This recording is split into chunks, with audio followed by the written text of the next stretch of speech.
Morning snacks on 105.3 The Fan.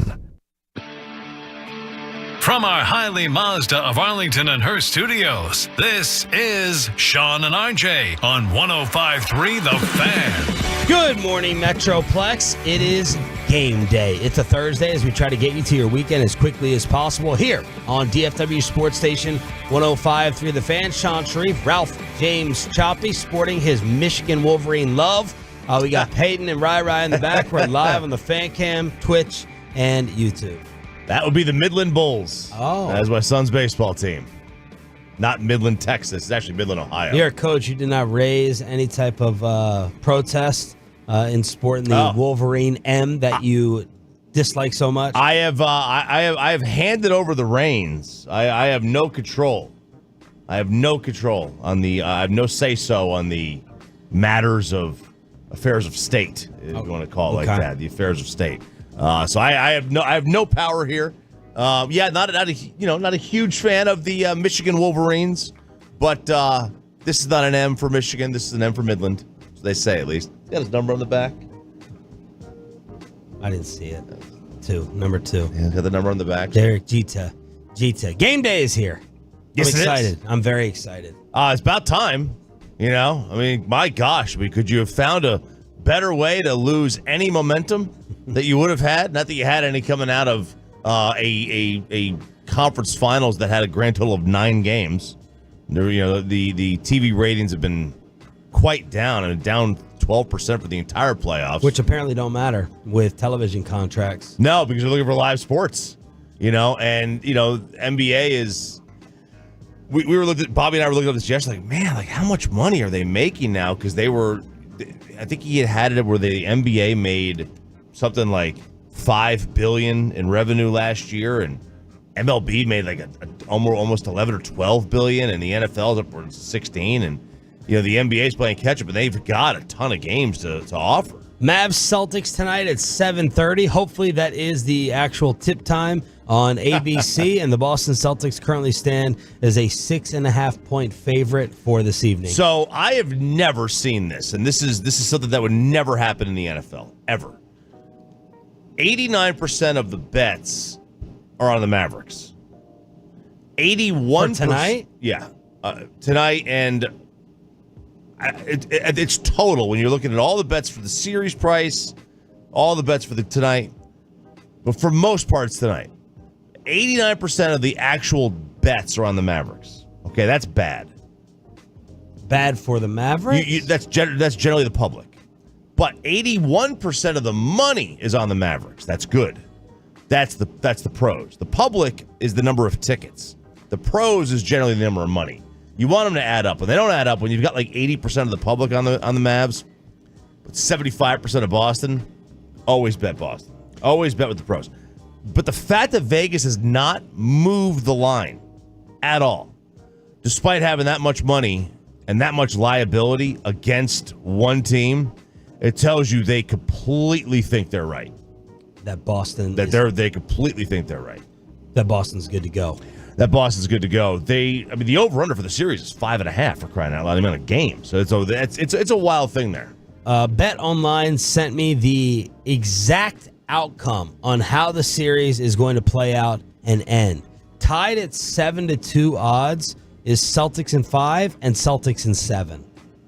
Okay. Celtics in 5 plus 350, Celtics in 7 plus 350. Then Celtics in 6, then Mavs in 6, then Celtics sweep over Mavs in 7, Mavs in 5, and then coming in dead last, a Mavs sweep at 22-1. Yeah, that's so plus 350. You're looking at 3.5 to 1. That's Celtics in 5 or 7. I mean, look, that's if you were just going to look at this thing from afar, that does make the most sense. They're a heavily favored team, and Game 5 and Game 7 are at home. I mean, that would make the most sense if you're looking at it from that perspective. If you want to just bet the games in the series, the number of games, 6 is 2-1, then 7, then 5, then 4. I have series exact game winner, like the way that they think it's going to go. Plus 750 for Boston to win. Like, it's just so confusing. But you can break it down like that. What Kyrie is going to do first during the finals, burn sage, stomp on the Celtics logo again, flip off the crowd. Celtics show a video tribute to Kyrie.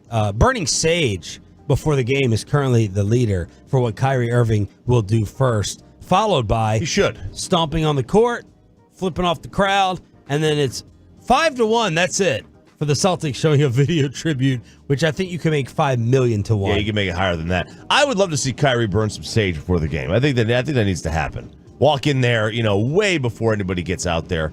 Just go out there, burn some sage, cleanse the toxins of the arena, and maybe make it smell better. Most total points scored in the series, Luka leads the way at -200, followed by Tatum, then Kyrie, Jaylen Brown, and Porzingis at 45-1. Porzingis, okay, there you go. That's a waste of money bet. That makes sense though. The way it is at the top. If it's anybody else besides either one of those two guys, I'd be stunned. Get your series predictions in this morning at 877-881-1053. 877-881-1053. I asked the Tolos starting yesterday. I got Mavs in 4 or 5 as option 1. Mavs in 6 or 7 as option 2. Celtics in 4 or 5 as option 3. Celtics in 6 or 7 as option 4. We'll get our predictions in a little bit later. Which way do you think the Tolos voted?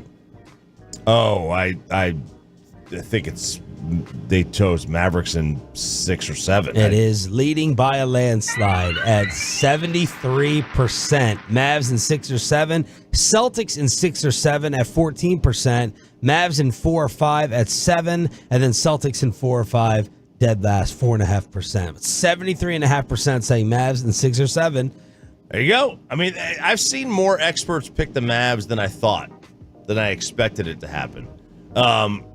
Because it's the Luka factor. I mean, they have the best player on the floor, and that's going to get you a level of intrigue, of pick, of faith that you're going to be able to do it. Is it Luka's series to lose, or is it Tatum's series to lose? Oh, I'm sorry, Celtics. Is it Celtics as a team, their series, or is it Luka's series? That's kind of how this thing's going to shake out. Kyrie Irving makes another return to the mass holes. Here is Kyrie on what he learned from playing in Beantown. I look back on my time in Boston. I've said this over the past few years, but somehow it gets tossed under the rug. But, the greatest thing I learned from Boston was just being able to manage not only my emotions, but just what's going on a day-to-day basis of being a leader of a team or being one of the leaders and having young guys around you that have their own goals.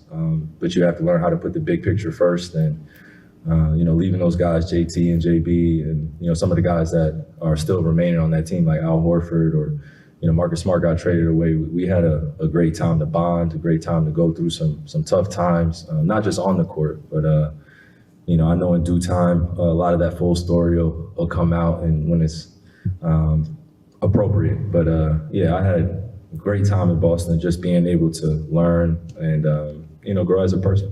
Taking the high road. How long will the high road last tonight when tip-off takes place? Game 1 of the NBA Finals is starting at 7:30 this evening. We have a show for you today. Chris Mannix, NBA Insider, will join us at 8 o'clock. We will crosstalk with WEEI in Boston, legendary station, at 9:30. Bobby has written a dark roast, apparently, for the city and the team that we are facing. We got an NBA Finals version of High Low and a collab song with 2 people trying to get the Mavs inspired through music to bring home the championship yet again. That is all on the way with the Thursday edition of Sean and RJ. Rangers win, but did we lose Corey Seager?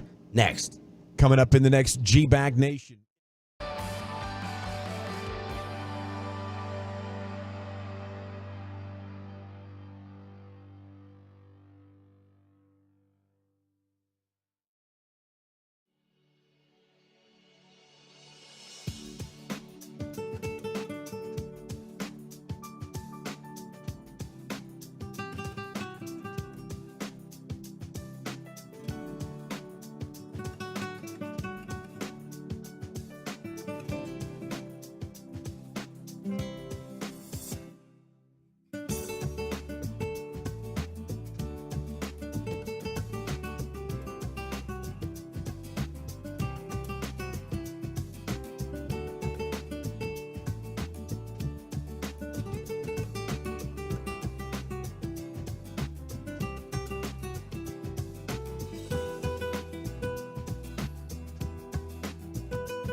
The Rangers get 1 out of 3 against Detroit with a 9-1 beatdown. There are 2 stories. One has to do with Corey Seager's hamstring, but the main one for the game purpose has to do with Jose Urena, who had a perfect game through 6 innings. Yeah, a much better start than the last time he went out there when he was playing when they were down in Miami.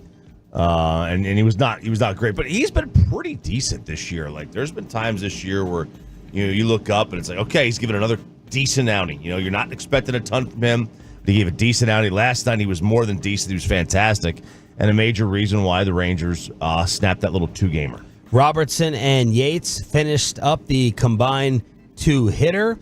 This was the series of just like call-ups and bums really shining through for the Tigers, as they had a recent call-up who went and did work for them again yesterday, but that was the only run that they could muster. Jonah Heim was productive. Josh Smith, both of those guys had 3 hits with a home run and 2 runs batted in, but the scare for us is another injury. Corey Seager pulling up with the hamstring that he immediately grabbed running to first. Yeah, it was kind of reminiscent of the one last year, right, where he was rounding first, go ahead to second, and pulls up lame on the hammy, and this time he does it right before he gets to first base.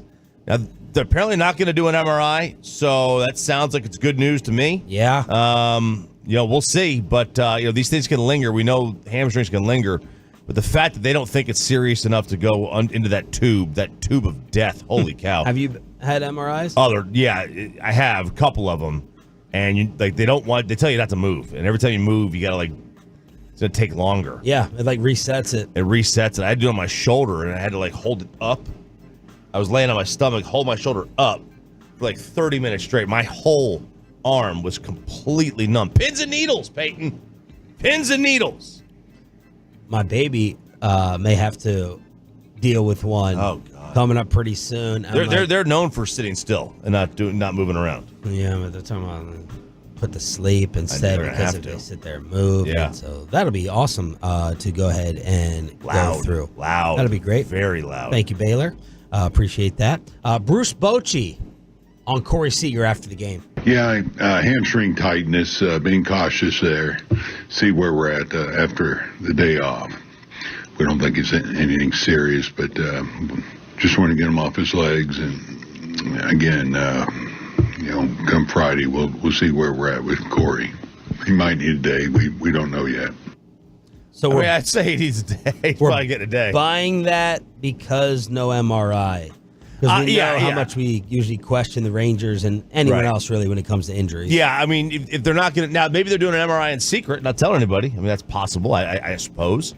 Probably not, but I assume it is. I think that it's a good sign they're not getting the MRI. Unless they're able to tell exactly what it is without it, and I don't know how they would be able to. They'll do some kind of work on it, and my assumption is that if they don't see any progress in a handful of days, then they might go under the MRI. But in the meantime, they're just not going to subject them to that. Jeopardy!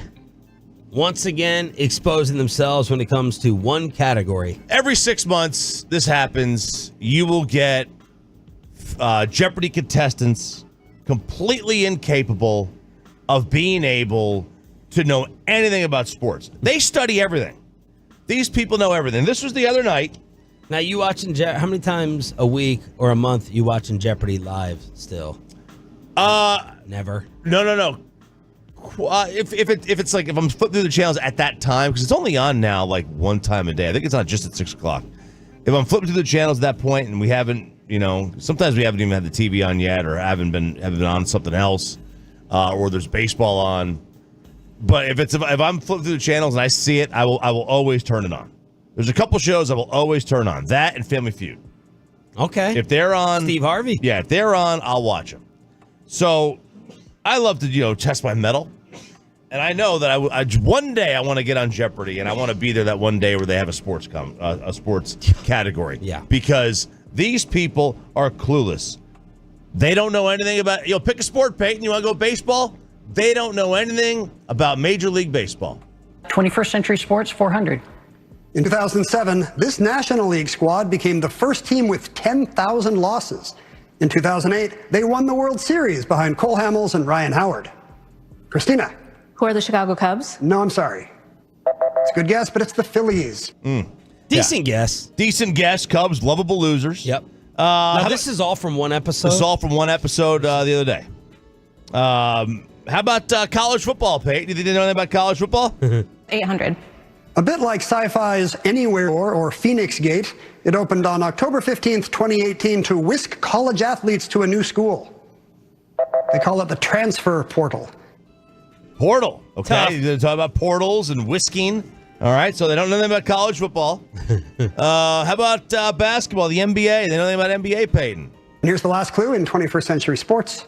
With Oklahoma City, this master of the triple-double became the first back-to-back MVP of the NBA All-Star Game since the 1950s.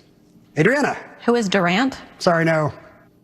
Who is his teammate Russell Westbrook? They had a photo. That's close. They had a photo of Russell Westbrook. They showed the picture of Russ. Hey, she knew that Durant was in OKC. She knew that Durant was in OKC. That's good. That's good. These are a little tougher than normal on Jeopardy when they butcher it. The other ones, the other one that we have, this is from an older episode. This is longer. This is an entire category they ran through, and they were, I think, 1 for 5 here. Another 2000. A Hall of Fame by position 400. Joe Namath, Joe Montana. Mason. What is quarterback? Right. Hall of Famer by position 800. Bill Russell, Bill Walton. They are basketball centers. Mason. Hall of Famer by position 1200. Bob Feller, Bob Lemon, Bob Gibson. The baseball pitchers. This might be a long category. 2 left, Mason. Let's try Hall of Famer by position for 1600. Hey, sports fans, I believe in you. Jerry Rice, Randy Moss, John Stallworth. They are wide receivers. And let's finish it off. Gump Worsley, Shrimp Warders at Westwood. It just sounds like I'm making people up. These are hockey goalies, ice hockey goalies. So never fails. Never fails. They know literature. They're very good on literature, generally. The lady that's been winning this week, she's been wrecking shop. She's been rolling. Have the numbers like plummeted since Trebek left? You know, I haven't noticed. I haven't seen. Wheel of Fortune numbers are still decent. They're still high. I've not noticed the Jeopardy numbers. The Wheel's fun because the Wheel will get a lot of people going viral lately with.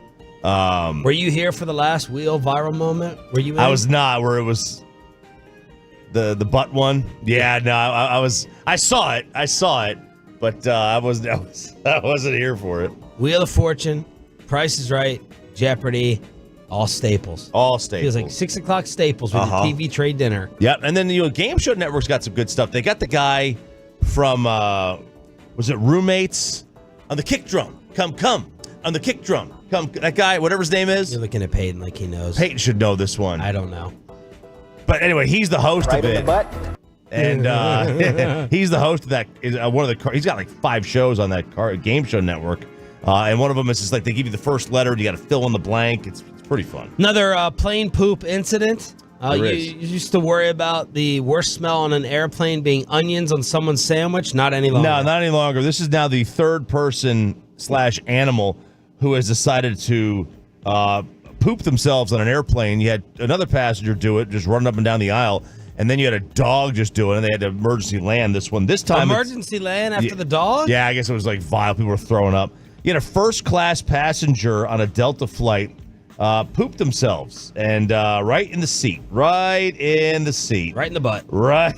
That Right caused what they say is an incredibly foul odor throughout the cabin. They wanted the passengers started complaining to the flight attendant, telling the flight attendant to clean it up. And the flight attendant goes to clean it, and the passenger, to their credit, was like, hey, this is my thing to clean up. Oh. I'll take care of this. You don't need to do this. Okay. He felt really, really embarrassed. And but there you go. Another one pooped themselves on the plane. He actually apologized. The flight attendant apologized to him, and they gave him free air miles for it. What? He pooped himself. I might need to try that. Yeah, just poop yourself in the airplane. He pooped himself, and then they gave him free air miles. He is part of the 1,000,000 Mile Club. So he's flown over 1,000,000 miles. Says thank you for being a 1,000,000 miler, a platinum diamond medallion member, which I guess is Delta's like top tier. So he is a frequent flyer, and he decided that he but he pooped himself on the plane. Let's continue to get you set for Game 1 of the NBA Finals tonight at 7:30. Bobby Roberto Belt will be joining us. Kyrie responds to all the LeBron love. And let's rank the rosters. How many Mavericks can we list after the top 3 players in this series? We rank the roster series predictions throughout the entire show. We'll play an NBA Finals version of High Low. Bobby has a dark roast and a collab morning show song to get the Mavs to victory and another championship. That's next for the 6 a.m. Club right here on The Fan.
This is Sean and RJ on 105.3 The Fan. Good morning, Metroplex. Shout out to the 6 a.m. club, Tolo Allen Holder, waking up with Sean and RJ. It is finals day as he's got the show on the YouTube and the TV screen in the house. Cannot wait. RJ Choppy is already dancing because, Bobby, should I feel safe in saying this? Did you look? Yeah, it's his account. We got some breaking news here on 105.3 The Fan, presented by BetQL. Smarter bets start with BetQL. Download the BetQL app or visit BetQL.com today. RJ Choppy is getting down right now. I'm not sure why, but we're about to figure it out. The LA Lakers, according to Woj, are targeting Connecticut's Dan Hurley to become their next head coach and are preparing a massive long-term contract offer to bring the back-to-back national champion to the NBA. Whoa! Yeah. Why are you dancing? Get him out of college basketball, baby. Let's see how his... He'll be back very soon. Get him out of college basketball, Whoa! baby. Yeah, this is great. Kentucky won him. They didn't get him. And UConn, everybody hates UConn. That means that runs over. That school's back to irrelevancy. Wow, baby. Wow. It's breaking news on television right now as well. I was wondering why Shams... Hey, Peyton, go to the live feed if you can. See if you can pull up ESPN Live. Give me a needle. This TV's still out back here. The TV's out? Yeah, Does it hasn't anything been, work up it's here? been working in Does days. anything work up here? Well, at least the AC's fixed. Yeah, in your studio. Well, not in my studio. Which it's not. So this is legit. They're targeting Dan Hurley as the new... This is fascinating. Oh, baby. What happened to JJ? That's why Shams, whatever, black leather jacket is trending because he had JJ Redick as the next. Yeah. This is like the biggest counter reporting we've had between these two in a long time. Yeah, they're usually pretty on the same page. What was the last one? It was that it was the number 2 overall pick with Brandon Miller, where Shams kept digging in and go like, not going to be Brandon Miller. Woj was like, it absolutely is going to be Brandon Miller, and it ended up being Brandon Miller. Woj just sunning him. He still is. Yeah, he's sunning him. Bob, but what do you think of this possibility? this won't last. That dude, when he said the first time he steps out there in front of professionals, tries to do his thing where he's like pantomiming defense or he's having one of his little scream meltdowns towards people.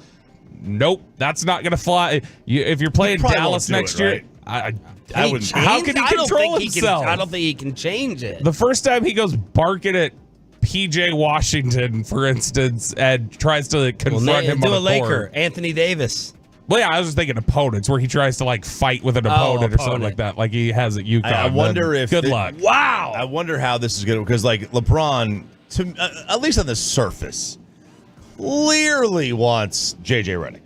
On the surface, at least. I don't know. They know he's going to Dallas, so they're like, well, I guess we'll just hire Dan Hurley then. So maybe they're like, hey, JJ Redick's going to Dallas. No, they know LeBron's going to go to Dallas, so they don't need to hire his coach. Maybe they do. So like this is one of two things. Either like they're getting kind of word from LeBron's camp that he's not returning, and they're like, okay, we're just gonna go get our own guy, or they made a deal with LeBron and said, hey, we'll draft Bronny at 17, but we get to pick the coach. Rob Pelinka and Jeannie Buss are eager to formally discuss their vision of Hurley marrying his dominant program built upon both his tactical acumen and elite player development to the storied Lakers brand. They've had preliminary contact with Hurley, and sides are planning to escalate discussions in coming days. He's been at the forefront. That's his little Shams dig. He's been at the forefront of the Lakers search from the beginning of the process, even while the organization has done their due diligence interviewing other candidates. Did things fall apart with JJ Redick? Was JJ Redick never like at the forefront? He went on the Golick and Golick podcast and he was like, nah, guys, I'll talk about it. Let's just say I'll talk about it after the finals are done. It just felt imminent. It felt like it was happening. It was a formality that he had to get his broadcasting out of the way. And then, bam, Woj bomb. Dan Hurley. I'm trying to think of the last coach. Maybe it's Saban. The last coach whose style we immediately thought would not work. And you can go from pro to college, too. You can. Was everybody certain? I honestly can't remember. Was everybody certain Chip Kelly would work? Yeah, Chip was not a like an overlord type thing, right? You know, he was just Spurrier Chip. I'm not saying I had an ultimate decision on them, but just those types of styles I remember us having questions about. I don't remember Saban at the time because I didn't know how much of a taskmaster he was in that moment going to the Miami Dolphins. And he had been in the NFL before with the Browns as the defensive coordinator.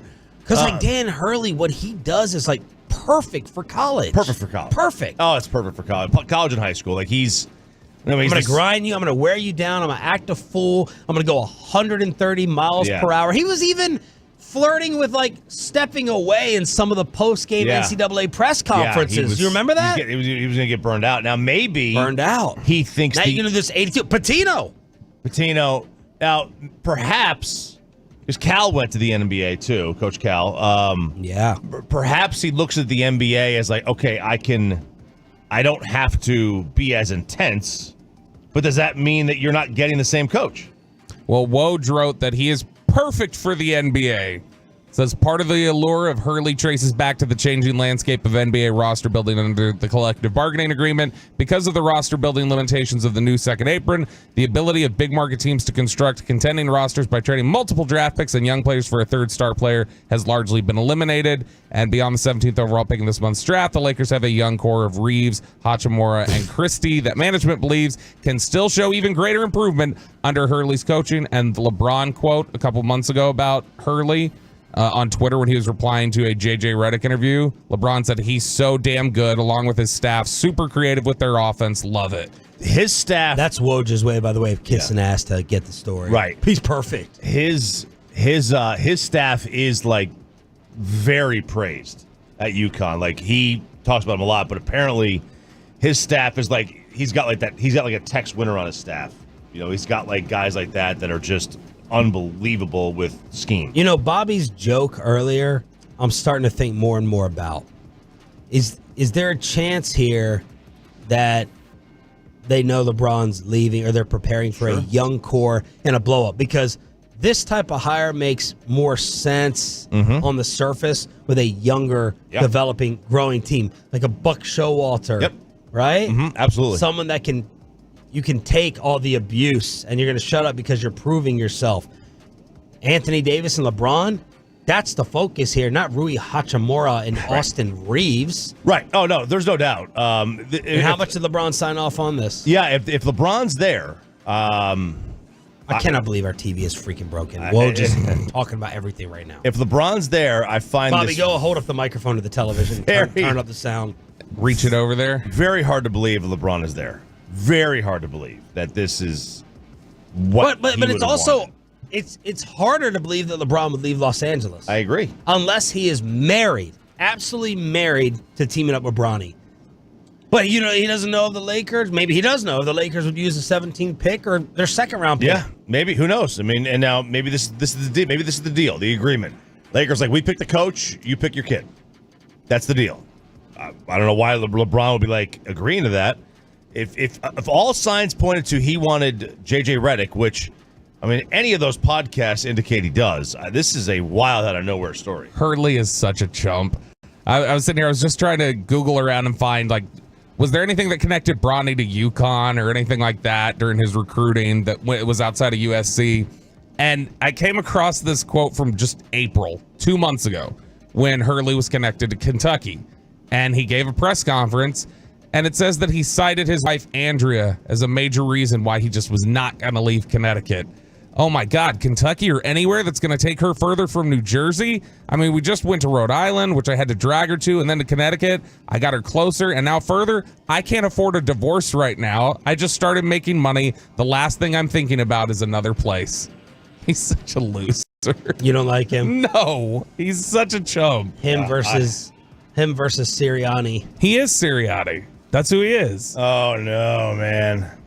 Nick is at least you can't, but you couldn't stand Dan Hurley during the tournament. I can't stand Dan Hurley. This is gonna be so entertaining. Oh, I can't. I hope Hurley and LeBron get into a fist fight every day. Every day. So Shams has been dead silent, which is hilarious. His last tweet was 13 hours ago. Because he doesn't go 13 hours without posting on social media if his mom passed away. Yeah, every 13 hours he's got to reject Kay Adams' advances for some reason. So that's the breaking news from Woj. They're closing in Los Angeles on Dan Hurley. All right, maybe this never gets proven with an end result, but let's just ask it for the hell of it. Fun topic, happy hour. JJ Redick or Dan Hurley to coach the Lakers, who would you pick? I mean, from an NBA standpoint, I think JJ Redick's a better fit for the NBA, so I would probably lean to him. I do think you can't give the keys to the Lakers though to a guy who's only coached 10-year-olds. That's tough. Did Steve Kerr coach a lot before the Warriors take over? Was he on the bench with Pop for a little bit? For a little bit, I think. Well, he definitely played for Pop. Yeah, he definitely played for Pop. I thought he was on the bench with Pop for a little bit, and then he went to the... It was Phoenix GM. Yes. He was definitely a Phoenix GM, so he had experience there. He had experience. No, he wasn't. No, he didn't. He went straight into coaching. Straight into coaching. He went broadcaster to coaching. Bob, Redick, or Hurley. Yeah. Redick's better fit for the NBA, I think. Dan Hurley is just... And look, I wouldn't hire Redick either, but if you're telling me which one of those I think clicks better, it's definitely Redick. Hurley, this doesn't make a ton of sense to me. This seems like an Al Davis hire, where you're just going to go grab somebody who's like, oh, this is a name. This is something people talk about. 877-881-1053 is the Franklin Franco injury attorney text line to hit us up here on 105.3 The Fan. And on that Franklin Franco injury attorney's fan text from the 817, what if LeBron wanted Hurley to develop his son because he did say he wants a team that can develop his son? That makes more sense than them hiring him on the surface. Well, unless Jeannie Buss just doesn't know what the hell she's doing, which is a legitimate possibility. I mean, she did marry Jay Moore. He's funny. Love you, Jay. He's funny. He farted into her microphone. That's right. Speaking of LeBron, Kyrie Irving yesterday. First question. Kyrie wasn't thrilled. This was the first question to start off the presser, but he handled it as he does now with ultimate class and grace. Kyrie was asked, did you hear LeBron James loving on you the other day with Redick? We've both been able to mature and really appreciate what we got a chance to accomplish. I think there were some things that got in the way of our relationship when I was a little bit younger, and now that I'm able to vocalize how I feel as a man and be comfortable in and stand on my square, my beliefs and where I'm coming from, I feel like our relationship's different because of that now. And definitely miss him playing out there, just making things easier, being able to run up and down the floor and just throw the ball to somebody like that, throw it in the air, just as athletic as they come. But yeah, it's just a mutual respect there for what we brought to the table. And his leadership, my leadership style, I think it meshed very well. So I was trying to hear clues in there for a possible reunion, especially with this Dan Hurley news now, talking about their leadership meshing. Yeah, and I don't know how well their leadership meshed at times, at least in Cleveland. I think their play styles did, and they clearly were two really top-tier players that, kind of what you see with Luka and Kyrie, where they're just so talented that ultimately that covered over a lot. But yeah, the whole leadership thing, that felt like why Kyrie wanted out, is because he just did not want to be, he wanted to be the guy. He didn't want to play second fiddle. Kendrick Perkins went after LeBron yesterday. Can't you just let Kyrie, can't you just let these teams attacking him like people do Jerry Jones for ruining other sporting events by announcing Cowboy news? I thought Perk was way off and going a bit aggressive with LeBron, yo, man, why you have to sit here and make these comments and try to take the spotlight for yourself like you always do? And I was like, woo. I'm always down with any LeBron criticism, so go for it, Perk. 877-881-1053 is the Franklin Franco injury attorney text line. We not only have a brand new Mavs song, NBA Finals, high-low, dark roast, Chris Mannix to talk about the Dan Hurley news at 8 o'clock. We have the Phil load at 6:40 this morning. With two L's in his email, if you noticed. Two L's. He spelled it P-H-I-L-L. Yes. Did you? Yep. Did you not know that it has just one L? Does it? I just threw it in there. I don't care. You should have spelled it F-I-L-I-P, Philip, like that. See, I don't like Philip. I don't like that name. You like the name Phil, though. The first person in history. Has there ever been a Phil spelled with two L's? I don't think so. This I don't think so. This boy is a gift. He's to a us. gift. He is an absolute gift. The fill load, a.k.a. the payload at 640. Now let's do everything we were going to do when talking about the NBA Finals next on Sean and RJ. But I got your meal plan for tonight. You are hyped up, and you're getting home.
Uber Eats has Lola V products? I gotta remember that. Well, you know, they say in order to remember something, you have to forget something else.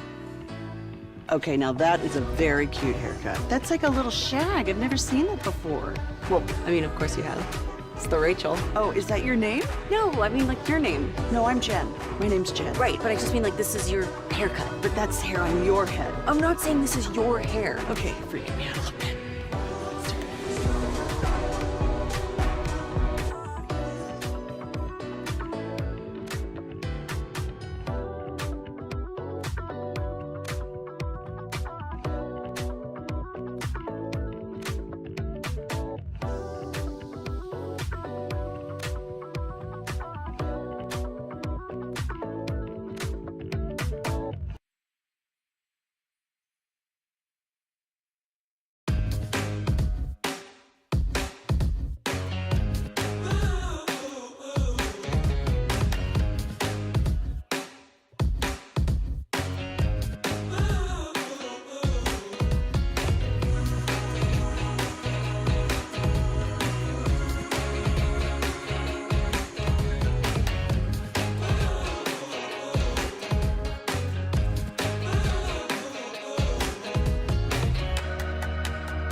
responsible for the major uptick in ratings.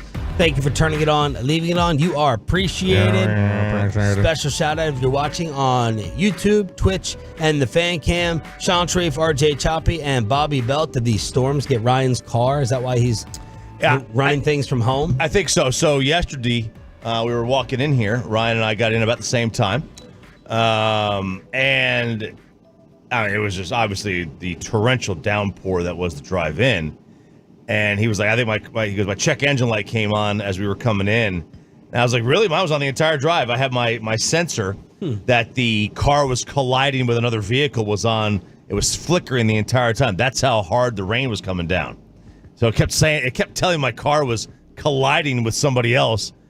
And I was like, I wonder if it was just the rain. Maybe it was just the rain that did it to you. And we'll see if it happens when you get out. Nope, it's still on. So limp mode is what they told him his car was stuck in. Limp? His car was stuck in limp mode. BlueChew.com, promo code RJ. The Mavs will apparently wear their Black City Edition jerseys for Game 1 tonight. The internet says they are undefeated in them this postseason. Look at that. What a great troll job. Walk into Boston, get those fans worked up, making them look at something black. That's perfect. Jeez, Bobby. Jesus. Racist ass city. Well, I guess that's the only segue I'm going to get this morning to play LeBron James' past thoughts on Boston fans via the Shop podcast. Why do you hate Boston? Because they racist as f***. That's why. They will say anything, and it's fine. I mean, it's my life. I mean, I've been dealing with it my whole life. I don't mind it. Like, I hear it. Like, if I hear somebody like close by, I check them real quick. I move on to the game. Whatever the f***. They're going to say whatever the f*** they want to say. They might throw something on you. I mean, I got a beer thrown on me leaving the game.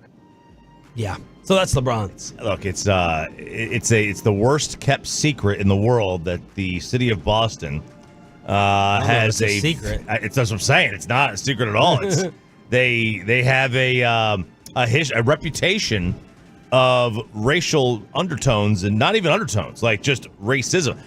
Bill Sounds about white. I'm sorry, Bill Russell, for crying out loud. The Celtics were such a great team, and they were struggling to have fans come to the games when Bill Russell was playing. Let's rank the rosters. We do this before every series. Let's kind of go down our list, what the pundits are also saying. Number one, I think we can all agree, and then I think it gets kind of difficult. We will start off with Luka Doncic as the best player in the series. All agreed? Easy. Yep. It's either his series to lose or the Celtics series to lose. One of the two. Number two for you. We're going to go around the room. I wanted to put Kyrie here, and I'm going to. Kyrie, number two. Yeah, I'm just not a fan of Tatum. I feel like he wants to be the style of play of Kevin Durant. He takes an awful lot of long twos, which is the worst shot in the sport.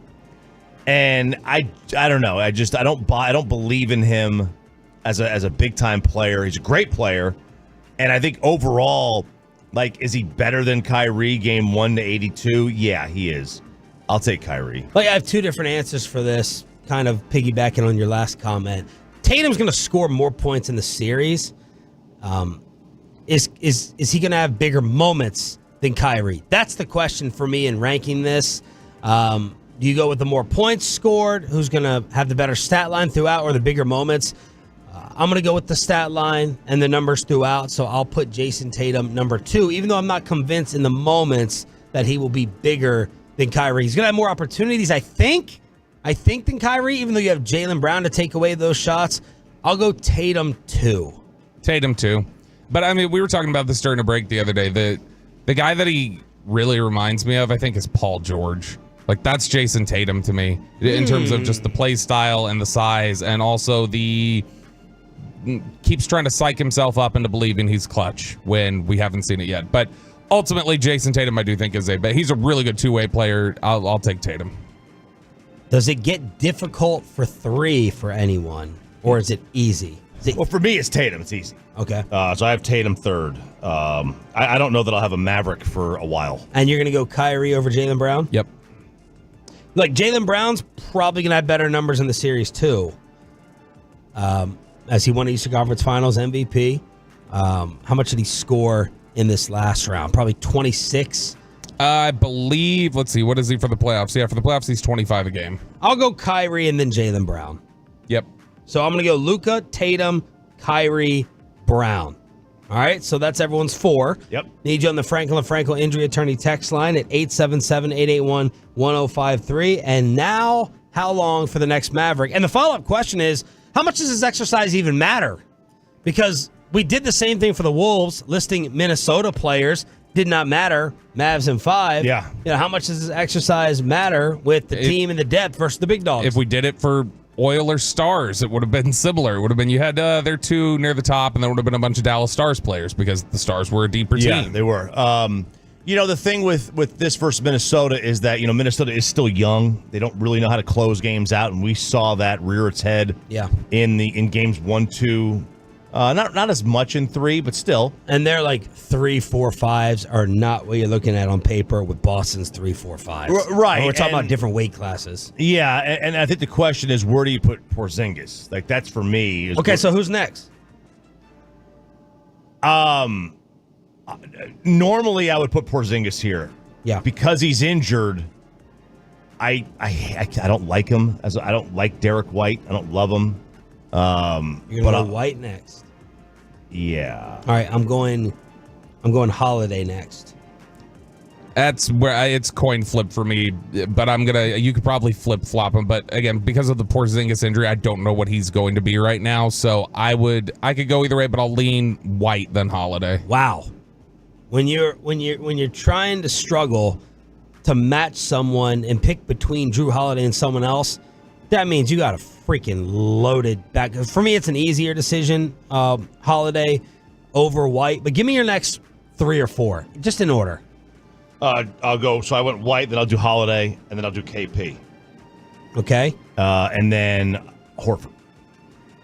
Yeah, so I would go White, Holiday, KP. Yeah, I mean, just KP. So I don't know. Yeah. But yeah, I mean, we can throw KP in there at that point. I don't know for certain.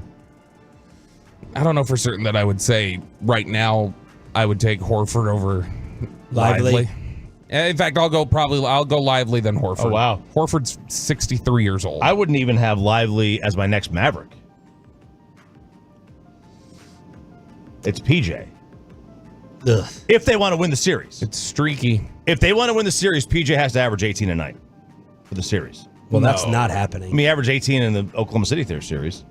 Luka couldn't shoot, though. Like the only reason PJ was averaging 18 a game in there was because Luka and Kyrie weren't playing well the first He still few averaged, games. 13 against Minnesota? I mean, that's a shot. That's 1 3-pointer and, 1 trip to the free throw line.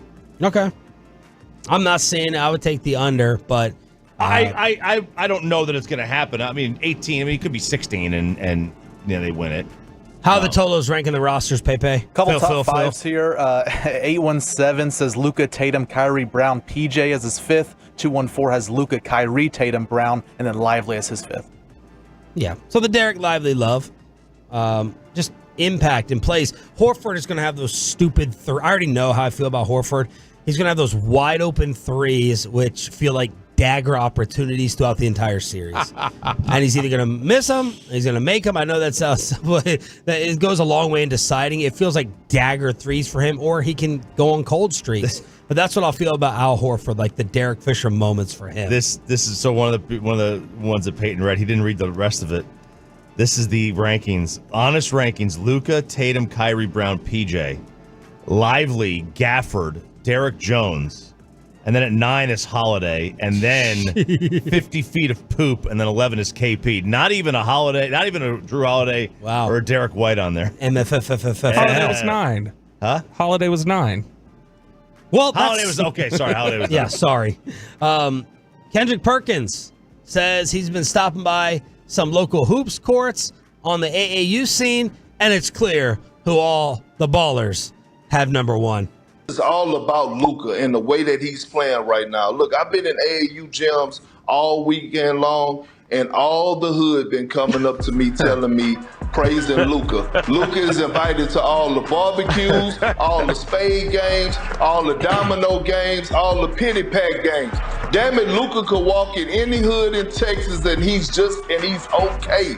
They have embraced this level of play. His mentality is on a different level right now. That man is on a mission, not only to try to go out and win the NBA championship, but to prove that he's the best player on the floor night in and night out.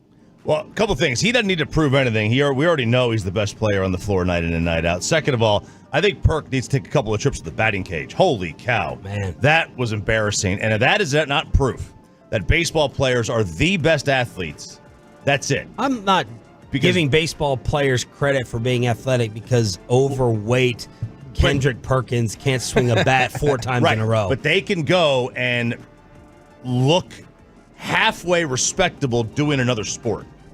Whereas nobody could go play baseball if you don't play. Right. Michael Jordan didn't get to Double-A. Michael Jordan played baseball.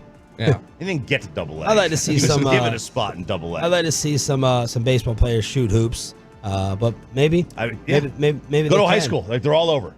RJ with his hot baseball take to get in there. Draymond Green back during the Western Conference Finals had a little scouting report for the Mavericks to take on the Celtics. But the only thing, the difference between Kyrie and Luka and those two guys is they are very directional. Yes. Everything that they run, they like to get to their right hand. If you send Kyrie Irving to his left hand, he's going to have a feast. You send Luka to his left hand, he get to the left, he's big enough to get back to the right. But those guys are very directional. Like I said, when we played in 2022, we sent them left. They couldn't do it. But Dre, they get 30 points a game, and they're in the NBA Finals playing against you. Yeah, so pay attention to that this evening. Draymond's like, send Boston left. And Kenny's like, yo, man, they still average 30 points apiece. But that's Draymond Green, right? Like defensive architect on what the Warriors' plan was against Boston. And in case you were just waking up with it, is the sun up early today? You know what? I don't know what's going on here. It's never this bright this early. I love it. Did we get a time change? Another one? What's going on? 7:30 right now? I feel like I'm in northern Michigan. When you go up to Gaylord, Michigan. Northern Michigan has some cool weather. It is cool outside, but the air conditioning's still broken here. Awesome. Woj with the report. It's not J.J. Redick for the Lakers. They're targeting Dan Hurley, the UConn coach, to go and take over in La La Land. So that is the developing and breaking news this morning. Wow. Yeah, Sham's very quiet right now. But you know what? The one thing I am interested in, he's using that word that he uses from time to time, Woj, targeting. Like, oh, they're planning to do this. Like, he's giving himself a little wiggle room that doesn't sound like it's totally final. Peyton Russell explains why dogs will forever be the #1 seed. A mom is charging for play dates at her kid's house, and forget about a funeral. Let's make them funerals. The Phil load with 2 L's is next. Let's get you over to Platinum Chrysler Dodge.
Uber Eats has Lola V products? I gotta remember that. You know, they say in order to remember something, you have to forget something else. Okay, now that is a very cute haircut. That's like a little shag. I've never seen that before. Well, I mean, of course you have. It's the Rachel. Oh, is that your name? No, I mean like your name. No, I'm Jen. My name's Jen. Right, but I just mean like this is your haircut. But that's hair on your head. I'm not saying this is your hair. Okay, freaking me out a little bit.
1053 The Fan segment here brought to you by Classic Chevrolet. Classic Chevrolet in Grapevine is the #1 Chevy dealer in the world. More Silverados than anyone else. This is Texas. This is Classic Chevrolet. Together, let's drive, relax, enjoy the difference based on new Chevrolet registrations 2023. Okay, am I hearing this right? The morning show is letting Peyton Russell have his own segment? I just don't get it. We've known Peyton for years. He's horrible on the mic. I mean, gathering the foreigners, this is going to be a train wreck. Daddy does work, and Peyton just does board hopping. Mike's looking at the other studio and he goes, hey, Phil. No. First he went like, what? He goes, what's Phil? What's Phil's name? What's Phil's name? You mean Peyton? Phil Russell, 11-time Marconi winner. Philly. And Bassick deals. And Bonds hits one high. It's a dig. It is out of here. 7:56. Bonds stands alone. Yeah, he does, and Mike's about to stand alone too. Wow. That was good, Pepe. Oh man, Phil, I try to make a name for myself up here, and the disrespect continues to climb. I've been here for 4.5 years, and Mike went into crosstalk yesterday and apparently called me Phil. Yeah. Guys, he just said, what's the guy's name back there? Hey, well, He's still he did, yeah, mustache. He's like, Phil? Wow. His name's Phil? Yeah.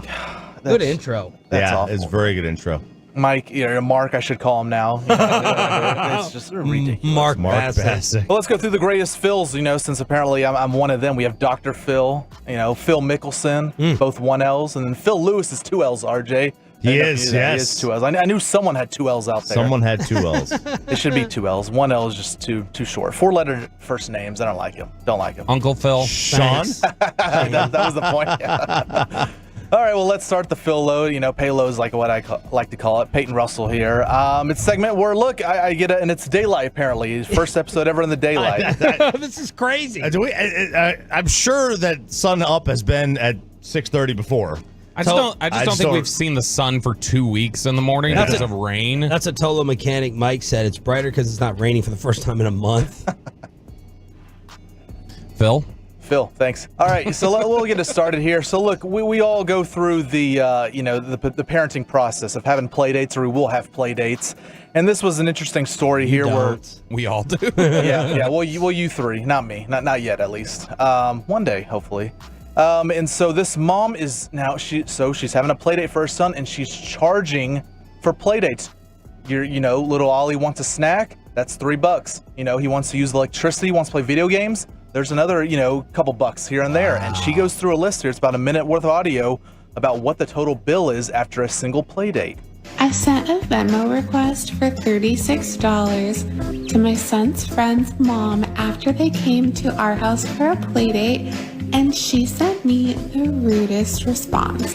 So I sent over my Venmo request, and it just said, "Hey, I had a great play date.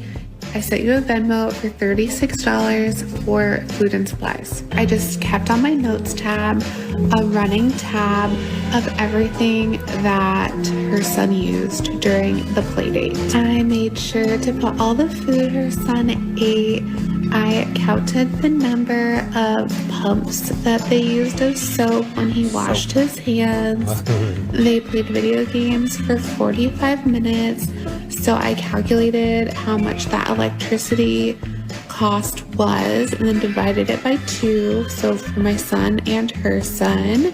And then he did spill his juice on the carpet, so I charged the cleanup fee. Pumps of soap. One of the most painful clips that has ever been played in the history of this show. Very annoying voice. I'm not even going to give this credence. No offense to you, Peyton. We all obviously know that this is fake. Yep. My follow-up question is, have you ever,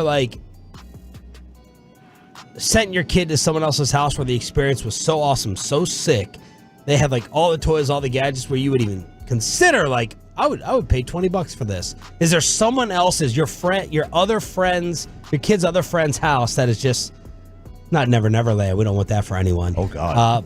But you send them on over. They got the best swim set, the best pool, probably from Emerald Custom Pools, and you're just like, man, they have the best time over there because of the setup.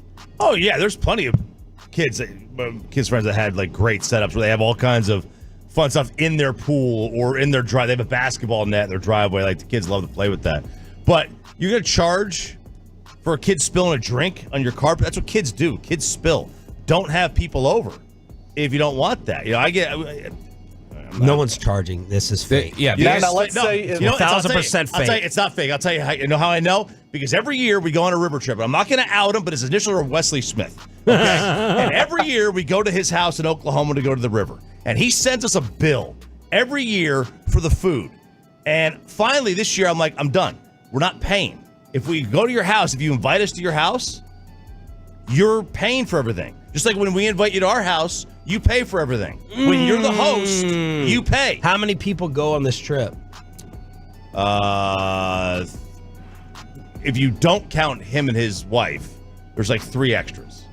3 extra people or 3 extra couples? 3 extra people. And how long is the trip? How It's long a weekend. It's Friday to Sunday. Okay. All right. It's just food. We're not. You pick up your own alcohol. So it's 5 people total. It's 5 people total. And he sends you a food bill. Food bill. Yeah, if it was like 10, 12, everything should be split. I don't care whose cabin it is. Like, I feel like that would, that's a lot of money. Is this a fee for setting you and Sarah up? He did set us up, so I'm happy to pay from that. So you're not going to go? No, we're going, but we're just not paying. And if they send us a bill. Okay. Yeah. Oh, Sarah's already laid the law down. She's in charge of the money here. So yeah, we're just not. We're telling them ahead of time we're not doing this. Okay. Because it's I don't know. I just think if you're going to invite people over for a party or whatever, it's on you to pay for the party. Then don't invite me over. I agree in principle. I do. Do you offer to bring anything though? Like, hey, I can bring food. Like, who handles the alcohol? You handle your own alcohol. So why should he not supply the alcohol? I think alcohol's different. Why? Because you got to personalize it more, and like everybody wants their own thing, and it's like I'm not gonna go get 16 different bottles of this, and I just think it's easier to bring your own alcohol. I agree with you in principle. Yeah, overall I agree. And to answer your question that you asked, no, I've never thought I would ever pay. Yeah. To have my kids go over somewhere. Now, let's say you said you're not charging them for anything. Now, if a kid does break something, is that an immediate charge, or is it how do they break it? It has to be over what in value? 200, 300? No, I mean, I'm not asking. They have to offer like, hey, I'm going to cover this. I'm so sorry. Otherwise, you're never getting invited back again. I am offering, no matter how. Like, it could be $2 if they break something. Yes. I am offering to pay for Absolutely. it. Offer to pay for sure. But I'm not asking them to pay. No, I'm not and asking. if they don't offer, they're out. That's done. Over with. But it's got to be like $100, $150 in value where I just want you to at least make the offer. Like, someone broke Ollie's dinosaur, and I tried to interrogate him. Peyton broke his chair. I did not break the chair. Well, that's not Peyton's fault. It's your fault. You didn't get it back in time. If it's one, try to call me an Indian giver. If you drop one dish, if you drop one plate, it's like, what are you gonna do? You have one plate? Of course, it's gonna mismatch anyway. And if you got your fine china out during that, then you're an idiot. You deserve to have it broken. It's the Payload every Thursday at this time. Now, guys, we all have to talk about this. We don't like to talk about death, but we have to talk about the F word, the funeral word. Now, this is a story where, real quick, have you guys discussed how you want to be buried? No. Have you? I mean, we may have talked about our parents. By the way, I'm sorry for. I'm asking out being nice, but it's awkward. But how's your pops doing? I haven't heard anything about him forever. He's hanging on. He's hanging on. I know. We're running out of money. He really charging people. He really needs to go. Start charging the elderly to come over to your house. So we moved him homes. He really needs to go. We moved him homes.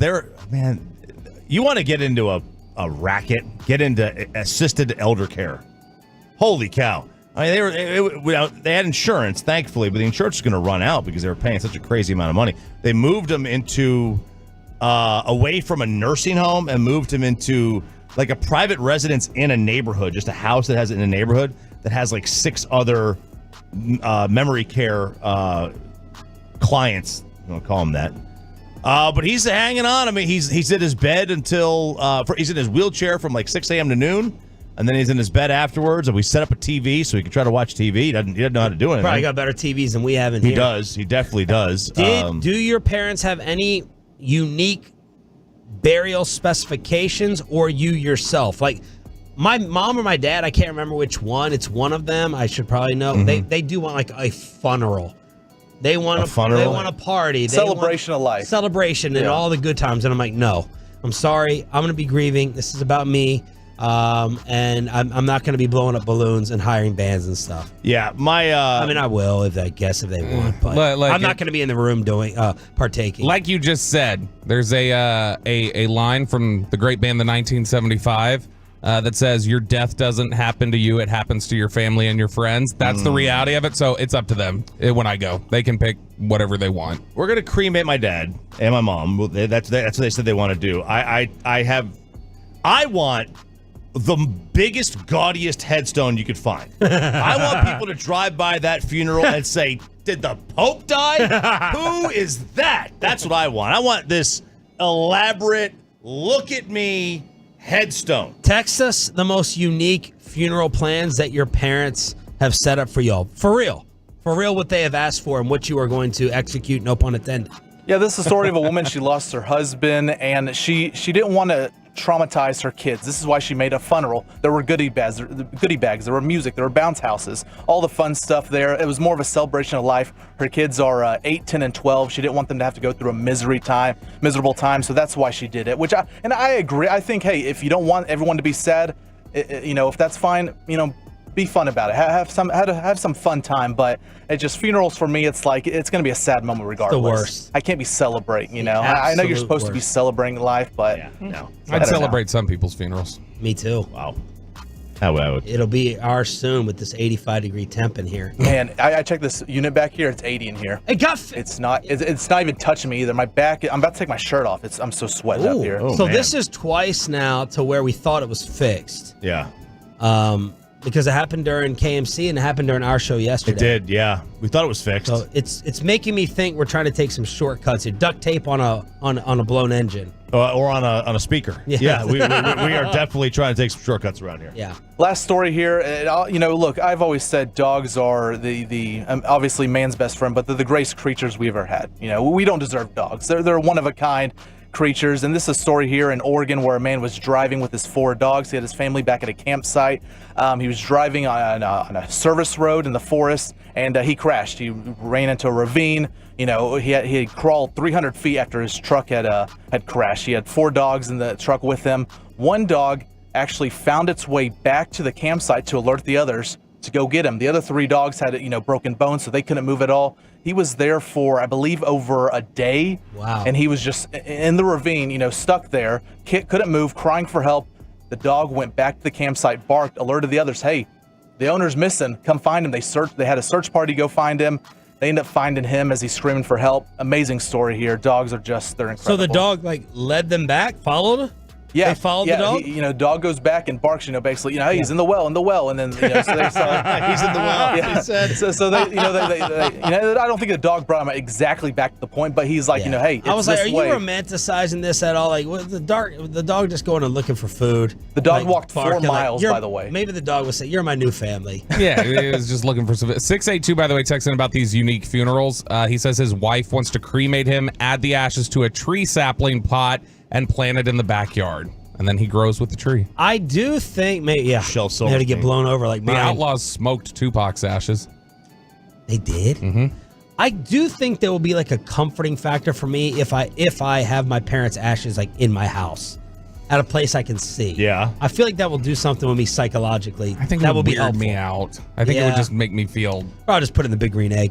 877 where they put my mom. Oh my gosh. 877-881. Well done. The Phil Load. That tastes great today. With 2 L's right here on DFW Sports Station. We are going to have a brand new Mavericks song, an NBA Finals version of High Low to kick off the commercial-free Expressway. But we had more news and developments yesterday at the Ford Center at the Star in Frisco. Zach Martin talking about the end. This is Dak's best off-season. And more Micah, of course, inside the Star on the home of the boys right after this.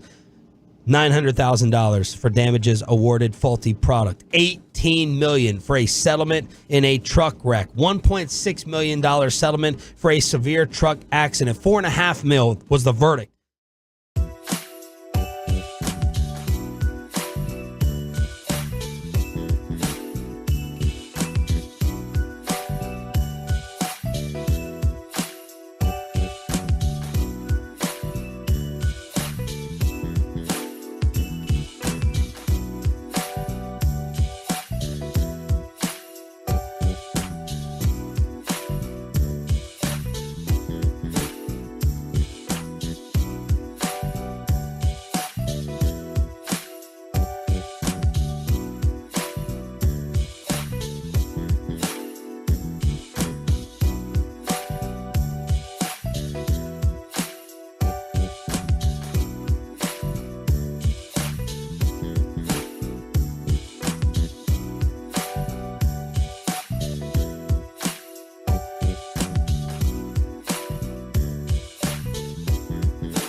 it's true that you've got to forget something else to remember that Uber Eats has groceries? No, that's absurd. Hey, remember when you used to be a pepper lady? Pepper lady? Wasn't it Cinnamon Sisters? Basil babes. Saffron Squad? Nutmeg maidens? Paprika? No, Nutmeg Maidens. I just said that. Was it Spice Girls? Doesn't sound right. Was it Saffron Squad?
Polo.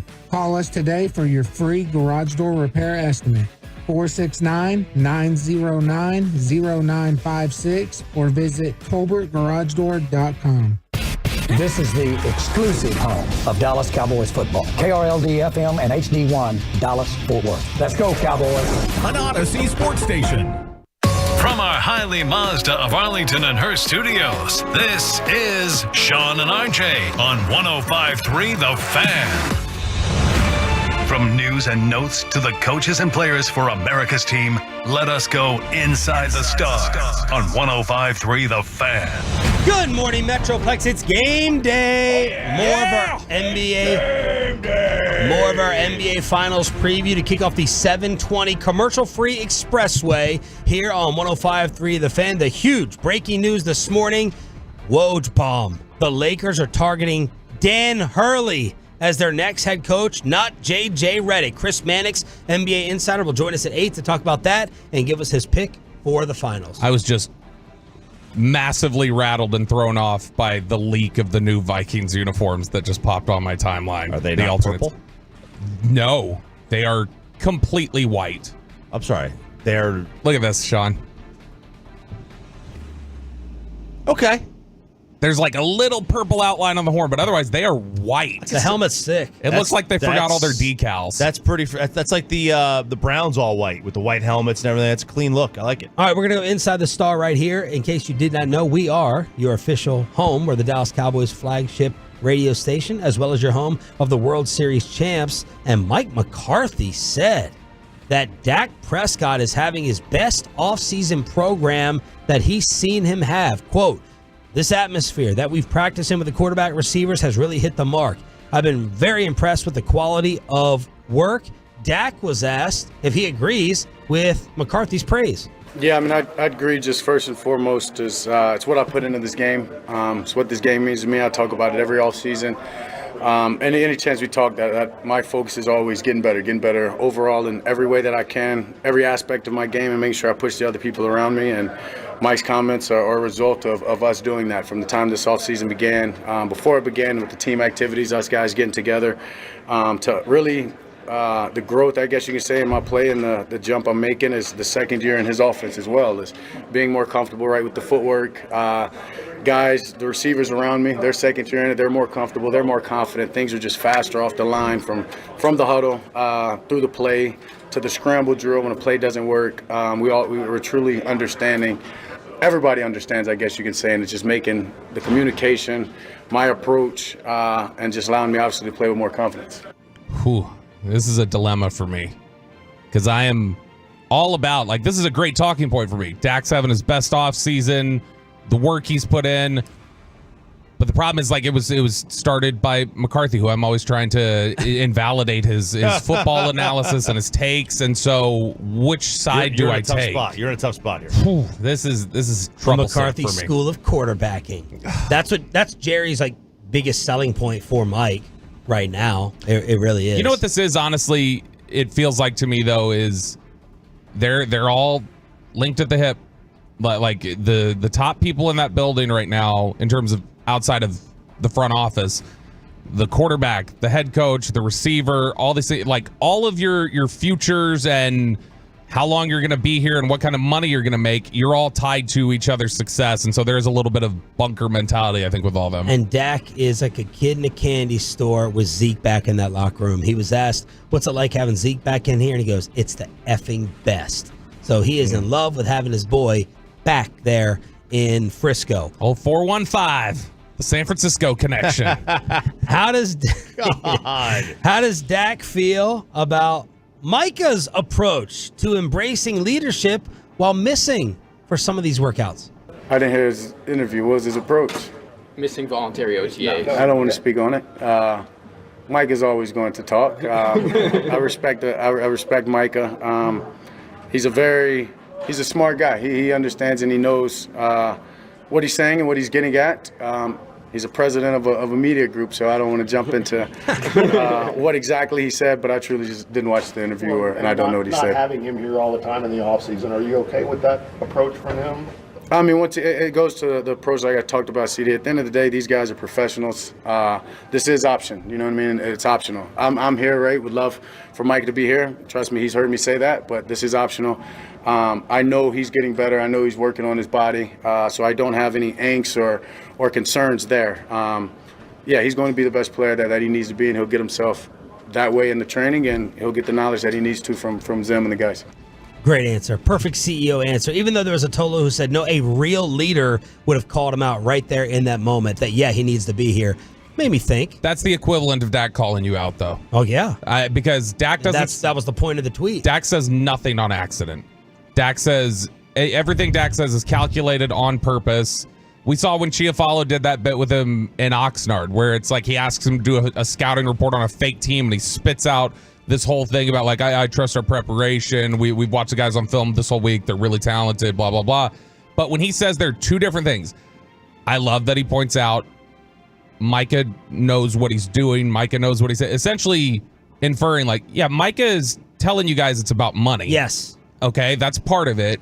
And then the other aspect of it there where he does not typically say, trust me, he's heard me say. He doesn't say something like that, where he does not typically expose or shine a light on conversations he has behind the closed doors. That's something he does not typically do. You know, I guess there's a couple of ways that the quarterback or a leader could have approached this. And obviously that's one way to do it. I mean, another way is, and this is probably more of an old school way. Maybe Brady would have said, we expect all our players to be here. Right. And that's like a way of him to be like, hey, come on in. But Dak's not taking that. Dak is... He might have done it behind the scenes, as he also said. He might have done it, I'm totally fine with the way he approached it. No problem with this Don't start a public war. Nope. You have enough dissension, enough discomfort heading into the year. I trust that Dak told him, yo, man, show up. You need to be here. That's what Dak just said. As long as he did that behind the scenes, I'm cool with that. Yeah, and look, I think you hear fans occasionally complain about Dak's lack of getting into guys. Why is he not over there just ripping that guy? Why isn't he doing this or that? I promise you that happens. That happens from time to time. He does not. He's one of these guys who his entire approach is, that is not for cameras to see. That is not for you guys to see. You guys don't need to know how I hold these guys accountable behind the scenes. So when he's getting in somebody's face, when he's barking at somebody, it happens a lot. It's not going to happen in front of the cameras, which is why it's interesting to me that he would even go for it and say, I'm letting you guys know I talked to him about it. The really weird Micah, because there has to be a weird Micah moment of the day, comes from Micah saying, yeah, I don't want to play anywhere else, but hypothetically, I could see myself joining the Pittsburgh Steelers one day, not the Eagles, because of Mike Tomlin partly. Weird. It's why. Who says that? Who has ever said, that I'm sorry, Peyton's on the top of the. I have him checking. Okay, I was like, what is he doing over there? I really want to go to Woj and Windhorse on this Dan Hurley story, so he's checking that out. I was for like, me. is he okay? What's going on? Yeah, you never hear a player say, "Oh, I can see myself playing for that team" when they're in the middle of a contract.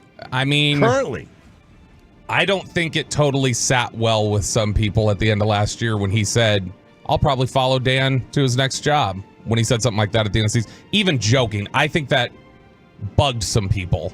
And this is kind of a function of that. Now, there's not a direct quote on this one that I can find, but I mean, it's something that apparently he had said to Clarence Hill. Clarence had tweeted about it and said that Micah would go to the Steelers and partially it would be for Tomlin. What's interesting is if that's going to be at the back end of your career, we were talking about Tomlin divorcing from the Steelers this year, or there being a quick expiration date, but if you were serious about I'm only playing until I'm 30 years old, then maybe the back end of your career is coming quicker than you think. And then, Chop, you were paying attention to Zach Martin entertaining that this year could be his last, saying, quote, I'm not saying 100%, but I think it's definitely in the realm of possibilities. And he mentioned how important it was for him to be at all of the offseason workouts compared to last year. Yeah, that was just from experience that him, saying, maybe he didn't have the year he wanted to because of his, unavailability, not unavailability, but not being at certain workouts. I really hope this is not his last year. Not because, and it's got something to do with, obviously a lot to do with, I don't want him to retire. He's still a good player, but also, exactly what's going to happen next year if they lose Zach Martin to retirement. Their first-round pick is going to be a guard no matter what.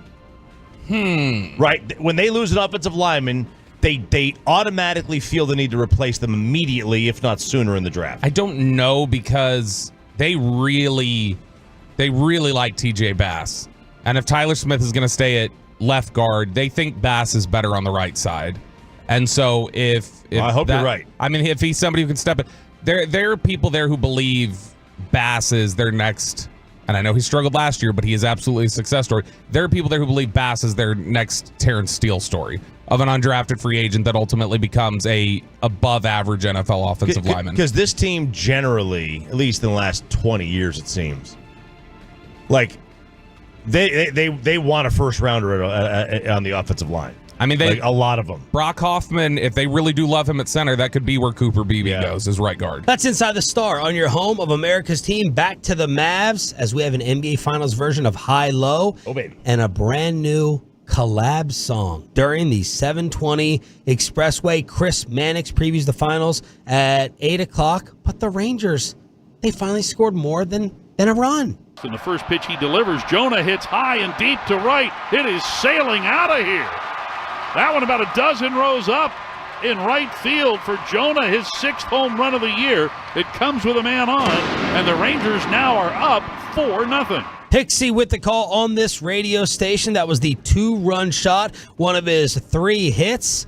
Jose Urena retired the first 15 hitters that he faced, had a perfect game through 6. Rangers beat the Tigers 9-1. 2 games under 500, 15-15 at home. But, Bobby, Corey Seager pulls up with the hamstring that Bruce Bochy is downplaying as of right now, saying, we don't even think we need an MRI, just some time off his feet. I will believe that. I will lean towards believing that, but I also have been given more than enough history over this current Rangers regime, and when they tell us about injuries, for me to go, well, maybe it's not quite that good, because occasionally, and I don't know if it's that they have setbacks or they're trying to cover up how bad it is, not cover up, but basically just not tell the media, like it's none of your business how bad it is. But I'm always a little concerned whenever any injury pops up and they tell me it's nothing, because a lot of times it hasn't been nothing. But ultimately, hopefully it's exactly what Boch said after the game, which is it's just precaution. To me, they're not doing the MRI immediately. That's a decent sign. If they get to 5 days from now and it hasn't improved at all, and they go to do one, then cross that bridge when you get there. But I mean, I think it'd be really, really ambitious to think that he's playing in the next couple of days. Rangers are off today, thankfully, before taking on the San Francisco Giants tomorrow. Bochy's former team, 6:30 pregame, first pitch, 7 o'clock right here on 105.3. Everything you need to know during NBA Finals build-up. Chris Mannix at 8, but we have a commercial-free expressway with an NBA Finals version of High Low and a brand new Dallas Mavericks song for the NBA Finals with not one, but two beautiful singers. That's next in the expressway on Sean and RJ. But let's get you over to the greatness of Diamond.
Do you think it's true that you've got to forget something else to remember that Uber Eats has groceries? No, that's absurd. Hey, remember when you used to be a, what was it, Pepper Lady? Pepper Lady? Wasn't it Cinnamon Sisters? Basil Babes. Saffron Squad? Nutmeg Maidens? Paprika? No. Nutmeg Maidens. I just said that. Was it Spice Girls? Doesn't sound right. Was it Saffron Squad?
Adrian Beltre. Tolos, your attention please.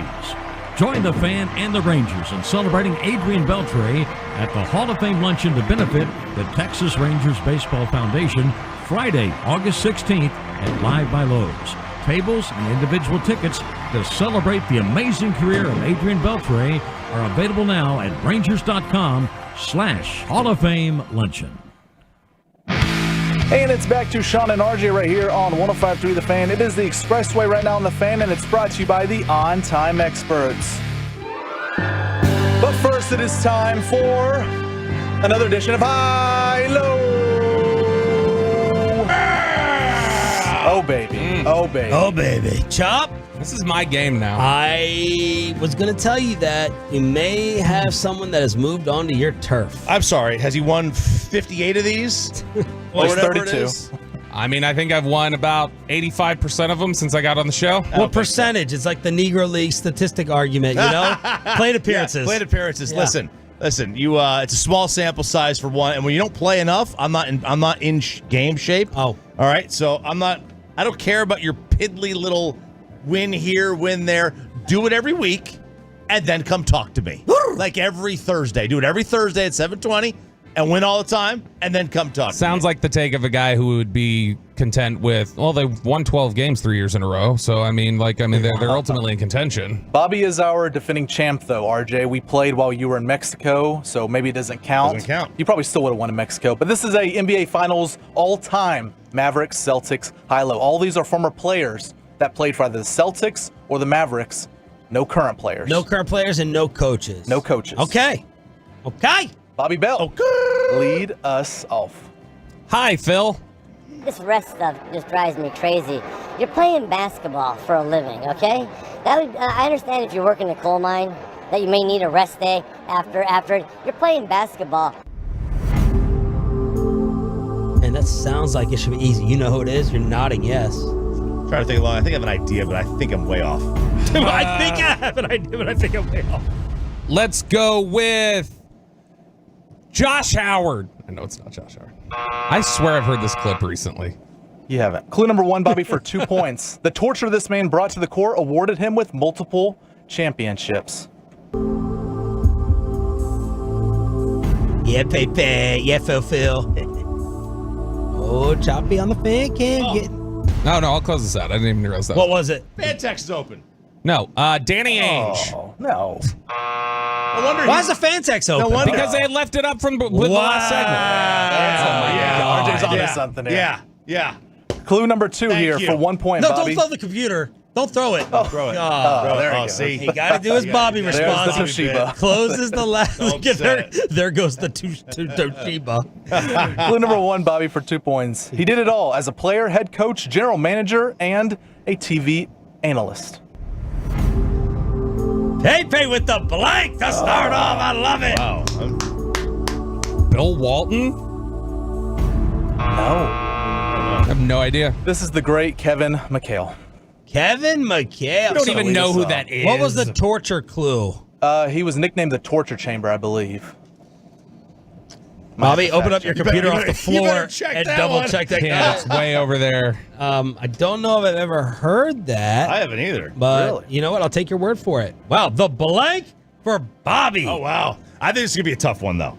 If that's the first clue out the bat. He knows which order he was going in. He knew he was going to give me the hardest You know one. what? Wikipedia, the torture chamber. Hey, Peyton's on the board with 3 points. I did not know. Pro Football References Dak's nickname is the Fortress, so that means nothing. Good job. Four. I get it. Good job, Peyton. Sean Sharif. I will. I'll be a man here, and or a woman, Angel Reese. Don't want to tick you off. Let's go low. You know, we all make mistakes. You know, I did a lot of things I sort of regret. Whether he regrets it or not, I don't know. But he made some, a couple of decisions, and the decision was a bad decision. But as far as playing basketball, you've got to enjoy this guy. Oh, I thought I heard the twang. I thought I heard the twang. I'm going to guess Larry Bird. 3 points. Just like Larry. Sharif. Just like Larry. Wow. Bobby, I'll hold it for you. Just like Larry. To the side. Right to the side like that. Just like Larry. Very impressive. Oh. What was his nickname? The Bird. The bad father? The hick from The hick French from Lick. French Lick. The absentee father? Is that what it is? I didn't know that. Oh, yeah. Go watch some documentaries. RJ Choppy. Let's go high, whatever. Hi, whatever. The easier one. I'll just throw it out there. Fine, go low. No, Go go low. high. Go low. Go high. Go low. Go high. Yeah, go just low. Don't be fake about it, Micah. We'll go just high say here. it. High here. You know, an incredible experience for me to be a part of that history and tradition. Obviously, we know it didn't go the way we'd planned, but I was treated incredibly my time here. What a great pitch. Great tone pitch. Don't pull this out. Give me an early lead. Gordon Hayward. That's all right. We get 2 clues here, or maybe 1. 1 for 2 points, RJ. He had a great playing career in the Western Conference, but a horrible coaching career in the East. Great playing career in the Western Conference. You know about? I knew it when he played the clip. And a great coaching career in the East. Bad coaching career. Oh, bad coaching career in the East. I don't know. Luke Walton. Never played for the Celtics? I know. Clue number 2 for 1 point. This Canadian was good in Dallas, but immediately an MVP once Steve he Nash. left. There we go. What the hell clue is that? Shut Peyton? up, Bobby. You knew it from the first one, second one. Now you killing it? Yeah, You because said it. if he would have given him a decent clue, then That was decent. Whatever, Bobby. What do you want? You want high? You want the normal audio here? give me low. give me low. Low. Oh, Lord, shut out. That's just one of my favorites. And I've worked with Paul in the summer, and obviously, he never stops talking. But just the trash talk that would go along with the game, and not a lot of guys can do both. Tyson Chandler. Good clue. Good guess. It is not. Clue. I'm putting that joke back in the dark roast now. Oh, please don't. Clue number 1, Bobby, for 2 points. He might be the only player to have played with both Dirk and Luka in 2 different decades.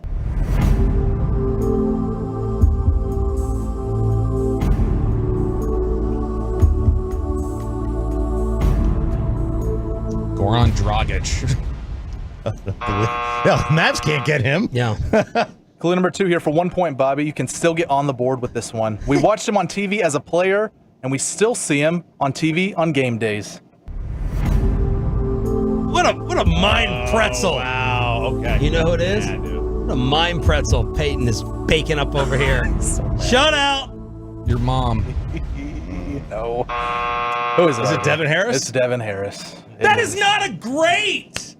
No, it's all-time not a great. What? Debatable. I legitimately hate you. Listen, I hope you win now. I don't even care. I'm just happy here. Let me go high to finish this bad boy out. I'm going to help Sean here if I can. Just to make sure Guys, you've Bobby's been out. so big for us in the playoffs. Hang on, stop. Series. Let's start from the beginning, sorry. Guys who've been so big for us in the playoffs and in this series, especially with his strength and his length. So we got guys that's capable of coming in there. You know, all we asking for one game. I don't know it. I couldn't hear the beginning. I'll guess Rondo. Clue number 1, Sean, for 2 points. You knew he was the truth after finally winning a championship. His airness once did. You're an idiot. His airness. What the hell? You know what? I'm going to throw this. Rajon Rondo. Incorrect. And my next guess is Rajon Rondo. Let's go, Choppy.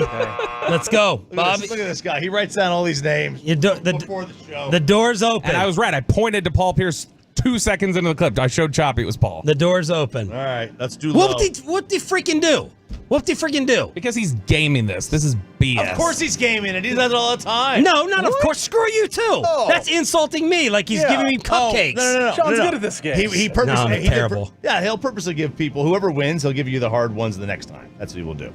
Okay, then we'll start drawing names out of a hat or something You like guys that. are gonna get this end songs canceled. All right. Quit bitching. Another segment I got canceled. Let's go low. Let's go low. There was a lot going on, a lot of conversations, a lot of what ifs.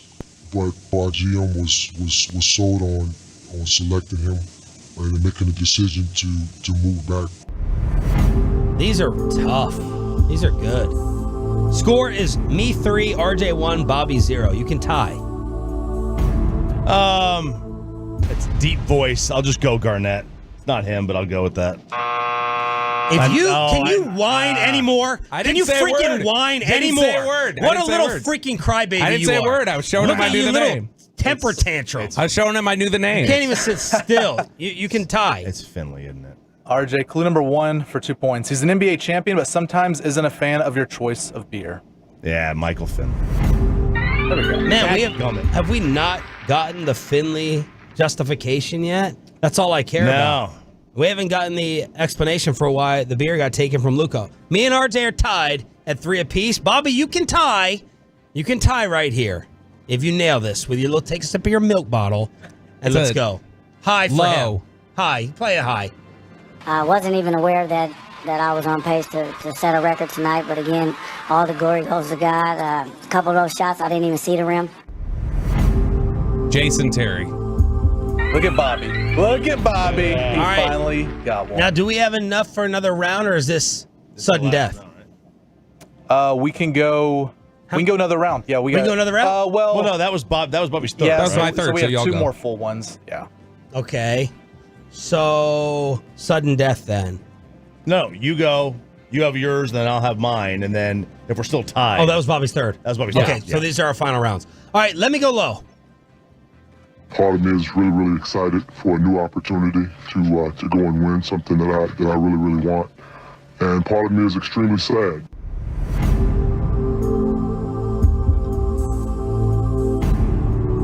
Dang. Part of me is extremely sad. Al Horford. Oh, wait, shoot! Not current! Not current! Not current. Clue number 1, Sean, for 2 points. He has a common first name on the current Mavs, but we only know this person's name from the TV on game days. Can you say that again? Yeah. He has a common first name on the current Mavs, but we only know this person's name from TV. Common first name on the current Mavs.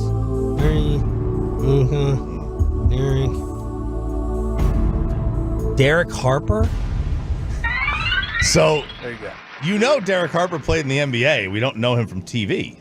Well, Fox Sports Well, but it Southwest. went with my first clue there. The current name on the Mavs TV. All right, RJ, let me run the segment, damn it. All right, Choppy, this is for the walk-off win. Okay. Low. Let's go low. Our league now is at a point where you have to teach more than anything. AAU has killed our league now. Seriously, I hate to even say this, but it's real. AAU has killed our league. This is usually the patented Ralph James moment, pulling it out for the win. A dagger. I'm not confident about it, but I'll say Garnett. That's right. Wow. That's right. And that's the dub. The dub was Sean. Good job, Phil. The dub was Sean. Sean knew Paul Pierce. Pepe. He knew Paul Pierce. Pepe, well done. That would have. Good job, Bobby. Well you would have had. done. You would have Man. had 7. 877-881-1053 is the Franklin Franco Injury Attorney text line. Get your computer back. Yeah. We need you for the rest of the segment. The next topic is yours. And we're about to have a brand new Dallas Mavericks song, Expressway, Neighborhood Watch, and then NBA insider Chris Mannix. All this talk about Kyrie Irving and the return. This is the type of vitriol and hatred that he's going to be facing from the massholes. Dave Portnoy, Mr. Boston, Barstool Sports, is talking about what's in store for Kyrie starting tonight. I want to talk about Kyrie f***ing Irving. Remember, he stomped on Lucky. I f***ing remember. He said everything in the book. He's the worst Boston athlete in the history of Boston athletes. And now he's coming back in the finals with that crybaby Luka Doncic. This is Armageddon. Start gearing up. June 6th. That's the finals first game. Start gearing up. This series is over. This is Armageddon. We have Armageddon is coming. Kyrie is coming in the finals. That piece of shit. Gear up. take a deep breath. Armageddon is coming. June 6th, NBA Finals. I can't believe Kyrie versus the Celtics. That times 25,000? That's what's going to be happening. My worst sports fan moment ever, as I went to game 1. I flew out to Boston, Lakers Celtics, upper deck. I wanted the Lakers to win, and I really felt like I was going to get shoved down the entire upper deck. Were you from multiple people? Like, just and I because wasn't you're cheering, I or- wasn't like loud in your face like Bobby, like middle finger. I'd stand up, I'd be a little bit vocal. I felt unsafe for real. Yeah, those are, especially up in those seats. If you're up in those seats, It was like those, second row from the top. those are going to be closer to the common man than the court side. I wish all of them got stabbed on the way out. All of them stabbed and drank their beers, alcohol poisoning on the way out. I'll forever hate all their fans. Well, Kyrie Irving is known to level up, Sean, whenever he goes into a hostile atmosphere. So I went and looked up what are his career averages, what are his averages playing in Boston since he left, and his career averages playing Boston at home with his new team. So, like, does he feed off the intensity at all? So his anything like against Cleveland going back there? So on Boston specifically, his points per game go up about 1.5 points from his career averages, and his 3-point shooting goes up like 3 points. He's a more efficient player when he's going into Boston. On the road, or when he's playing at home against Boston, his numbers dip from his career averages. Like, it's almost like the juice isn't there. Now, I wanted to see, okay, does that apply towards Brooklyn and Cleveland too? So if you take all of his games against former teams that he played for, his career average, he averages 23.5 points per game. When he is on the road against a former team, he averages 28 points a game in 15 career games. Wow. When he's at home against a former team, he averages 20 points a game. 3.5 points lower than his career average. So he definitely seems to be one of these guys who, when the intensity's there, when the juice is there from the building, he goes up. Because I'm a little bit worried about it on how he responds. Like, you do this to Kobe, you do this to Michael, you do this to Luka, you're going to pay. It's going to get them going. Yeah. Now, maybe it forces them, someone like Kobe, to be a little too selfish, take the game in their hands, and be a gunner. And I'm a little bit worried / curious to see how Kyrie responds to it. Does he take it to a Kobe-esque killer level? It's interesting. I think that generally I find like great players play to the road, and the guys who are kind of that's what they always say. Like, especially in basketball, the role players. Your role players play better at home, worse on the road. I have a feeling that the really good, the great players in this series, even Brown and Tatum on that side, will play really well on the road. I don't really have a fear that Kyrie's going to melt on the road here in this. All right, so let me ask the question a different way. Franco injury attorney text line. Does Kyrie average more points in this series on the road or at home? Everyone answer that. Road. Okay. What else is your research Which say? he's, by the way, he is dead even for his career on home and road splits as a player. And so the fact that it jumps up like that against former teams seems to say that he's leveling up there. Now, I was curious about Porzingis. What does Porzingis have? Does he have any sort of effect? His numbers are about the same as his career averages, but he does go up a little bit. He's had a lot of success going and playing in New York after leaving there. He's played the Wizards once, I think, which that's not going to be the same pressure, but he still is not. He's missed Dallas every opportunity since he left. So this will be the first time that he comes back, period. That's wild. He's only played 2 games in Dallas as a visitor in his career because he was hurt for a couple of them. His whole career? He's been in Dallas and he's played 2 games against the Mavericks in Dallas his entire career going back to the Knicks because he was hurt even with the Knicks a lot of times. And so he hasn't been here in Dallas very often as a visitor, but he's got his points per game goes up about 3 points against former teams in 17 games that he's played. That's against the Wizards and the Knicks, but the New York crowd has not rattled him. Porzingis has played well when he's gone back to New York, and so it's something that I don't think Dallas would be more of a tough environment for him than the Garden. So, final summary. Kyrie Irving plays, like the data says that when he's playing against a former team and he goes on the road against them, his numbers jump significantly. Tim McMahon on the Hoop Collective warns the massholes.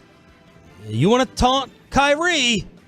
you may be getting something else you didn't want. The Boston fans are going to give Kyrie hell, and Luka is going to take it personally. And I'm just here to tell you, you can ask some gentleman who was sitting courtside today, you don't want to be the fan that says something that Luka takes personally, because he's searching for that. He uses it as fodder. And I'm telling you, Luka is at his best when he's pissed off and decides that he's going to punish somebody. Woo! Right. Oh, I can't wait for Luka versus the Boston fans. And to talk about it, Crosstalk with Boston, WEEI at 9:30 this morning. That's the biggest thing I will say about Dallas's advantage in this game. When you talk about, Kyrie, Luka versus Tatum, Brown, Kyrie and Luka feel like they are killers. Tatum does not feel like a killer to me. No. Brown does a little, but Tatum does not. Was some of this from Tatum and his comment yesterday, being asked about all the different media scrutiny surrounding what this will do to his legacy? I think more so than me, right? It's like my mom, my grandma, my family and friends, they're more bothered by it than me. And, I understand, like, if Deuce was to make it to the NBA and people were talking about him every single day, as a parent, I wouldn't be able to separate the superstar from the child. So, my mom took it a little tougher than maybe I did. But for me, I don't take it personal, right? It's a long break without NBA basketball. So they had to overanalyze every little thing and have something to talk about. Did it get old? Yeah, but it's the finals. They wouldn't talk about me if I wasn't good. So, try to take some positives out of it and change the channel. He's a quarterback. No. Yes. Nope. Too rattled to be a quarterback. No. Like, from the standpoint of you're cerebral, you're not like quarterbacks. You need to be a killer in the NBA to be the superstar. You don't need to be a killer at quarterback necessarily. You could be a thinking man's quarterback and be great and win. He's got that, he doesn't. He's not unlikable either. Yeah. That was a likable answer. That's fine. It's a fine answer. He's not unlikable, but that sounds like he's trying to convince himself to me that I'm not bugged by it.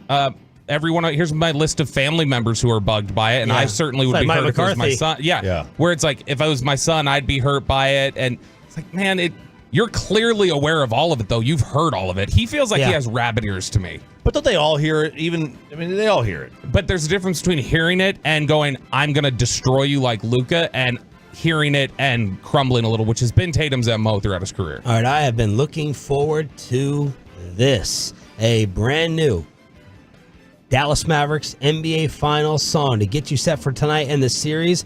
Ralph, any setup needed for this? So Bobby and I were in the garage the other day coming up with ideas for a song.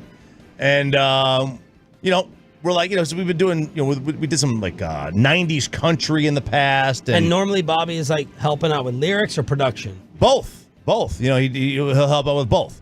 And this time he also helped out with vocals. Oh! Yes, a little collab. And I hate collabs. Nobody hates collabs more than me. Really? But they're growing on me. They're growing on me a little bit. So we were coming up with this because we did ABBA. We did ABBA last time. You were out. We did ABBA for the Rangers, the other world champions, So did your dad and his nursing home friends like it? They do. They loved it. Big fans. Big fans. This one, a little bit younger crowd. We went with a little Jack Harlow, "Lovin' on Me." I know they can guard the pain and Drew can lock it down, but you can rip your jumper from three, Kyrie. Rip your jumper from three, Kyrie. Kyrie's a killer, baby. With Luka, step back and drill it, baby. He's 25, refs say he's still a baby. So close here in Dallas, you can spell it, baby.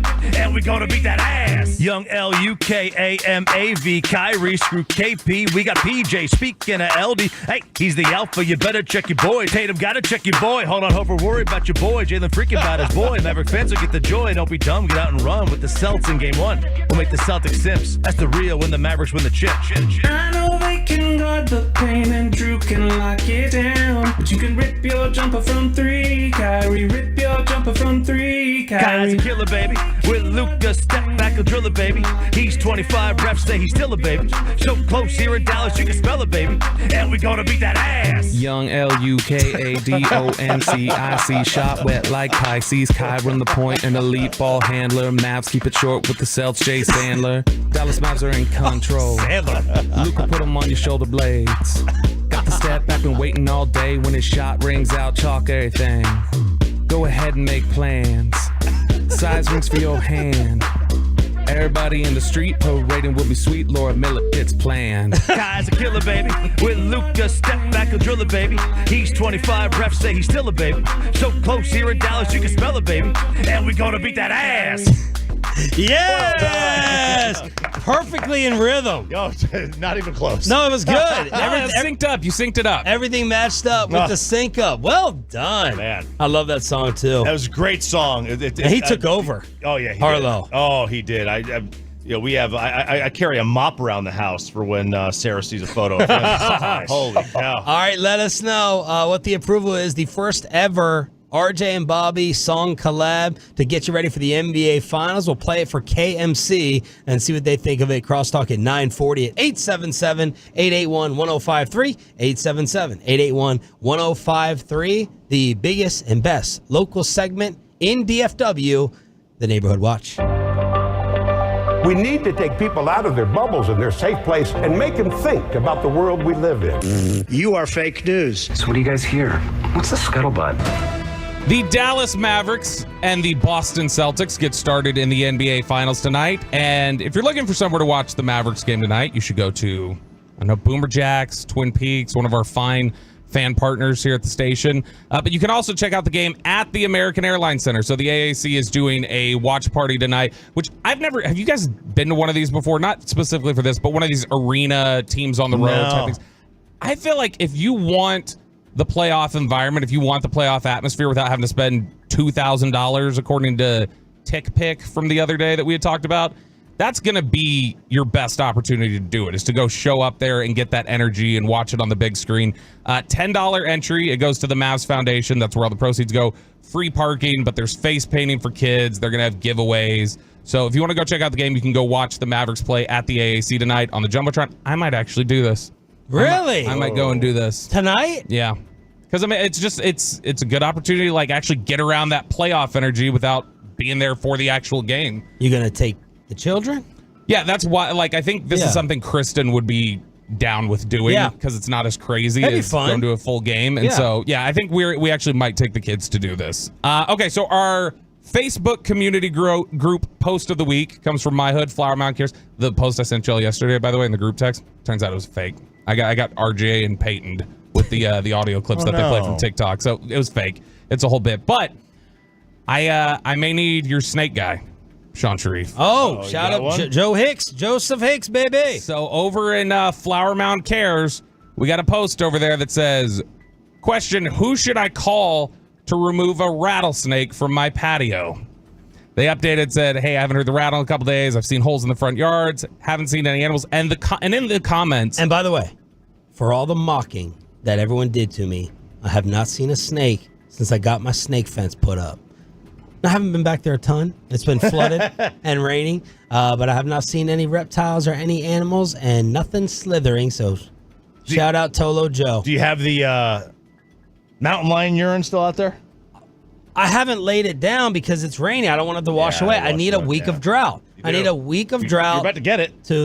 Is it? Well, so I looked yesterday. It didn't look like it's going to rain until later on this week. Yeah. 96 and sunny today. Wednesday is the next time it'll rain. Snake fence is working. So, yep, it works out. You may not even need to spray urine all over your yard any longer. But this is a little concerning to me because I brought it up on the air last year. Last year, there was a rattlesnake in the front yard of our apartment complex by the street. And front yard of the apartment complex. Did you hear it? No, Jacob had seen it while he was walking a neighbor's dog. And I remember just because when we called the non-emergency line, we're like, hey, should we call animal control for this? And when I explained it to the lady at the police station, she was like, they're a snake. They live outside. So, whoa. Okay. All right, lady. It's a rattlesnake. It's not like a garter snake, but okay. But in the comments, there were a bunch of people saying that, there's you can find rattlesnakes around Flower Mound, which I had no idea there were rattlesnakes. My mother-in-law told me at the airport, I think it was DFW airport. There was a snake. Yeah, there was a snake. It was trying to get into ticketing. They wanted to get through TSA. See if he was getting there. But yeah, it was like a black snake out there. These days, you could take it on there for support. But I probably could. You can take Peyton as Sean Snake or whatever he did. We need to bring that back. We have to bring that back. So the thing that I always thought of rattlesnakes as being West Texas, middle of nowhere. Like Arizona. I did not think well-populated areas you could run into rattlesnakes. Copperheads are the most prevalent around here, and cottonmouths. But there's obviously some in the area. So are you guys familiar with Boston's Pizza? Yeah. Boston's Pizza. The gourmet pizza. Boston type of pizza? No, the restaurant, Boston's. No. Okay, so Boston's And what Pizza. does Boston's Pizza mean? How would you categorize that? I know New York pizza. Their pizza. I know Chicago pizza. What's Boston pizza?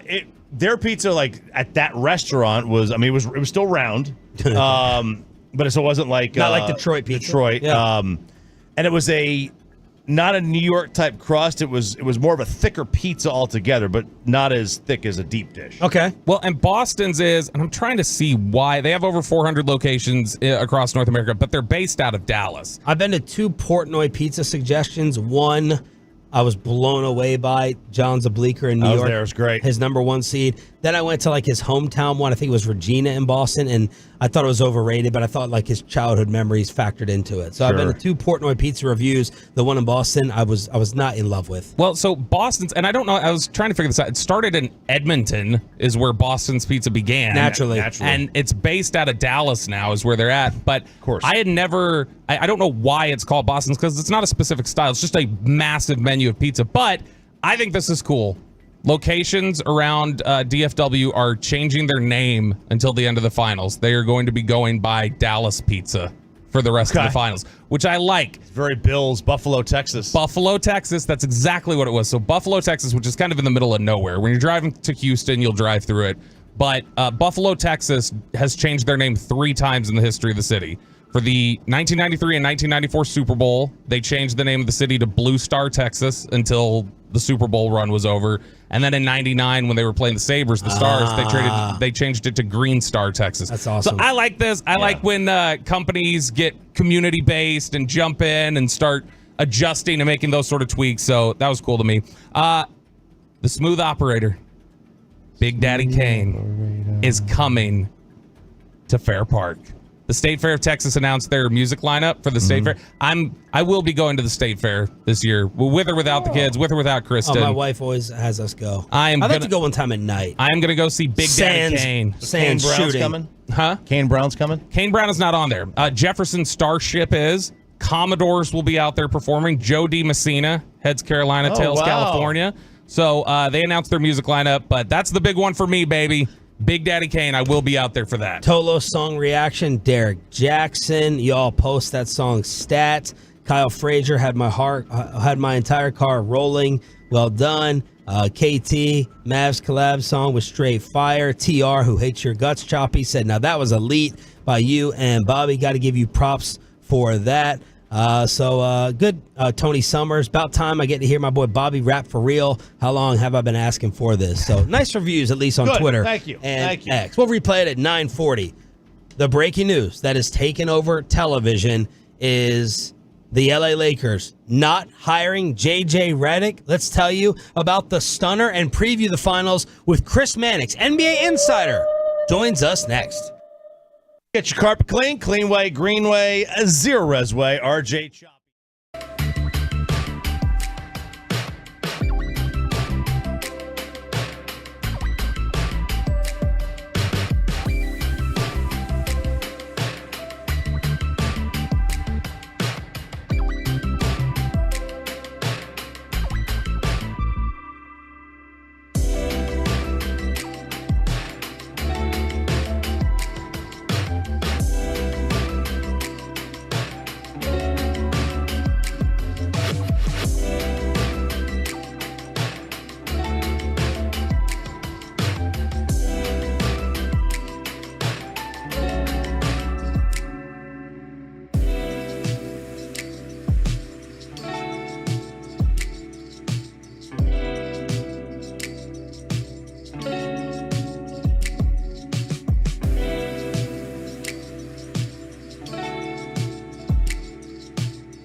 Your turn it on, leave it on. Home of America's team is 105.3 The Fan. Hello, baby. KRLD-FM and HD1, Dallas-Fort Worth. An Odyssey sports station. From our Highly Mazda of Arlington and Hearst studios, this is Sean and RJ on 105.3 The Fan. 8 o'clock hour, game one of the NBA Finals tonight. Mavs Celtics, of course, tip off at 7:30 here on Sean, RJ, and Bobby. We are getting you set, but the breaking news from exactly 2 hours ago comes from Woj that the Lakers are not locking up J.J. Redick, as Shams Charania said. Instead, Connecticut's Dan Hurley. Wow, perfect timing for Chris Mannix, NBA insider, Sports Illustrated, NBC Boston. He's been talking about the Tyson Paul fight here in Arlington as well, and Chris joins us on the D&M Leasing Hotline. You woke up, saw this, heard this, and thought and said what? I mean, very surprised.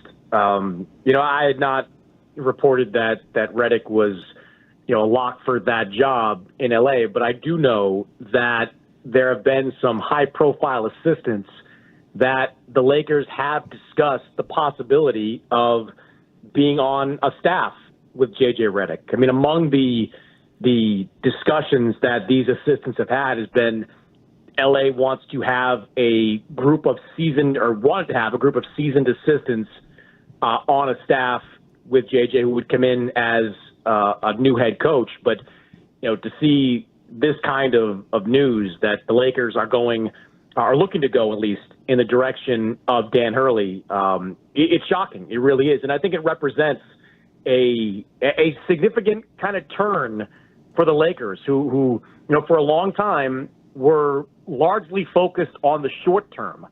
The interest in Dan Hurley tells me that they are, for the first time in a long time, focused on the long term. Can you read into this at all in terms of what this means for LeBron? Like, does this make it less likely that he returns? Is he on board with this? Is this somebody he would want?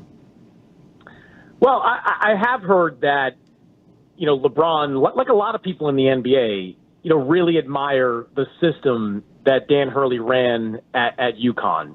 And even before all this, when UConn was rising the last couple of years, when I talked to college scouts about the style, they said it was a very pro style, and he has had success in recent years developing, young NBA prospects. I mean, Donovan Clingham is going to be most likely a top 5 pick in this draft. So I do know there is a deep respect league-wide for Dan Hurley's basketball mind.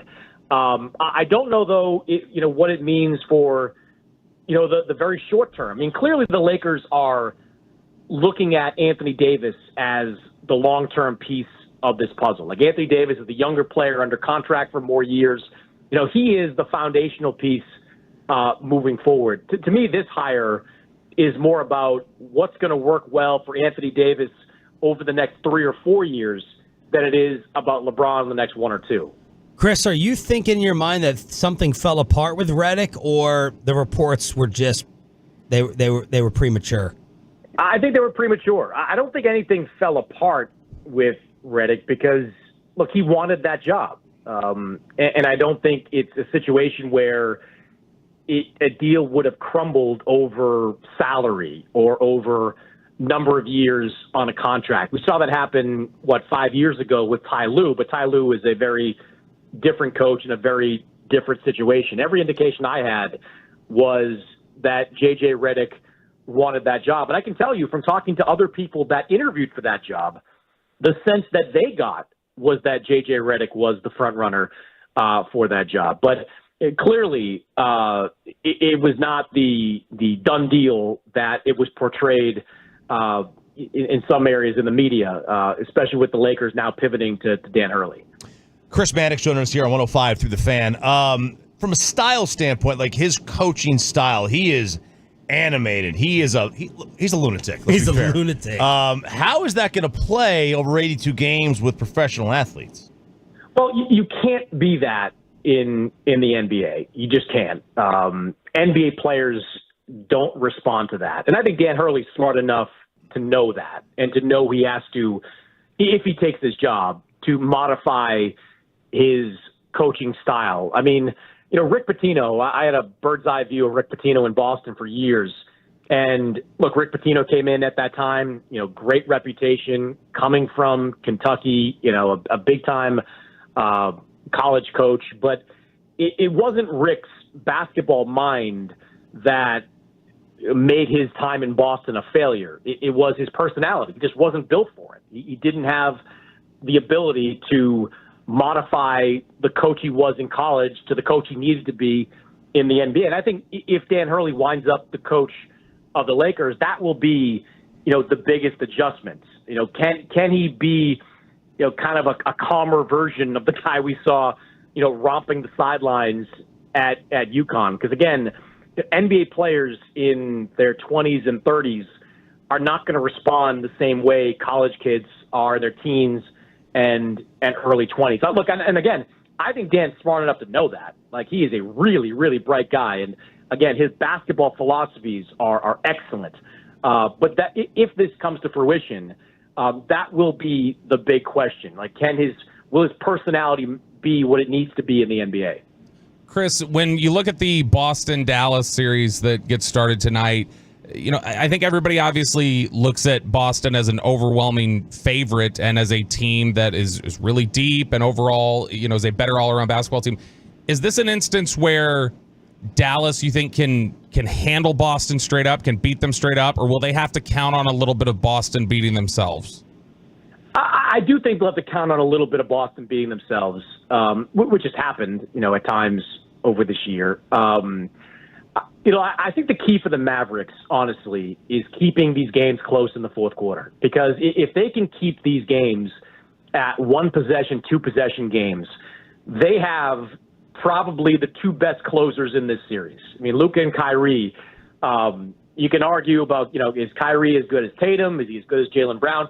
End of game situations, both those guys are going to be the best closers on the floor. I do think it's going to be challenging to keep some of these games close because Boston, we saw, regular season, postseason, they've got one of the best point differentials that you'll see. That their three-point shooting makes them capable of just blowing the doors off you at any given time. And that three-point shooting is only going to get better with Porzingis back into the lineup. So there's definitely, a legitimate concern of, you get in the middle of the fourth quarter, and it's a 15-point game at some point. But if they can find a way to keep these games close, I trust Luka and Kyrie to come up big in closing second situations more than I trust anybody else on the floor. And I think that, to me, is their pathway to victory. We were talking about this earlier, the idea of Jason Tatum, and you mentioned them being two great closers there, Kyrie and Luka. Do you feel like Tatum has that kind of killer instinct or finish mentality that a lot of the greats do? Because we were talking about it, it's like he just seems like a really nice guy, and we don't see necessarily that ultra competitiveness that we see a lot of times outwardly from some of the top players.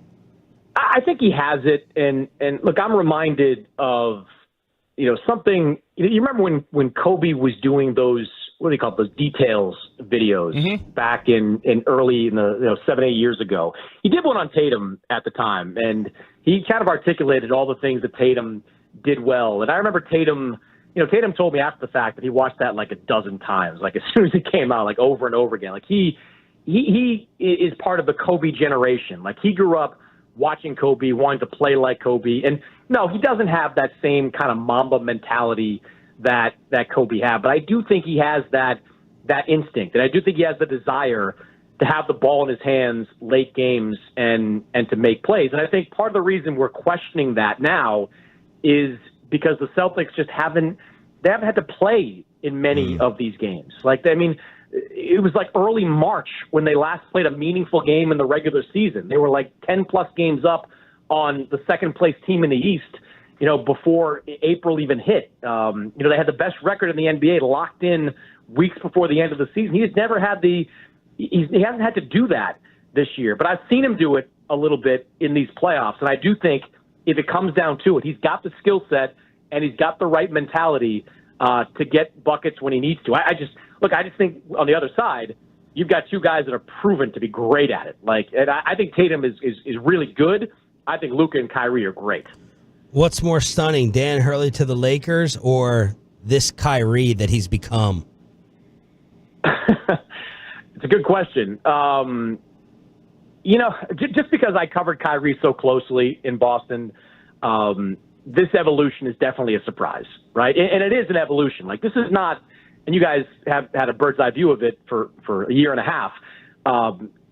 Everything that people are saying about him down there is real. He is a leader in that locker room. He has figured out a way to make it work at the highest level alongside Luka Doncic. Those two things were 100% not true during his time in Boston. He was not a leader in that Celtics locker room. He couldn't make it work alongside other good players. And that's what ultimately, cost the Celtics what should have been, a championship level year in 2018-19. Now, some of what Kyrie has evolved into, came out of necessity, right? He hit free agency last summer, and there was one team willing to make him a $100 million+ offer. I think getting that kind of reality check certainly changed him. I also think, though, having Jason Kidd there, a peer, a kindred spirit, somebody grew up watching in New Jersey, had a huge impact on him. So, look, this evolution is definitely surprising, but there's no BS about it. You talk to people in Dallas,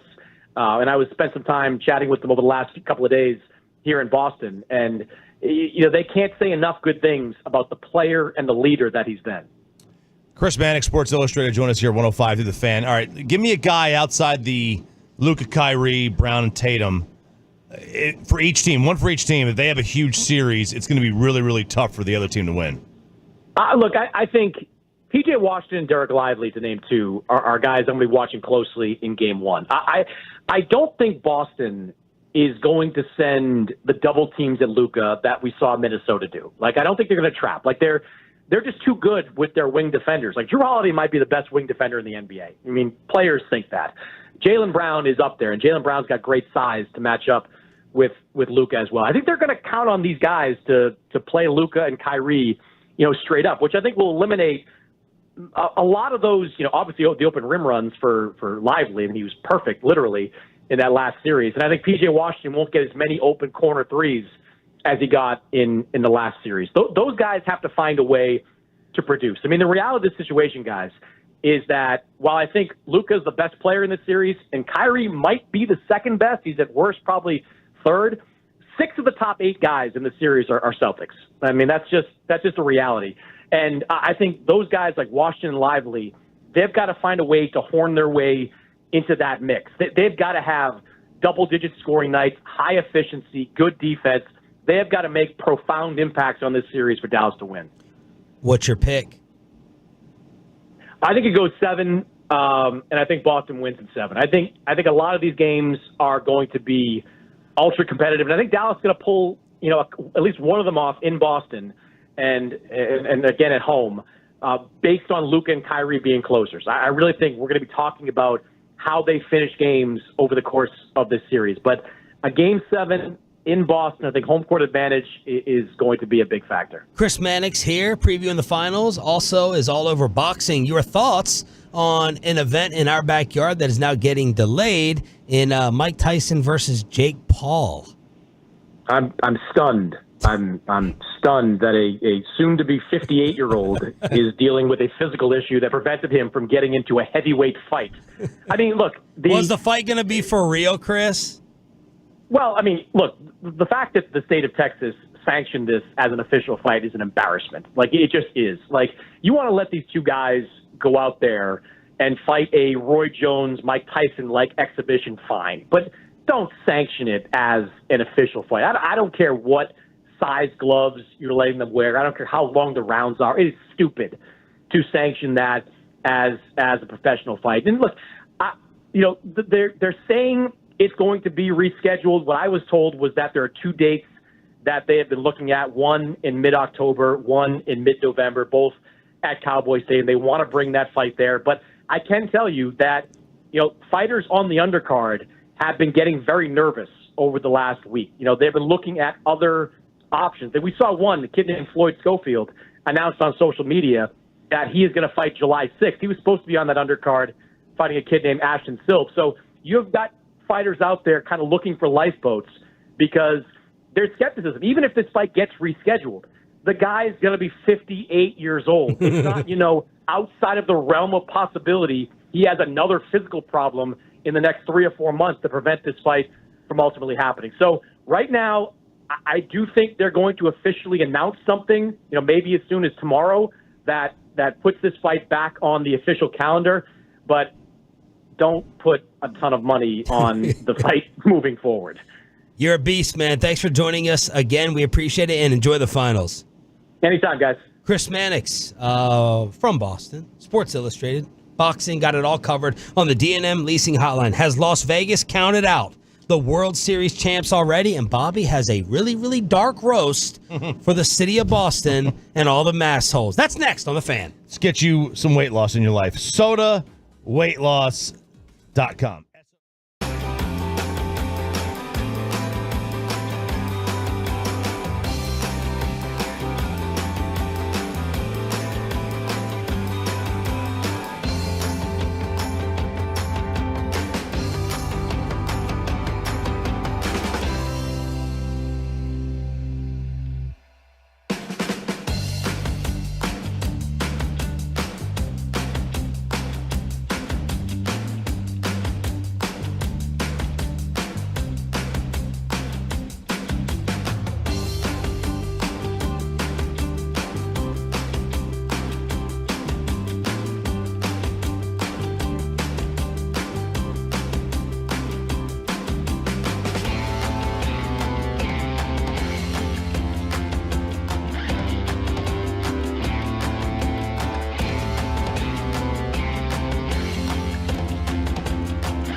Uber Eats has Lola V products? I gotta remember that. Well, they say in order to remember something, you have to forget something else.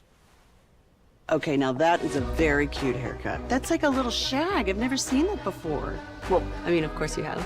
It's the Rachel. Oh, is that your name? No, I mean, like, your name. No, I'm Jen. My name's Jen. Right, but I just mean, like, this is your haircut. But that's hair on your head. I'm not saying this is your hair. Okay, freaking me out a little bit.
Frankel. Frankel, the go-to car and truck wreck attorneys in Dallas.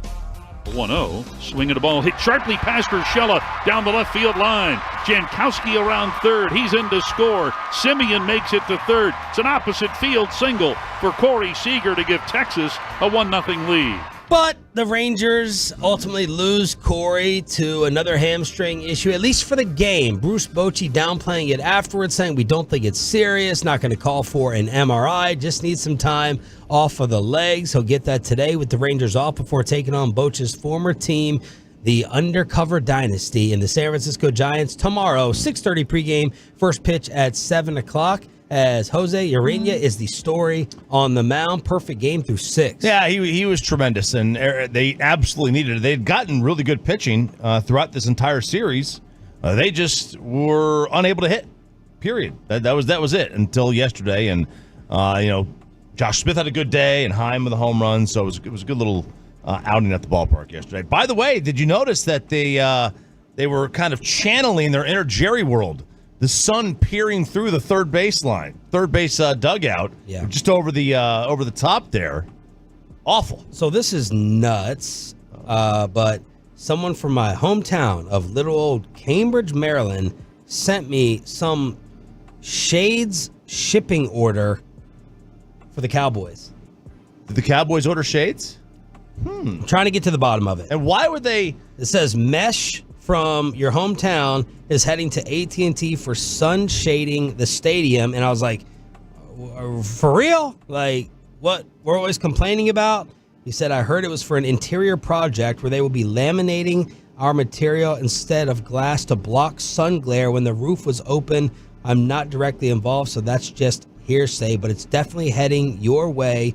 Heard it was like $2 million in material, so I'm just glad we got some of that JJ money. So I don't know how. How do you find? How do you find? Oh, what'd you say? World Cup. How do you find that company in that town? Exactly. Like my town is a nothing. It was small. It's a good little small town. You didn't even go through my hometown, I don't think. I went through Easton and St. Michael's. Yeah, those are the rich people. Oh. Then you get to Cambridge, mine, 10,000 people, and it's a really big major step below. Major step below? Oh, yeah. Is Amanda went through it. She's like, now I understand why you're so hood. Is this how like all the favors you've done, like getting Jerry's word out there when he pulls you aside? Is this like a favor to you? Like, I'll give it back to your community? Yeah, I know. I'm like, Cambridge, Maryland has the material that the Dallas Cowboys need. I still find it hard to believe. There's not a shade company in Euless, right? That can get this done. Get you Tolo David hooking it up with the shade work. All right, so I want to see if Vegas is counting out the champs. All right, bet online with the current odds to win the World Series. The favorites right now, RJ Choppy. Win the World Series, the New York Yankees. No. The Dodgers. The Dodgers are 13-4. The Yankees are second at 5-1. Then, hottest team, Baltimore. arguably, the Phillies. Yes, Phillies at 13-2.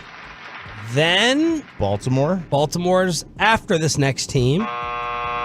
Let's go with Cleveland. No, are they still buying Atlanta?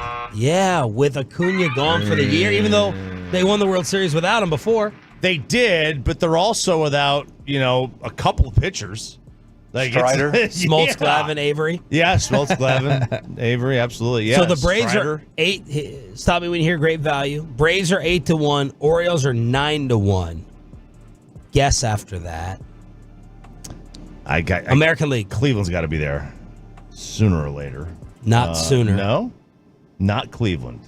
No. Surely they don't have Houston. The Houston Astros are 12-1. I told you weeks and weeks ago, lay down the bet if you can. I'm not going to eliminate them. They just shut down 2 more pitchers for the year. Houston is 12-1. Seattle is next at 18-1.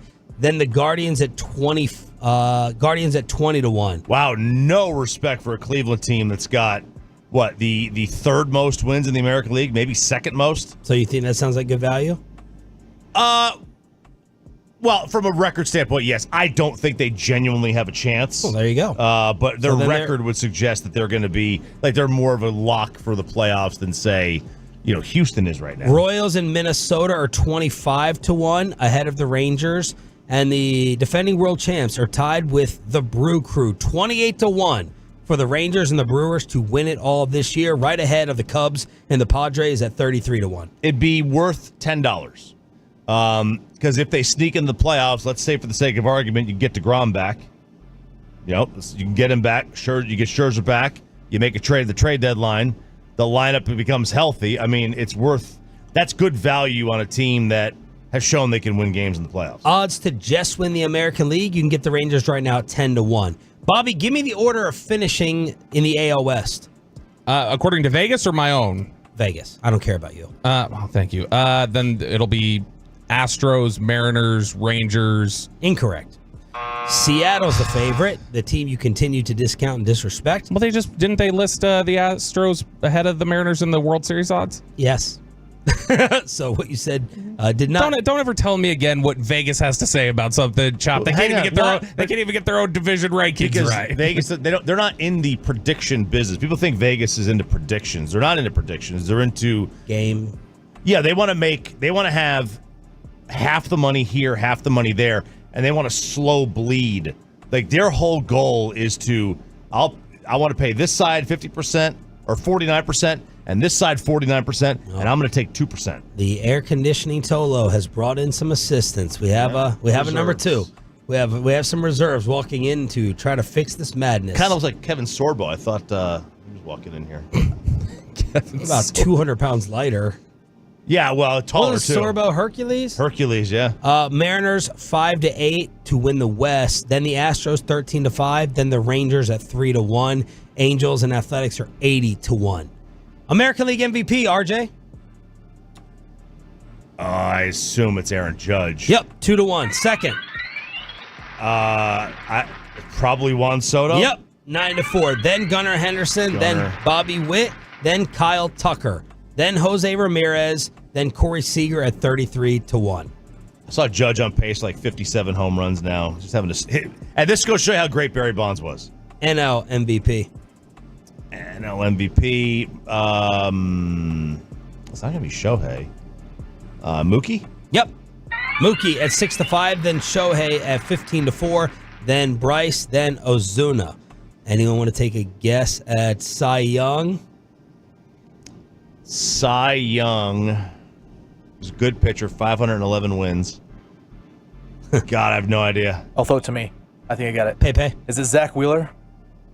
Phillies? Yes, for the National League. Good job. How about the American League? This will be fun. Scooble. Yeah! Wow, Well done. Detroit, huh? Detroit lefty. Scooble, the American League Cy Young favorite. Below the belt is coming up at 8:40 here with a quarterback list. Holy crap.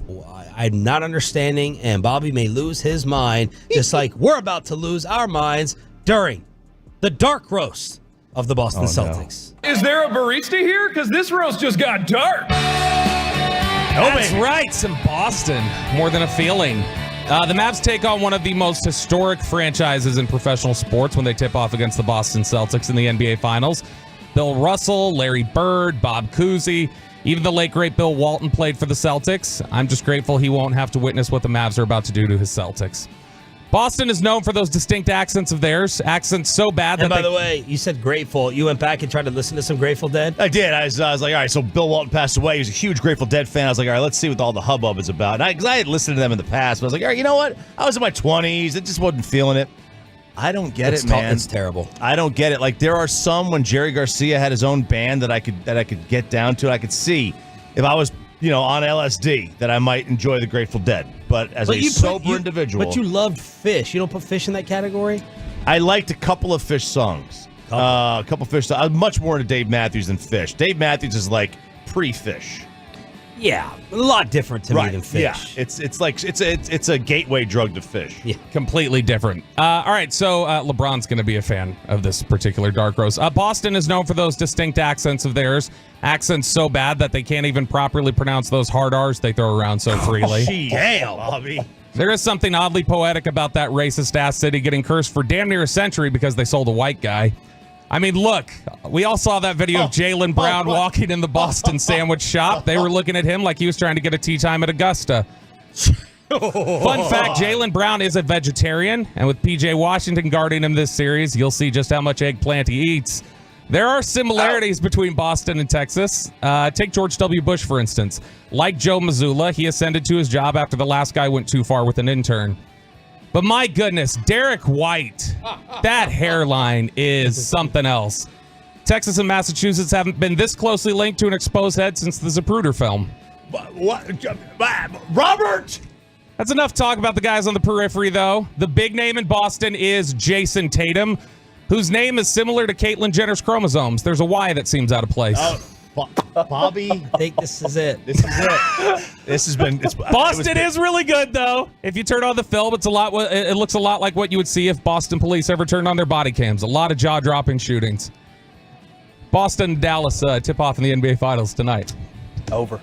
Yep, This is a good run. That was a good run. 2023 to 2024. I've enjoyed working with you. Kevin Hagelin approved all of that. He didn't approve it. He just said it was good. I've enjoyed working with you. All right. I don't know that we're going to be able to say that again. Feel but like Below the Belt is not appropriate name for the upcoming segment. Holy cow. There's a quarterback list that just dropped that has everyone losing their minds. That's next on Sean and RJ, and I stress just Sean and RJ. Just the two of us. Next. Let's get you over to A number one air. It is championship season time, boys and girls, at A number one.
Uber Eats has Lola V products? I gotta remember that. Well, you know, they say in order to remember something, you have to forget something else. Okay, now that is a very cute haircut. That's like a little shag. I've never seen that before. Well, I mean, of course you have.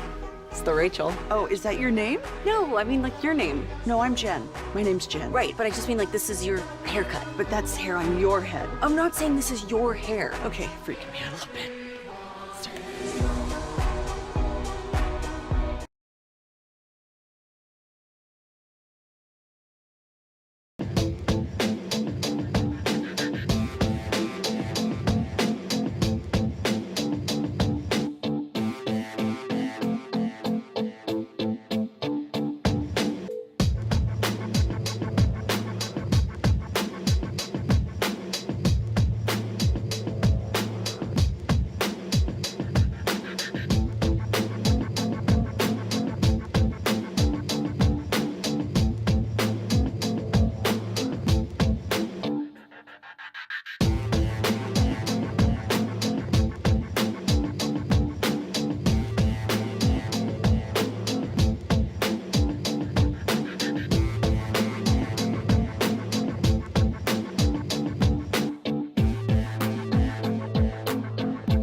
than anyone else. This is Texas. This is Classic Chevrolet. Together, let's drive, relax, enjoy the difference based on new Chevrolet registrations 2023.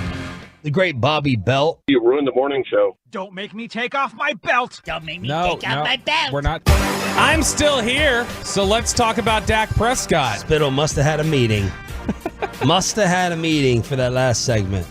Woo. So Dak Prescott was talking to the media yesterday. Although he could appreciate, he's got really dark humor and he loves comedy. So I don't know. It's fair. TBD, 10:01, we'll find out. It was all fair. They were all just, jokes are jokes, guys. All right, so Dak Prescott was out at the Star yesterday doing media availability, and we've all had this discussion so far about where the contracts are at in terms of Dak is entering the last year of his deal. CD is not there right now. Mike McCarthy is on a one-year deal. Mike Zimmer is on a one-year deal. There's a lot of guys who have a lot of pressure riding on them this year. So Dak Prescott was asked, does the number of guys in contract years raise the urgency? This is the urgency you should always have, to be honest.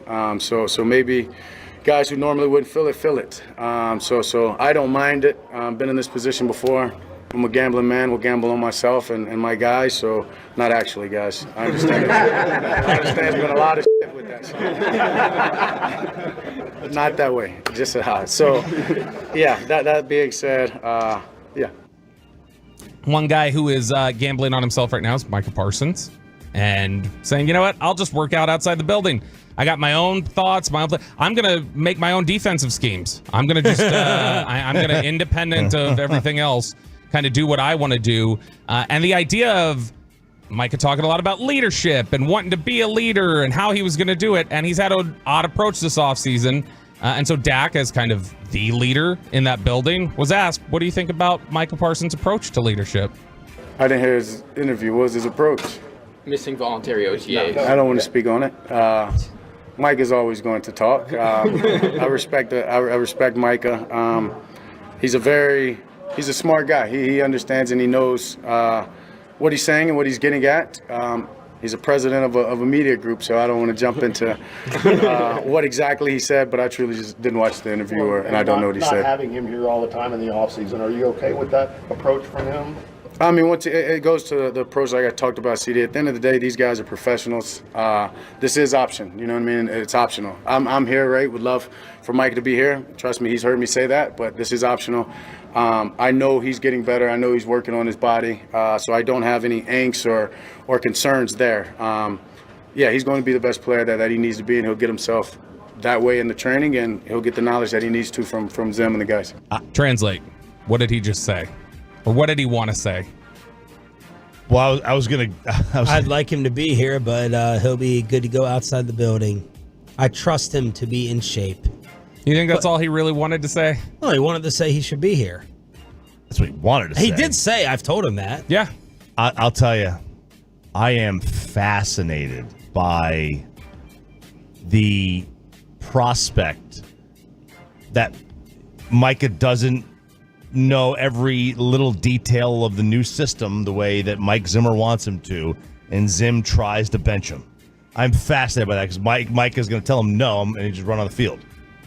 I'm fascinated by that. I don't think it's going to be he doesn't know every little detail of the new. I mean, if he goes, we're in June, 3 months from now, all these practices, everything else, if he is not doing what he's supposed to do on a given play and they have busts, and he's just like, at that point, it wouldn't be he doesn't know. I feel at that point it's what Mike was talking about the other day. If I have my own ideas about things, and then that's defiance that Zimmer would take issue with. What else are you trying to get at with what you think Dak wanted to say? I'm just saying that I don't think he talks there. He's president of a media company. I think that's an interesting comment to make, is to reference that, well, he's president of a media company. Does everybody love that?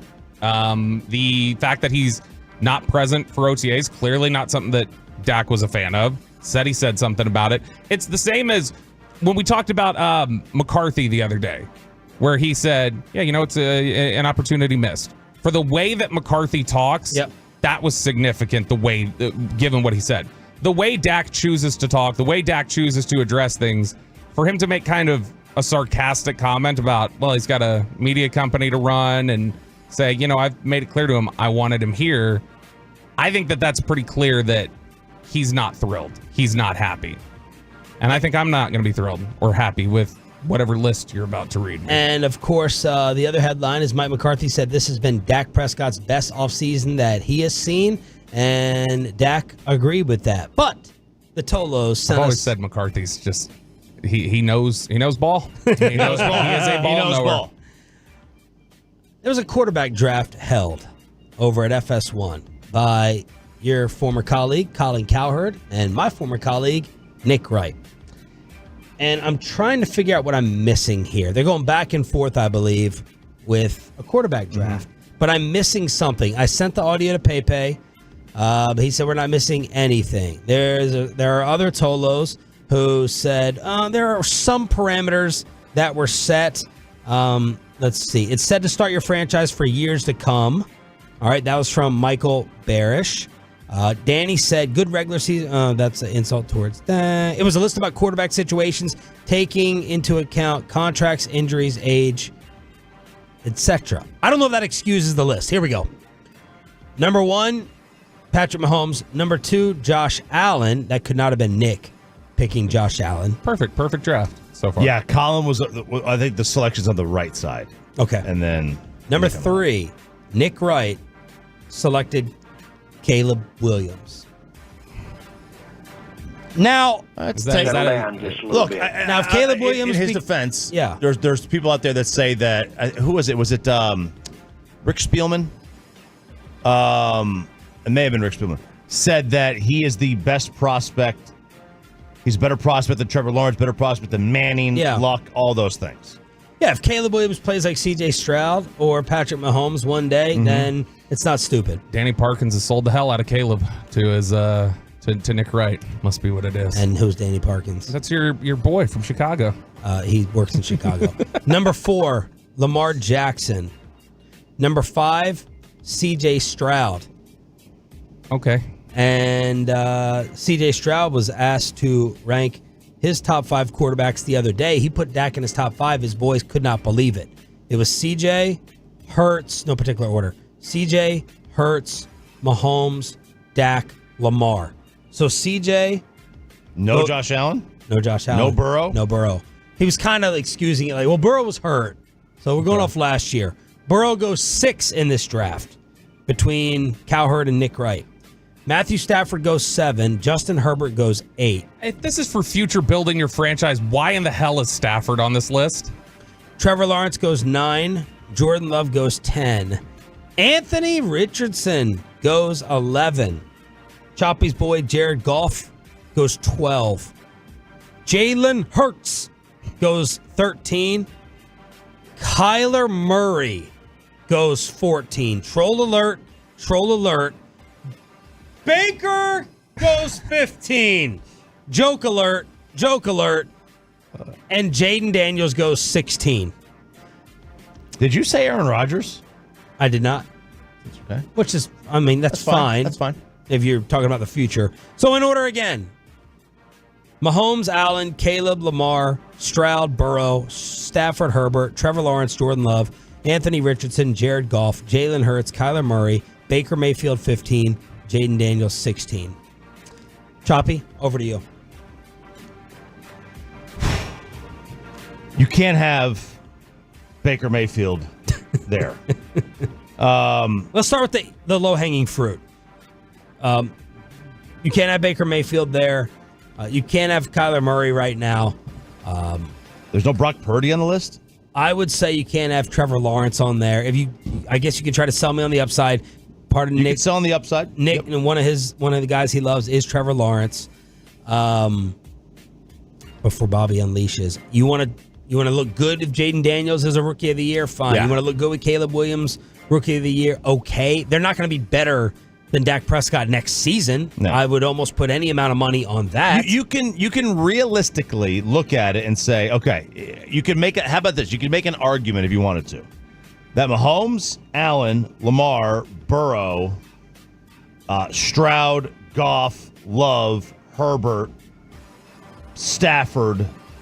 You can make a case, Lawrence, Purdy. You can make cases for them, right? That they're if you want to, if you absolutely despise Dak Prescott, you can make a case for all those guys to be ahead of him.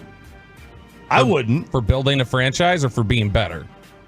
You would like tomorrow. You would just pick the quarterback to be. You would just pick them to play for you tomorrow. Forget about how many years it is. I'm not going to get any years because then you could add Rodgers in there and Stafford. But you could make a case that there's 10 guys or so that you wanted to have that you prefer stylistically over Dak. But that's as far as you can go, and that may be stretching it anyway. He has clearly shown in his career that he's a top 10 quarterback in the NFL, top 8, top 6 at times, top 4 at times, for crying out loud. But to have him outside the top half, come on, man. And this isn't the only list. I mean, Ryan Russillo had a list that said the same thing, that had Dak at 17, same spot, 17. Come on, man. Behind Kirk and Mayfield and Stafford and Tua and Purdy and all them. It's sad indictment of our industry. It really is. 4 of the top 10 leaders last year in QBR are not on this list. 4 of the top 10 leaders in QBR are not in the 16 quarterbacks they picked. Purdy. Including the top 2, Purdy and Dak. And then there's also, not that you would, but there's no Kirk Cousins, there's no Tua. And the guy puts up these numbers basically every year. He just finished second in MVP. Like, it's sad. Skip Baylessism. They know what they're doing. I'm glad that Draymond. What was that? Was it a Nick Wright list you took a picture of at the airport when we were flying back from California? What was that? Oh, yeah, and it was just the Josh Allen. He didn't have Josh Allen like his top 15 quarterbacks in the NFL or something stupid. Yeah. And he had Lawrence, I think, 3rd. And it just brings me great delight that Draymond Green told Skip, dude, I'm not coming on your show. You're dead. You're done. You're old news. You're finished. It's over and done with. I love it. I love it so much. So there you go. Top 16 not in it. Come on. It's a joke. It's an absolute joke. It's ridiculous. 877-881-1053 is the Franklin Franco Injury Attorney text line. It's game day, and it's time, y'all, to make the official picks and selections. You want to get in phone calls for it? Do so. We have crosstalk with the Massholes in Boston at WEEI at 9:30. 877-881-1053. 877-881-1053. Who wins the NBA Finals and why? Next on The Fan. But you are going to win Father's Day if you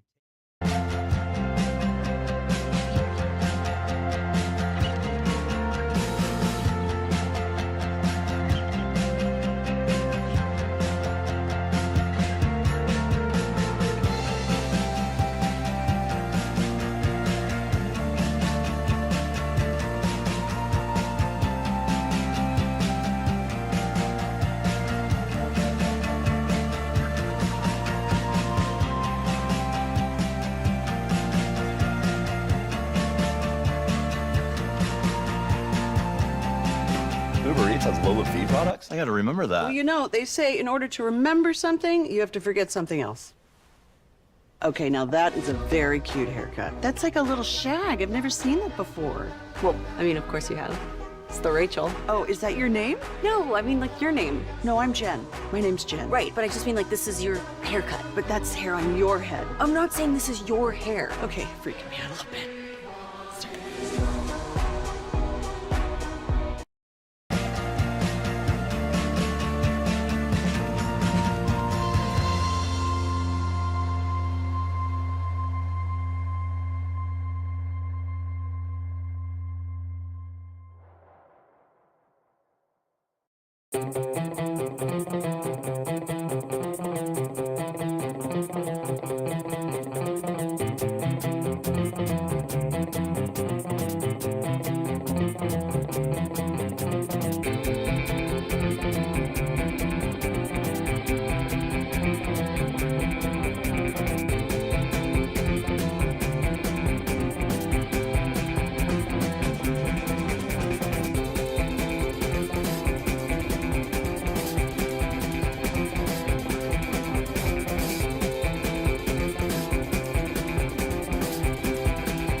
This is the exclusive home of Dallas Cowboys football. KRLD-FM and HD1, Dallas-Fort Worth. Let's go, Cowboys.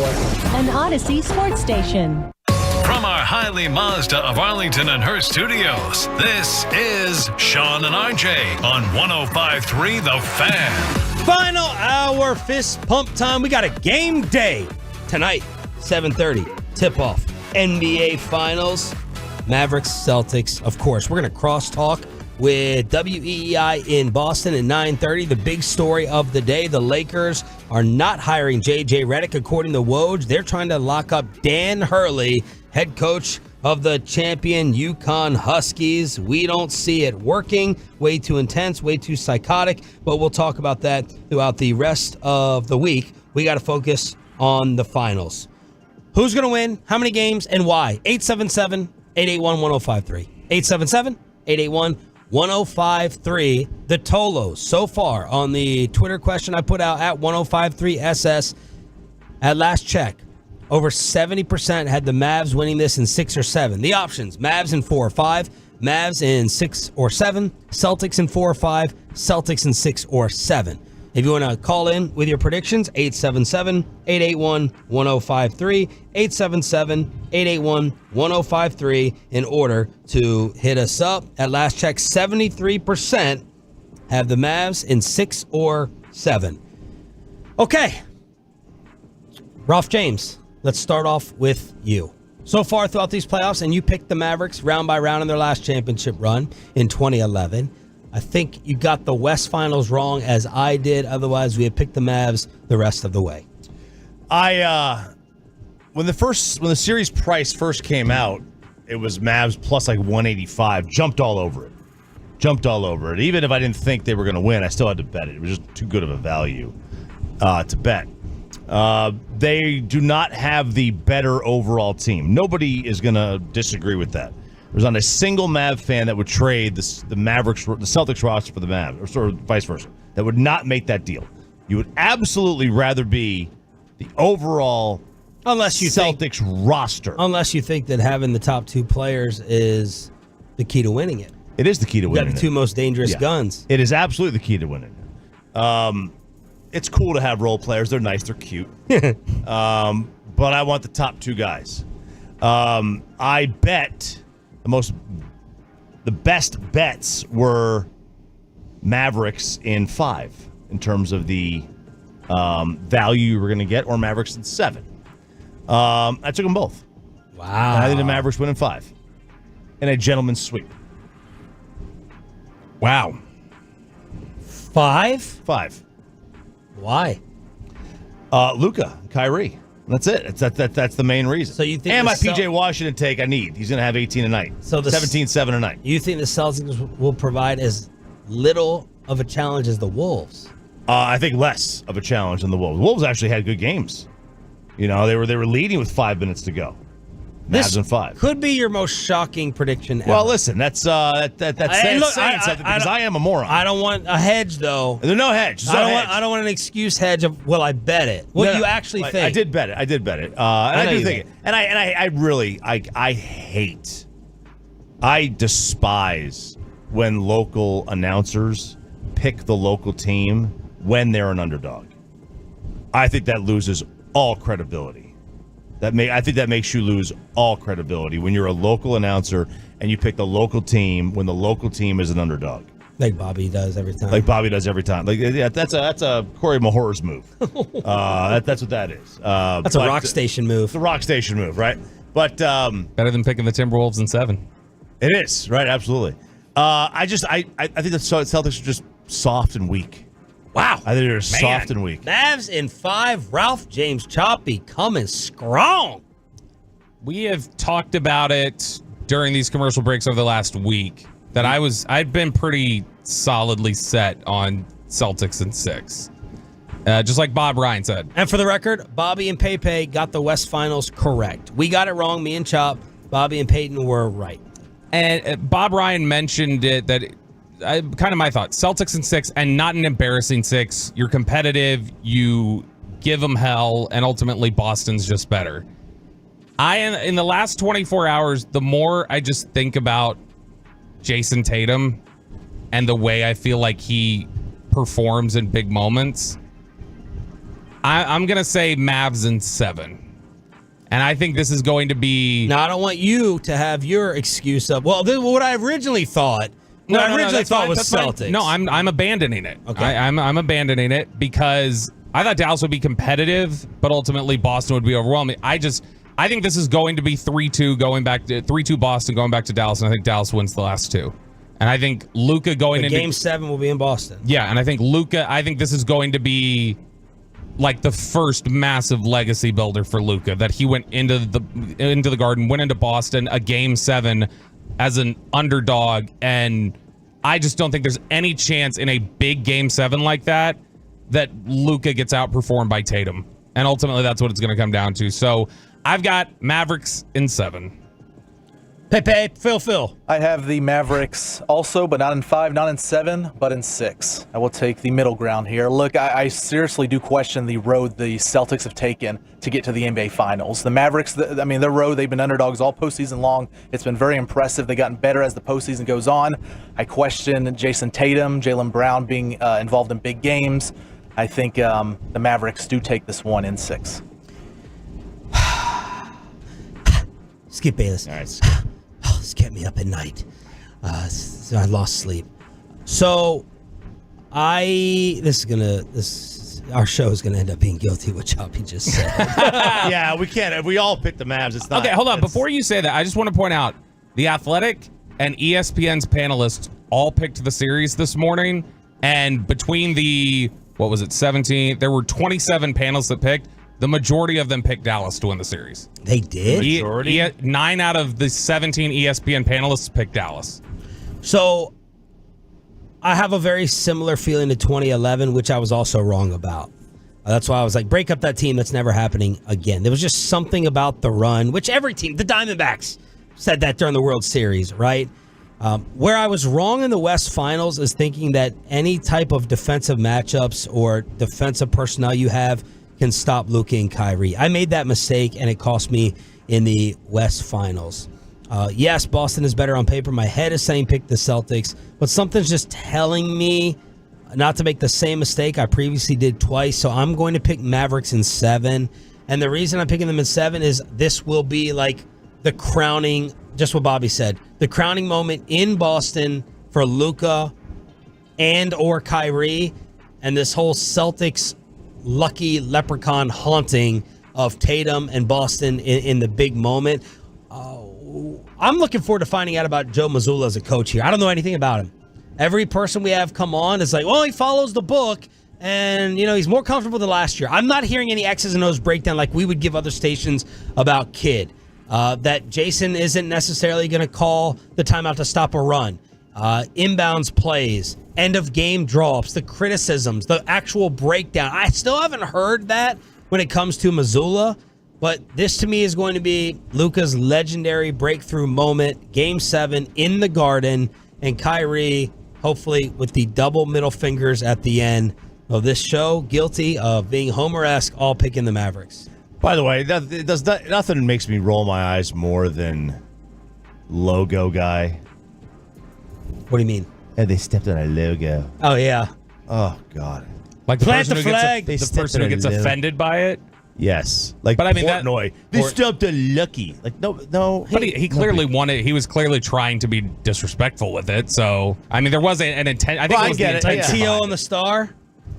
I mean, I'm glad George Teague did that, but, like, it's, I don't play for the team. Let's hear. I'm not Jerry should be offended. What would you be worked up if someone did that? Has anyone ever done that to the Vols T or whatever you guys? Is it a V or T? It's not a relevant enough logo for anybody to want to stomp on. I don't know that anybody has. I wouldn't care. Okay, I don't do what the hell you want to do. Get worked. This is part of fun fandom. All right, let's hear from the Tolos.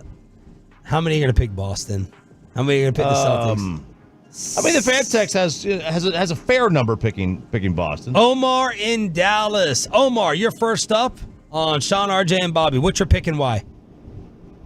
It's going to be Mavs in 7 because I feel like Luka is just that great where he's used to playing in the big games his whole life.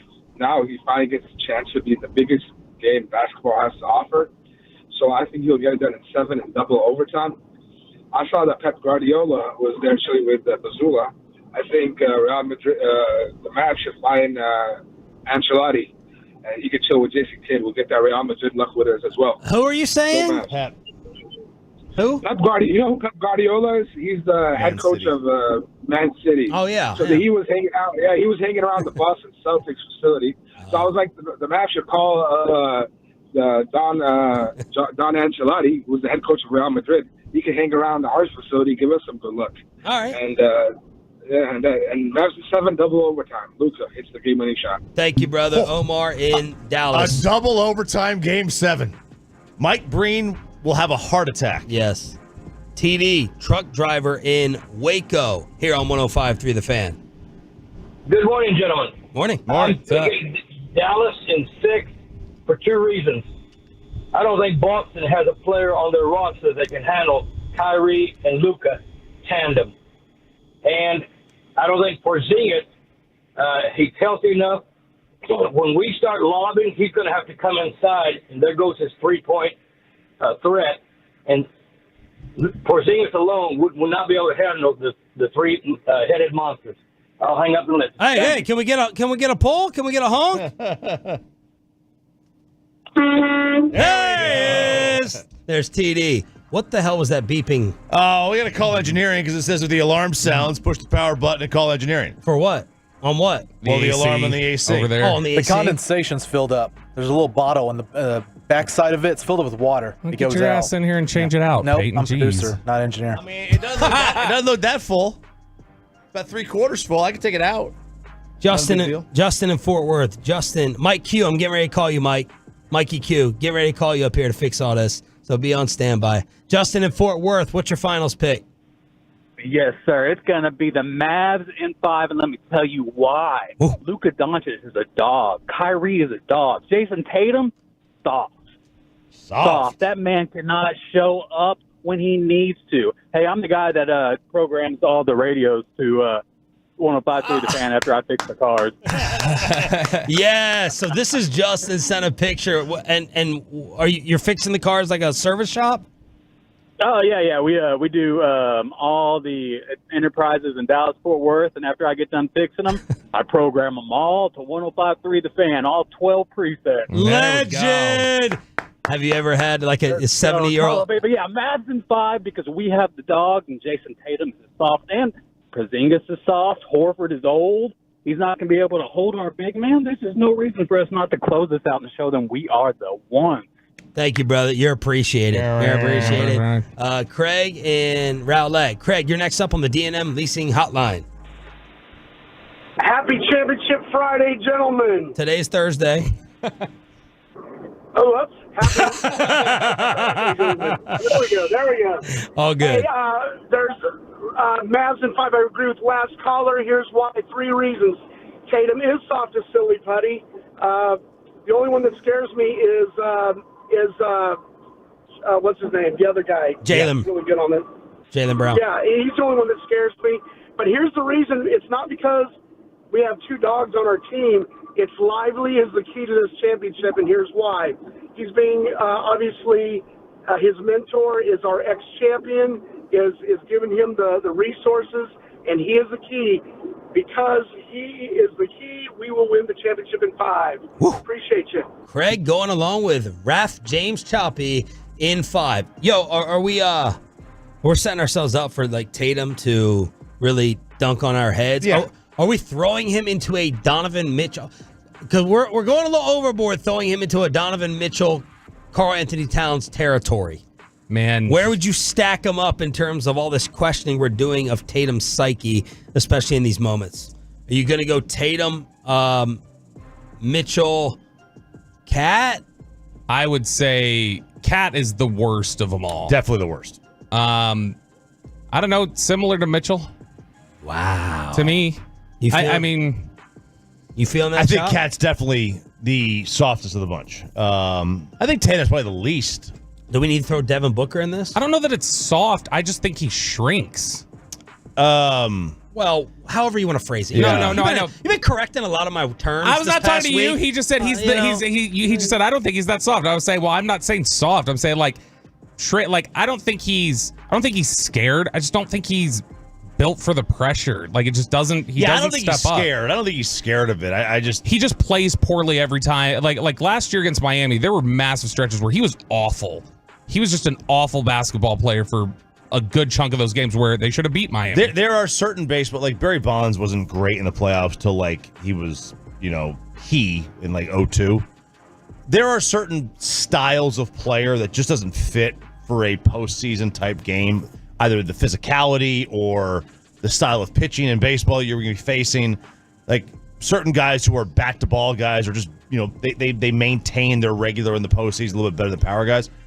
I wonder if Tatum is just like that. Like his style just isn't conducive here. Let's see how civil we can be. We haven't done this in a long time. Bobby, don't go overboard like the dark roast. As we crosstalk with the massholes at legendary WEEI to preview tonight in the finals. Crosstalk with Sean and RJ is next. But let me talk to you about BetterHelp. BetterHelp versus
Do you think it's true that you've got to forget something else to remember that Uber Eats has groceries? No, that's absurd. Hey, remember when you used to be Pepper Lady? Pepper Lady? Wasn't it Cinnamon Sisters?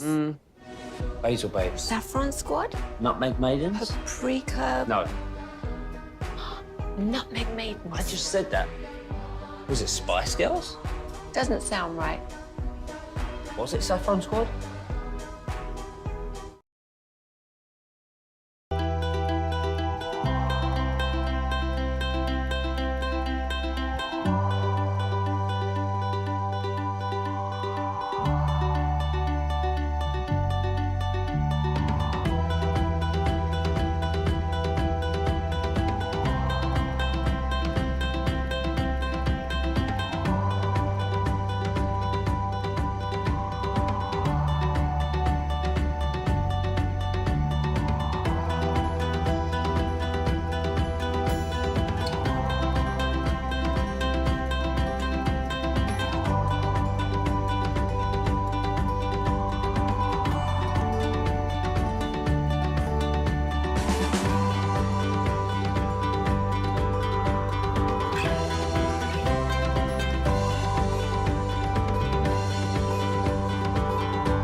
In a few minutes here on Sean, RJ, and Bobby.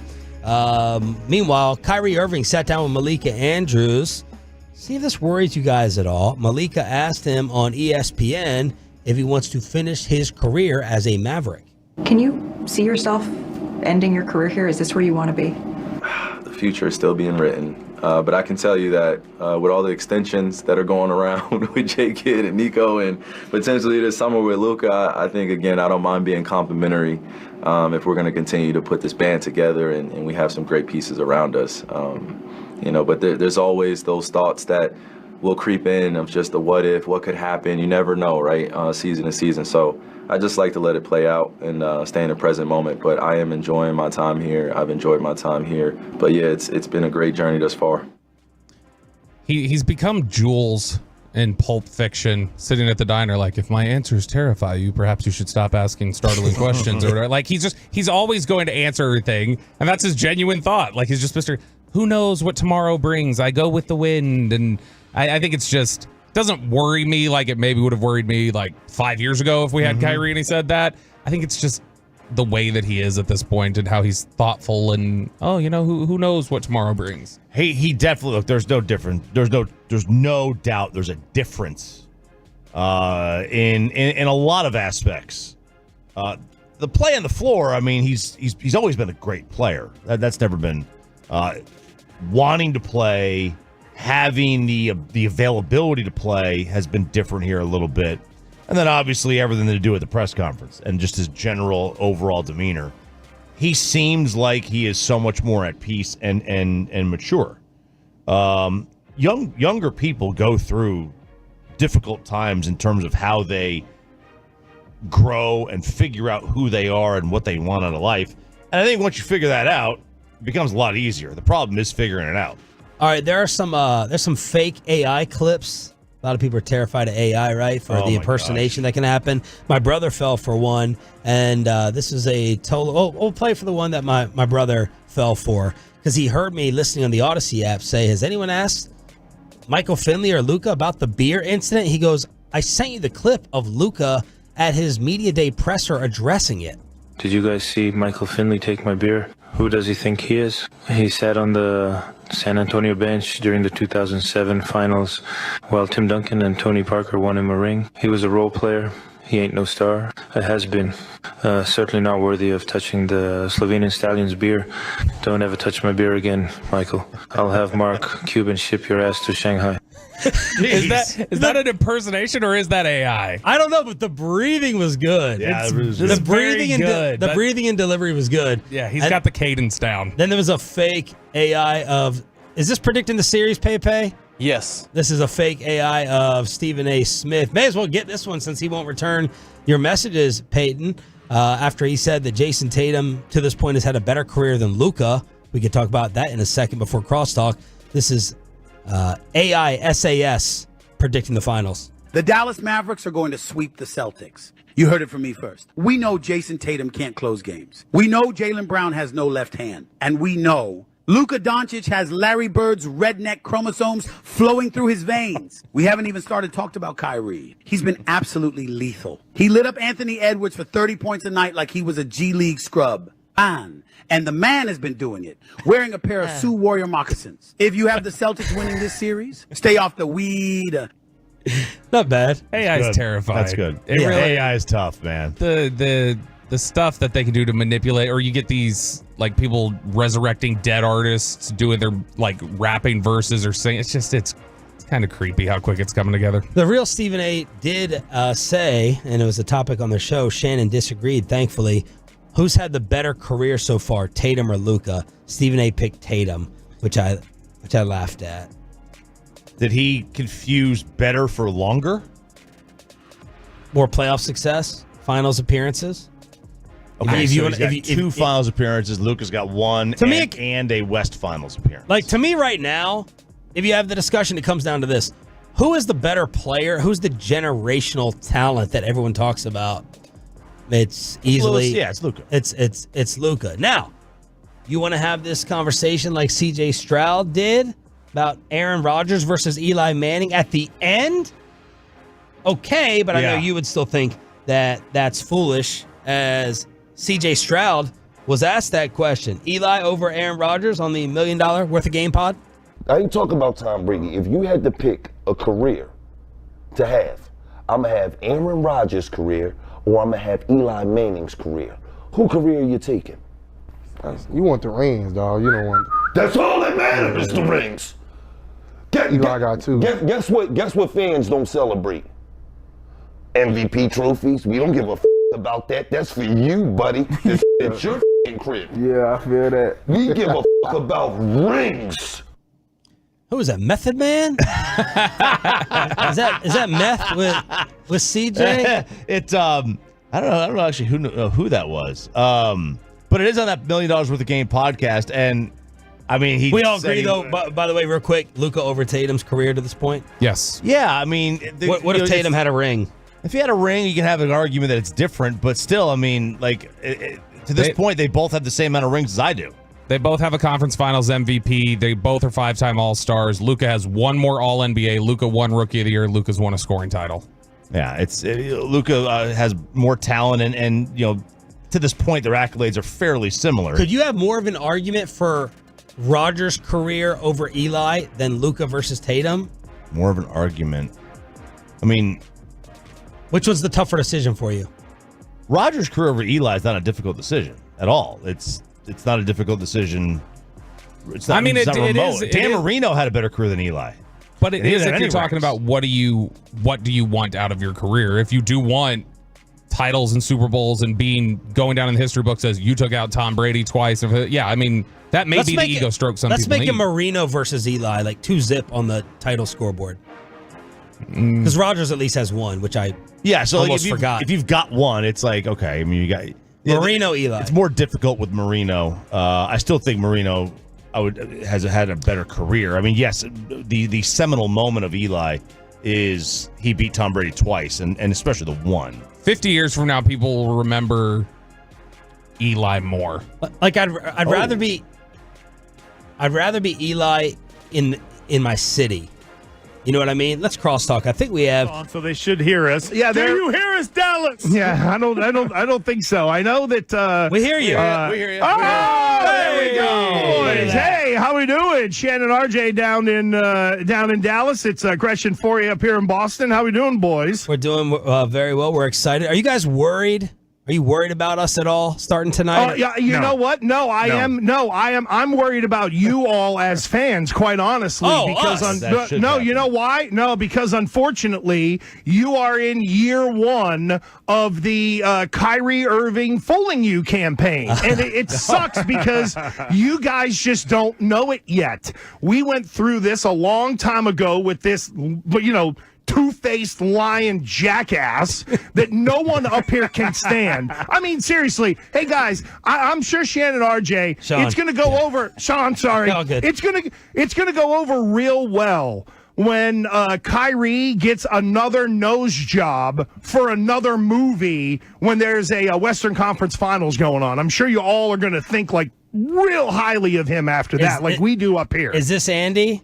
Yes. All right, Christian, are you believing that Kyrie, this isn't a real, actual transformation? You think it's the exact same thing he did in Boston? He's a fraud. You guys are wrong. You can't believe it. No, see, this is the problem. You guys are just You don't so watch his pressers or hear him, see him at peace and like tranquil and calm and everything. We've seen it. Yeah, I saw it sage when he got here. Yeah, I saw it. Yeah. I just don't believe him. It's nothing. Maybe he is evolved for the moment. Yes, that's what I would call. I would say evolved for the moment. Next year when things don't go so well, and he doesn't like Jason Kidd, and maybe he feels like, he should get the ball more or be, more important. Mm-hmm. Who knows? We just don't buy it. Well, you know what you guys are describing? You're actually describing your entire city, and I'm sure you two falling for Kristaps Porzingis and all this. Oh, there's the rub. The broken, fragile, cold Kristaps Porzingis is going to live on the injured list, and you guys are celebrating him and throwing him all these parades. Have you totally fallen for the KP love? Yeah. Well, what would you all have fallen for, considering he was hurt a year and a half before he got there? He's always hurt. He wakes up hurt. Right, this is who he is, which is why they played him whatever it was, 60 games or something like that, or 58 games, whatever it was this year, to be able to get him at this point. But here's the thing, you guys are backing the dude who only hasn't tried to take over the Dallas Mavericks because Luka is the king. Yeah. When Kyrie got here, one of the first things he tried to do was overthrow the castle because it was the young Jays. Even Kyrie isn't silly enough to think I'm going to overthrow Luka as the guy down there. That's the point, though. Like, he knows he can't overthrow him, and that's why it's working. But that doesn't mean he doesn't want to, and that's the danger in him because all it takes is a 50-game stint for Luka to be out, and then you'll see that other side of Kyrie. And boys, I don't know about y'all, but a lot of dudes, I know whenever they tell you they've changed, they really work hard at making sure they tell you how much they've changed in every press conference. Should we take you guys forecasting a year or two down the road as kind of being afraid of the actual series that starts tonight? And with the oh dear Lord, with the heckling and the venom that's going to come from those fools there, do you think that Kyrie is going to elevate or crumble and be a little shook? Honestly. I think by the time the series is over, he will have either A, flipped someone off, had a moment, or jumped in the ambulance to complain to someone, or it will be the clandestine, well, you don't know what so-and-so said to me underneath in the bowels of TD Garden, just like you rubes in Boston don't know the whole story of my struggle that he highlighted this week. So question for RJ or Sean, either one of you guys. So because I'm looking at the anger that is associated with Kyrie up here for obvious reasons, right? Just a liar in so many different situations. But so the only reason why you guys are not Porzingis fans is because he couldn't stay healthy. Like other than that, was he divisive, too outspoken? Was he a terrible teammate? Like, what else about him other than him getting hurt and being injured? We're just and not BSing. available. We're just BSing. Okay, good. Yeah, but otherwise, you like him, right? Other than that, I got nothing against Porzingis. It just didn't work here. Like, I think the Mav fans they'll boo him. But it's more disappointment that it didn't work. Yeah. It's not like a hate There's no that they like. did anything wrong. There's no like, love, or hate. Like it just. It didn't work. We blame Rick Carlisle to a degree because Carlisle didn't like. Because Rick, as you guys may know, being the former Celtic, you can sometimes call him Prick Carlisle. Dump me if you need to, producers. Nope. But we don't have that button. We broke it. We pressed it so much. That's right. Carlisle did not explain. Carlisle did not explain to KP like the new analytics world of why he should be standing outside and shooting threes. And look, for as much as we love Luka, and I catch the most heat for it probably here in DFW, he's a whiny brat. So, like, I don't fully trust that Luka Doncic did everything he could to make sure that relationship worked. But we don't have a hatred towards him. I mean, the other thing of it is like the reason why we don't have the same animosity towards Porzingis that they would have in Boston towards Kyrie is because, you know, Porzingis didn't say anything about our city that was so scarily accurate that touched off our feelings and just really tapped into the insecurity. Christian, I'm curious, as a former athlete, how tough is it to cover like two really mentally soft players like Jason Tatum and Kristaps Porzingis? Do you struggle at all with like the like we discussed them having a level-headed respect for him? No. So Tatum's been dragged here for a while for his lack of toughness and his inability to kind of stand up. And I will go back to that series when Kyrie was first with the Nets and Kevin Durant was basically punking him and just challenging him, and I felt like he turned it down. I think he's grown up a lot, but he's just soft-spoken. And we were just talking before you guys came on. He's not a real loudmouth, vocal, yell and scream. Like, he'll whine like any other NBA player. But listen, if you challenge him, he ain't backing down. There isn't anybody on your team that he wouldn't back down to. Now maybe you could say differently for Kyrie Irving.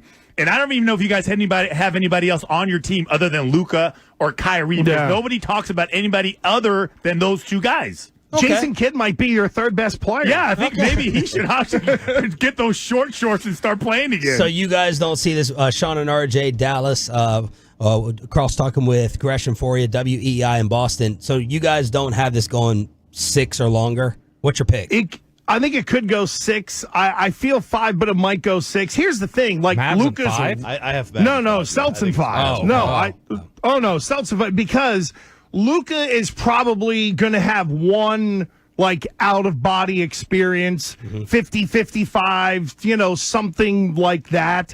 Where, I mean, what he did in the first quarter on the road in Minnesota was so impressive and just literally grabbing the game by the throat. I think the Jays are going to have respect for the duo of Luka and Kyrie to where as long as the superstars are all awash, which the numbers would tell us that's what it's going to be, then you look at the rest of the rosters and it feels like a one-sided smoke show. But what about the moments? I know that y'all came through. You should have been down 3-1 against the Pacers, but everything's a wash to the final 3 minutes. And then how you stacking up the 4 of them? Which won the West Finals for us, obviously. No, I'll definitely ride with Porzingis, Drew Holiday, that everybody forgets about, who's got a championship ring, and a guy in Derek White who offensively has been way better than we thought. And then there is Old Man Al. He's the wise old owl that just they call on and use him late if they need to or whatnot. But no, I don't think close and late. Tatum has scored 46 in a elimination game in Milwaukee and 50+ at home. So it's not like the guy hasn't had moments. Luka will be have 18 in the first. Tatum will be 1 for 6 from 3. And the Boo Birds will be out. That's going to happen. So, other than... Yeah, and then they'll win the game and no one will care because we've all been through this before. You guys have been used to the whole, Luka had 35 at the half and then lose a game. So, other than... a serious question here, okay? But other than Luka and Kyrie, who's, next in line? Who's the next BMF? Who's the next guy to kind of, I don't know, drag this team if those guys can't hit any shots? Point, from a scoring perspective, I mean... PJ Washington has had those days. Derek Jones How about Jr.'s from had an those anything days. perspective? What is? Lively and Yeah, Gafford who was defensively. behind Gretzky and Messier? Who were those guys Was that it were Yari? picking up the Yari Curry? I think it was. I'll tell you what. If you have a Yari Curry on this, if you have that version of a guy on this roster and a Hall of Famer that's hiding, that's something. This sounds about unbalanced of a series as Miami and Boston last year. Then is what you're telling me, right? Like Derek Lively is becoming like a slow cult hero here. Love Daniel Gafford inside. Yeah, don't have the sexiest names. Don't have the number 3, big time roster like you guys got. PJ Washington, people fell in love with. They're in the Thunder series. We don't got the big dog there, but team. A team. Christian, didn't you play on more of a team there? That's funny. That's what the Celtics have been preaching all year. We got a team of all-stars. What we've been saying. What about Missoula? But for real, give us the lowdown on Missoula, because every guest we have on won't actually give us like a legitimate breakdown of his X's and O's. Is he a downgrade from Udoka? What has been the main criticism of Joe Missoula? Are you worried about him? He's been able to keep his wiener in his pants, so he's automatically a freaking upgrade over Ime Udoka. Let's just go there. Didn't cheat on Nia Long? Thumbs up. Seriously, right? Like Ime Udoka, good coach, but how about that decision, right? Like we all co-sign on. What are you doing? It's Nia Long, for God's sakes. She might not have been pleasant. People say that about Elizabeth Hurley and Hugh Grant. I'm like, she could have been, that is true. Yeah, but who's had more husbands than Halle Berry? Does Ime feel like a nice dude, though? Does he feel like the kind of guy that you'd be able to walk up and put your arm around and be like, hey, man, what's up? I don't know. He's kind of hard. But is there a Missoula worry? Do whatever she wants, by the way. No, with Missoula, it's interesting, guys, because last year he got thrown into the role. Half of the assistants that Ime picked left on him. They still made a deep run. He's rebuilt the coaching staff. He's very comfortable within his own self. And some of the secret sauce guys has been Jeff Van Gundy behind the scenes, helping to nurture a guy like Missoula. Here's the biggest thing, and you all know this from having Rick Carlisle. He's got the respect of the players. And you can go X's and O's all day long, but if the best player tunes you out, you're toast. And right now, he's got their attention. All right, fellas, this was fun. You guys. I got one question. I got one question for you guys. This is really the most important question. I'm a little disappointed they weren't up here. I was hoping to see these guys and stuff. You're not on the fan. I see you guys. I see your faces. I know, but I'm talking about guys going to give you restaurant recommendations. Go to Kowloon, stuff like that. Are you coming to Dallas? Well, no, we just went to Detroit, so we're our budget's done. We don't have any money for it. We went to the draft because for the first time in forever they sucked and actually made a pick that mattered. Okay. So hold on, guys, for both of you guys, and maybe you have the same answer because what best represents the city of Dallas? Is it strip clubs or steakhouses? Which would you think you're better known for? What time of strip night? clubs? It doesn't matter. No, it doesn't matter. Steakhouses. Doesn't matter. Steakhouses. You really think it's okay? Do you have a strip club that we don't know about? Or do you want some suggestions? Baby dolls? No. What else you got, Chop? Oh no, we have we don't. That doesn't exist up here. No, we have our guy Jermaine Wiggins owns dossiers where they have the ALC ass during the ALCS. Oh my God, That's is that what they call it? What is No, that? no, that's it was Holy something cow. that it would have been great though, wouldn't it? RJ? Wow. Like seriously, it would have been awesome. But our guy Wiggy stumbled into it. Real quick, boys, because I know you got to go. How fired up are you all going to be to have Bill Belichick as, hey, head coach of the Cowboys next year? I went there and got my boy Bill. Here we go. We're going to go win. Only you guys could be so ungrateful to run this man out of town and spit on him on the way out. The Croatian citizen. You're so spoiled. He's You're a Croatian citizen now, right? So freaking I know, right? spoiled. It's insane. Croatian citizen. Yeah, he became a citizen yesterday or 2 days ago. Oh, I think it's Croatian. Maybe Belichick can figure out the strip club versus steak. Oh no, that would be Kraft. That'd be Kraft. That'd be Kraft for the answer. Oh yeah, no. Belichick is the guy that creeps out on Ring doorbells, y'all. Have you seen that one? Yes. No, he's doing the same thing. He's just trying to hide it. Hey guys, keep killing it. Thank you for the time. This is you fun. guys are the best. Yeah, we're all horny. We're all horny.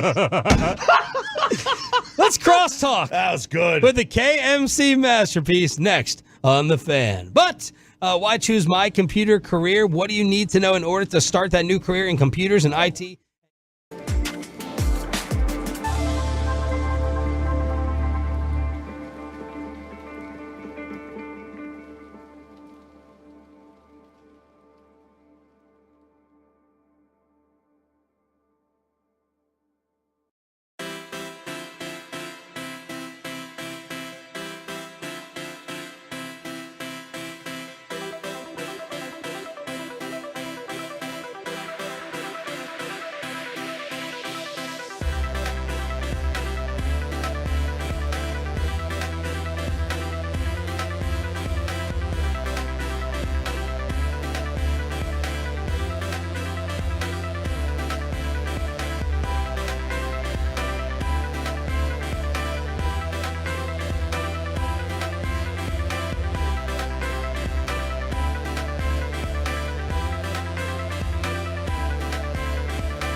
Uber Eats has Lola V products? I gotta remember that. Well, you know, they say in order to remember something, you have to forget something else. Okay, now that is a very cute haircut. That's like a little shag. I've never seen that before. Well, I mean, of course you have. It's the Rachel. Oh, is that your name? No, I mean, like, your name. No, I'm Jen. My name's Jen. Right, but I just mean, like, this is your haircut. But that's hair on your head. I'm not saying this is your hair. Okay, freaking me out a little bit.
Drake has placed a $500,000 bet on the Mavericks.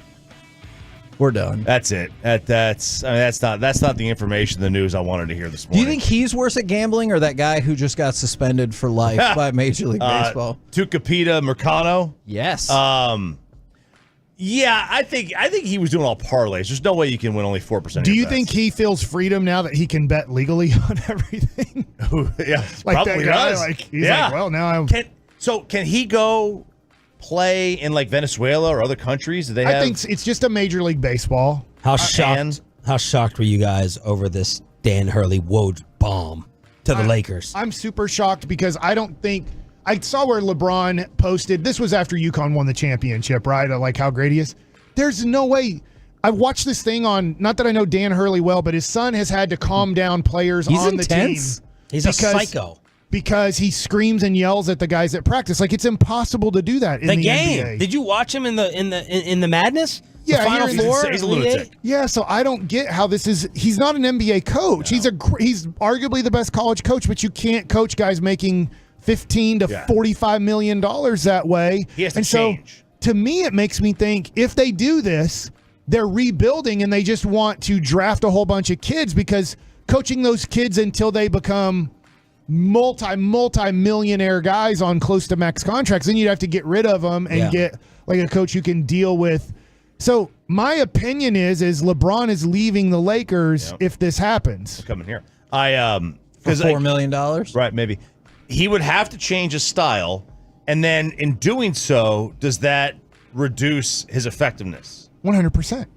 Like, if he's getting the most out of his players by riding them like a jockey in the final 80 meters of the race, like then who are the most intense pro coaches ever, and how far back do we have to go for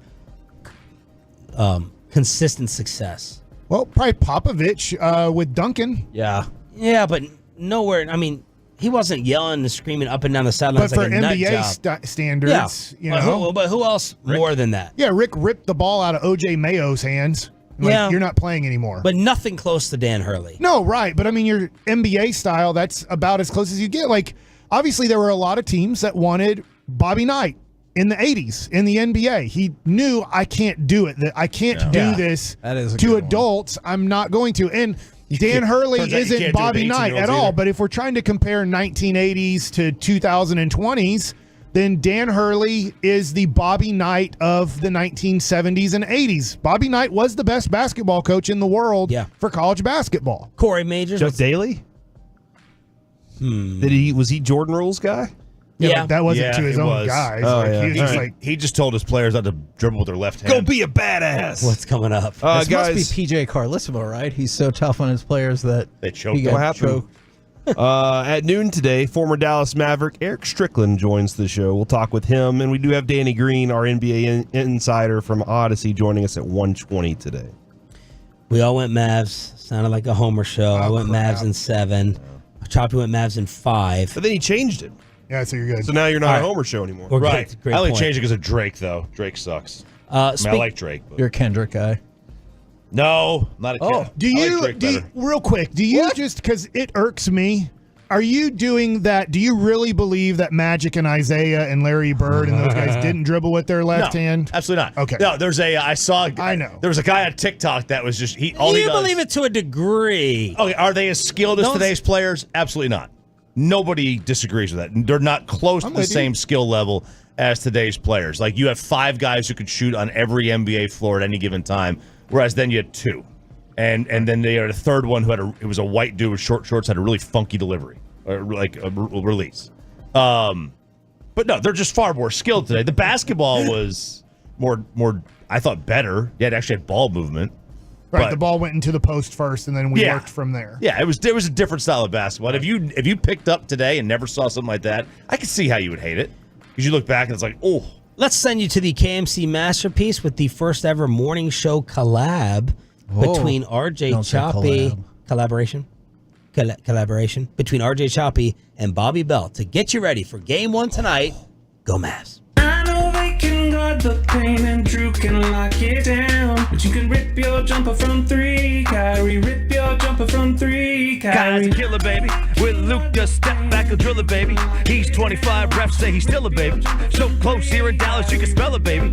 And we gonna beat that ass. Young L-U-K-A-M-A-V. Kyrie, screw KP. We got PJ, speaking of LD. Hey, he's the alpha, you better check your boy. Tatum, gotta check your boy. Hold on, Hope, worry about your boy. Jalen freaking about his boy. Maverick fans will get the joy. Don't be dumb, get out and run with the Celtics in game one. We'll make the Celtics simps. That's the real when the Mavericks win the chip.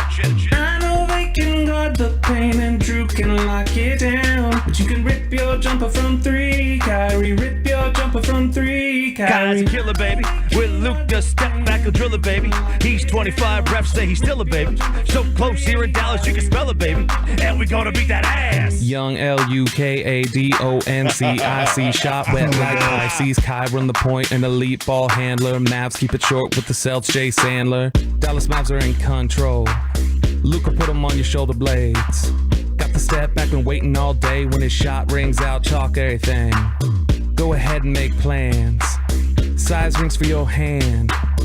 Everybody in the street parading will be sweet. Lord Miller gets planned. Kai's a killer, baby. With Luka, step back and drill it, baby. He's 25, refs say he's still a baby. So close here in Dallas, you can spell it, baby. And we gonna beat that ass. How about some commercial-free Sean and RJ? Yeah, now that's some quality.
Masterpiece right here on 105.3 The Fan. Corey, you made it. I know you've been counting down the days, pulling down the days off the calendar. NBA Finals is here. And we're going to start it off like this. 877-881-1053. We're just going to focus on game one for now. Mavericks win game one because Mavericks lose game one because. And Corey, because I know you pulled the calendar down to 0, we're going to start with you. Well, they won game one in 2011 because they were a better team, Kevin. And then we're not talking about the 2011 team. We lost game one. Oh, damn it. I wish I'd have known better on that one. The guys, I think they win because freaking Luka. I almost said the F word. I really almost said the F word just now. Yeah. There's a finals embargo. You're fine. We have dump buttons. You can say that F word 3 times in this segment. I think the 4th is when we go to commercial. Yeah, I don't totally know if that's what we should start with, but I like the energy that you're bringing to the Luka, table. dude. And like that's the reason the Mavs win game one, because that dude, and listen, I know he hasn't played in an NBA Finals, but that dude has been a champion, and he knows what an elimination championship, high pressure is all about. And he's going to find a reason. He's going to find a character. We'll do that at 1 o'clock today. Who's the villain of this series? We'll do that. But we have Luka, man. That's why the Mavericks lose or win. I'm all off right now. I'm sorry. Man, I'm going to say the F word. Maybe they win. Maybe they lose. I don't totally know. 2011 team. All right. I think Corey heard this from Derek Lively. If I can throw this out there really quick. This is cut number 7. I told Corey to treat this show just like any other show, but he listened to Derek Lively, and he's like, I can't do that. Have Kyrie and Coach, have they told you to treat this like any other game, or have they talked about it like they've been here before? I mean, it's hard to treat it like every other game because there's level of urgency. I feel like we don't treat this like every other game because we're more focused on each and every individual fact that we can. No matter if that's defensive coverages, offensive game plan, or just what we need to do to come out and throw the first punch. I kind of like that because I know that's the standard answer of it's just another game. But every once in a while, you're like, come on, like, give me something. This is not just another game. No, and you know it. Your adrenaline's going to be more. It's always interesting to me. Let's just take all of sports. You're in a conference finals. That is high energy, high level intensity. But whether it's the World Series, whether it's the Super Bowl, it's just another level. It goes to another level. Your adrenaline goes to another level. It's just a matter of can you handle the pressure, the nerves, the adrenaline. Boston just went through it a couple of years ago, so all of their guys have kind of gone through this. Drew Holiday obviously went through it with Milwaukee, so most of their guys, Porzingis hasn't, but for the most part, all of their guys have gone through feeling this nerves, adrenaline, media, everything. For the Mavs, you have Kyrie, who's been through it. So this is their first feel of what it's going to be like to be in an NBA final. So there is experience on one side versus lack of experience on our side. I wanted to talk real quick, too, is like a lot of times speed of game at playoff level changes. And Mike, in baseball, it's probably pitcher is got an extra mile an hour on his fastball or something like that. But just the speed of it always seems to change. Luka doesn't. He's not fast, and he doesn't want to play fast. He knows he'll say that, Kevin. He doesn't want to play fast. So I don't think you'll get a lot of hectic Luka play in that respect because he doesn't want to play in that mode. And then you add what Jason Kidd was talking about with his IQ in the fourth quarter. He said, I don't know any player that understands the clock and the moment as well as Luka does whenever it's ticking down. And like that's what you have to have. You have to have a quarterback that's sitting there looking at the clock going, all right, I know I have 3 minutes. We can make these plays and keep ourselves in position or win the game here. Mike, I was going to throw this out there because I think I might be going a different direction for win game one than some folks. I'm going to focus on the paint defense of Dallas. All right, so it's the third best in the playoffs. But the interesting thing is you have 2 of the 3 best individual defenders at the rim just based off of what we've seen in this playoffs. If you look at the numbers, Daniel Gafford is number 1 in terms of lowest shot percentage at the rim. 45%, which I know 45% is a solid enough shooting percentage, but at the rim, that's crazy. And then Derek Lively is third best in the playoffs at 49% allowed at the rim. So just because you get to the rim That has not meant a basket by any means. And so I'm going to focus on, I get a whole bunch of other reasons. I'm going to say Dallas paint defense is why they win game one. I like it. I'm going to be interested in this.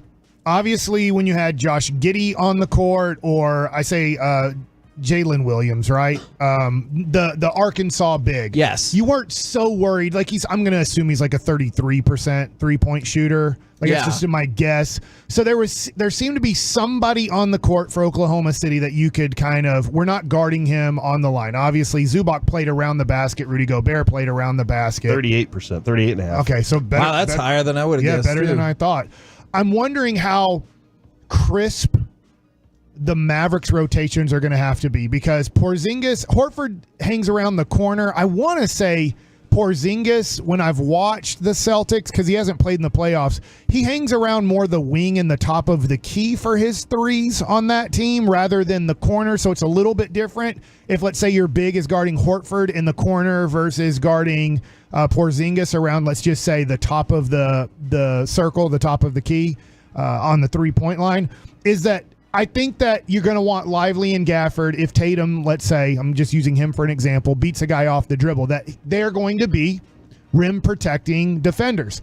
But then if Tatum kicks the ball to the open guy, your rotations are going to have to be so clean that it still makes it, they're going to get a 3 off, but is it going to be a contested 3 and just not a wide open, take your time, make the shot type of 3? So I agree with you, but it's going to be on those 3 or 4 other guys to really have great rotations if Gafford leaves or Lively leaves Horford or Porzingis to go defend the rim. I'm going to read a couple of these answers off the Frankel & Frankel Injury Attorneys hotline, 877-881-1053. Mavericks win game one because KP is in the lineup for the first time. Interesting.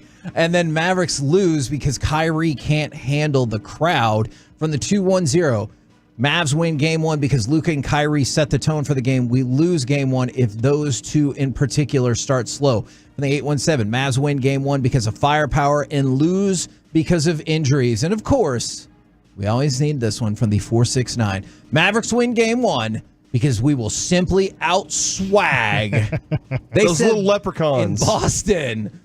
Yeah.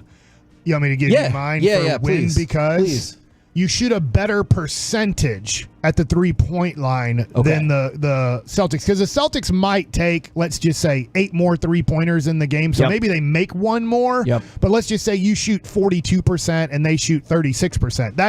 That's what I'm looking at is the percentage. You could go to total makes, because if the Mavs make more, I don't think they're going to take more, if that makes sense. Yes. So I will say Mavs win because, and Luka's probably going to take his fair share of them, but your role players bang down more or bang down a better percentage of 3-point shots than the Celtics guys make their percentage of 3-point shots. Okay, I like that. Now, Corey, I know this part is tough, but the Mavericks shut the hell up. Game one. I'm sorry, man. I feel like that was too aggressive. Hey, you know, I don't feel that way about you personally. I like the energy that you're bringing to the table. You told me to shut the hell up.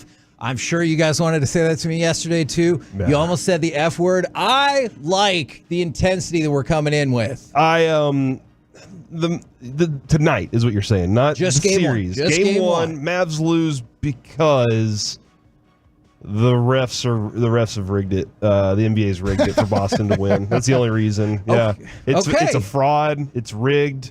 The entire thing, the voting system, the if Tim Donaghy's reffing this game, I'm going to be nervous. Oh dear. Tim Donaghy's out that there. would be shocking for a variety of reasons. What's happened? I mean, like here's actually a legitimate thing. Mike and I you were discussing this in the conference room. The Mavs aren't great in game ones. I think the Mavs like to feel it out, get a little information, apply that information. They don't want to show their hands too much. And they go out there and they try to say, we're going to play base package in game one.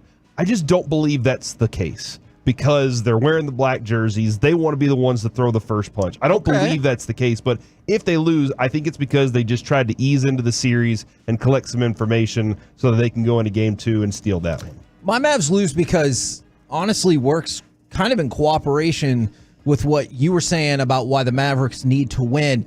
Boston has a ton of efficient three-point shooters. Like, obviously, a lot of this talk is Luka, Kyrie, Tatum, and Brown. But if you look at the rest of the Boston lineup, I know he's by no means their best player.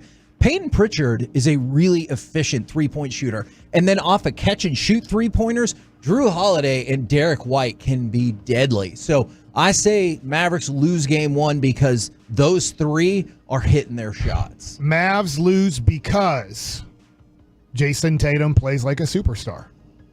I think that could be for the Celtics. This is maybe too simple for them. Obviously, these two teams are great. Mavs could win because Jason Tatum plays like he played in the NBA Finals in 2022. Yeah. And everybody's asking, wait, he's been great for the most part up to this moment. Why is he not playing up to the moment? Story of his so career. If Jason Tatum has a really good game, Mavs lose. If he struggles like he did against Golden State, I think that I understand they have Brown, who just won the conference finals MVP, and they have Holiday, and they have other guys who can score and help. But I think it would be somewhat of a letdown in those huddles by the time they got, let's say, midway through the third. If Jason Tatum is 4 of 14 for 12 points, I think they're going to be going, what the crap is happening to him again? This is a weird thing I kind of want to be on the lookout for, because the Mavericks have been really good at overcoming massive deficits in their last couple of playoff appearances. I realize, obviously, not in the playoffs last year. When trailing by 17 points or more, this is a really weird number. The Mavericks are 2-3. So if you fall behind by 17, you're like, it could kind of go either way. Here is the problem with this. The Celtics in playoff games where they've led by double digits are 10-0. So while you have had the opportunity to come back on, maybe you say it's younger teams in Oklahoma City, Minnesota, Boston is not I know they have younger players, but in terms of experience, they're not a younger team. They do not cough up these leads. And so if you find yourself in a hole, this is the one team that they don't really let people dig out of that hole. So I would just keep an eye out on them. Oh, yeah, don't do that. Make sure you stay. And somebody just said, are we, Jonathan, are we underestimating the Celtics? I don't think by any means. I think the Celtics are awesome. Anybody's underestimating them. That's why I think this is going to be close game after close game now. This is the best team by far you've played in the playoffs. Yes. If somebody wants to, all three of us agree. Yes. Boston is better than all three teams you've played. So I don't know if it's the same person who keeps texting or a lot of people, but this week it seems like we've gotten, at least if it's just him, it's just him. I don't look at that text thing. He's a good listener. I'm not making fun of him. I'm just saying, like, if it's more than him, we do understand Boston is the best team in the NBA this year. And I also think that Peyton may have just texted in Kevin. He said, hey, Corey, Kevin, and Mark. So I think Peyton/Phil is back there just trying to reach out to everybody. I definitely think that could have been Peyton from the 214. I agree with Mike. Horford can be a huge difference maker for them. If his threes are going in, that could be problematic. From the 817, Mavericks win game one because it's Big D's year. Mavericks lose game one because Michael Finley didn't hold Luka's beer. Now, he did that one time, but I don't know what's happened in the meantime. And then somebody brought up the Mavericks lose because there's no answer for Derek White. I am very curious to see how Derek White does in this series. But, like, for example, no answer. Explain more. Okay. Hopefully they will text back in and explain more. I am picking the Mavericks in 7, but I hope that will also reflect of, I don't think this is going to be an easy series by any means. I think you're going to have to go back to Boston for game 7 and win on their home court. I think this is going to be an exceedingly difficult series. I'm excited, though. I know this isn't playing with house money, but it does feel like you got there maybe ahead of when I thought, but who cares? You're here. You might not ever get back here. And like Luka even said something to that effect. He was like, hey, you never know. You can't take it for granted. You could look at so many people, whether Dan Marino, whoever else, it's like, hey, I'll be back here a whole bunch. And then it never happens. So he does have two great mentors for that explanation because kid got there, I don't say super early in his That's career, true. year 8, 9, or 9, because he's drafted in 94, 02, 03. He's the best player on the Nets. And he doesn't make it back again till 11 and then never wins another playoff series in his career. And then you have Kyrie, who was getting there early on with LeBron and hasn't figured out how to get back until, I believe, 8 years later in his career. So he has two guys that can tell him, hey, enjoy it, but know that this might be our chance. Absolutely. I agree. You only with get that. one shot. One opportunity. Well, I mean, unless you get another one later on. We're the KNC Masterpiece right here on 105 through the Fan. You know, we've talked a lot this week about guarding Kyrie and Luka, but how will the Mavs defend the Celtics? 877-881-1053. Let's dive into that next right here on the Fan. You've made us number one in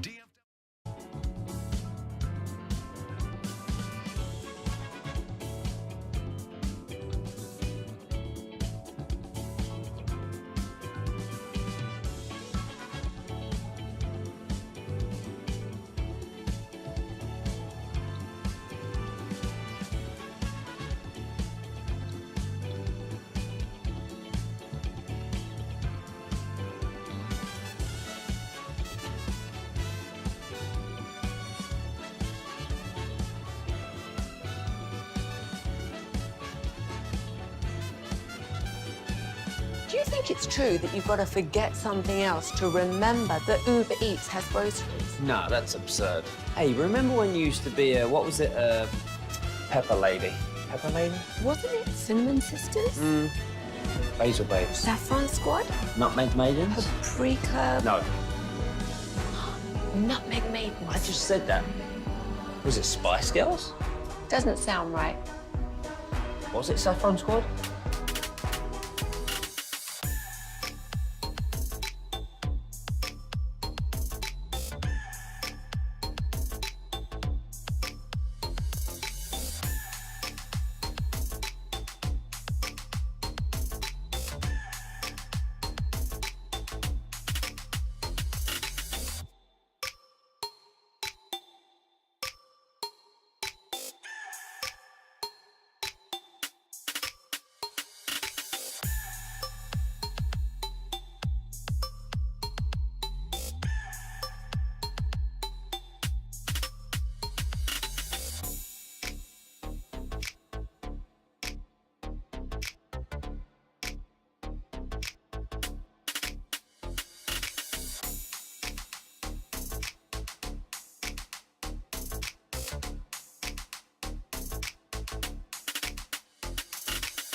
of the KNC Masterpiece is brought to you by the personal injury lawyers Frankel & Frankel. If you've been injured in a car or truck wreck, call Frankel first, 214 or 817-333-3333. With Frankel & Frankel, there is never an out-of-pocket cost. They only get paid when you win. Frankel & Frankel, the go-to car and truck wreck attorneys in Dallas.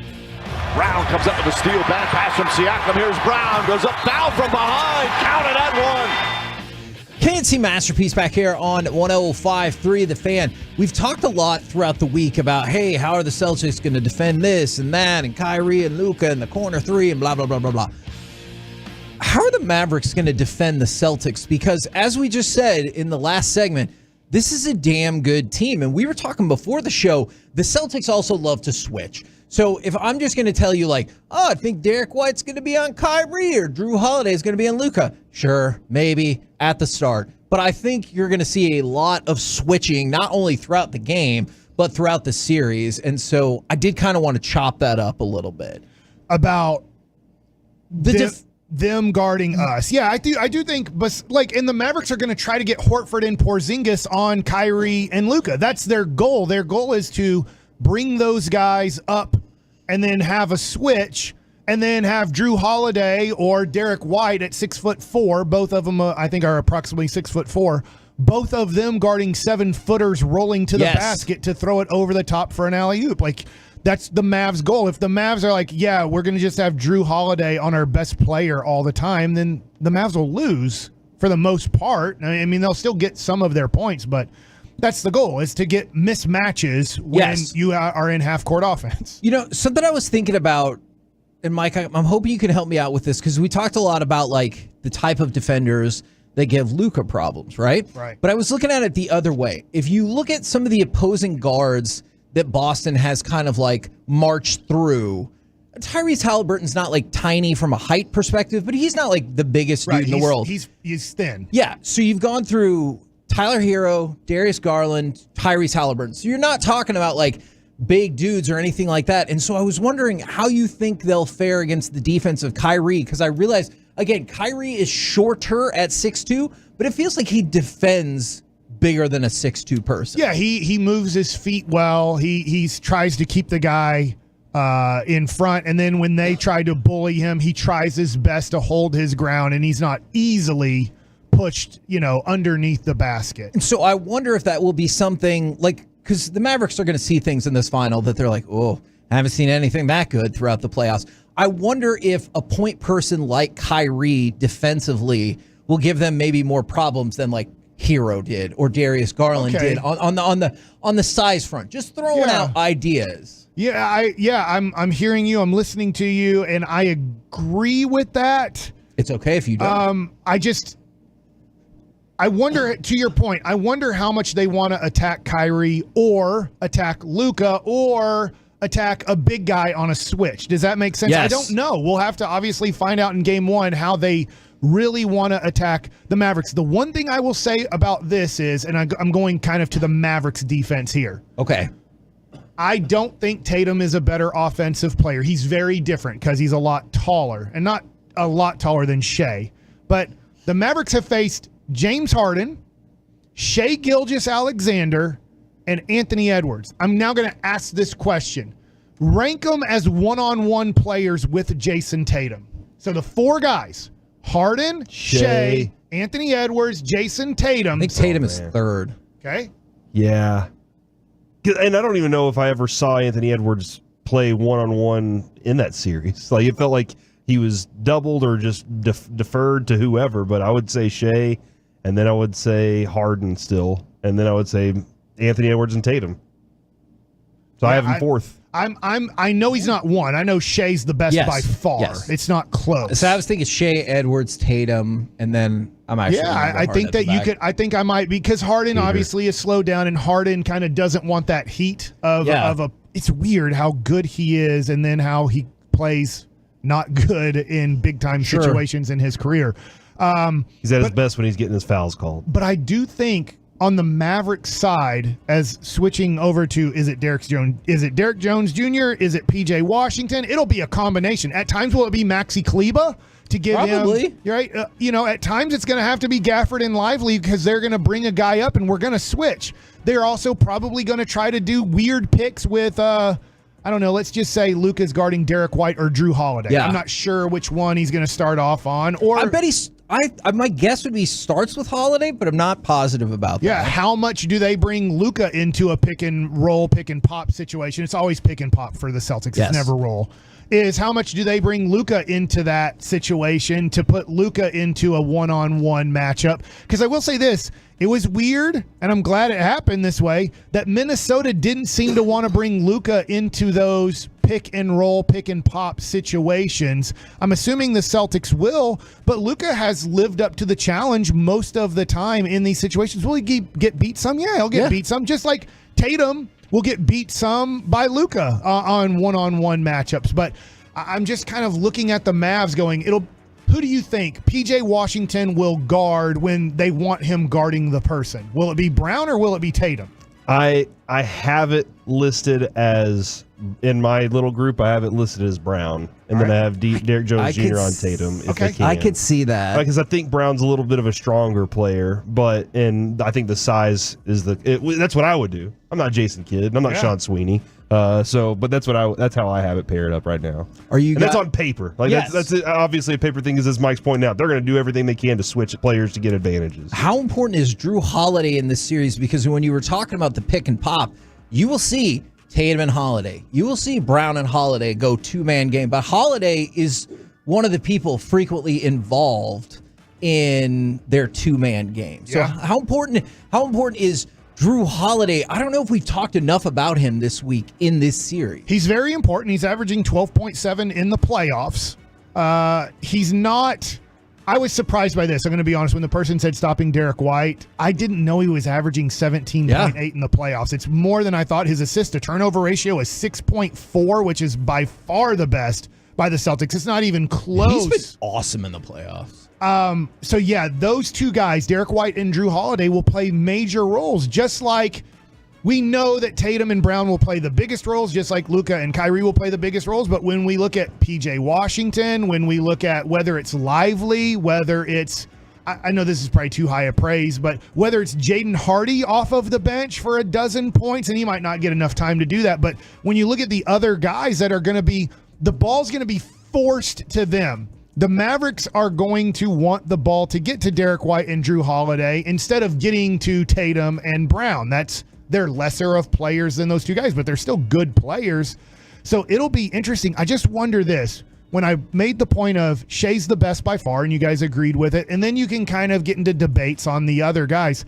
Is there a way that Derek Jones Jr. and PJ Washington, it's not going to be easy. I don't want this to sound easy. Are they going to go, this is easier guarding Jason Tatum than guarding Anthony Edwards? Yeah, I understand your point for sure. And it's maybe just by a few percentage points. It's not like this is 50% easier. I mean, I think the physical toll on their body is going to be easier. I don't think Jason Tatum's the one that's going to be like, hey, I'm going to try and run you over. He loves settling for jumpers. And he's struggled at the pull-up mid-range jumper in this playoff. I've been very adamant about the idea that this is probably going to be the purest, cleanest basketball you've seen in a while. Because it's the finals for one, but I don't think either team really wants to Lou Dort this thing, but they don't want to be like, hey, we're just going to beat you up the entire game and hope that you submit. I think they would prefer to play cleaner, open shot games. Now it'll get a little trickier later in the series, but I think that both of these teams kind of want to be a little cleaner rather than being so physical. So I think they might enjoy it a little more because they're not going to get that shoulder in their chest or a knee in their groin. Next question. When Peyton Pritchard comes in the game for his 20 to 25 minutes, approximately, he's shooting 45.5% from three. Do you tell that person, I don't care what happens, do not leave him? Does that make sense? Yes. I think that the defense of the Mavs, like if it's Luka or Kyrie guarding him, hey, if Tatum beats his guy off the dribble, whatever, do not leave him. We can leave other people and we'll live with that shot. We are not going to live with Peyton Pritchard getting open threes. That makes a whole lot of sense to me because I told you one of my keys to, if you were to lose game one is the catch and shoot percentage of obviously White and Holiday, but Peyton Pritchard has been ruthlessly efficient from three. So yes, I need my person on him because that's why he's in the game. Like, and if they eventually bring him in the game as a distraction, well, that's fine. You're shutting down like a big 3-point weapon. For them. The other part to that too is like you can account that Tatum and Brown are going to get theirs and stuff, but if you can eliminate, like, just look at the Mavs. If you can eliminate the Exum 3-pointers, or you can eliminate those other guys' 3-pointers, that changes. If you eliminate to your point, if you eliminate the Pritchard 3-pointers, like a good deal, not just in this game but throughout the series, that's a huge win. And it just puts more pressure on your best defenders to guard one-on-one Tatum and Brown, because then you're saying we're not giving you help. We're going to make these guys beat you. And maybe that's not a bad strategy. I'm not telling you that's exactly what I do. I think that NBA players will tell you. You have to keep mixing up your strategies defensively. Fair. If you give them one look just like a good for pitcher. 48 minutes, they'll destroy you by the time they figure it out. So you got to keep giving them different looks. This is where you said Kidd and Sweeney have been tremendous in these playoffs, because I kind of want to just see if Tatum can beat us. That might sound horrible right now, and people are going to throw that in my face tomorrow if Tatum has 36 and we lose. But I kind of want to go, you know what? Let's see how good Tatum really is. I understand that. 2 quick questions coming in on the text. I'll take the first one if you don't mind.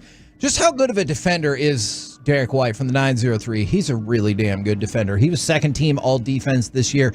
He is very good, and he can switch in a variety of ways. Dort-ish. I could see that. He's yeah, not as strong as Lou Dort, but he's good. He's really good. He's bothersome. Yes, and he has that 6'4". He's not linebacker body like Lou Dort is, but he's strong. He's a strong dude. Yeah. And then from the 972, I think you mentioned this yesterday. Do you think Hardaway will get any minutes in this series? I can't Maybe rule out he'll none. come in because Hardy or Josh Green or you get in foul trouble. But for the most part, I think we've seen that off the bench for your guards, you're looking at Hardy, Exum, Green.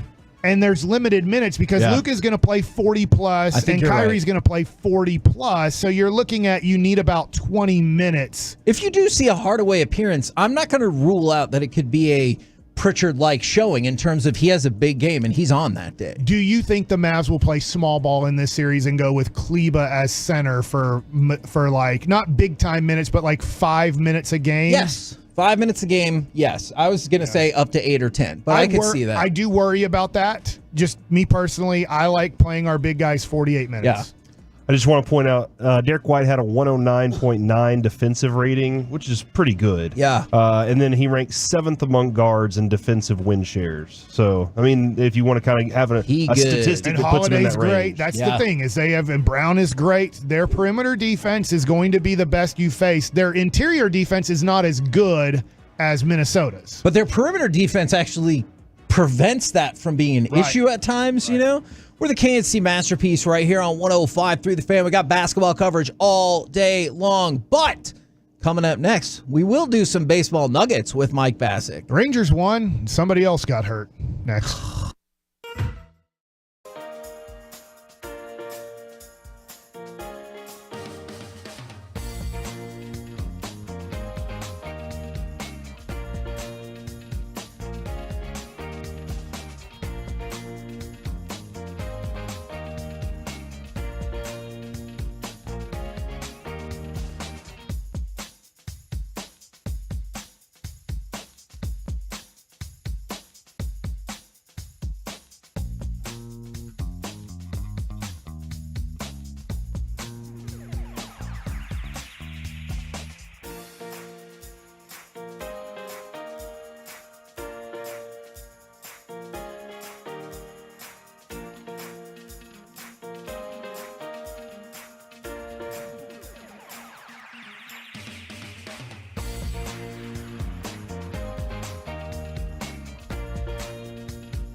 Uber Eats has Lola V products? I gotta remember that. Well, you know, they say in order to remember something, you have to forget something else. Okay, now that is a very cute haircut. That's like a little shag. I've never seen that before. Well, I mean, of course you have. It's the Rachel. Oh, is that your name? No, I mean like your name. No, I'm Jen. My name's Jen. Right, but I just mean like this is your haircut. But that's hair on your head. I'm not saying this is your hair. Okay, freaking me out a little bit.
Grapevine.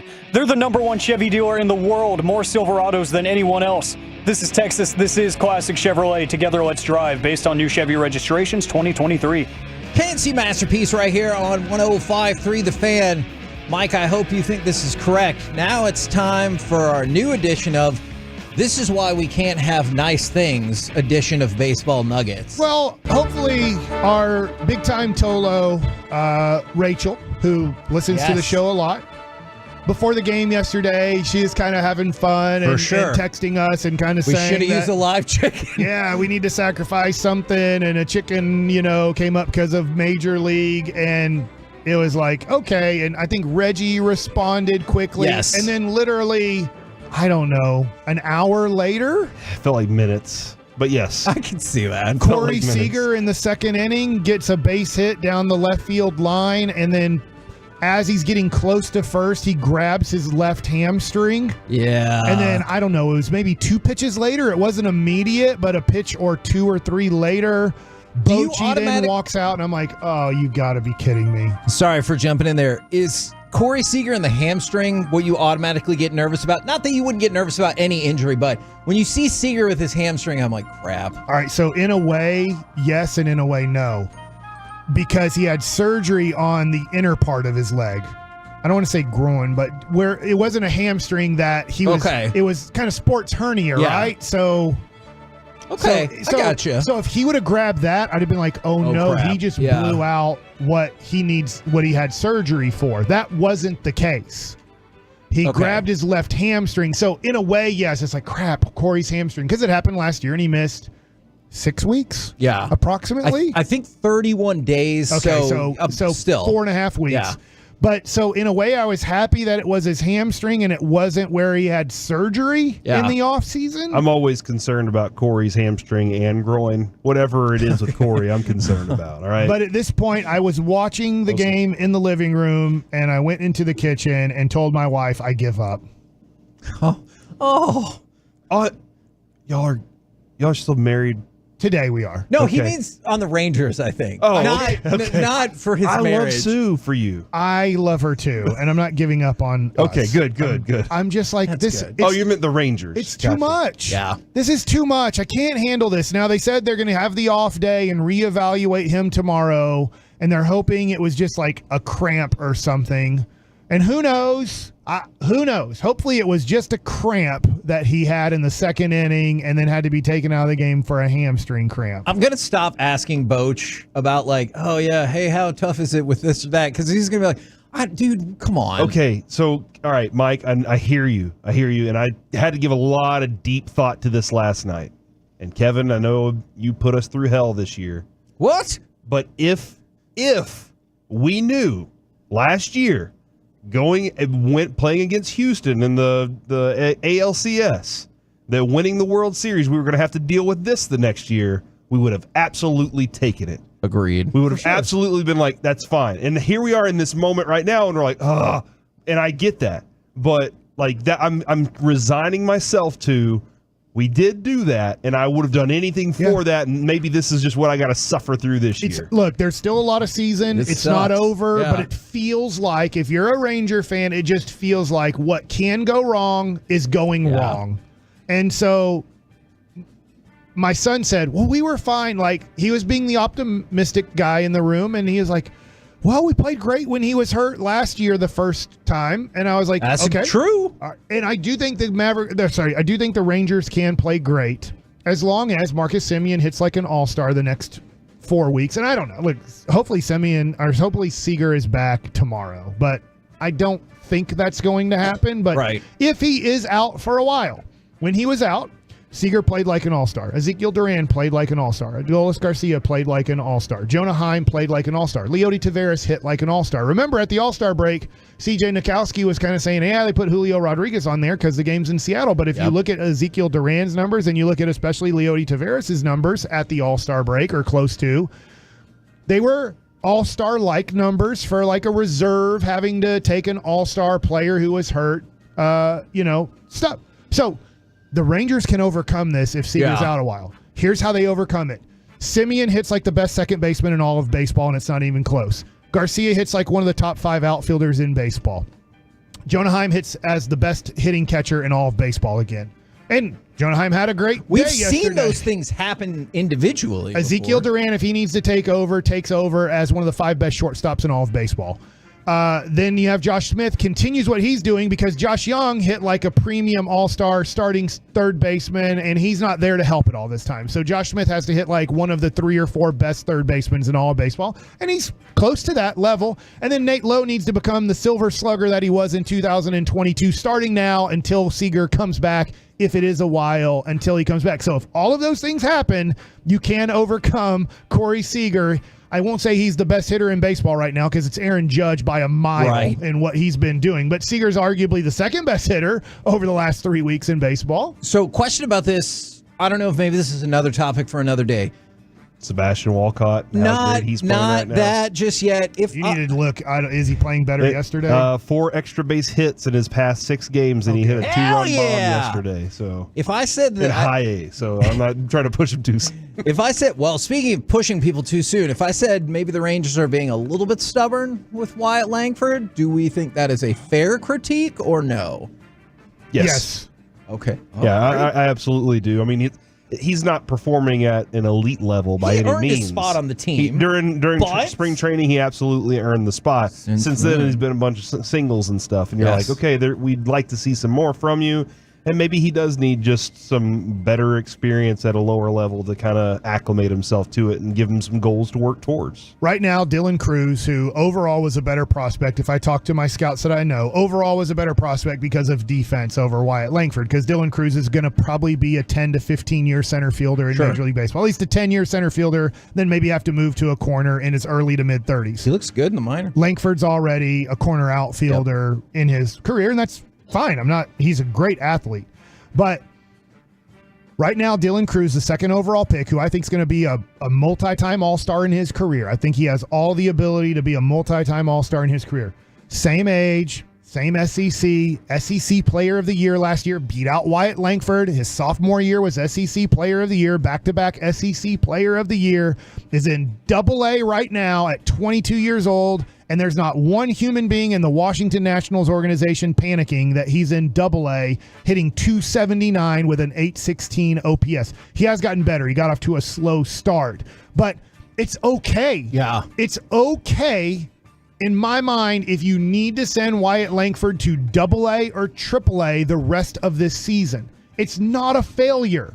It's where he probably should be. The Rangers they did not draft Wyatt Langford last year in July during the All-Star break and go, boy, better be on opening day. He's not on the major leagues on opening day next year. We've really screwed up this pick. It was, hey, we think he's going to start off in A-ball, probably start off in Double-A to start 2024, play all of 2024 in Double-A and or Triple-A, and maybe we'd call him up in September if everything goes great. If not, we expect him to be on our opening day team in 2025 or soon thereafter as one of our outfielders. That was how they drafted Wyatt Langford. They had no clue that he was going to be ready at all for 2024 Major League Baseball.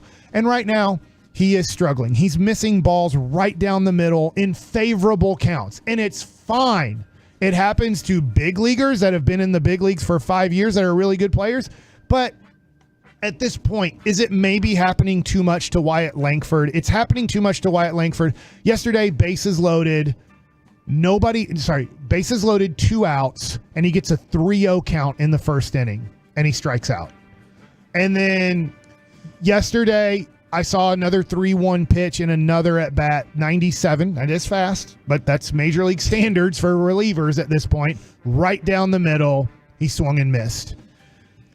If you're going to get into 3-0 and 3-1 counts and you're going to miss fastballs down the middle that you know are coming, and that, as Dave Valley said yesterday on the broadcast, you're trying to keyhole the pitcher, as in you're looking for a ball that would only fit through a keyhole. And if they throw it, you hit it 450 feet. That's Wyatt Langford's ability. He's not doing that. In fact, I hate saying this because I do love him and I think he's going to be great. I don't want anybody to misconstrue this. I think Wyatt Langford and Dylan Cruz are going to be all-stars in the major leagues down the road in their career and be franchise-changing players in their careers. both of them are not ready to be franchise-changing players or close to it yet. Yeah. But they are going to be. And if you're missing these pitches, is it better? I'm throwing out this question. I'm not telling the Rangers what to do. Is it better for Wyatt Langford to be getting at-bats in Frisco or Round Rock? I don't care which one. They're about the same level at this point, the way baseball has gone.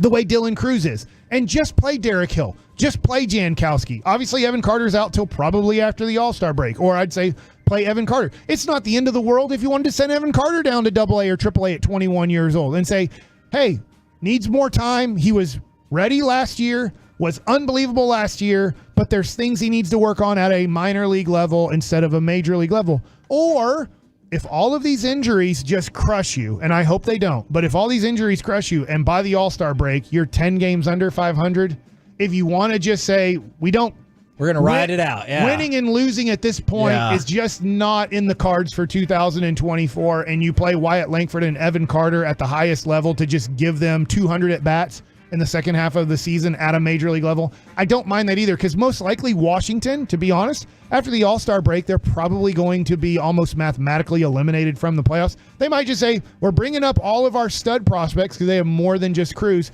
and we don't care. Yeah. We're trying to develop a team for 2026, and this will help us for 2026 to give them 200 major league at-bats the second half of 2024.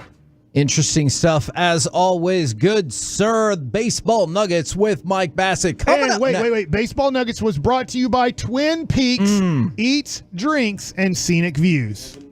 Kevin, I need you to know something. I'm watching a video Eddie Sefko just posted, and it's one of those moments in shoot-around where all three shooters shot at the same time and the balls all went in at the 1, 2, 3, just like that. We're on fire. I mean, it was PJ Morris and Dwight Powell, but even still, if all Morris 3 shots fell. 3-pointers in this series. And it's almost noon. Yes. There. Well, yes. Coming up next. I have to play golf after this because I'm like, I can't. I'll just watch 7 hours of pregame. Do the Mavs have a coaching advantage in this finals? And perhaps we revisit our top 10 players in this series next, right here on The Fan.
Uber Eats has Lola V products? I gotta remember that. Well, you know, they say in order to remember something, you have to forget something else. Okay, now that is a very cute haircut. That's like a little shag. I've never seen that before. Well, I mean, of course you have. It's the Rachel. Oh, is that your name? No, I mean, like, your name. No, I'm Jen. My name's Jen. Right, but I just mean, like, this is your haircut. But that's hair on your head. I'm not saying this is your hair. Okay, freaking me out a little bit.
O'Reilly Mazda of Arlington and her studios. It's the KNC Masterpiece on 105.3 The Fan. KNC Masterpiece right here on 105.3 The Fan. Don't forget, today, you still have time. Hawaiian Falls in Mansfield. Reginald Atatula is going to be there from 1 to 3 p.m. Travis Jankowski is also going to be there, I believe, from 2 to 3. And the Rangers mascot is going to be there. Will all three of them jump into the lazy river together? I don't know. I just imagine seeing Reggie in some sort of maybe like a pink shorts with a tank top, like a teal-colored tank top on. He's got flip-flops. He's got a towel hanging over his shoulder. Got a dragon float wrapped around his waist. He's wearing those Dwayne Wayne flip-up glasses. From a different world. Yeah, from a different. That's how I see Reggie going out there and doing that. He also has a nice book with him, something that maybe he's going to watch a documentary while he's hanging out. We've talked a lot about the different aspects of this NBA Finals, but I kind of wanted to turn my attention to a couple of things. At some point, maybe revisiting the top 10 player in this series discussion that we had, but I want to start with coaching. We've talked a lot about how good of a job we think Jason Kidd has done, but do you think that the Mavericks have a coaching advantage in this series? Oh, man. Okay. You answer that really fast. Can you tell me more, please? It is the fault of Kevin Garnett and Paul Pierce, Kevin, that leads me to this. They were talking about the coaching staff that Jason Kidd has and just talking. And we'll talk with Eric Strickland about this at noon a little bit, but they were talking about him as a player and the way that he manipulated a series, like just the way he works it, the way that he played the game. And I'm very curious if Eric Strickland sees a lot of Jason Kidd in the way the Mavericks are playing and the way they approach a series right now. So Jason Kidd, I think, is one of the most brilliant minds in basketball. And Mike said this many times. Coaches, guys that were great players, just don't tend to be great coaches. Jason Kidd found an approach style that I think fits his team right now.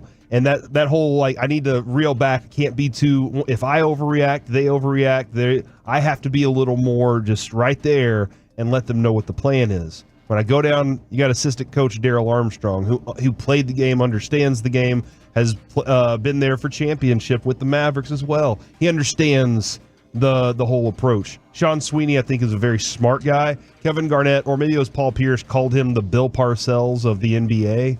Okay. And they think this dude just attacks on a daily basis with aggression, with his approach to coaching. And then don't forget about Jared Dudley, who both of those guys are that dude is a defensive genius. Whenever it comes to playing the game, he understands it. They just love Jared Dudley, and I don't think maybe he gets enough credit for what he does. But then what they threw out there that threw everybody, they were like, oh, and don't forget they got God. They got God Shamgar. And they were like, having that dude, they got God on their side. I definitely would be like, we're going to win. Having God Shamgar as one of your assistant coaches and a head of player culture to go along with it I think it's one of those things that you don't think about too often. But when you see him out there practicing with these guys, when the Mavs were playing, it was Oklahoma City, and he was dressed up in full fluff, taking hits like he was Lou Dort, and he was playing Luka physically to get him prepared for that game. I think they have a fantastic coaching staff. Now, X's and O's, we'll see how that goes because obviously Brad Stevens is the phantom coach of the Boston Celtics right now. Okay, and you've told me this before. Mike, I want to get your breakdown of coach versus coach, but also what do you think about Corey's wild theory that the executive of the year, Brad Stevens, is also shadow coaching the Boston Celtics all along? I guess maybe since Udoka left. Yeah, I don't think so. Because I think Brad Stevens, who was a very good coach, college and pro, I think he understands being a former coach. You can't do that.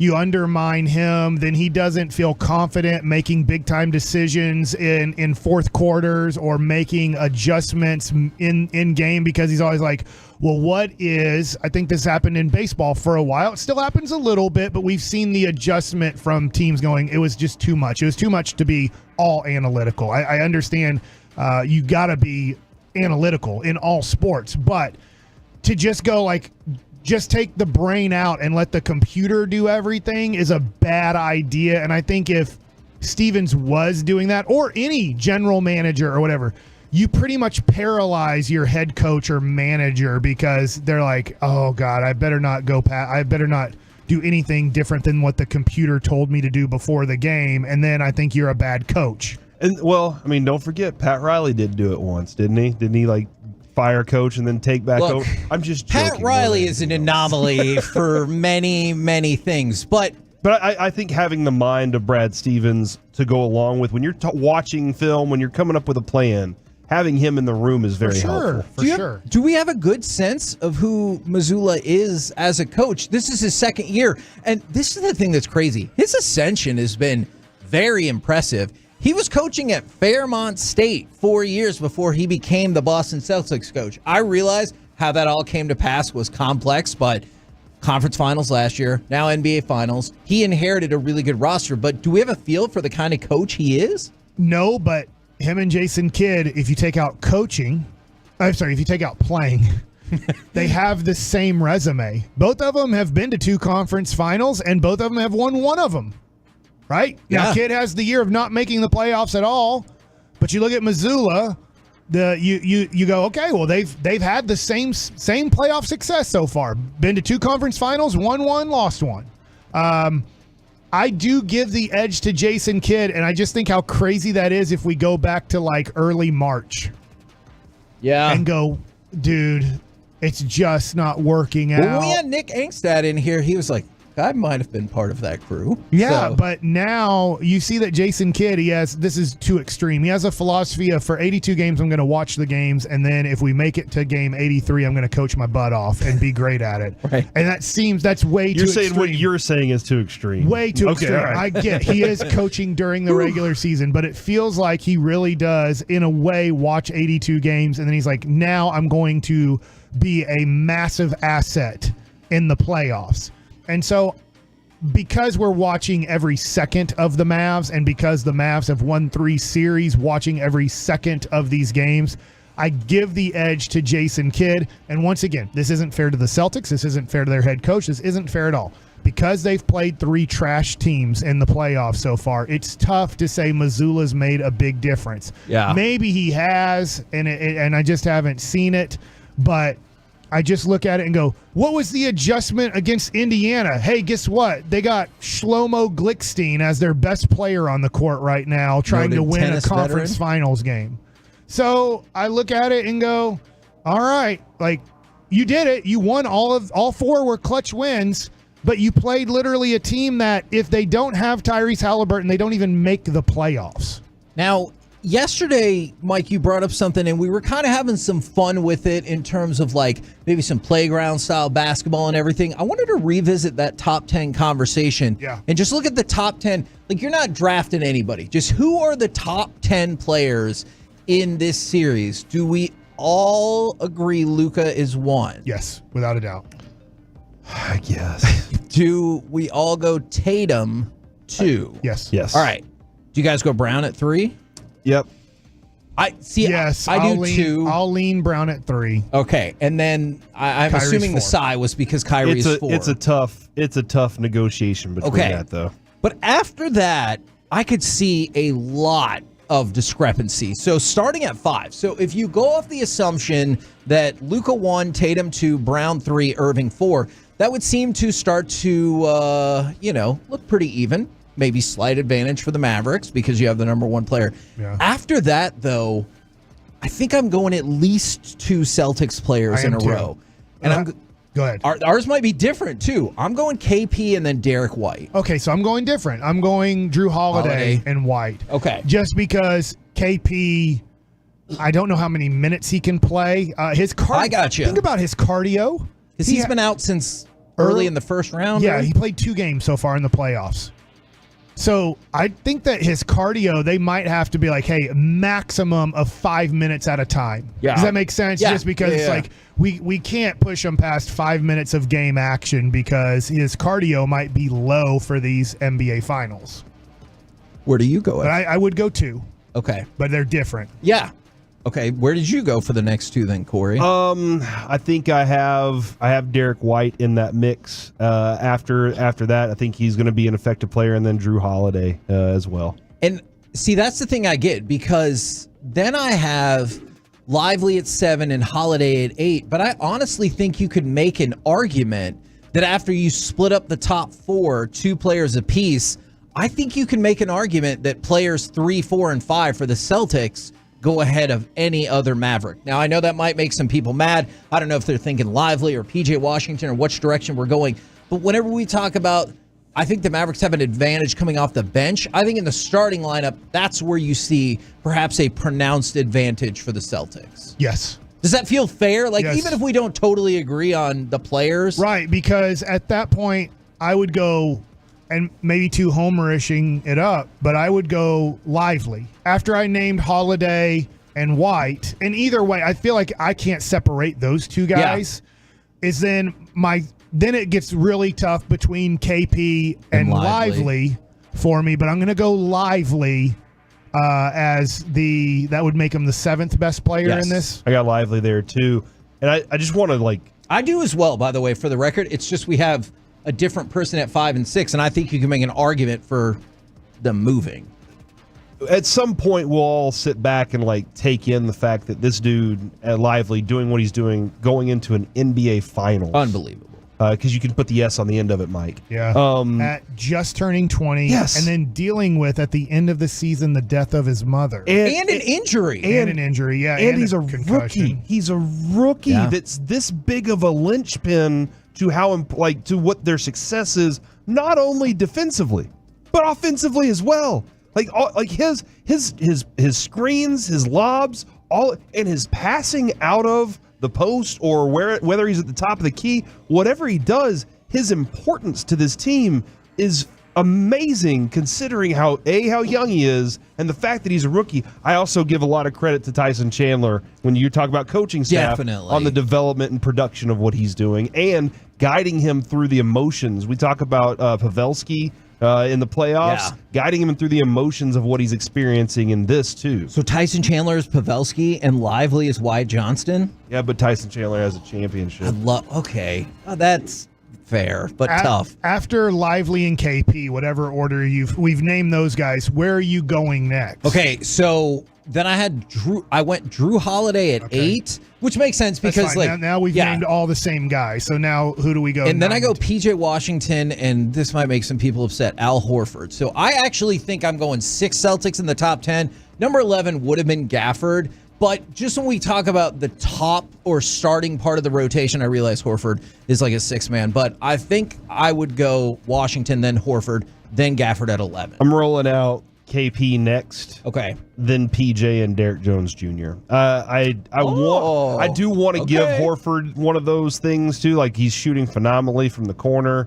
He's an essential 10 and 7 in the playoffs right now. Yeah, which are very Gafford numbers, right? Yeah. They get them differently, but that's how they are the same. But I like Derek Jones Jr. Him or PJ's threes are the most effective things in a game. If both of them are hot, good luck. I mean, good luck. You're not winning because Luka will happily defer and say, "You guys hit all the threes for the game today. It's going to make it easier for me." So I say those two guys. They're almost interchangeable at times, but they're two different style players.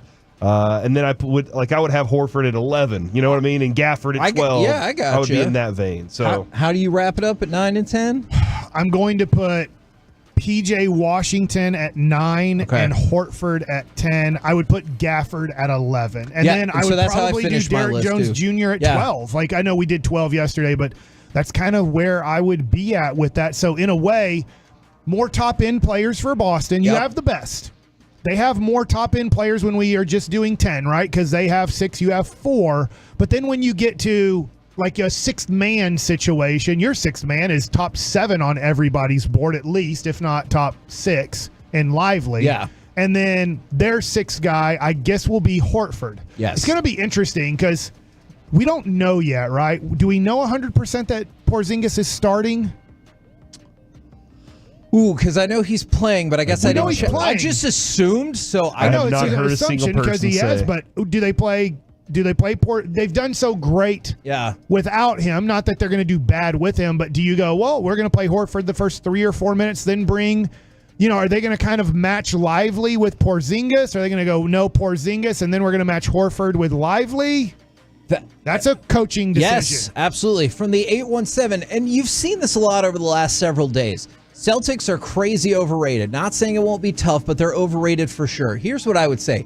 I think the Mavericks are actually underrated going into this. I think the Celtics are every bit as damn good as people think they are. But I think the Mavericks are being underrated. I think the Celtics should be the favorite in this series. Absolutely. But I think the series probably should be significantly closer than the essentially 2-1 number. And more than anything, and I just look at the clock. I don't think anybody really knows what the Mavericks completely are yet. The rest of the league's still catching up on they're a except good for Tim defensive Legler. team. Tim Legler was the only one. But other than that, I think you're right. We're the KNC Masterpiece right here on 105.3 The Fan. Coming up next, we can do a little My Buddy's an Idiot, but also more NBA Finals expert predictions. Next on The Fan.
KNC.com.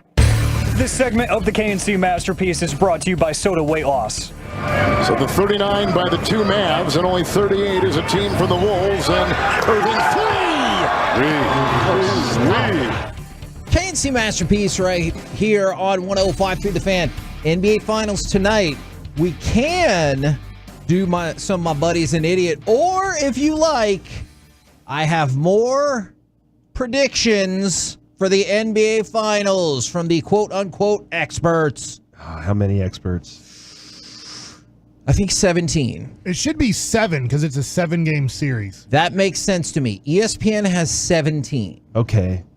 Can I tell you something you will like from ESPN? Did you ever get mad at like Crest or Colgate that would be like 10 out of 10 or 9 out of 10 recommend? And you'd be the like, hell's that other person's problem? All right, yeah, let's rock with this, man. All right. Crest. So, first of all, Colgate. I don't know. Are you Crest or Colgate? I found out whichever one's cheaper. I've already lost control. I can't do the total because I It's a can't. cereal. No, that's different. The total, I think it's Colgate. I have to do Crest because they were like, well, the dentist was like, you'll notice your mouth it'll kind of take a toll. Crest are for kids. And I was like, oh crap! So I got a kid's mouth. Is that one of their? I think so. Okay. No, it's an adult. Yeah. It's an adult Oh no. brushing I was stuff. thinking of tricks right there. Toothpaste is the word. In U.S. sports books in the last week, now I realize a ton of money will come in today. So this was as of at the end of the day yesterday. What percentage of bets do you think were coming in on Mavs versus Celtics, or how do you think it was split up? 60% Celtics. 57% Celtics. 80% Dallas Mavericks for the number of bets. But the reason why you haven't seen the line particularly move is big money is coming in on the Celtics. So like individualized bets, people are like, oh man, essentially 2-1, 1.9-1, depending on where you go. For the Mavericks, they got Luka. I like it. So there's a lot of bets coming in on the Mavs, but the money is not disproportionate as to shift the odds of the series thus far. And that's what Vegas really is looking for, yes, right? Look, Coop said it well. Choppy said it this morning, too. And so does, look, Las Vegas's perfect world would be every sporting event in the history of mankind is bet exactly even, because then they're just going to be like, I don't care who wins it all. 10%. Exactly. Yeah. So we're just going to bring in the money. 49 here, 49 here. We take in the 2 and get a slow bleed. Absolutely.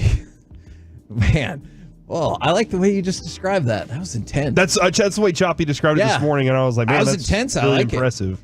it. Celtics versus Mavericks. 17 experts from ESPN made their predictions. Okay. How do you think it broke down? 10-7 Celtics. Okay. 11. What's the next number? 6. 6 Celtics. 9-8 Mavericks. Tim Legler's on the board. Tim Legler did in fact take the Celtics. Excuse me. Whoa. I'm sorry. Excuse me. The Mavericks in 7, and he said Luka will be the MVP. In fact, going down the list, I had to be 9. Pick Luka to be the MVP, right? Actually, no. I'm gonna get to that in 1 second. All right. What did Zach Lowe pick? He one of their experts? He went Celtics in 6. I will tell you this though. Every always hated single that guy. person picked 6 or 7. All right. I realize there's divisiveness about who's going to win. But you said on the MVP front, all right? All 8 of the people who picked the Celtics to win the title on ESPN picked Jason Tatum to be the MVP, which I have to admit, I'm a little surprised. I'm a little surprised. But for the Mavericks, 7 picked Luka to win MVP, and then 2 picked Kyrie to win MVP. I know Bobby Marks was one of them, and then I think Kendra Andrews was the other one who picked Kyrie to win MVP. I know winning Finals MVP is huge for your legacy.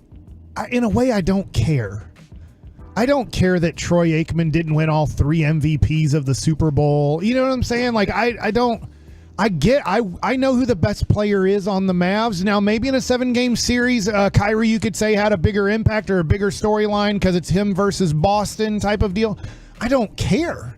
But I get that I had to fight. I bring this up. I had to fight Kavanaugh and Dawson forever on Steph Curry's the best player on the Warriors. Yeah. And they won because of Steph Curry. If we're giving no, they won because of Andre Iguodala. Steph Curry's not that good. Steph Curry chews on his mouthpiece too much. I'm going to admit that did bother me at times. And so that's just one of those things where I get it.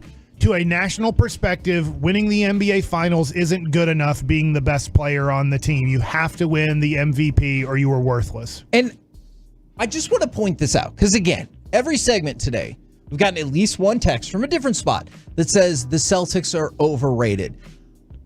Overrated in terms of the betting line. Agreed. But if you look at the way these predictions are playing out, not really, right? Because when you took the combination of the Boston Globe and the Dallas Morning News, it was 6-5 Celtics. So pretty dang close. CBS, 3-2. I think NBA.com, it was, 3-3 on CBS. I think NBA.com, it might have been 4-2. We just went through ESPN, 9-8 for the Mavs. And then on Yahoo, it's 3-3. So I think while the betting line is a 2-1, I think when you're looking at these predictions, it doesn't feel like it's been out of whack for the Celtics. I wonder this. You're not going to have this in front of you, but I know that the Mavericks were underdogs in 2011 and won the championship.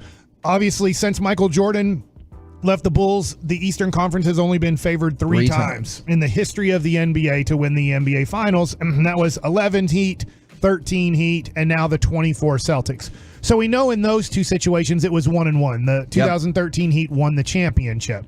So then they go back to back. I'm like, they won in 12. I know they beat Oklahoma City in 12, and then so I just wanted to make sure I had my years right. And so I don't know how many times, if you're the underdog in the finals, the way the Mavericks are, that you win the NBA Finals since, I'm just throwing out a number, since 2000 or whatever. So, dang it, because if you have we mentioned this for a second the other day. It's if you're a favorite by minus 200 or more, right? It's like 21-3, right, which is huge. But if it's a closer one, and I think this should be closer. But honestly, and if you look at it, you've seen some of those in recent years. I'm pretty sure the Raptors from 19 are on that list. The Cavs from 2016 are on that list. So it's not like it hasn't happened pretty recently. The Mavericks, I know, were the 5 seed to the 4 seed Clippers. Before that series started, were the Mavs a slight favorite. But then they've been the underdog against Oklahoma City, the underdog against Minnesota, and now the underdog against Boston. This is the biggest dog they've been, but that is all correct. So they weren't supposed to be here in a way, and I guess this is where we are like, we're playing with gravy, you know? Yeah. I don't know if that's a great saying or not, but usually it's house money, but I like that. Yeah, and so I don't want to get swept. I want this to be very competitive. Will I be heartbroken, disappointed if they lose?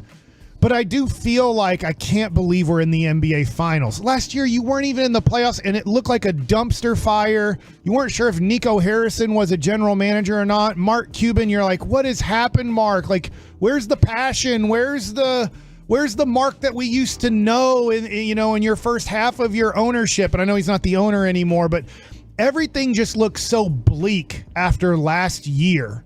And now you're in the NBA Finals, so I don't want to make this into like, who cares if you win or lose, but man, I just can't believe we're here in a way, and it's happening tonight, and that's where, like, Corey, you're so pumped, I'm so pumped. Yeah. I'm like, I can't believe we're here. The experts are 50-50 on this. If you want another one. My dog's going to get scared tonight. Because you're going to be loud. I'm going to be clapping and loud. It's going to happen. New York Times, 10 experts, 5 for the Celtics, 5 for the Mavericks. Like, you're seeing this. New York Times has always been very, very down the middle, though. So that's in the history of that newspaper. An interesting perspective. Send your emails to James Edwards III, who took the Celtics in 5. Oh, my God. East Coast bias. Yeah, this guy. Like, seriously. So now we've gone through NBA.com, New York Times, ESPN, Yahoo, CBS, and most of them are pretty close, really close one way or another. Oh, I feel, I still, and maybe you guys have said this, I feel like a lot of people don't know what to make of the Mavericks still, and a lot of people are afraid to crown Boston. Like, they're afraid to crown them because of their past failures. I agree. How much, I wonder this is very tough to do as a national person. we followed the Mavericks all year. Sure. We saw we saw the bad, we saw the good in the first half. We saw that it wasn't going to work, and then we saw the whole trade, and we saw the bad early on with it, losing 5 of 6 right after beating Phoenix after the All-Star break, and then we saw the greatness down the stretch and the threat that they could be in the playoffs. But if you're doing this for ESPN, you're doing this for the New York Times or whatever, all you do is you look at the season numbers. How many did they average this season? How many did they give up this season? What's their defensive ranking for the season? What's their offensive ranking for the season? How has Luka and Kyrie done this? But they're not looking at the last 25 games of the regular season. You know what I'm saying? Like, it's very tough probably when a team does this. There's such a huge 180 from what they were in December to what they are in June, because the Celtics have been the same all year. Yeah. The Celtics haven't made a major trade. The Celtics have been pretty healthy. The Celtics have been consistently great all year, consistently great in the playoffs. So they're easier to judge, and you don't have to go over, well, what has changed so much? How are the Mavs a 5 seed to now in the NBA Finals to like, well, the Celtics were the 1 seed and destroyed everybody? I know what the Celtics are. I really think that's a good question for Danny Green later at 120 today, because that's where his scope is right now, is kind of observing the entire league rather than one individual team. I am epically fascinated for this series for a variety of reasons, not just the hometown rooting interest. I really want to see, how do the Celtics hang when they get punched in the face? Like, I've already seen the Mavericks get punched in the face. Probably in every single round. Hey, we've seen him get kneed in the head. Yes, he had to miss a game. That's a good point. Seen him get kneed in the groin. Yeah, that is. Get elbowed in the back. Of the head. Those are all intentionally, Nas. I like you, Nas Reed. You don't have to do that. Those are all true things. What happens when the Celtics get punched in the face? Are they like, well, here we go again? Whoa. If you win game 1, is Mike likes it. Okay. Because if the Celtics, what you just said, repeat what you just said. What's going to happen if the Celtics get punched in the face and start this series off? Can we tease that for 12:45? Because I think that is a major thing that you could. I think the way, I'll just tease it a little bit more, the way you put doubt in Minnesota's minds after game 1, after beating the champs, you might do the same thing to the Celtics. We're the KNC Masterpiece. Heck of a tease right there on 105.3 The Fan. Coming up next, it's time for Gridiron Gravy at every NFL team's nightmare 2024. In one sentence or less. I did less good. Next on The Fan.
This segment is brought to you by Classic Chevrolet in Grapevine.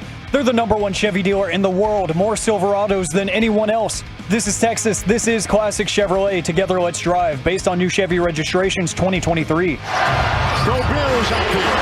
Doncic maneuvers for the lead. Got it! KNC Masterpiece right here on 105.3 The Fan. I wanted to make sure we played that so you know we're not forgetting about the Mavericks. We're not going away from the Mavericks for very long. But right now, we are going to go around the entire NFL and dip into some gridiron gravy. Here we go! That's my guy. Every time. I didn't have to do it. The first thing I wanted to start off with is, man, I think they're doing Here We Go at training camp or Yes. whatever it's called. I do. I hope it's done. But whatever he does next is going to be branded. I mean, it's going to happen. That's just the way it is with the Cowboys. It's a brand. I agree with It's a that. branded brand. This year's first round playoff loss brought to you by Dorito. On your face. Easy. So, serious situation for the Kansas City Chiefs this morning. The Chiefs canceled all of their team activities per Tom Pelissero after backup defensive lineman B.J. Thompson had a seizure and went into cardiac arrest during a meeting this morning. Yeah. He's a 5th-round pick last year out of Stephen F. Austin, so he appeared in one game as a rookie, and obviously the Chiefs won the Super Bowl, but this is a pretty terrifying situation. Oh, for sure. Yeah, no, and just as somebody who's experienced that, and obviously it's a Lucy, little girl and everything, Yep. whenever you see that happening and you're going through experience, and that's as a parent, it's Yeah. terrifying. Yeah. As a friend and a full team of guys that are sitting there going, what's happening to our teammate? And they're all trying to figure it all out. I mean, absolutely, that's the right decision by the Chiefs, is to say, guys, y'all take the day. We'll reconvene here later on, because they're all shook, like every single one of them. I was in a situation with somebody we're pretty close to, and he started to have a seizure. And the first thing his wife said was, don't panic. This Yes. is what we need to do. And it was really hard because, like, you panic in that situation. And she's like, no, here's what you do.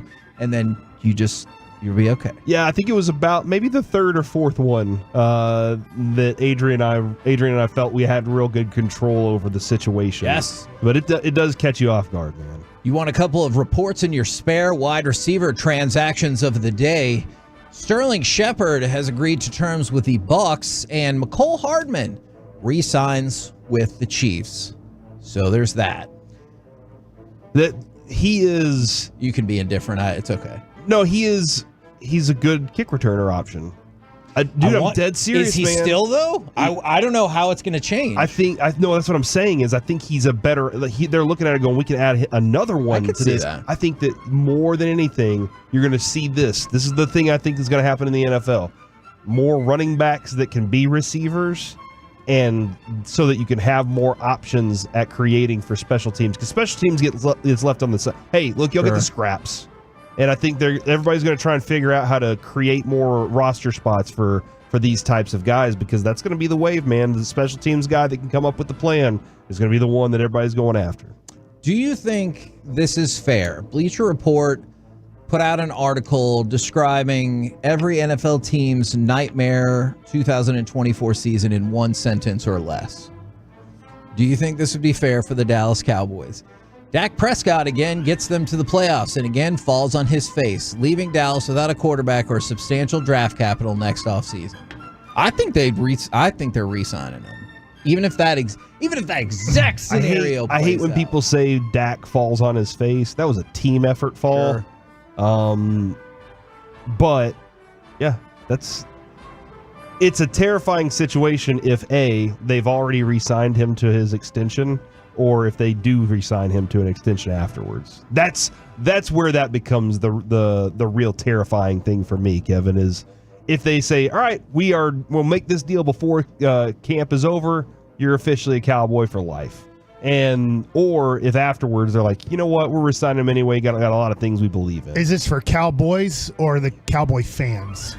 Ooh, it says the team, but that does feel pretty nightmarish for the fans as well. So for the fans, I think that's the most nightmarish. For the Cowboys, they would be totally pumped up. Because they about made that. the playoffs again. Yeah, they made Who the cares? playoffs. Everything is great. Dak, we're going to give you $60 million a year on That's exactly what I think on a will happen. 3-year deal. You know, $150 guaranteed, $180 for 3 years, and you keep rolling. I think for the Cowboys, the biggest fear would be Dak has, I can't remember what year it is, I'm sorry. Was it the COVID year where he got hurt? I think that is correct. Is that something like that happens?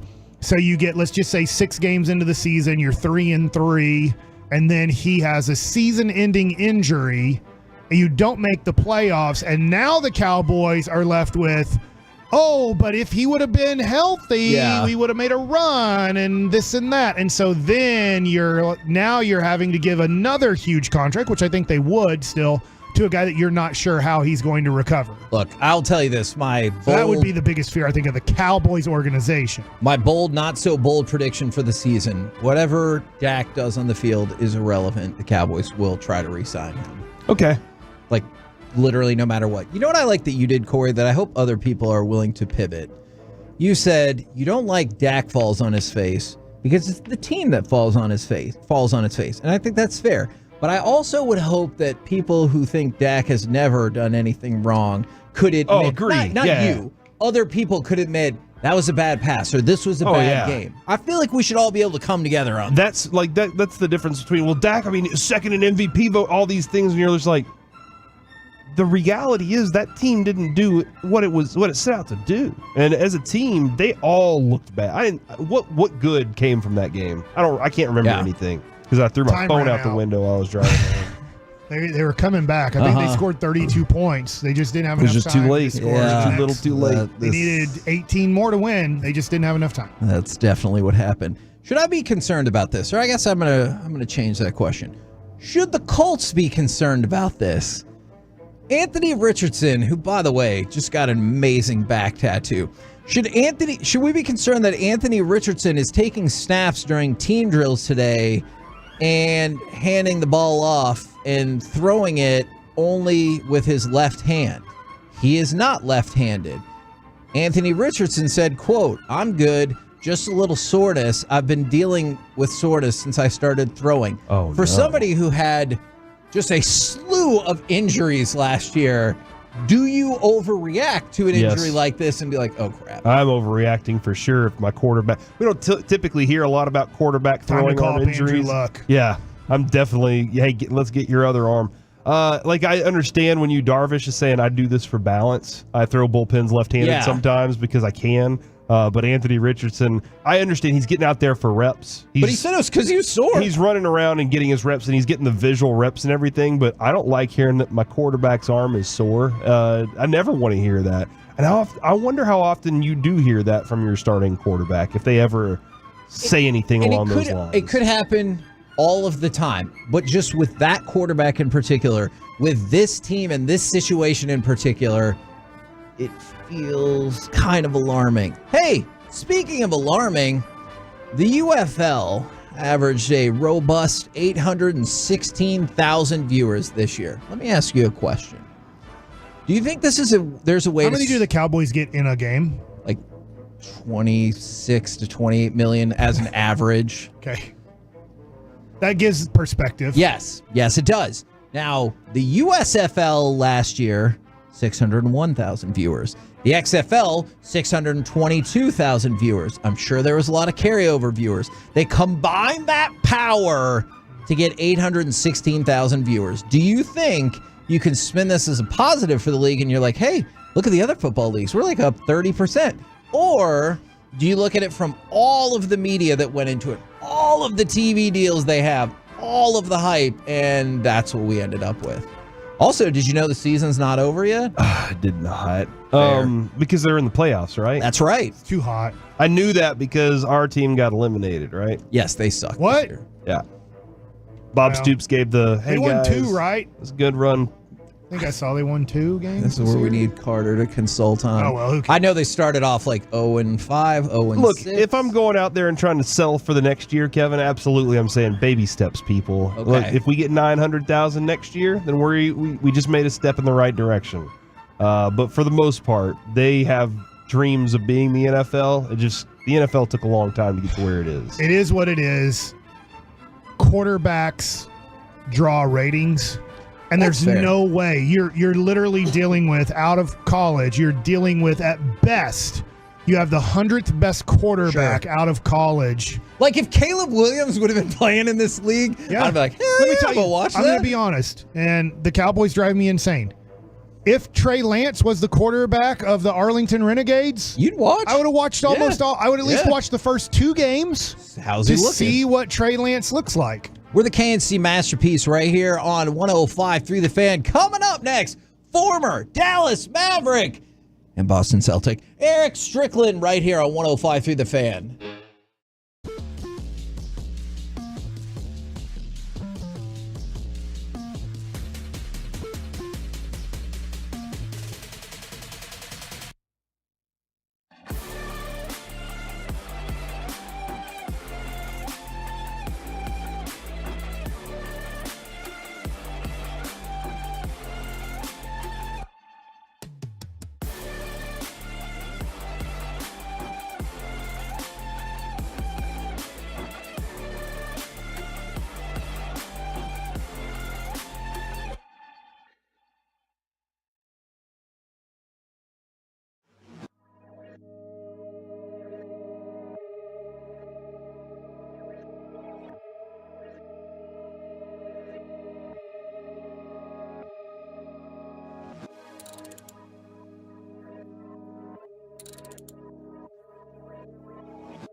O'Reilly Mazda of Arlington and her studios. It's the KNC Masterpiece on 105.3 The Fan.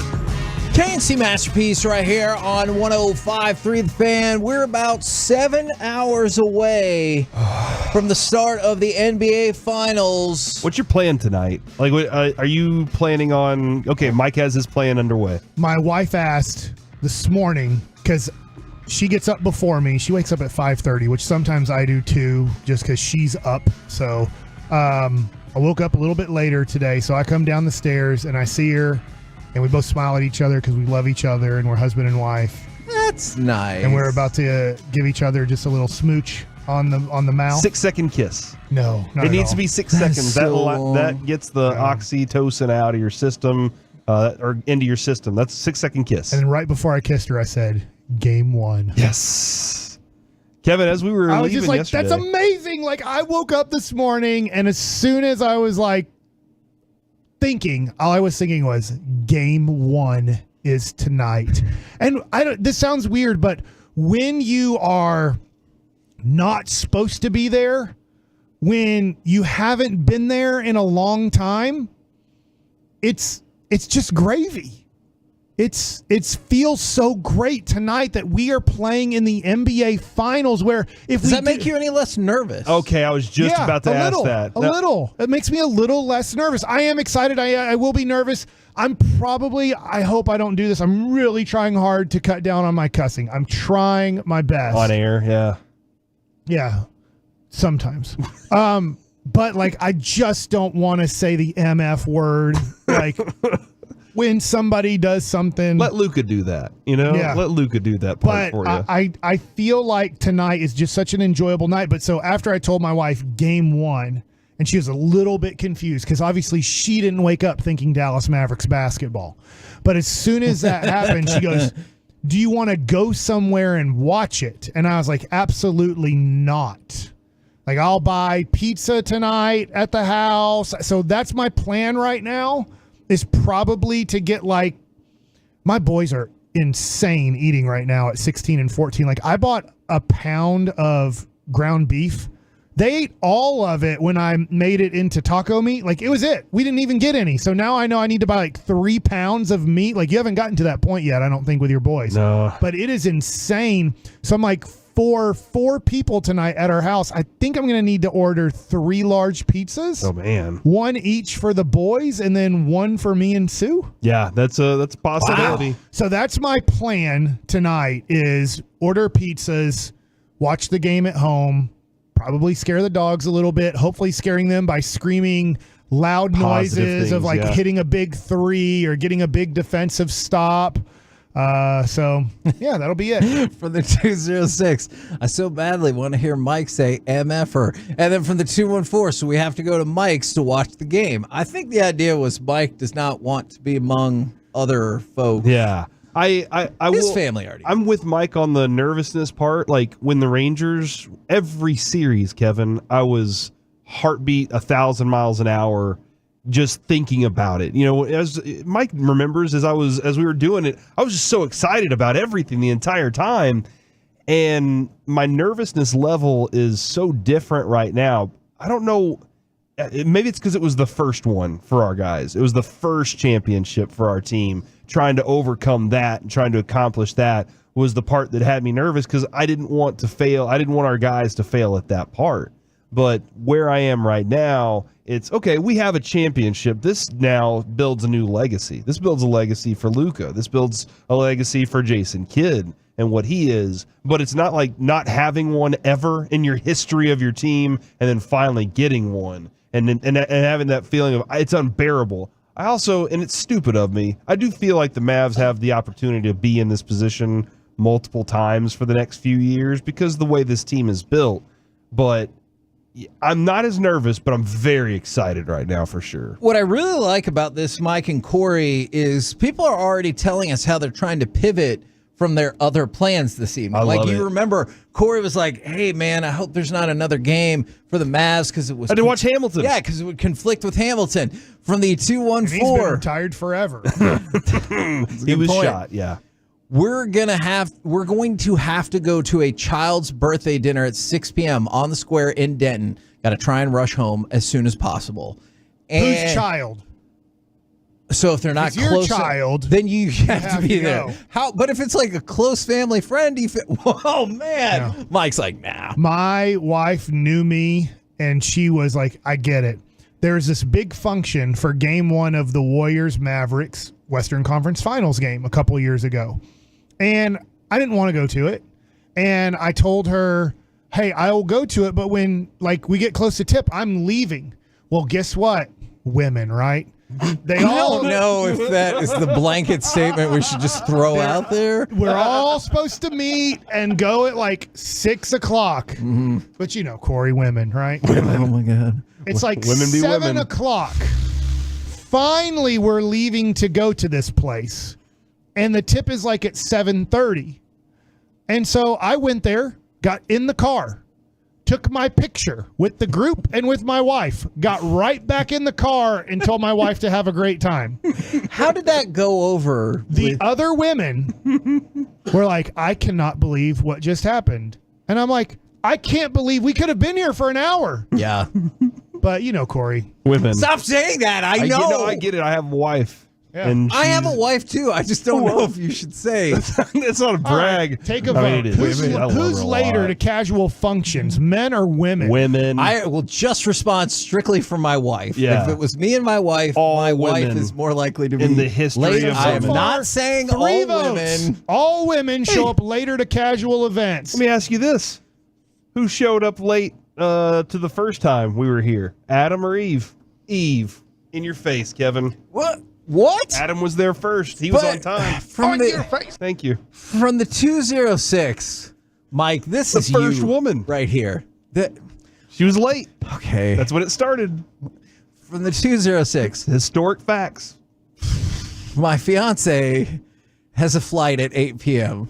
I told her to take an Uber. Yeah, it's a great idea. Because there's no way I'm driving to the airport and back to Richardson around 6 to 7 o'clock. So you support this, tip right? will probably be about 7:40ish, I guess. Obviously, it says 7:30, but we know that there'll probably be kind of a 10-minute intro. Yeah. So about 7:40 will be tip. So, hey, tell your wife or whoever who doesn't really care, or husband who doesn't really care about this, say, I'm free until 7:40, and then I am not yours anymore. I am the Mavs. And you can deal with it, and it's okay. Because the Mavs can do with we what all they have to deal want. with different Yeah. things. But I'm not dealing with a kid's birthday that doesn't give 2 craps about me being there. My kid does. What if that but kid... not that other person's kid? They don't care if the 40-year-old dad. What if you of were their- like their godfather or Too bad. something? Okay. Here's a lesson. Here's a lesson in spirituality. Believe in something real. Does this believe in the Mavs? Yeah. Okay. I don't know. It's This is fascinating. There's a whole almost lot of nothing. people are on your side. Like Have a a lot of whole faith. lot That's of what I meant, people yeah. are on your side. Here's the deal. They'll get over it. they will. You're not going to get to watch the Mavs play game 1 of an NBA Finals but 3 times in your life. Yeah.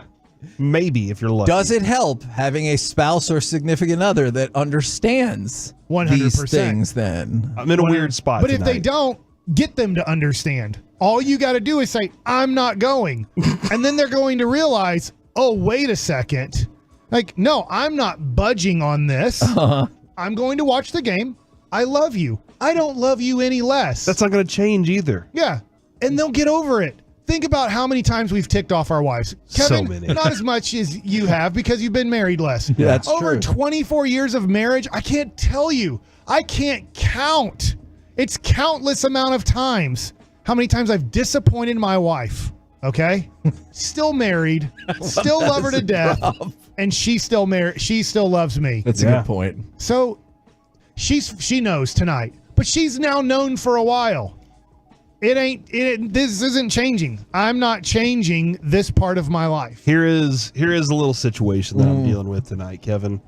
I think you should just adopt Mike's advice. Hey, I'm not going. Tomorrow is Lucy's birthday.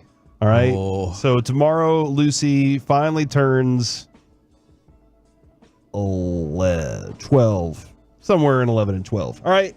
Let's dump that and sound way more confident. Yeah, pick a number. Tomorrow is Lucy's birthday, and I'm excited for her. All right.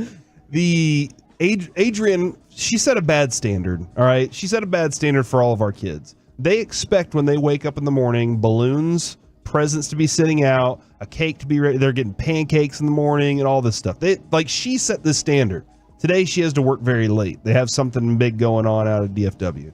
Why doesn't she care enough to not go to that? and she asked me if I would blow up balloons during the NBA Finals. And I feel like that is a passive effort to do, but blowing up balloons just stinks anyway. I need to find one of those things. What are you doing over there? I've got you wrapped around her Okay, and I was finger. going to say, I'm going to try a tactic. Could you blow up the balloons? And I realized it wouldn't be like this because it's not a helium. You'd be like, "Oh, come on, that was a foul!"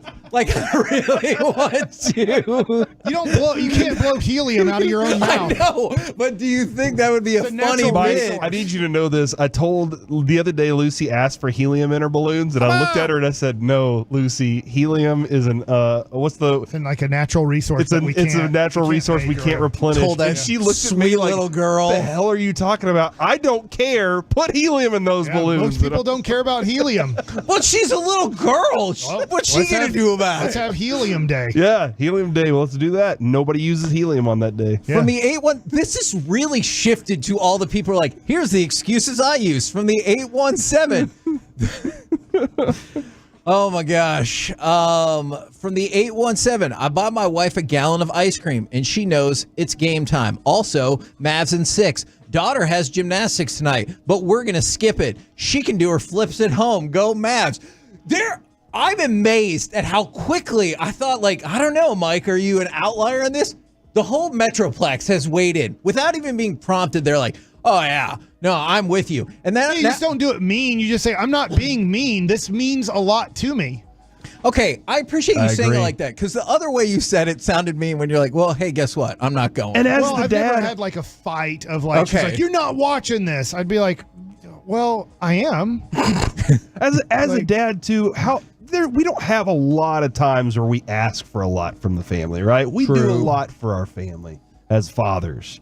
And you know what? There are mothers out there that do a lot for their families and want to watch this NBA Finals tonight. So let them. That's the new movement anyways. Let the kids, let the adults. Corey, we're getting some suggestions for your situation.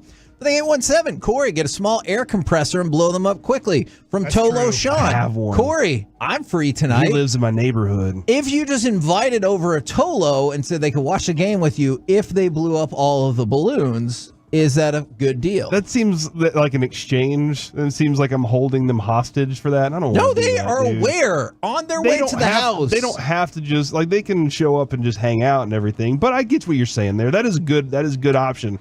Maybe because it's about 50 to 100 balloons is what I got to do tonight. To continue my talk about women, okay? Oh, God help us. I think women that don't really like sports, it's not that they hate sports, they just don't really care. They think it's like watching The Bachelor.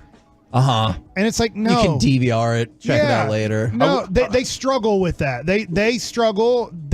I'm saying not all women, but women that don't really care about sports. My wife does not. That's really all I'm looking for, Mike. It's just not all women. They're like, oh, and my wife has now understood, no, it doesn't work that way, at least not with me.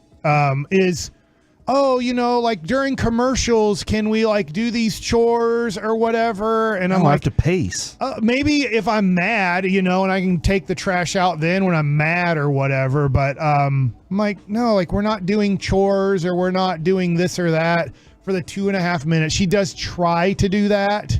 But it's not successful. Not really. She's like, is there during commercials, could you vacuum the? No, I'm like, no. You know what? I'll do it. I'll do it at 10:30 when the game's over. And she's gonna say, I'll be sleeping then. I'm like, well, wait, I can get inconvenient for you. I can get it done at 10:30 at night. See, I think Sue should wait until it's a timeout called by the Celtics because the Mavs went on a 12-0 run, and they're like, hey, could you vacuum? You're like, let's do it. It is all about timing. It really is. That's when I'm jumping up and down and pelvic thrusting and everything like that. Oh yeah, so probably much not pelvic later. thrust is going to be from the 972 after the game too. The girlfriend this doesn't get me going. The girlfriend. That's what you're suggesting. Expects me to ignore games 5 through 7 when we're in Peru. She's going to be mad. So they already have this vacation scheduled. He's going to be in Peru and is like, hey, I'm going to need to watch these games. I didn't make sure yesterday. I took Carter to cello lessons. I took Lucy to therapy. I made dinners. I did all this stuff because she had a pretty stressful day, so that I could make sure that whenever this comes up, I can be like, look, I did all this crap yesterday, so you could do this. All right, this is what I need for you. Yeah, so I she's don't know. blowing up the damn balloons tonight. Really put it back on her. Yeah, just say I thought the birthdays were important to you. Yeah. Oh, that's good. Yeah. What's important to you? This birthday? Yeah, Or this because it Mavs doesn't game? seem important that you're going to work right now. Really, what is she really doing at work? Oh my God. I don't know. I actually don't have a clue. What Yeah, she's doing see, she's today. just saying it's a meeting. Yeah. Well, it's an event of some sort. Oh, even so- an event? Those are boring. But that doesn't mean they don't still take a lot of work, right? Who knows? I don't know. I know. Just say it's her daughter's. Just say it's my daughter's birthday tomorrow. And I'm not going to this meeting. That is probably worthless. You know what? My daughter's birthday is tomorrow. I don't think I should show up to work tomorrow. Don't you all agree? No. Okay. We're the KNC Masterpiece. I like Mike's. Right here on 105.3 The Fan. You might be able to change my mind on that. I don't know. Coming up next, it's time for your official NBA Finals prediction. Who you got? Oh my gosh. 877-881-1053. Oh my gosh. Also want to hear from you on the YouTube, on the Twitch. We'll do that next right here on The Fan.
Do you think it's true that you've got to forget something else to remember that Uber Eats has groceries? No, that's absurd. Hey, remember when you used to be a pepper lady? Pepper lady? Wasn't it Cinnamon Sisters? Basil babes. Saffron Squad? Nutmeg maidens? Pre-curb? No, Nutmeg Maidens? I just said that. Was it Spice Girls? Doesn't sound right. Was it Saffron Squad?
Uber Eats has Lola V products? I gotta remember that. Well, you know, they say in order to remember something, you have to forget something else.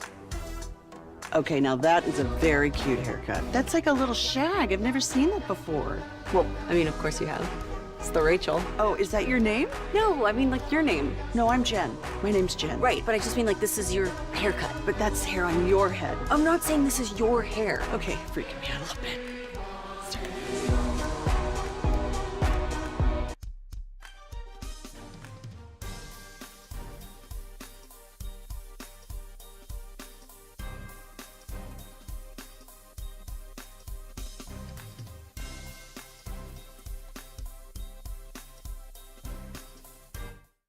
Expressway on 105.3 The Fan is brought to you by the On Time Experts. Irving and Edwards trying to pick him up. Back middle, long shot! Kyrie Irving! KNC Masterpiece back here on 105.3 The Fan. We're going to get your official NBA Finals predictions right here, 877-881-1053. Frankel and Frankel Injury Attorneys line. Also, you can hit us up on the Twitch, on the YouTube. Want to remind you about a couple of things. If you want to go to a watch party tonight, hey, guess what? CA's got you down. Official Dallas Mavericks watch party tonight with CA if you want to get involved with that. And then right now at Hawaiian Falls in Mansfield, if you haven't already got your tickets, you can get them at hfalls.com for $14.99 using the promo code TOLO, all caps, TOLO. Reggie's going to be there from 1 to 3. Joining him from 2 to 3 will be Travis Jankowski. And the Rangers mascot's going to be there from 1:30 to 2. Fun time if you want to go to Mansfield, or maybe you're already there, to hang out with Reggie and Jankowski. Now, official NBA Finals predictions. Can I read you some before we go through you guys? Sure. For the 903, Mavs in 6. Not afraid of Jason Harden. Oh, I mean Tatum. But Brown and Horford are concerns of mine. From the 945, Drake bet on the Mavs, so Celtics will win in 4. From the 817, Mavs in 6. Been saying that since the beginning. From the 512, you know what? This is interesting, and we need to address this really quick, Mike. Okay. Mavs in 6. Celtics win, and then Mavs, Celtics, and they close it out in the Garden. They don't do the NBA Finals like that anymore. They don't go 2-3-2. Yes, it's 2-2-1-1-1. When did this change? I honestly don't know. In COVID, they just had it in one place. They just said Orlando. Yeah, just show up whenever. But I can't remember what year. But obviously, if you're a Mavs fan in 2011, you remember it being 2-3-2. I don't know what year it changed, but it has changed. So you're going to go 2 and then 2 here at home. Yes. And then it's just like all the other playoff series. So if you were to win in 6, that would be at the AAC. From the 817, Celtics in 5. And from the 972, Mavs in 7. What say y'all? You want me to go first? Go ahead, Mike. I have changed from Mavs in 6 to Mavs in 7. Oh my gosh, why? Peter. I'm going to be honest. I was wrong the last 2 rounds. I picked Oklahoma City in 7 and Minnesota in 7. I kind of wish you'd pick Boston in 7. So here's the deal. I did believe that. I wasn't just making it up. Oh, I know. So I could do that. I could just say, let me just keep picking Boston in 7. I could see Boston winning this series. I really could. But I do feel like the Mavs are going to win this championship.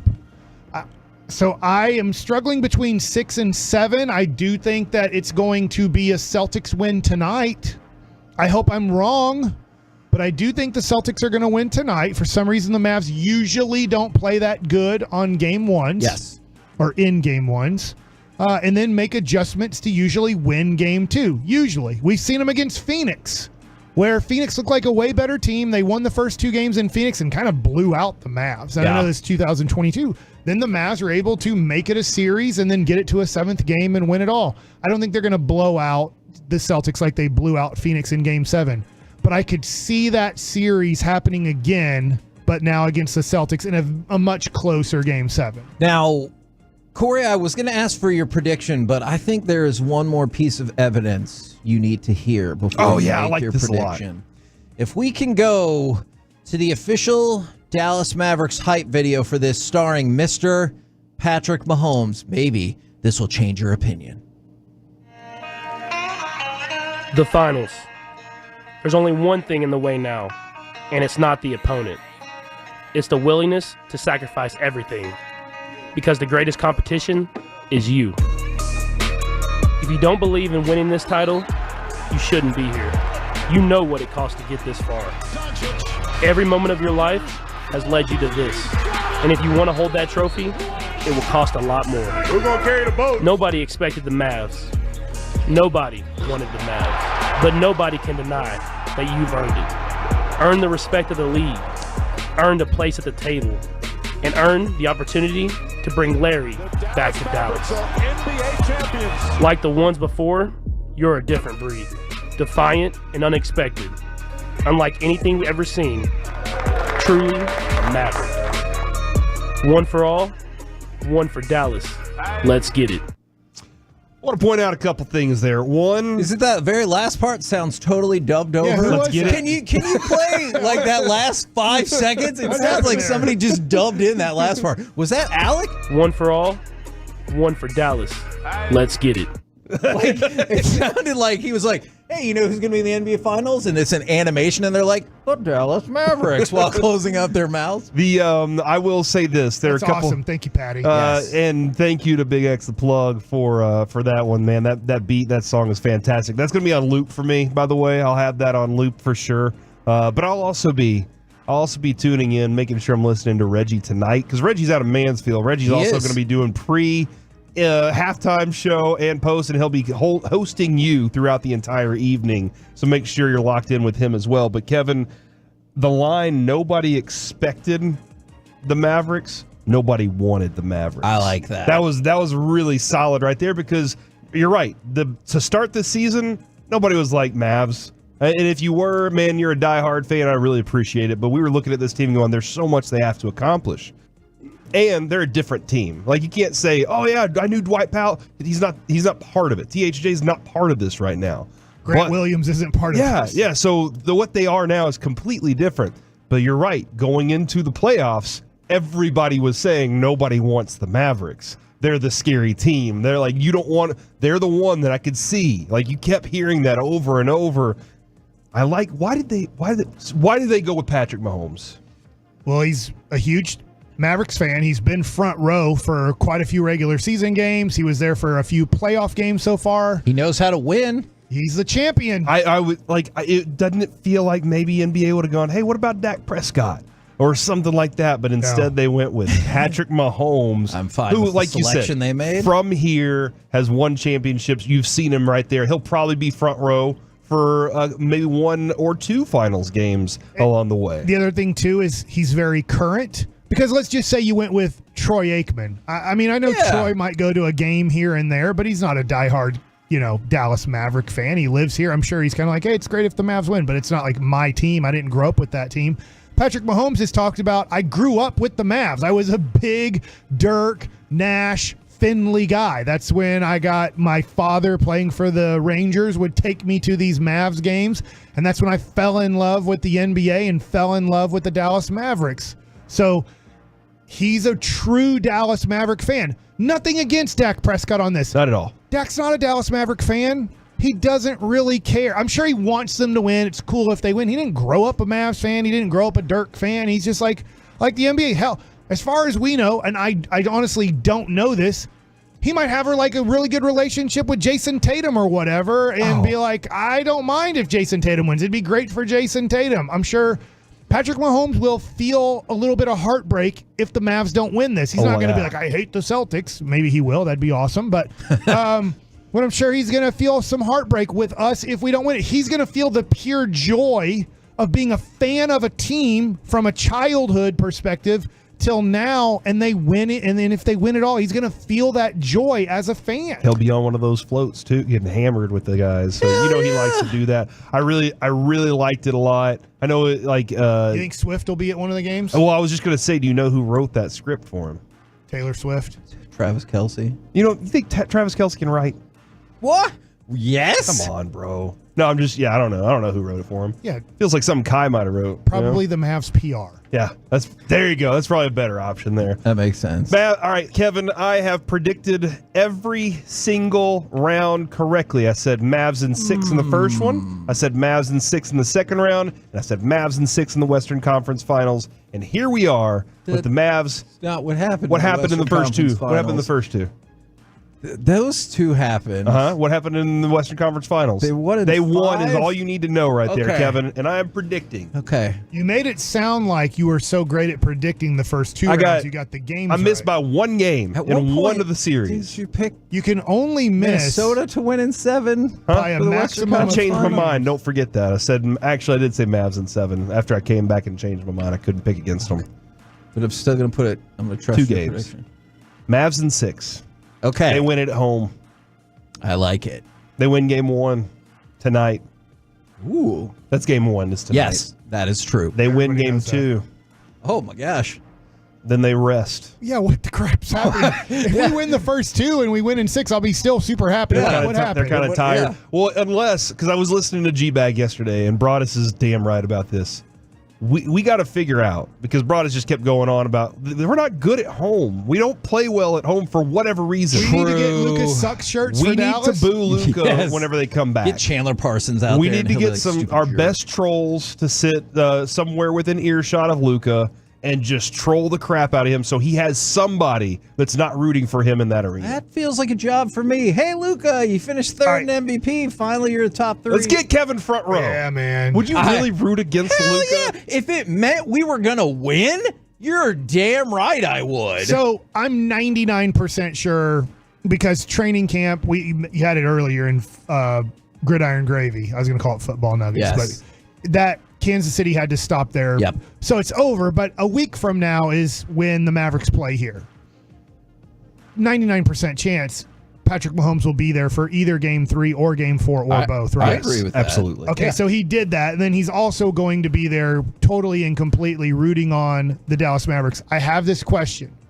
The opposite is Tom Brady in Boston. Now, he didn't grow up a Boston Celtics fan He'll be in at a all. suite. You don't think he'll be like front row Joe? He'll be in a suite somewhere. I could see that. I think you're probably right about that. And I do wonder, I have no clue what the entrance for front row like that is for a guy like Mahomes, if he has a lot of security that helps him get to that place, where they come in at. He gets to park underneath the stadium and everything, so they make sure that he's like a player. I He's just feel very like, protected. I feel like in with that. Brady, it would be too much of a chaos for him to be that in What front row. if? I don't know. Maybe I'm what wrong. if? And I don't think she would do this, but Travis Kelce came to one of these games. Yep. Yeah. And I don't know if he's going to be here at an NBA Finals game or not. Probably he's not a Maverick fan. He's a Patrick Mahomes friend. Do you think that if Taylor Swift, can't. she has to be in a suite? She's right? in the United Kingdom right now. But she would have to be in a suite. She's in Edinburgh. Putting another shrimp on the barbie. Yeah, putting another shrimp. Hold on. When would they be back here, Kevin? When would they be here? Is it Wednesday and Friday? Yes. What date is that? June 12th and 14th. Yeah, that would be. She's in Liverpool. Sorry, she's not. She's got 4 consecutive nights or 3 consecutive nights. I'm not in a Liverpool. fan of liver. What about pools? Dude, have you ever had fried chicken livers, fried liver and gizzards? We're gonna get back to gosh. that. A lot of people have sent in their predictions. All The right. 469, Mavs in 7. Luka wins 1 on his own. Kyrie wins 1 on his own. From the 214, Celtics in 5. Who cares about the path they took to get there? They're the better team, and it's their time. Excuse me. From the 682, Mavs in 5. From the 972, Mavs lose game 1 but win the series 4-2. From the 940, this I definitely understand the logic behind this. Celtics in 6. Everyone's talking about Tatum and Brown. I think the series will be won by Boston's role players, especially their three-point shooting. Like, if you classify everyone beyond Tatum and Brown as a role player, I agree with that 1,000,000% in terms of the role players will win you the series. Can I ask this question based off of that fan text? How easy or difficult will it be for the Celtics to win a game or the series if Tatum is inconsistent? I think it'll be really tough. Yeah, absolutely. They look to him first. He's their first guy. They would have to look elsewhere first if he's in. would they look elsewhere first if he's inconsistent, or would they if he's just completely bad? No, they would go to Brown. Yeah, Absolutely. And I just don't think that that's going to be a carry that the entire time. Now, these are the questions I'm here for. What's the payout if I put $5 down on the Mavs in 4? Payout for that, 25-1 on your money. So you get $125, a sweet, sweet profit right there. From the 254, Mavericks in 5. From the 682, Celtics in 5. It's interesting. There's a lot bolder predictions. I see a lot of predictions of 4 and 5, and I'm going to say Mavs in 7. I will admit I would be surprised if this is a short series. But to be fair, I was surprised that Dallas just wiped the floor with Minnesota. I picked Dallas to win, but I did not think that they would jump out to 3-0 lead and just crush them. And that might be a thing too, Mike. We've talked about how Boston really hasn't had supreme competition. What Minnesota went through over Denver was kind of a mental and emotional letdown, or come back down to earth. And I think they were kind of gassed after it. And Boston hasn't had that moment yet. I'm very surprised, too, the way the Mavs did it to them. And I'm trying to decide if it was Minnesota had achieved the goal. Like, they beat the champs. We just beat the champs, dude. Yeah. And then they had nothing left. Or if Dallas is just still on this wave that's building and building and building, and they're that good. I can compare a little bit of what Minnesota did to the Texas Rangers of 2010 when the Rangers beat the defending champion New York Yankees to make it to the World Series. Now, a little bit different because Minnesota did not make it to the NBA Finals. It was like the Rangers, in a way, I think if we talked to Derek Holland and Michael Young, we're like, we did it. I've talked to them kind of before, not just them specifically, but it was a little bit of like, oh yeah, there's the World Series too. It's like, we did it. First team ever, World Series. We beat the freaking Yankees, you know? It doesn't feel like that in this instance though, right? Right, I don't think so. But I think for Minnesota possibly beating Denver, that's where they got to like, oh crap, we're down 2-0, man. Like, and then they got down 3-0 and they're like, crap, like we are high of beating the champs, us not supposed to be beating them, especially after getting down 3-2. Was like, oh crap, they found themselves in a hole that they couldn't overcome. I kind of want to dive into this with Danny Green. We're going to have him on at 1:20. What is your mindset, or how difficult is it to handle when your entire season has been building to this? And I mean specifically for the Celtics. Because I get the idea of any pro team is like, let's go win the championship. But for the Celtics, big chunks of their season have felt completely irrelevant until they get back to this spot. That has not been the case for the Mavs at all. So I wonder, like, now that they're there, what is the makeup of the roster that's like, you're damn right, let's go do this versus, okay, don't be nervous, don't be nervous, don't be nervous. You know what I'm saying? Yes. I think that it's a little bit too extreme to kind of, and I get what you're doing, like, don't be nervous, don't be nervous. They are 76-20 since losing to Minnesota last year in the playoffs.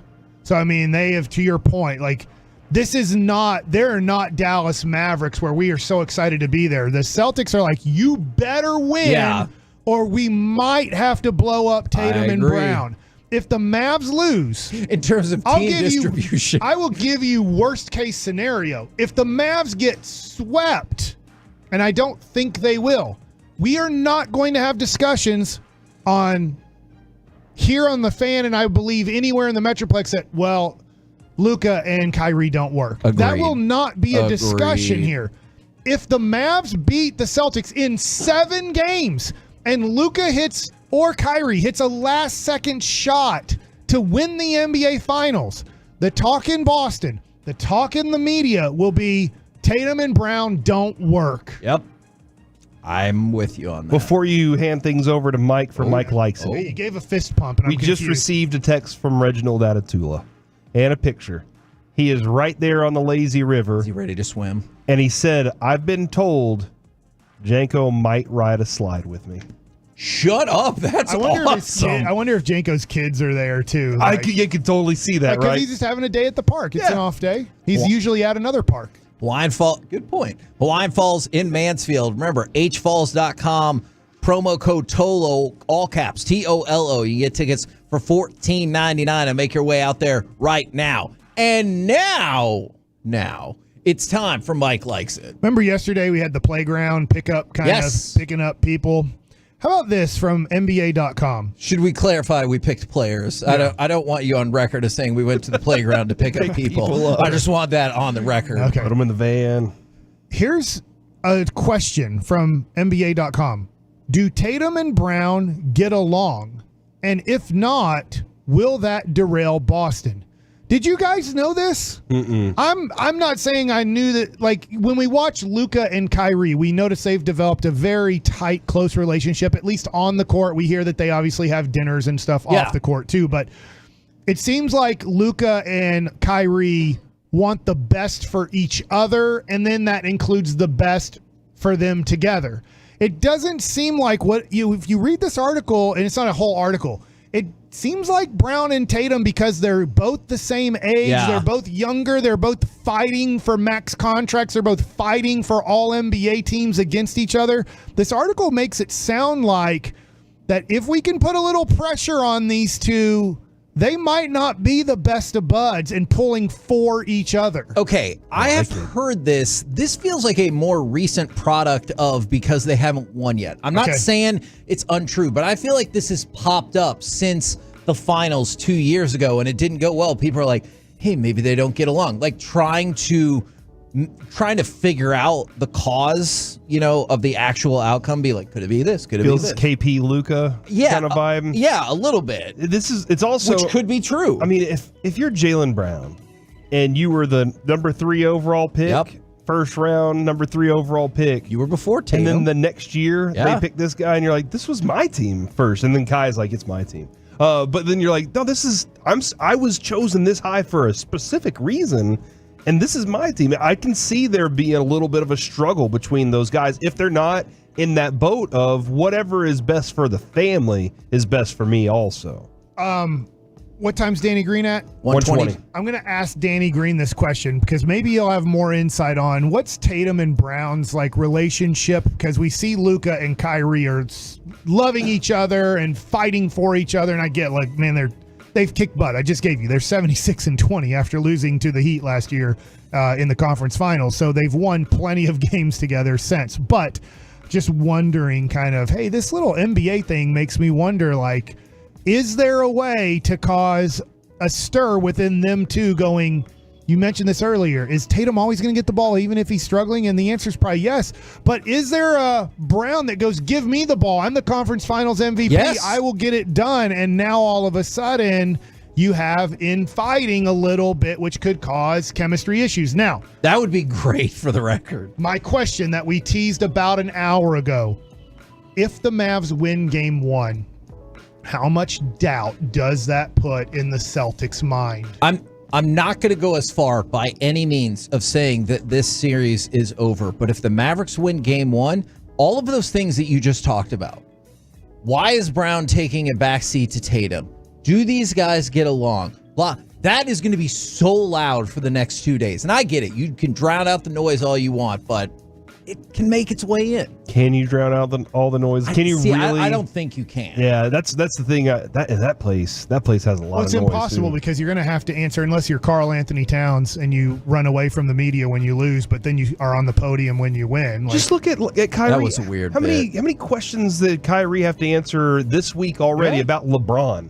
Yeah, just about LeBron and his career in Boston and his career in Brooklyn, right? Because you're dealing with the world media now and more of the national media. Even though conference finals is pretty national, this becomes more national and more world media, less local questions. Yeah. So I just think tonight, this game 1 means a lot more to Boston than it does to Dallas. I want to win this game. If Dallas wins this game, it's going to be interesting because here's my next Mike Likes It topic tying this in. Maverick fans, please understand this because you're going to struggle with this. I know you are because Texas Rangers fans did, and most of you are Rangers and Mavs fans, but if you're not a Ranger fans had to deal with this. The storyline was never about the Texas Rangers. True. And it never was going to be. In fact, you kind of got a little bit, you got lucky that you played Arizona. In a way. Except for with John Smoltz. Horrible ratings because it was Arizona, Texas, 2 unknown teams playing in the World Series. So if it would have been Indiana and Dallas, the storyline would have been about Luka and Kyrie. The whole thing would have been about Luka and Kyrie, and there's nothing Indiana could have done to change this. Understand, Mavs fans, the storyline, no matter what happens tonight. Luka has 100 points, which isn't going to happen. Mavs hit a big game winner. The storyline from Stephen A. Smith, Skip Bayless, whoever, all of them, Kendrick Perkins, it will be about the Boston Celtics. This whole NBA Finals, Mavs win, Mavs lose. It will not be because. It will be Celtics win because, Celtics lose because. That's going to be the whole storyline on ESPN tomorrow. It will not be about our team. They'll throw in nuggets about the Dallas Mavericks to then get Baseball back nuggets. to the main topic, the Boston Celtics. Like it or not, Mavs fans, if you want to hear more local Mavs, you're going to have to listen to us. I'm not telling you not to watch Pat McAfee or First Take or I'll tell whatever. you not to do that. Yeah. It's not. Those are going to be from a Boston Celtics perspective. The only time that we are from our perspective, and it's always from our perspective, is the Dallas Cowboys. You can turn on NFL.com or NFL Network. You can turn on ESPN. Every Cowboy game is from the Cowboys' perspective. It's never from the other team's perspective. That's why so many people hate the Cowboys. Understand, you are playing kind of a Dallas Cowboy-like franchise in the NBA. I know they've barely won recently. They have the one title since Larry Bird, won in '86. But this will be covered from a Boston Celtics perspective 100%. I agree. Yeah, it's frustrating. Embrace that, though. Embrace it. Gripe about it. Point out about your guys. Embrace that part of that and take it seriously. I hope our guys do, too. I hope the guys are I hope they hear the next day after you beat Boston, they're talking about Boston lost this. And then Luka's like, Boston lost what? Right. And then takes that to the next game. I'll show you. I'm the reason. My last Mike Likes It question, and then we get to Corey's Corner on the C block, is I ask this in football sometimes. I'm going to ask this tonight, but it can be for the series. There's 10 seconds left. Would you rather be up by 1 point playing defense with 10 seconds to go, or would you rather be down by a point playing offense if you're the Dallas Mavericks tonight? I'd rather be up by a point. That's because you're a front runner. That is probably true too. I have belief in this defense. I also have, I guess, questions about the clutch shooting of the Boston Celtics. So I think in this instance, I would like to be up 1 point having to defend. The reality is at this point, because the Dallas defense is better, I feel a lot more comfortable being up in that situation and having to defend than I ever have before. But I want the ball in Luka's hands to end a game, for him to have that moment, to steal a game and them go, we did everything right. How can we beat these guys? They just stole one from us. I want that moment. I'm with you. I'd rather be on defense. Not saying I don't mind being on offense, but I'd rather be on defense, and that's what confidence I have now. Obviously, a game flow dictates. If you were up by 18 points with 8 minutes to go, and then you're only up by 1 point, and they've gone on a 26-8 run in the fourth quarter here, you'd be like, oh, crap, we're screwed. We can't stop them, and we can't score. Either way would suck. But I just wanted to put that out there. And then the last thing I wanted to put out there, so in 2021 season, if I have my years right, Luka here at home takes a sidestep, back step, kind of fadeaway three-pointer out of bounds with no time left. Marcus Smart was guarding him in that situation, so obviously he's not in this series, and they soft double-teamed him at the end, but it didn't matter. He went to his patented, to the left, step back three, fadeaway out of bounds, swish, Mavs win. One of his unbelievable shots in his career. Well, a year later, the reason I know it's a year later or later in the year is Porzingis was on the court for that step back three win against the Boston Celtics. The next time that the Mavs had a game winner with only a few seconds left on the clock, Luka drives to the basket, kind of a slow drive. Yeah. Tatum's a part of the defense here. So is Williams, who went to Texas A&M, who's obviously not going to be on the court in this one. They triple team him as he gets to the paint to make sure he doesn't shoot the shot to win the game. Spencer Dinwiddie gets a wide open wing three. He nails it with about 3 seconds to go. Celtics miss their shot. Mavs win. So they've been beat by Luka in the last seconds 2 different ways.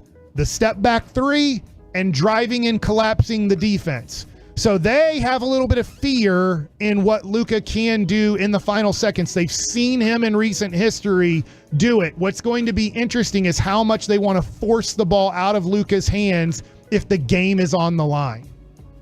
For the KNC Masterpiece right here on 105 through the Fan, a plethora of information from Mike Bassick. Feel like we've been bringing the NBA content all day long. Coming up next, it's time for the C Block starring Corey Majors. Let's keep rolling with that NBA content. Who will be this series' villain next on the Fan?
Uber Eats has Lola V products? I gotta remember that. Well, you know, they say in order to remember something, you have to forget something else. Okay, now that is a very cute haircut. That's like a little shag. I've never seen it before. Well, I mean, of course you have.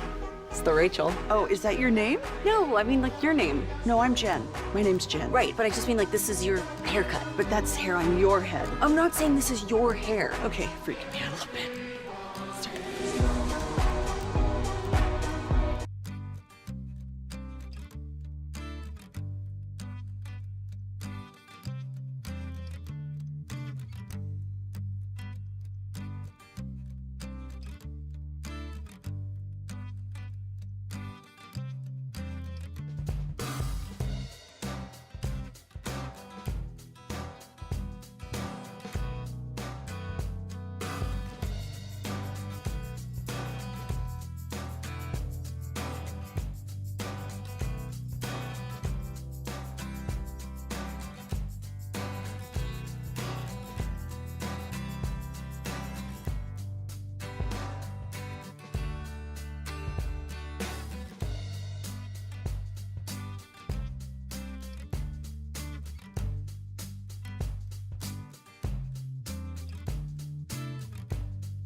From our Highly Mazda of Arlington and Hearst studios, it's the KNC Masterpiece on 105.3 The Fan. KNC Masterpiece right here on 105.3 The Fan. Quick programming question. If, for some reason, tomorrow we didn't do Gridiron Gravy, would you want Finals, the debut of Finals Filet or Finals Fiesta? Or if you have other suggestions, let us know at 877-881-1053. Didn't you want Corey the F in Finals? F in Finals, what I asked you for. said Finals Famine. I kind of like that. Okay, because hold on, think about this. The Celtics, right? Boston, isn't that primarily known for Irish folk? Uh-huh. Where was the potato famine? Where was it? Iowa. Ireland. It was not Idaho. No, Sorry. they've always had Idaho. potatoes in Idaho. They're fine there. It was Ireland that had the big potato famine for a while. Don't you think Finals Famine might be more appropriate back in football season, though? Oh, dude, come on, man. What are you doing? Now it's time.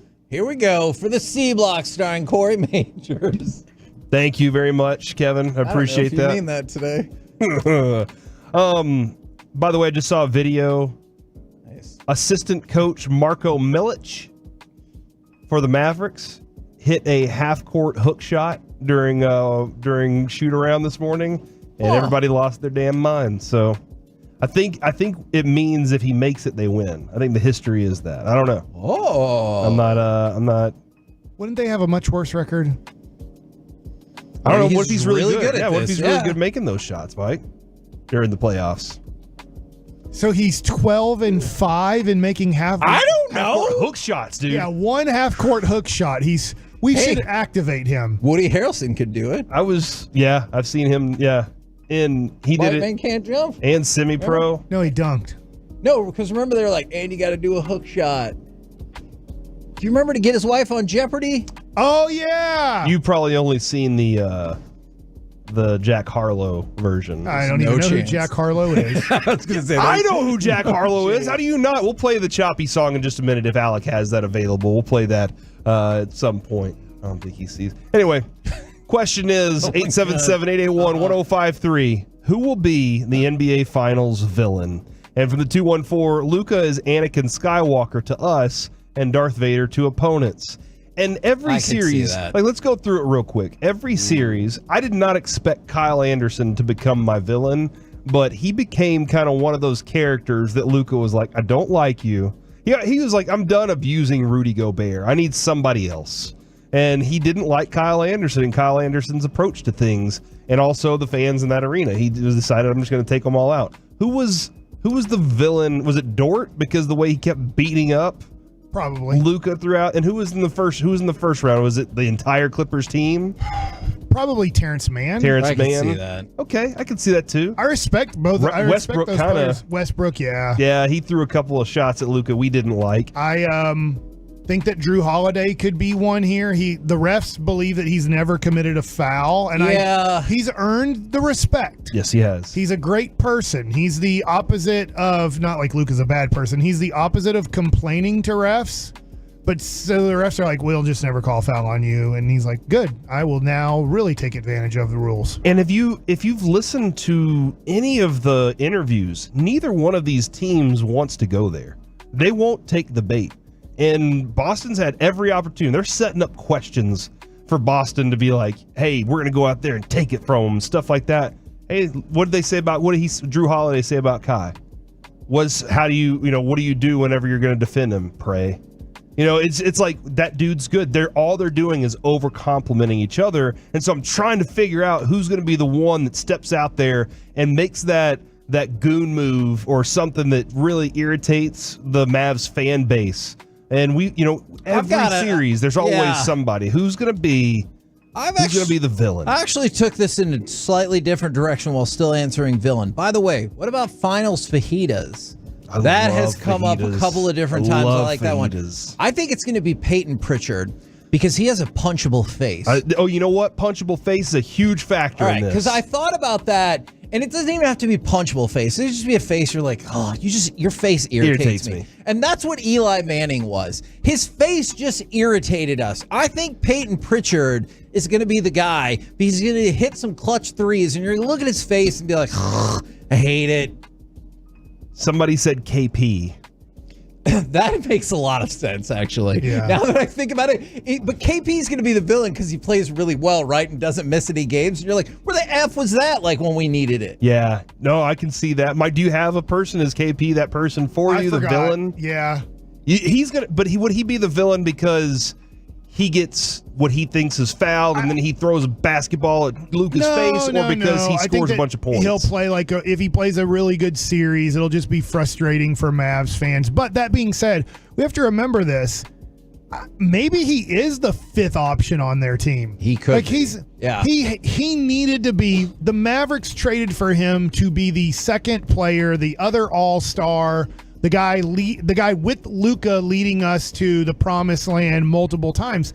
That's just too big of a role for him. His role as, like we said, I'm going to assume he starts, but there's a small possibility they bring him off the bench for the first game back. Yeah. And then when looking at Derek White's numbers, like, oh crap, he averages 17.8. Like, you start looking at it, it's Tatum option 1, Brown option 2, White option 3. And then is it Porzingis / Drew Holiday as option 4-5? Like, that changes your role on a team. And then all of a sudden you say, we love this guy.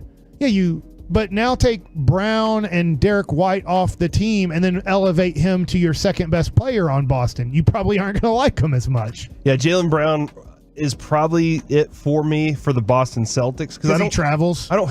But Tatum, he's gonna have a move where he's 20 feet from the basket with one pivot foot and lays the ball in, and you're like, that's cheating. Tatum is boring.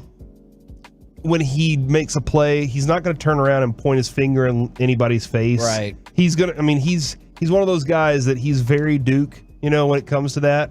I don't know. There's some Duke players that'll annoy the crap out of people. They'll start slapping the floor. And Grayson Allen. Knock it off. Grayson Allen annoys the crap. I'm asking this question seriously. I'm just forgetting. Is there a Duke player who's led a team to an NBA championship? I mean, do you consider Kai a lead to the championship? But would people say LeBron on that team? Probably, but that is a good one. I just always forget that Kyrie went to Duke because he played like 11 games. He did. And that's his number. Interesting. Oh. Have you seen the story on the number 11 in his shoe? If you get that video, that's a really cool video on his new shoes that he talks the connection to his number 11 along the way. It's pretty interesting. Yeah. And I guess Jaylen Brown's taken that role because I can't put Jason Tatum. I just don't see it. He's very vanilla to me when it comes to his game is good. Like vanilla ice cream is very good. But there's nothing. Good. It's not like you're throwing any sprinkles on it or anything like that. Or so that's where I feel about Tatum. He can't be a villain. So I guess I do have to go with Jaylen Brown maybe. But more than anything, it's gonna be Luka. Oh, 100%. Luka is, and I know like we've been talking about it from Mavs. We are on the side of Darth Vader. Like we literally are. Dude. We have the guy who's walking around doing, choke slam on you, and then while you're down, he just walks over you and steps over you, and then that's who he is. Man, if Luka wasn't on this team, I could see despising, hating him. Sometimes he irritates me, and he's our best player. So I can't even imagine if he's on another team. And I was like, hey, why don't you complain some more, you little bee? From the 214, I love this. Will he be hated even more, which maybe is tough? Yes. If he wins it all? Oh, yes. I could see that. He will become divisive. Like, we will glorify him. Yes. And more people will hate him even more because it worked. Absolutely. Oh, yeah. The way that he plays, then people are going to be like, now everybody's going to start crying about stuff. And he's going to be like, who's crying, MF, or not me? I'm winning. Yeah. And that's how he, and you didn't like that kid when you were playing against him in your 7-year-old soccer league or whatever. Yeah. You hated that kid. But now here Luka is, never grew up, just continuing to act like that. And all the players know. That's the crazy thing. Hearing stories about people when they're like, this Luka came out there and this dude said he was going to take him down. And I was like, nah, he's cold. You better, just understand you're in for it tonight. Like hearing all these players that are good defensive players going, I had my moment, and he took me over, man. I was watching. I'm sorry, I'm drawing a blank on the player. He is just a nice veteran player, but he is doing a podcast with Wesley Matthews, and Wesley Matthews, I believe, is now retired from the NBA. But early on in Luka's career, his rookie year, Wesley Matthews was on the team, and they asked Wes Matthews, this guard for the other team, goes, "You're gonna let this white boy have the ball this much?" And then Wes Matthews looked him right back in the face and goes, that white boy's cold. He finished this year 23-24 with Atlanta at 37. So I don't know. And he played 36 games. I don't know if he's still with them, though. So that is who will be the villain. And more people, Kevin, are answering the finals. TGI finals. Frankfurt finals. The fondue finals. Oh. Queso, you made it to the finals. Now what? That feels like a Letterkenny or a Shorzy, because they say queso instead of okay, the way we do. I want to know how many people watch that show. You're the only person I know who watches that show. If you haven't watched it, you should. If you like sports, you should watch Shorzy for sure. Because it could be incredibly popular. Yeah. I didn't mean it like that. Somebody said I didn't have to call him vanilla because he's light skinned, and I just didn't. He's very plain. Yes, plain is the way I look at his game. Tokyo's government. What? Let's talk governments, guys. Do we? We absolutely have to. Okay. Tokyo's just a city. Yeah.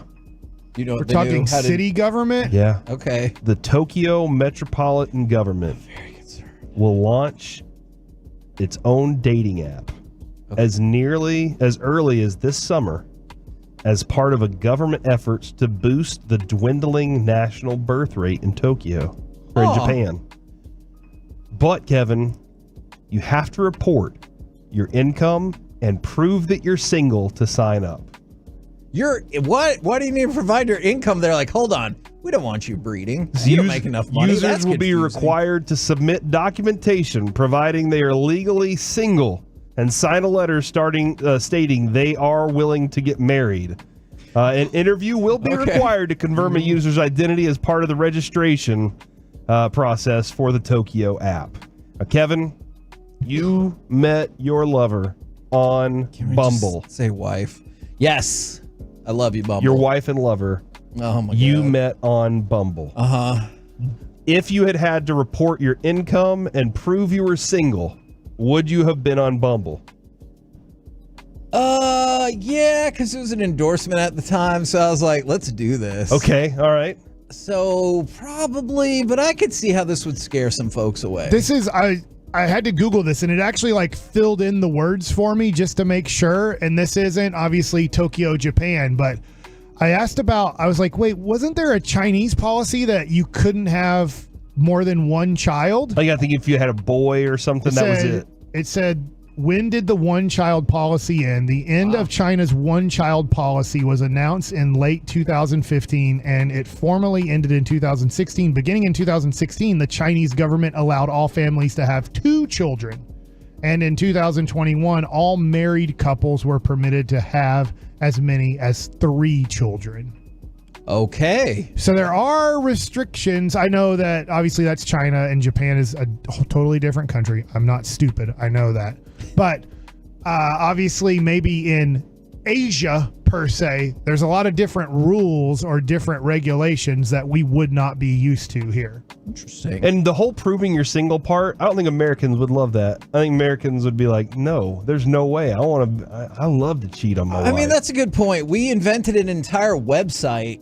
Ashley Madison. For people who want to cheat on their spouses. Yeah. So. Why not give an affair a try? And you're like, hey, you know what? That sounds like a great idea. Man, by the way, marks that. No, he's busy right now. Okay. Mike Ducey is reporting. The Deuce.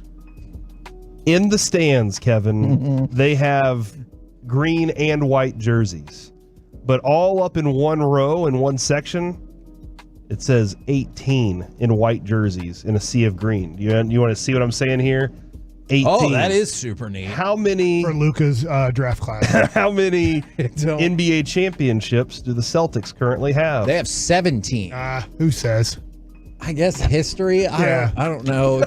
You're fact checking me on that. I'm going to go with history. No, you're right. It is 17. So this is to get to number 18. They're like, this is going to be our 18th. They think this is just going to be a cakewalk, man. They think this is going to be a cakewalk, and they're just going to walk right into their 18th. Don't let them do it, Mavs. At this point, it's so weird because I'm like, oh, I love this for Luka and Kyrie. But you can't be scared as an organization. Hey, we better not print up anything that we might win this game tonight. Yeah. Like, you do those things. Like if the Mavs print up number 2 jerseys, you know?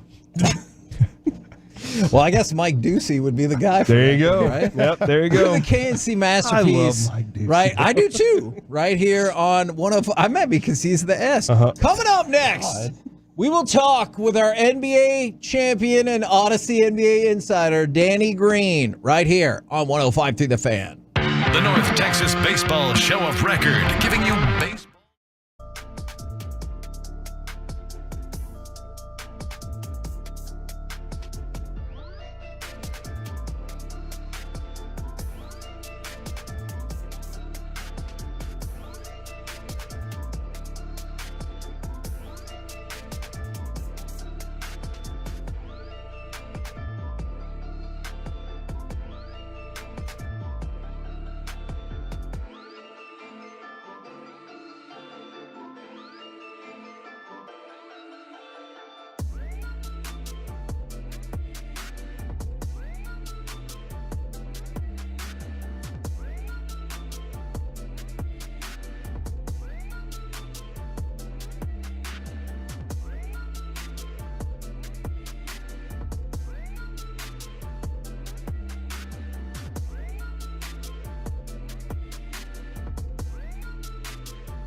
Kids, donate today at carsforkids.org and the personal injury lawyers Frankel and Frankel.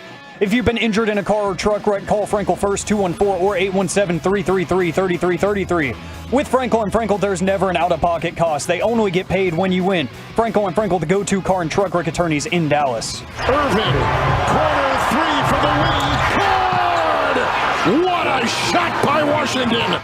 KNC Masterpiece back here on 105.3 The Fan. We're going to chat with Danny Green in just a minute. But, Corey, you just said something that intrigues me. I wonder how many people are feeling this exact same way.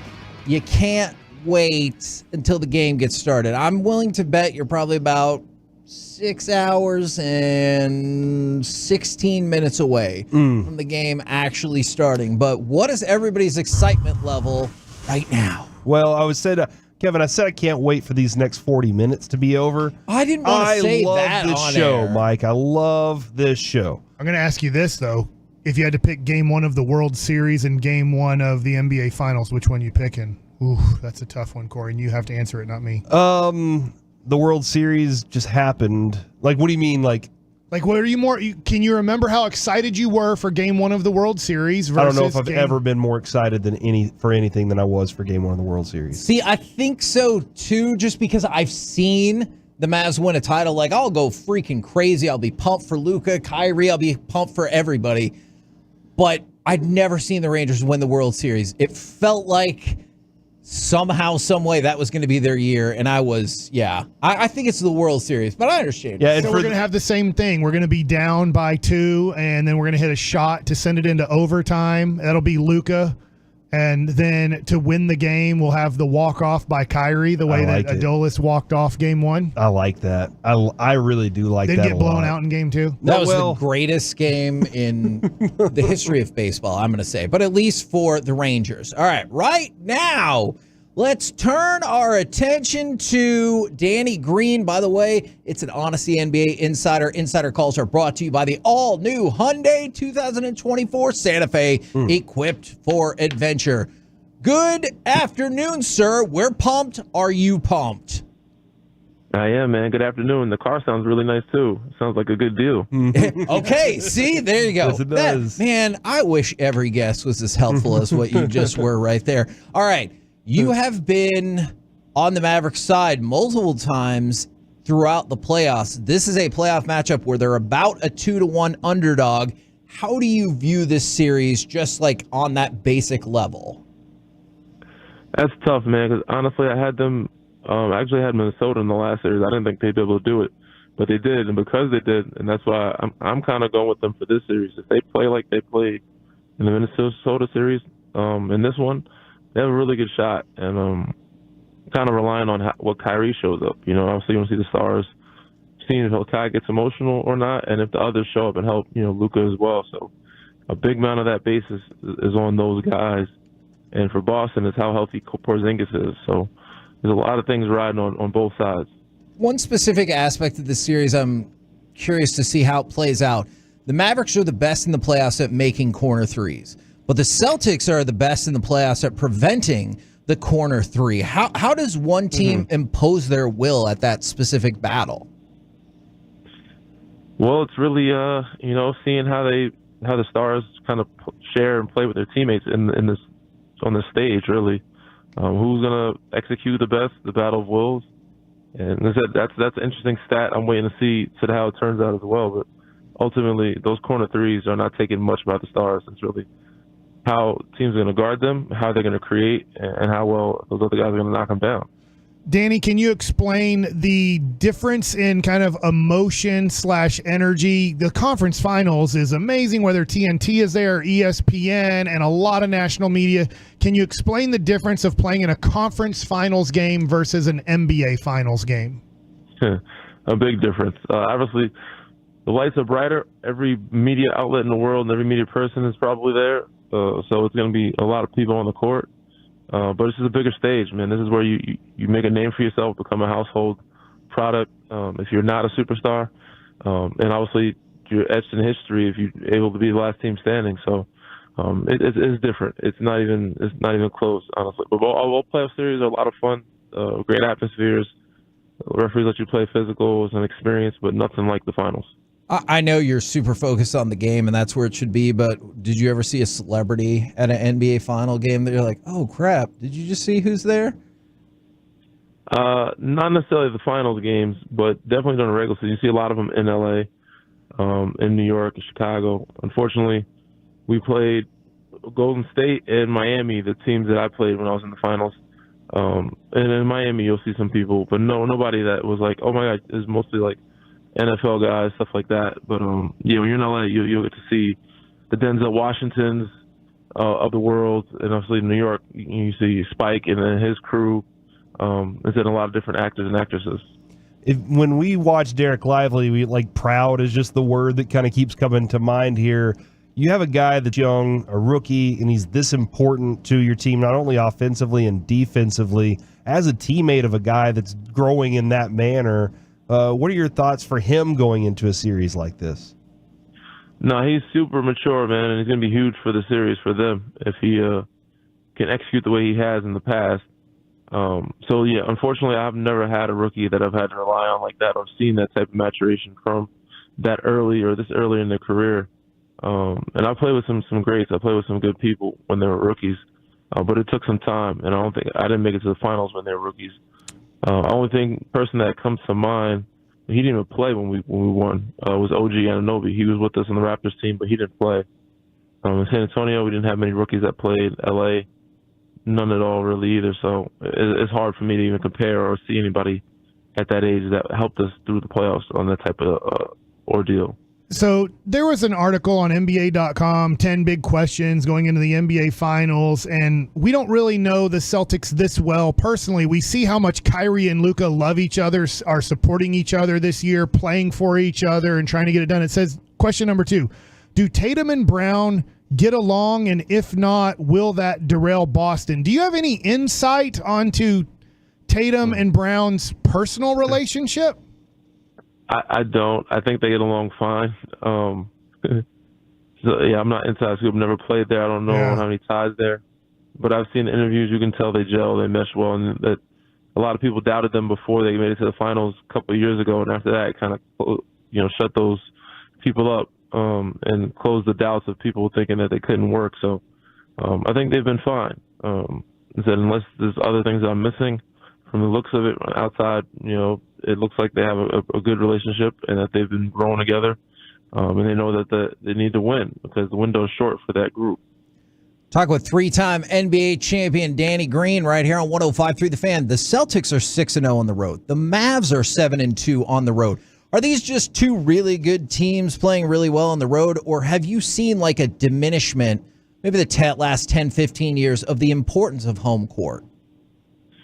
I have not seen a diminishment of the home court is very important. I don't think it's diminished at all. I just think certain superstars play better on the road, and just certain teams just play well throughout the series. I don't think it matters road, home, or not, but these teams have been playing great all year long, all throughout the whole playoffs, home and away. Just so happens coincidentally, those games, a lot of those wins for Dallas happen to be on the road, and Boston is just kind of beating everybody up. Yeah. But I think it's just coincidental, and I think home court advantage is very key, especially for Boston as being the favorite to win. They don't have home court. I don't think they're favorites, and I don't know if right now it's a toss up. People are going to see and have their opinions beforehand, but you're really not going to know until after game 2 to see where it kind of stands. If you were on Boston's bench, would you tell their fans not to boo Luka or talk trash to him? Would you be like, hey, don't do that, man. You're just going to wake this guy up. Yep, I would put a PSA out right away before the game, let it be known. I'm not saying I'll grab the mic like Pop did, but I'll be in the media, telling my fans, urging them, like, let's not poke the bear tonight, please. Obviously do what you do, but Luka and Kyrie are different type of guys, and they're going to use that as fuel, and they're gonna kill us if they get in that mode. So I would let the fans know, like, I wouldn't mess with them too much tonight. Like, please don't make it harder for us. I really love the idea of like that pregame video that pops up and tells you like to help your neighbors not throw trash on the floor. It's like, hey, this is Danny Green with the Boston Celtics. Please do not boo Luka while he has the ball because it would be bad for us. Now, yeah, I'll put a tweet out or something, let them know, look, we can't do this. This is not going to work for us. Speaking of Luka, this is an anomaly in terms of somebody who has such a high usage rate that has an opportunity to win the NBA championship. Like in the history of basketball, Michael Jordan back in 93, he had the highest usage rate for a finals winner ever. That was only 44th all time. Luka's is 20th all time, and he's in the finals. Are you surprised to see, like, no disrespect to Kyrie or PJ or Lively or Gafford, there are so many good players on this team, but are you surprised that such a one-player ball-dominant team has made it this far? Yeah, and there's a reason why they made it, because it hasn't been one-player ball-dominant this year as it was in past years. Obviously, Luka carries most of the weight, but Kai has allowed him to take some rest, and so has those other guys that you mentioned. And they've been able to come up big and score in the playoffs. If it was just Luka, they'd be home. They'd have definitely lost to probably OKC, if not for sure the Minnesota Timberwolves. But yes, he's been unbelievable playing at a high rate, but he's gotten help that he needs now, and that's why they are one of the last teams standing. So, Danny, I know the game up to this moment would dictate what your answer might be, but in just a general sense, we had this question with 10 seconds to go, ball's going to be out of bounds. Would you rather, if you're the Dallas Mavericks, be up by 1 and having to defend to win the game, or down by 1 giving the ball to Luka or Kyrie? I think I'd rather be down by 1 with those guys on offense. Defensively, they are good, but they're not as good to me as they are offensive weapons and crunch time scorers.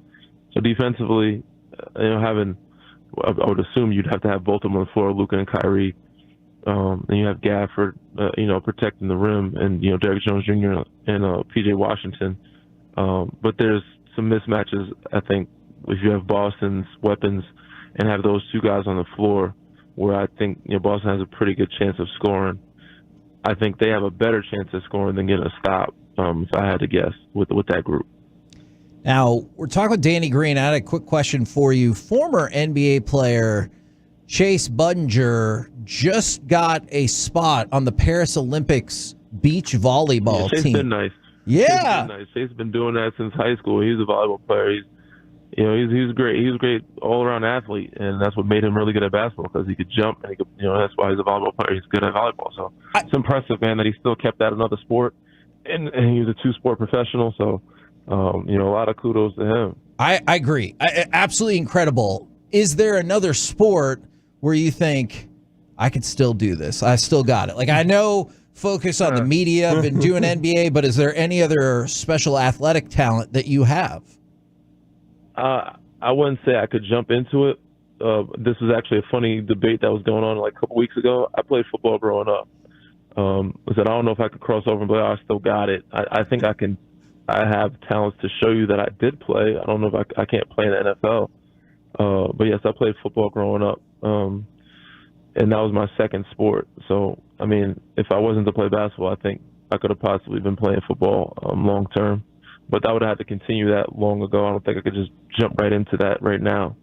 Are you talking like one-handed grabs in the end zone, quarterback? What would you want to be doing? I was a quarterback. There you go. I was a quarterback, man. I had one of the quickest guns in the Northeast at the time.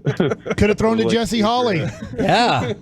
Yeah, Jay Holley. Big shout out to him. That's my dog. But yeah, I was a quarterback. I was one of the taller quarterbacks to the other line. I was good at it because I had a higher IQ. I could remember a lot of plays and where people needed to be. But I played only up until my sophomore year of high school, and after that, I transferred schools. I think I made the right decision, but seems like it's worked out pretty well for you. Yeah, I did like the game, though. I did love the game of football. I did love the physical play. It's changed a lot, too. But yeah, who knows where that went, but I think I made the right decision.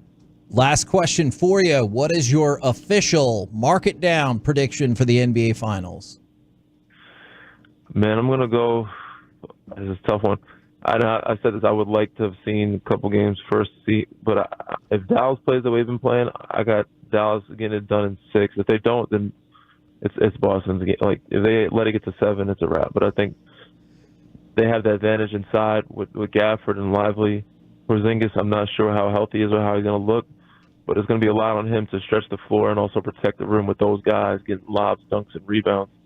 So it's going to be it's going to be tough. I think Dallas has the edge with that one. Love it. I love this guy. All I heard was Dallas in 6. Yeah, that's all I needed to hear. Great. Danny, thank you very, very much, good sir. We'll catch up with you again next week. Anytime. Definitely. You guys take it easy, man. Good luck. There you go. Thanks, Danny Green, our Odyssey NBA insider. Remember, Insider Calls brought to you by the all-new Hyundai 2024 Santa Fe, equipped for adventure, and even has a seal of approval from Danny Green, who said that sounds like a good car. And he's a smart guy because he just picked the Mavs to win the championship. And he had a high football IQ. I like that you're smart if you pick our team. You're an idiot if you That's why don't. so many people think I'm stupid. Coming up next, it's time for our chit-chat with those fellas from the G-Bag Nation right here on 105.3 The Fan. Coming up Friday.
This segment is brought to you by Classic Chevrolet in Grapevine. They're the #1 Chevy dealer in the world, more Silverados than anyone else. This is Texas, this is Classic Chevrolet. Together, let's drive. Based on new Chevy registrations 2023. Controlled by the Mavs. Here comes another heat check from Luka. Doncic again, another three. Got it! He's a flamethrower! He is on fire! 20 points! KNC Masterpiece right here on 105.3 The Fan. Right now, courtesy of D&M Leasing, it is time for our chit chat with those fellas from the G-Bag Nation. Gentlemen, how is you today? Excellent, Hagee. How are you? I am doing very well. I want to know on a scale of 1 to 10, how amped for Mavs basketball are you right now? About an 11. Whew. That's stupid. That's not on the scale. In honor of Kyrie. I'm totally with him. I think you're an idiot for saying it's on the scale. You just told me you have zero interest in the finals. I'm a 2000. Wait, so you're telling me I can't be an 11 over a 10? Is that what you're saying right now, Not Kevin? if the constraints of the scale are 1 to 10. Corey, is he telling us how to fan right now? He's telling you how to fan. Bully You can't tell people how to fan. Constrained? Yeah. I asked last people how to segment, fan, bro. Corey, What? because he's amped up. I'm amped up too. Now I ask this question. Were you more amped up for game 1 of the World Series approximately, was that 6 months ago? Or more amped up for this game 1?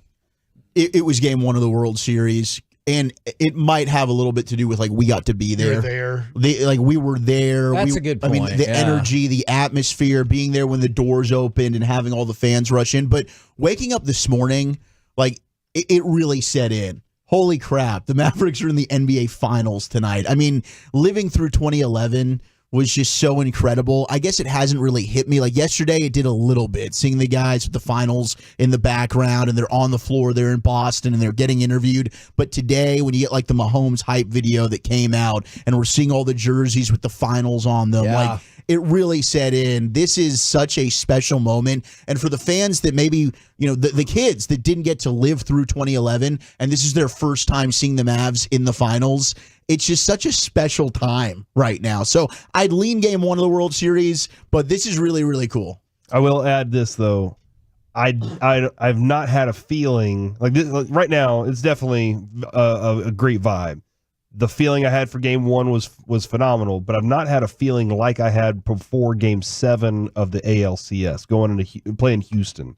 That one, like my mind was just like, I can't lose to Houston. All the nerves were just everywhere. A lot of fear in that body. Lot of. Well, I was pretty confident, but at the same time there was a lot of fear, so it was just even more so than usual. That's confidence and fear just battling within your body. Yeah, exactly. You know, and everybody knows how difficult that can be to handle. You got hate on this hand and love on this hand, and then they just meet up together, and then you just Robert De Niro back and Cape forth Fear? with each other, and then all of a sudden love finally takes over and takes down hand or left.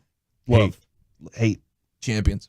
Are you guys surprised at the seeming disconnect between the series price of in Vegas versus how people are predicting? Because like we went over ESPN, it's 9-8 Mavs, Yahoo split, CBS split, Boston Globe and Dallas Morning News 6-5 Celtics. I think NBA.com I saw at one point it was like 4-2, but they're like all pretty close, but this is a 2-1 underdog right here. It was a quickly developing story as far as how mid the Mavs had been. And, I mean, the national media just became aware. The national media is eating crow after picking Minnesota like 9-1. So they became aware. They figured it out. The betting public hasn't, though. The betting public still, the Celtics, they've been knocking on the door for 5 years. The Mavericks, they just kind of got here. They don't, if you really look into it, you see the Mavs have, what it takes, and dominating these series has been no accident. Now the national media has checked in on this, and I would imagine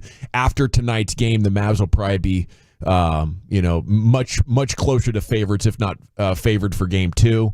And then all the games here in Dallas, they'll be significant favorites. Somebody just brought this up. Does the NBA Finals seem like a lazy name to you?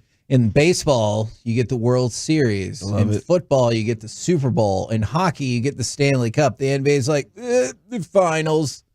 College football playoff. Yeah, it feels like they just gave up.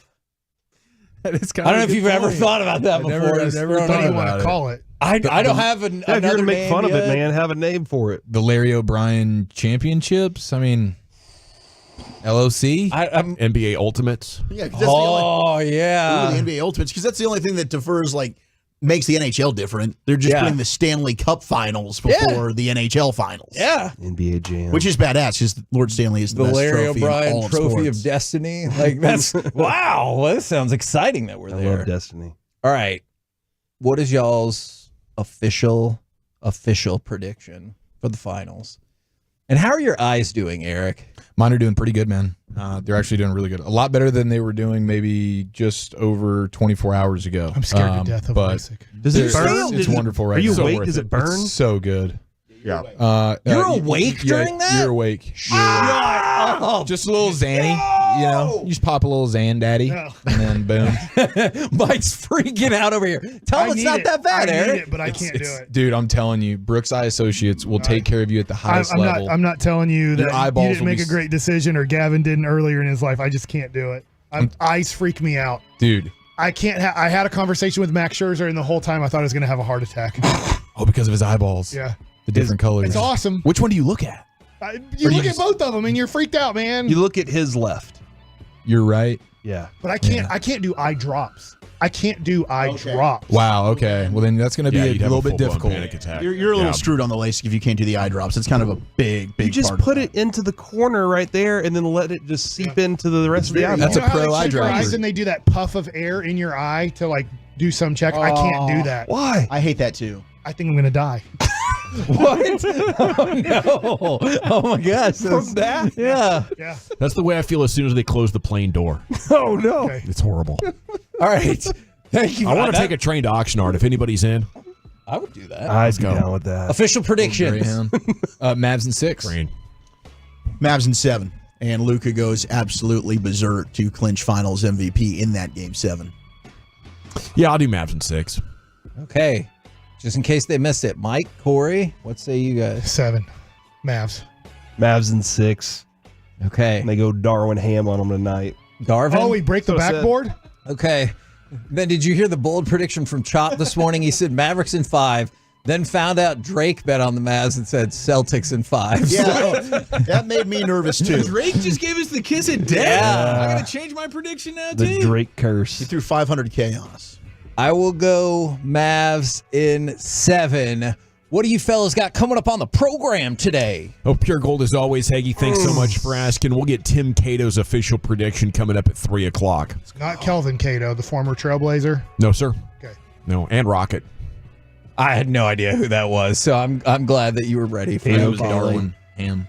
Roll home with the G-Bag Nation. We've been the KNC Masterpiece. Make your way back with us tomorrow, 10 a.m. to 2 p.m. right Let's here go, on 105.3 The Fan. Let's go, Mavs! Let's go, Mavs! Let's go, Mavs! Let's go, Mavs! Full KNC Masterpiece shows available anytime.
Mazda of Arlington and her studios. You're rolling with the G-Bag Nation on 105.3 The Fan. Here we go. It's NBA Finals Game 1 Thursday with you here, G-Bag Nation. Welcome into the show. General at your service. There's Brian Broaddus, Lucius Alexander's in the Pimp Cup. Wolchuk and Chiafalo are here, both in Mavericks blue shirts. And Carter Freeman's coordinating your video. He's got a Mavs blue shirt on as well. Okay, so along with you, we are the G-Bag Nation here on 105.3 The Fan, and welcome in your Franklin injury attorney text line messages are very welcome. Tell us how crotch first you are going into this. I imagine a lot of you have been paying attention, and you know how good this Mavericks team is.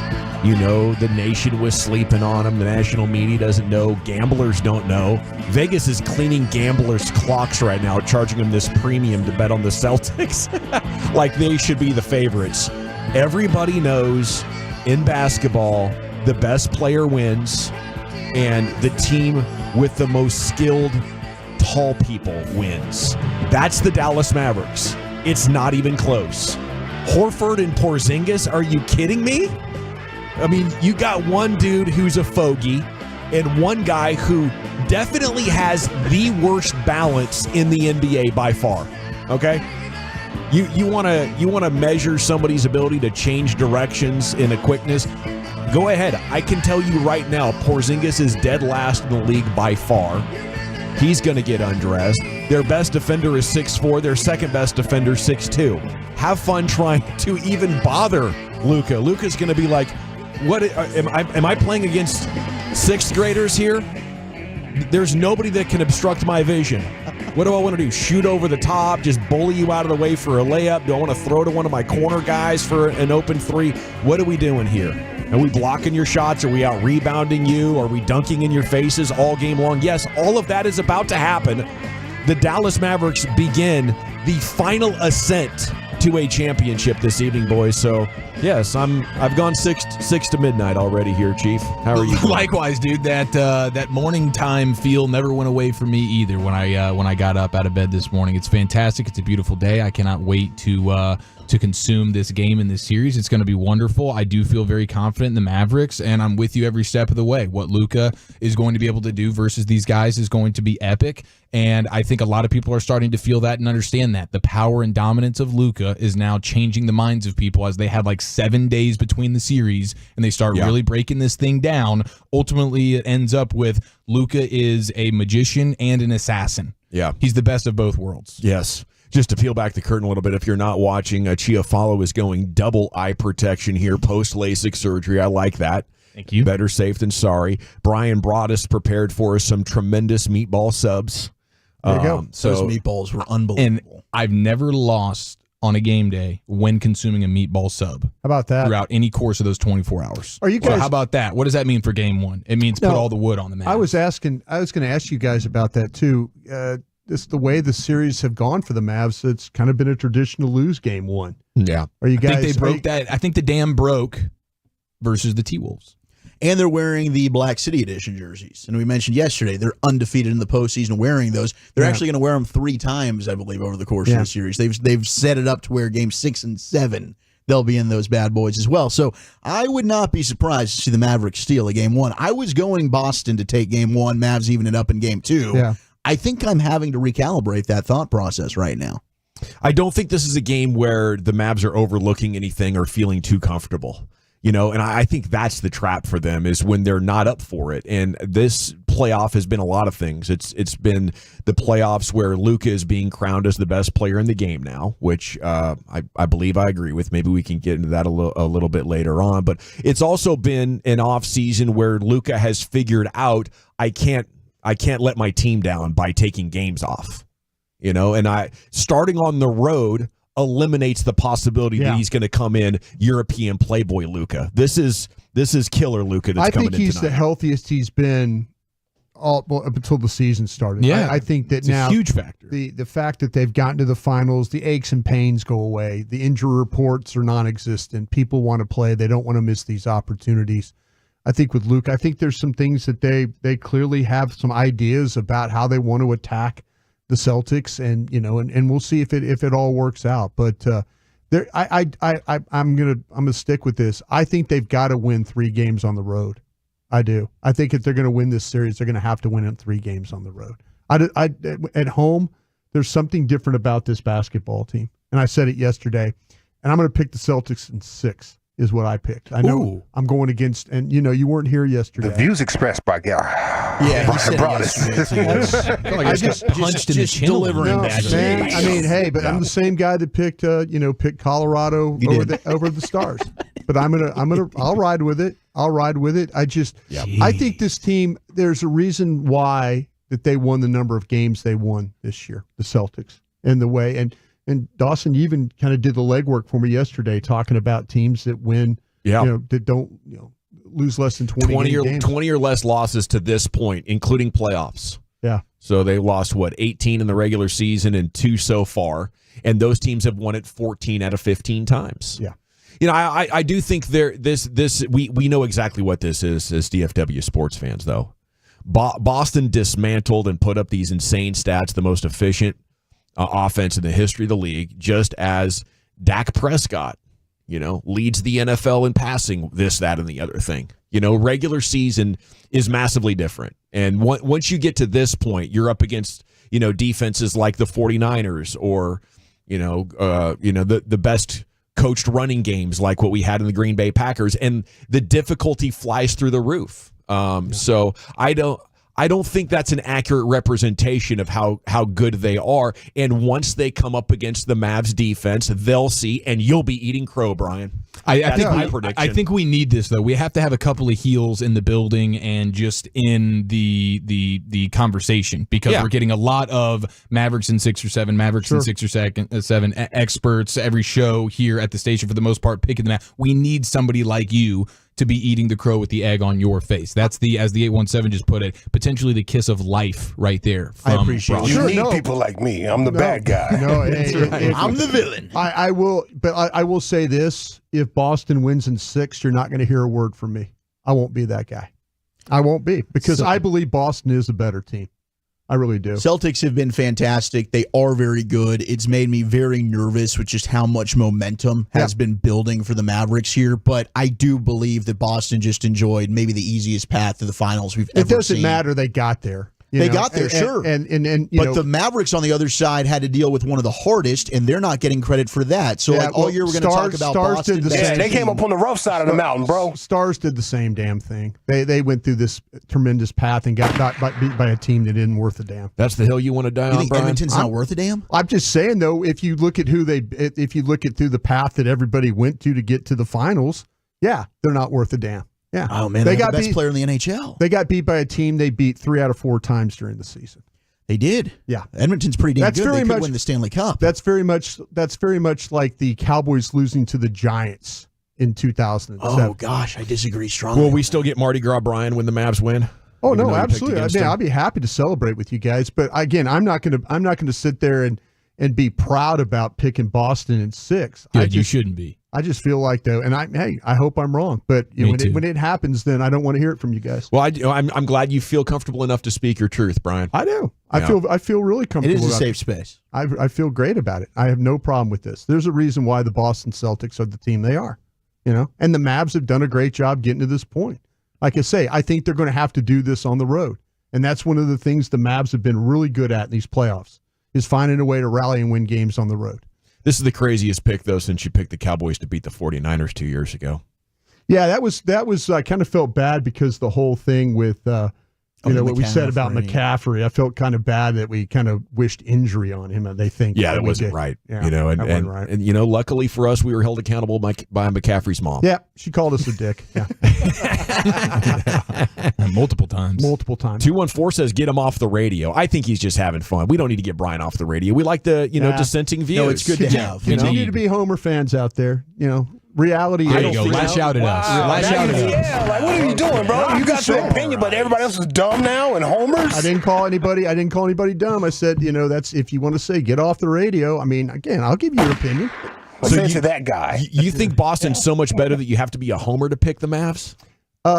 No, I just think that we're looking at it right now as guys that want them to win so badly that we're willing to put all real logical thoughts aside.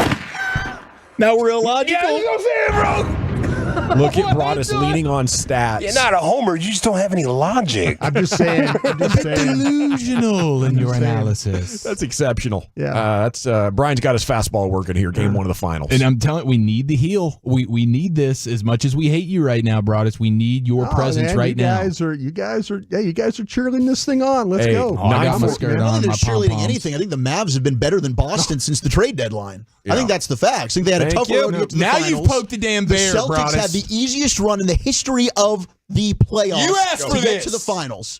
And you want to sit here and act like, oh, it's a homer take to pick the Mavs. No, it really is. I respect your take, but don't call us out by picking the Mavericks when we have justification and stats to back up why we're taking Don't it. call It's not Walchuk a P homer word either. pick to pick the Dallas Mavericks.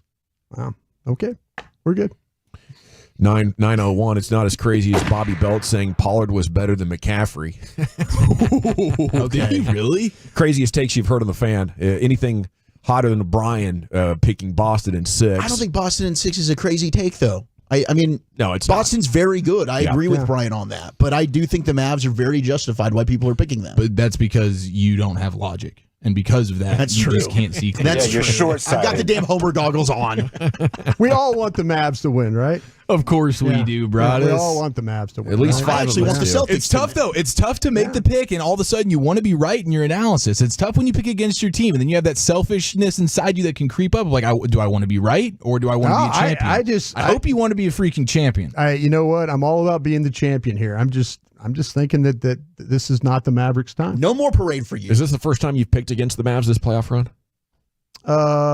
Didn't you pick OKC? Yes. No. No, I did think not. it is. No. He only picked against the Stars against Colorado. You know how much the eye of the tiger matters. Tell me who's got the eye of the freaking tiger in Boston. Who's wearing a Celtics uniform and has the eye of the damn tiger? Give me a name. I would be terrified. You don't have a freaking name. I would be terrified to let my prediction ride on Tatum.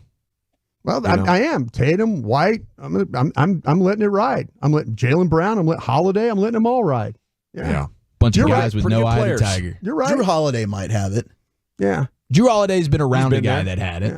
Yeah. For sure. Might have rubbed off a little bit on him. Maybe He's a got little like rub off. 25%. Yeah, maybe a little 25% tiger in that eye. That'll be good for a couple of quarters of good basketball over the course of a 7-game series. You got to worry about Pritchard knocking down some shots too for them.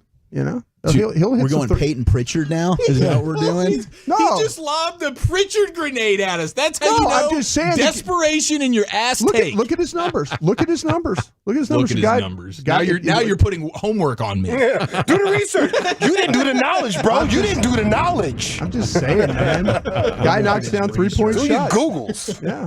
940 says there's enough homers on this show anyway. Nothing wrong with Brian and his pick. I don't know what's No, homer. I'm telling you, we need this. Like, as much as I'm crushing you right now, Broadus, I need want this. you to know how much like you're doing us all a favor. You are doing your part right now. We can't have So everybody thank you picking for the that. Mavs. We can't have that. But 36-14 in your last 50 games, and then to go through what they did, the gauntlet in the West, they're a damn good basketball team, are the Mavericks. Sure. Yeah. They are. I'm not Yeah. saying they're And not. I'm not saying they're not. I just think that Boston's a better team right now. That's all I'm saying.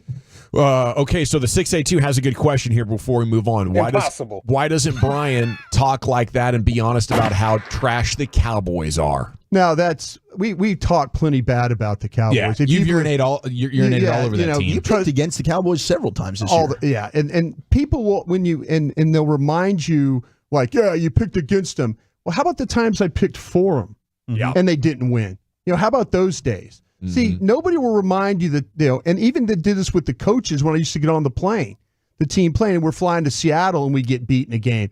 And I would pick Seattle in the game. And everybody's like, yeah, you can't believe you picked Seattle. And then we'd lose the game. And I'd be like, okay, where are we now? You know, or how about the times when I did, like you mentioned, picking Dallas over San Francisco? Where were you that time when you're like, oh, well, he did pick San Francisco that one, or he did pick Dallas that one time. Yeah. You know, so hey, You picked Buffalo and Miami. that's the way it is. Put your neck out there for those guys. Those freaking You know front what? runners. Hey, nothing better than having a parade here. Trust me. Mardi Gras Brian loves the parade. We love Mardi Gras Brian. I just like genuine picks. You know, there's nothing worse than everybody just being, you know, the same. You got to have some honesty. You know, put some passion and fire in a discussion, even if your dead ball's on wrong. You know, I can respect it.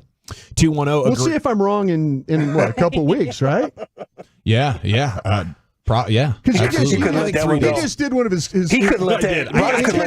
He couldn't let it go. He couldn't. I thought you were going to say even if you're wrong, like Broadus is. Exactly. I knew far. the next line was even though you're wrong, but we'll see in a couple weeks. I am the first one to admit when I'm wrong. I think you'll be admitting that by Monday as the Mavs take game 1 and 2 in Boston. Oh damn! Well, that would be the Road Warriors. My path to victory for the Mavs is I think they have to win 3 of the 4 games on the road. That's my path. But I know you're wrong because yesterday we put a bet on it, burger or meatball sub, and you came today before game 1 with the meatball sub paying off already. So I appreciate that. I did it because we're at the ballpark tomorrow. So I don't have a chance to bring lunch for everybody tomorrow here at the station. So I did it early. Question for you: would you be encouraging Mavericks fans when it's 3 and 4, games 3 and 4 here at the AAC?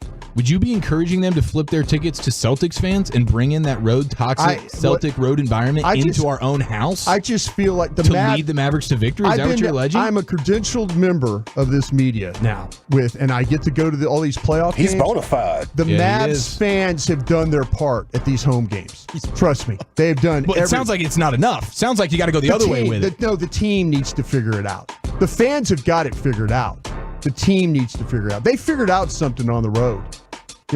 We all watched the games on the road. Backs against the wall. They were better. They had a chance to close. They had a chance to close Minnesota out at home. Didn't get it done. What are they doing to go beat them up bad? They've done this. They've Oklahoma City. That's what they do. They're a great road team. They figured out how to play on the road, and their path to winning this and proving me wrong is going to be on the road. That's how it's going to come out. Road Warriors, man. I mean, I just feel like maybe we should be showing up in Celtics green at the AAC and mother bleeping Luka in a Boston accent, getting him going. We've got friends with Boston accents. We can bring them. We do. We need to get Boston Nick in the Shout mix, out to man. Boston Mic Nick, him man. up during the game. He said Celtics in 5. Yeah, he called us cocky. We're like, Mavs in 6 or 7. He's like, wow, you guys, confident Mavs fans. Yeah. Season 5. I did like wow, the text that was like, Mav fans, they're just entitled and whiny. Yeah, that's Cowboy fans. We're happy to be here. We are. Yeah, and we're very confident. We know we have the best team, because logic, I believe. We got G-Bag of the Day coming up at 2:30. Mixed bag Show is some logic next. over there, Dawson. Wolchuk, where are we going with it? Well, I'm going to pop up Brian's mood here. He's about to get fully torqued after I tell him about these sports shows that are about to come out. And how about we talk a little bong and Boston Giants? That's next. Commercial.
Do you think it's true that you've got to forget something else to remember that Uber Eats has groceries? No, that's absurd. Hey, remember when you used to be a pepper lady? Pepper lady? Wasn't it Cinnamon Sisters? Basil babes. Saffron Squad? Nutmeg maidens? Paprika? No. Nutmeg Maidens. I just said that. Was it Spice Girls? Doesn't sound right. Was it Saffron Squad?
Welcome back, Nation. G-Bag of the Day is coming up at 2:30. This segment of the Nation is brought to you by the Frankels. Life is unpredictable. Accidents happen. If you're hurt in an accident and it's not your fault, call the Frankels. 214 or 817-333-3333. Jump to frankelfirm.com. Now here's Zach Wolchuk with that mixed bag. Bully. Let's mix it up. Okay, we've got a bet going down between Boston and Dallas, and this is a Six Flags bet. I saw this yesterday right before we got off the air. But if the Mavericks win... Is this the Mayor's involved? Yeah, I believe so. Okay. We've got Six Flags New England, which is located just outside Springfield, Massachusetts. Will rename the New England Sky Screamer to the Dallas Sky Screamer.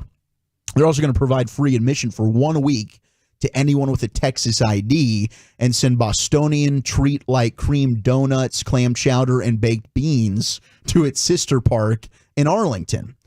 Now, if the Celtics win, then Six Flags Over Texas has to rename the Texas Giant roller coaster the Boston Giant and let anyone with a Massachusetts ID in for 1 week. And the park will also send chicken fried steak, Texas chili, and Tex-Mex to its sister park in Massachusetts. We lose on this trade. A lot on the line. We're sending better food. Yeah. They're just giving us, what'd you say, just a bunch of cream pies and what?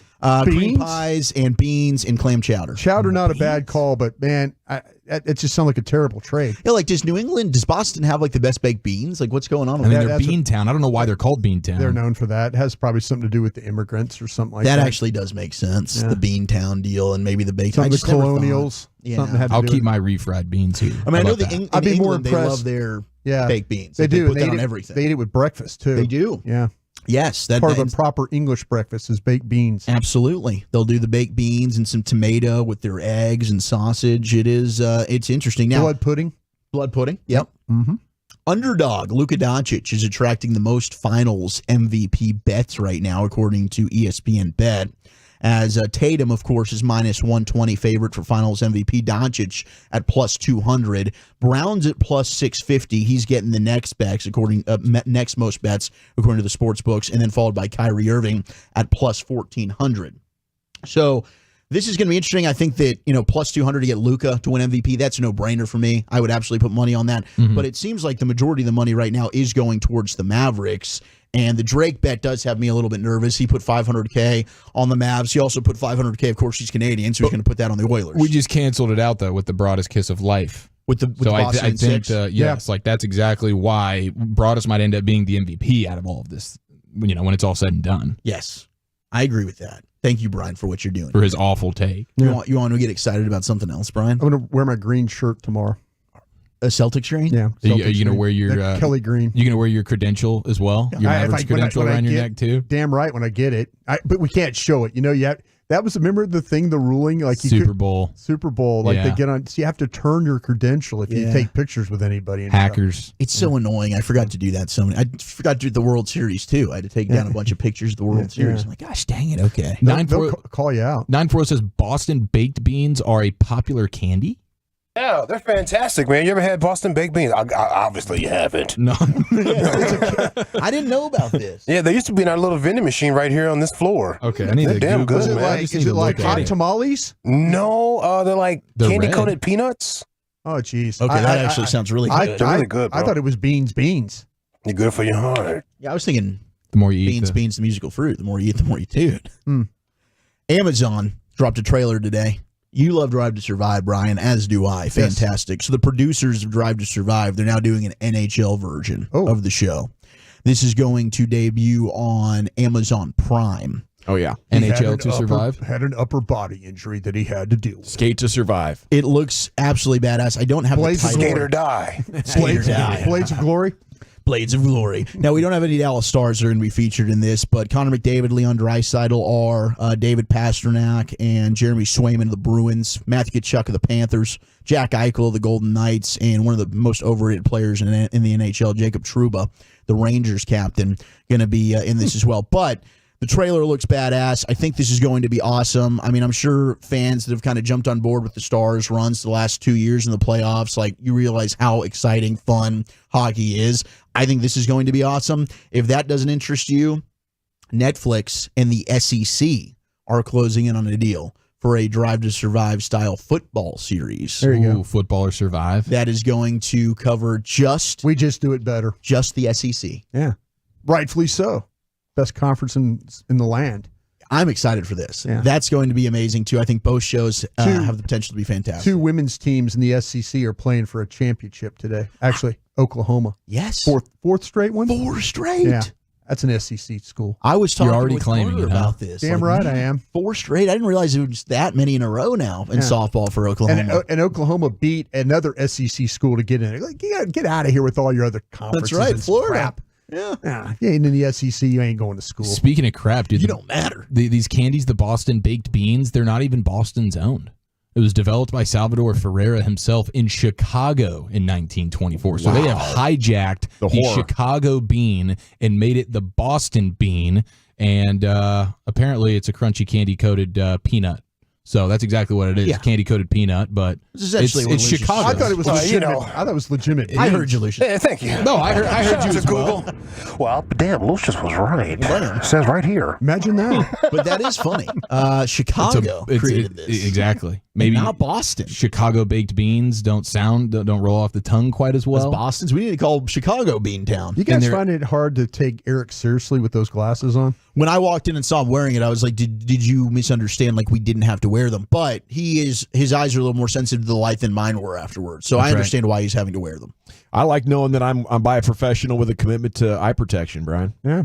That's right. Maybe I take it more seriously. break out the DeWalt power tools. Hey, while my we're guy doing survived the surgery yesterday. I'm proud of him. Thank you. Come Monday, he's going to be a brand new man. Maybe even tomorrow. Maybe tomorrow you get I'm already seeing it 20/20 vision, dude. I mean, I already feel like a new man. And these are my championship, champagne goggles. That's why I'm looking at them right now. Like we're about to go. We're popping bottles. You look like you're ready to be in the clubhouse or the locker room. You're ready for the celebration, prepping for the Mavs here. Also, it looks like these the Boston baked beans. They're actually the crunchy candy. It's a coated peanut. Is really what it is. Damn it! Yeah. Wait, it's a coated peanut? It's a peanut that's just got some flavoring on it. The original in the 1800s, I was just looking it up. They like to get beans, but of course beans can be bland, so they threw a sugar molasses mix on top of it and would stir it up. That was like one of the favorite meals in Boston back in the 1800s. You say molasses, I'm in. Molasses beans? Gosh, I love some molasses. Are you kidding me? I don't know if I've ever had molasses in my life. What the hell is molasses? Oh, really? Okay, I thought you were being serious. That's like it's either molasses or syrup at You like never had syrup? I've probably that's had it. right. Remember, he's fearful of the waffle iron. Okay. Oh, that's waffles aren't true. the only thing that you put syrup on, though. Yeah, pancakes. I mean, you French should know. toast. Molasses is something that you could put on. Never had molasses? I put some syrup in my hair in the morning. What do you think keeps it up slick? There's molasses on horse food, and I eat it sometimes. Well, I used to eat it sometimes. It's damn good. Delicious. Sweet. Y'all, man, it's so We should sweet. start And it's selling oats. You know, horses eat oats. So It's Yeah. like oats and molasses. Yeah. I just reach down there and put something in my hand. Some sweet oat. I just reach on down there, have a mouthful of molasses. Final thing in the mix bag. You guys ever seen Fish, the band Fish, live? They play No. songs. It's a PHISH. Yeah. Their songs go for like 7 days. And their fans, it's a cult. Yeah, and they Stoner cult too. It's a cult. Yeah, it's a It cult. seems like the weed is very prevalent. They're So they kind of like actually they're like psychedelics and stuff. Yeah, they want to be a wannabe Grateful Dead. Yeah. Mescaline. Yeah. So they played at the Sphere. They're doing mescaline out there. We had the first ever guy, Ripabonsky, in the Sphere. And he has now been banned from Is the he the Sphere performer? and In Vegas? MSG for hitting a bong inside of the Sphere, but he's using this as like a trophy. He said the Sphere sent me a plaque to commemorate what is now officially the first bong hit ever taken in the Sphere. But I guess people were just getting stoned as hell at this Fish concert. This dude snuck an actual water bong in there and just ripped the thing. But now he's been banned from all MGM properties. Yeah, those fish. That Fish. You listen to it. It's like their song. It's like the disc. It was 2 songs. They're like an hour. Yeah. I mean, the songs just go. It's meandering through. Yeah, people used to try to talk me Oh. going into Fish shows. I was like, no thank you. No, bro. thank you. You got to be baked to the gills. I don't even know if that would do it. Yeah, I don't know, man. It might be something else. Time for the G bag of the day in the Pimp Cup. Here's Lucius. Eric, dog, those glasses are hilarious. Thank you, dude. Finally, someone sees the comedy Those in these glasses shades. are hilarious. Yeah. Looks like you've been shagging balls in the outfit before you got here. You're shagging balls. I need a Chosky in my lip. Yeah. Great. That's twice. Look like you dressed up as Riff Raff for Christmas. For Halloween, excuse me. Okay, that's good. We're Yeah. getting Riff Raff. We've had a You got couple of Riff good Raff. ones. We like Riff Raff. Little Macho Man. Yeah. Oh, yeah. Oh yeah. Looks like you got a prescription at CVS needs to be picked up. AC now. They want me to stop driving. Mad Dog Russo is our winner right here. His wife is going out of town this weekend, so he's going to get high. Sounds like he's going to a Fish show. Yeah. Leaving Kennedy at 8:45. Bon voyage. The lovely wife, the sons, they're all out. You got it. So it is a happy weekend for yours truly. It's G squared. You know what G squared means? Gummies and golf. Oh, baby, I got nobody home. Are you telling me you started off this segment by celebrating the fact that your wife and kids? I've done it once before. In the middle of the summer, I got the whole house to myself. I can be blown away and hit the golf ball. That's Blown number away. one. Okay. And it has a name, G squared. G-squared. When does G squared start? Oh, it may have already Gummies and started. golf. It may already I'm started. straight right Yeah. now. It may have already started. Gummies and golf. Gummies and Said it golf. twice. Let's go on the golf course after. I'm flying right now. Yeah. 1 o'clock on Sunday afternoon. I'm on that first tee box, and I'm washed out, baby. Yeah. And I'll hit the ball Washed 240 right ahead. I'd like a photo. Yes. Sorry. I like this Mad Dog so much better than the ranting one. Yeah. The guy who's mad about baseball Well, that's history. during the week. That's before he can get to the gummies. Yeah. Frustrated. Let's see. Let me get my vibes right here, boys. How about some fish? Let's get some fish going. I don't know if I could do that. You played for 5 hours. Yeah, I don't know if I can do that, brother. Hey, did you guys see this man at the Baltimore Orioles game whistling the national anthem? It was actually pretty cool. Oh, I could whistle, Yeah. but that man can He whistle. can whistle. That's a talent. Listen Yeah. to this, okay?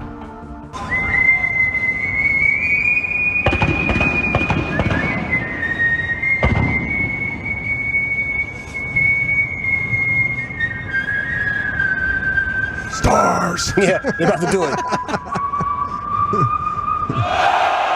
Oh, here we go. You got a little falsetto on it?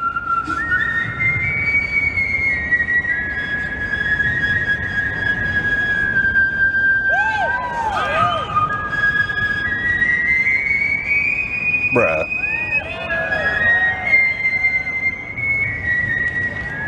Like it. Talent right there. That's That's awesome. It was great. How do you find out that you can do this? Yeah. And when It's like in the shower, just whistling how do you away. find out? And when Toronto's in town, he does "Oh Canada." Yeah, I wonder how many, how wide is the repertoire of songs that you could whistle? You would think if you could do that, you could probably do any of them. You can Yeah. get them all. Yeah. My man said that was horse and mule feed that you ate, Lucius. Yeah, I ate it. Sure did. Love the hell out of it, man. Is this Corey Feldman singing the song? No, it's not. But this is the song he sings, right? Yeah, I was doing arm day to this one in the gym. I feel like I was in a dystopian world. Getting ready to save my life. Gotta get these arms bigger so I can fight. My imagination, bro. All right, let's see what else. Yesterday was a church day. I prayed. Hold on. I'm sorry.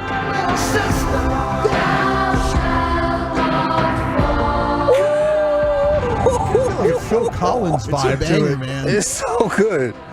It's all over the place, too. It's got everything in this song.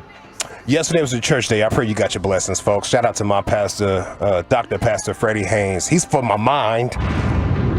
And Reverend Ike. Yes, I follow Reverend Ike. That's for my money. Yes, that's for my money. Prosperity preacher right there. Speaking of prosperity preachers, where is Robert Tilton? Sir, I have an idea for a t-shirt company. Me and you need to link up. Ooh. Is he still in the... I don't know where he is. It's Baker. Is Baker still in jail? Tammy Faye Baker and the Baker families? Jim Baker, right? Jim Baker. He's in jail, I isn't don't he? know. Is he in jail still? He might have got out. I don't know, man. My dad used to watch that 700 Club every morning before I leave the school. Pat Robinson. 700 Club. All right, yeah. Somebody needs to take the mic away from this church mother right here because she's just rambling about everything. Babies in the churches, hoes. Walmart. Go to Walmart. One time from L.A. What do y'all do with the elders of the church, Eric? Do you guys give them a high respect? Like that's the mother? Y'all call them certain things? No, I mean them a nuisance. They're honored and everything like that, but it's there's not any type of name or anything. Oh yeah, like geezer or fogey. No, these are respected men of the Lord. Go to a That's what different they are. service. Nah, we call them the church mother, and they get to sit all up front, and they have big high. Oh, they get courtside? Yeah, courtside seats. Church Guaranteed. Oh my God! All right, yeah, here we go. Take the mic from this lady. Heavy on God, but yet you're so full of that Holy Ghost. Whose ghost is it? And it may be holy. It's some of them holes, like holes, not the Holy, but that other holy. Let's done seep that ghost. But let's get the Holy.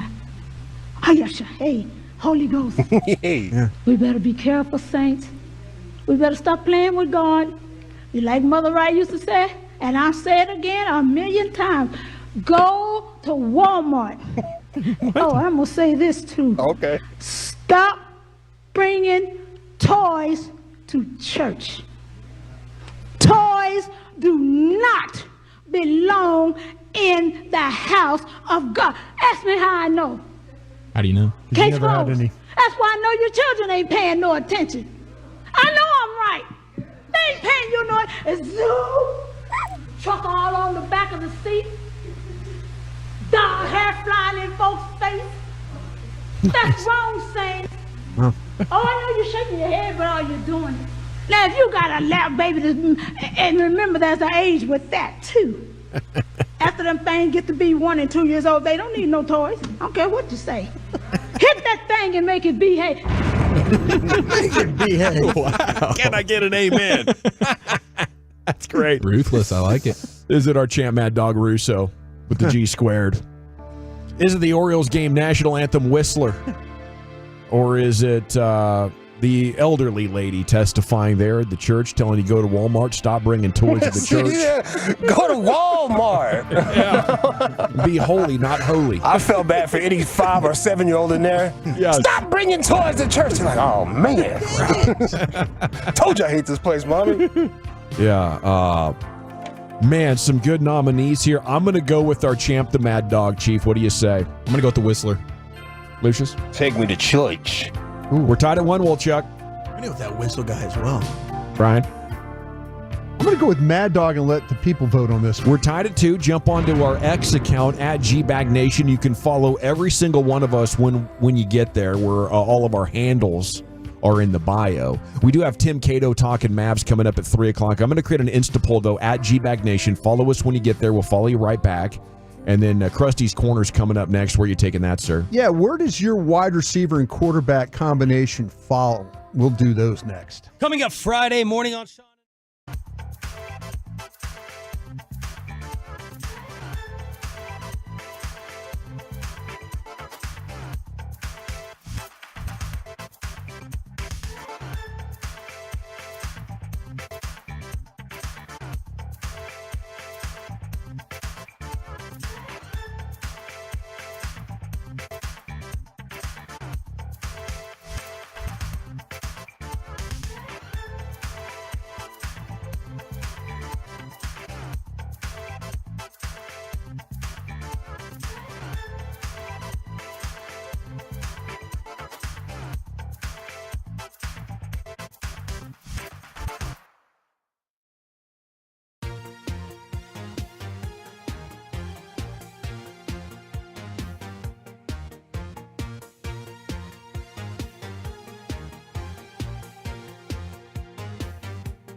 In Grapevine, they are the #1 Chevy dealer in the world with more Silverados than anyone else.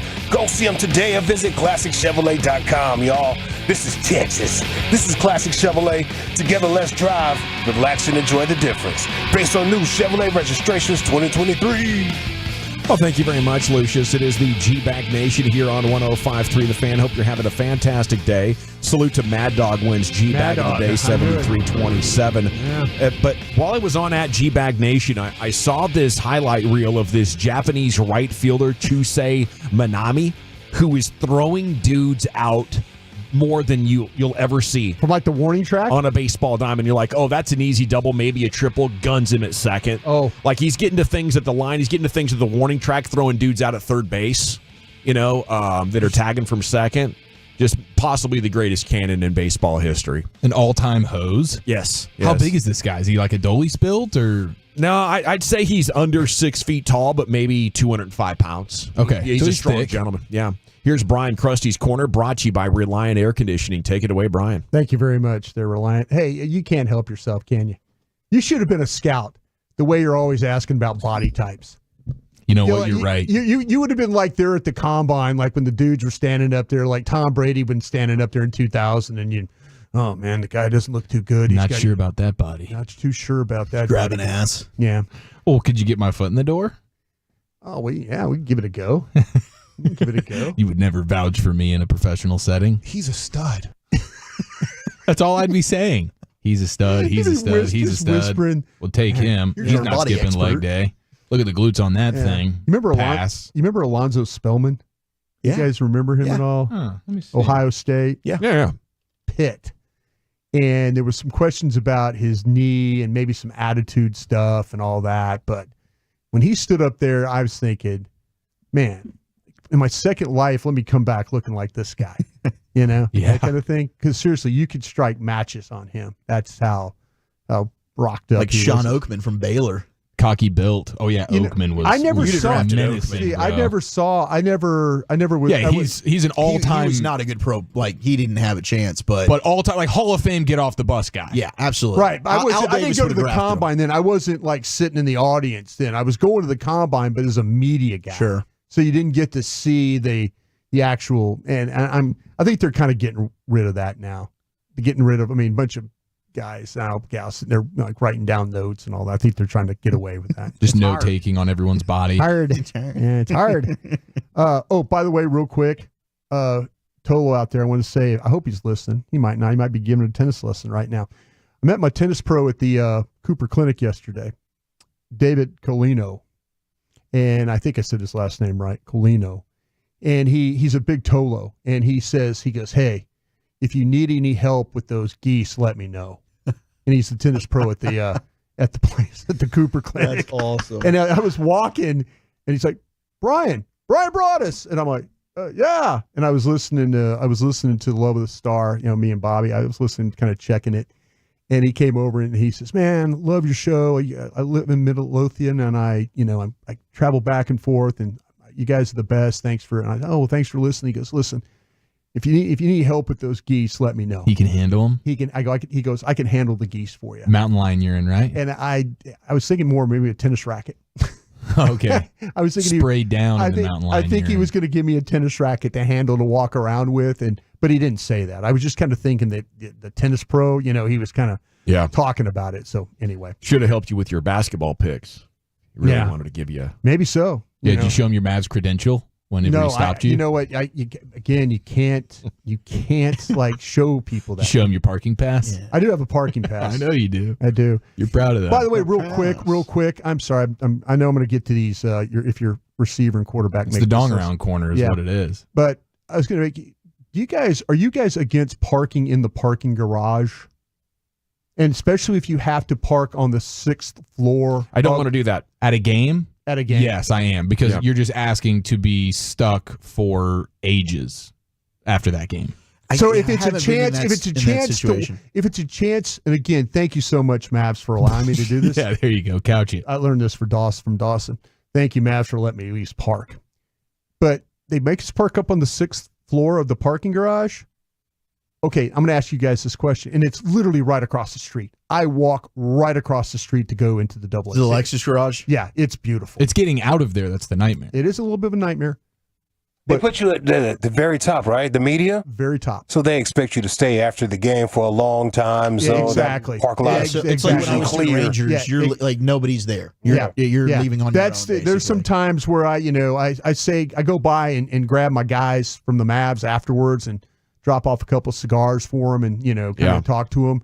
But they kind of go, but there's still time left and there's still people in the garage getting out. And maybe the people staying around the suites a little late. I don't know what's going on there. Or they probably thought you left like 20 minutes early usually if they listen to the show. That's a fair point, Dawson. I haven't left a sporting event early since that. It's a good man. Unfaithful night, and I apologize. They won the game. That's all that matters. Okay, but would you guys park on the 6th floor or 10 blocks away? I'd Uber from here. I'll park on the 6th floor. I'd Uber You from can here. literally get here. I left. You guys let me go sometimes those day games. Yeah.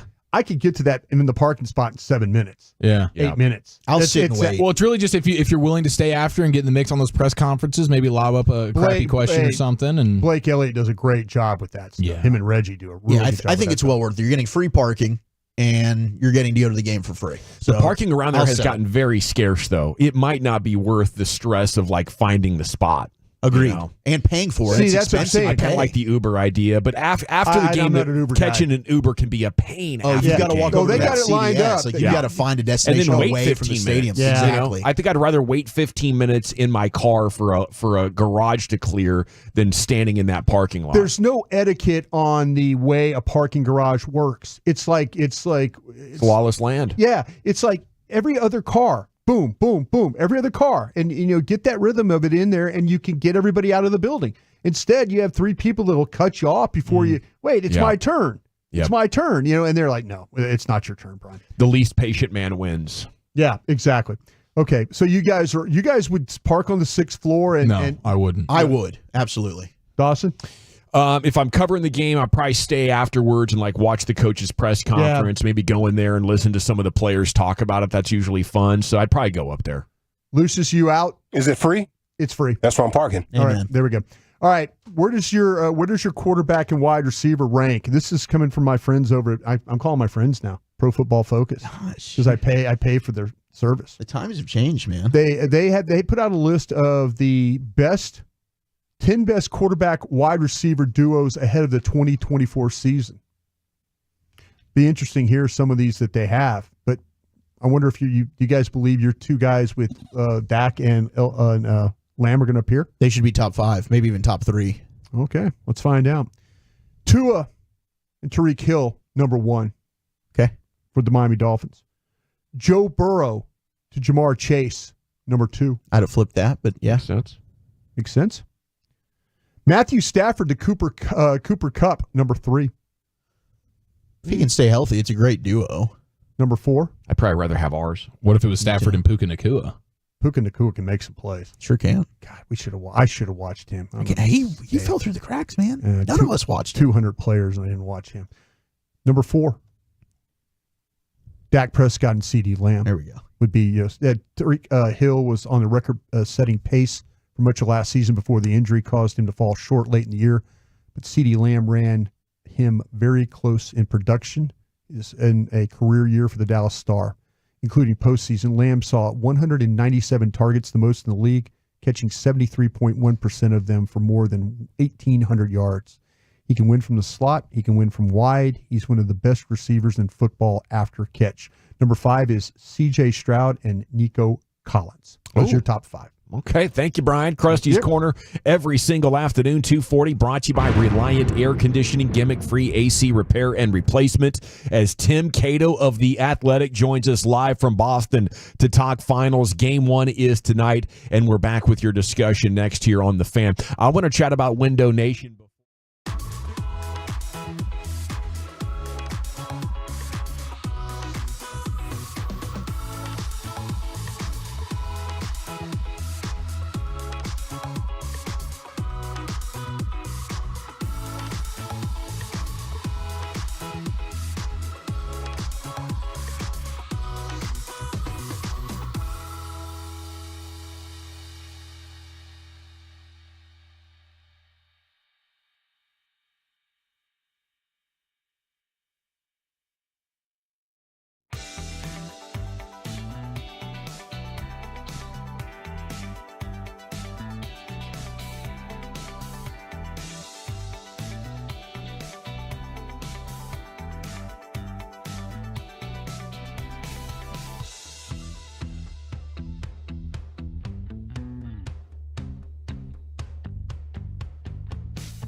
Do you think it's true that you've got to forget something else to remember that Uber Eats has groceries? No, that's absurd. Hey, remember when you used to be a, what was it, Pepper Lady? Pepper Lady? Wasn't it Cinnamon Sisters? Basil Babes. Saffron Squad? Nutmeg Maidens? Paprika? No. Nutmeg Maidens. I just said that. Was it Spice Girls? Doesn't sound right. Was it Saffron Squad?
Mazda of Arlington and her studios. You're rolling with the G-Bag Nation on 105.3 The Fan. Welcome to the Nation. Hour 2 of the G-Bag Nation on 105.3 The Fan. Hope you're having a fantastic day as it's finals game 1 Thursday.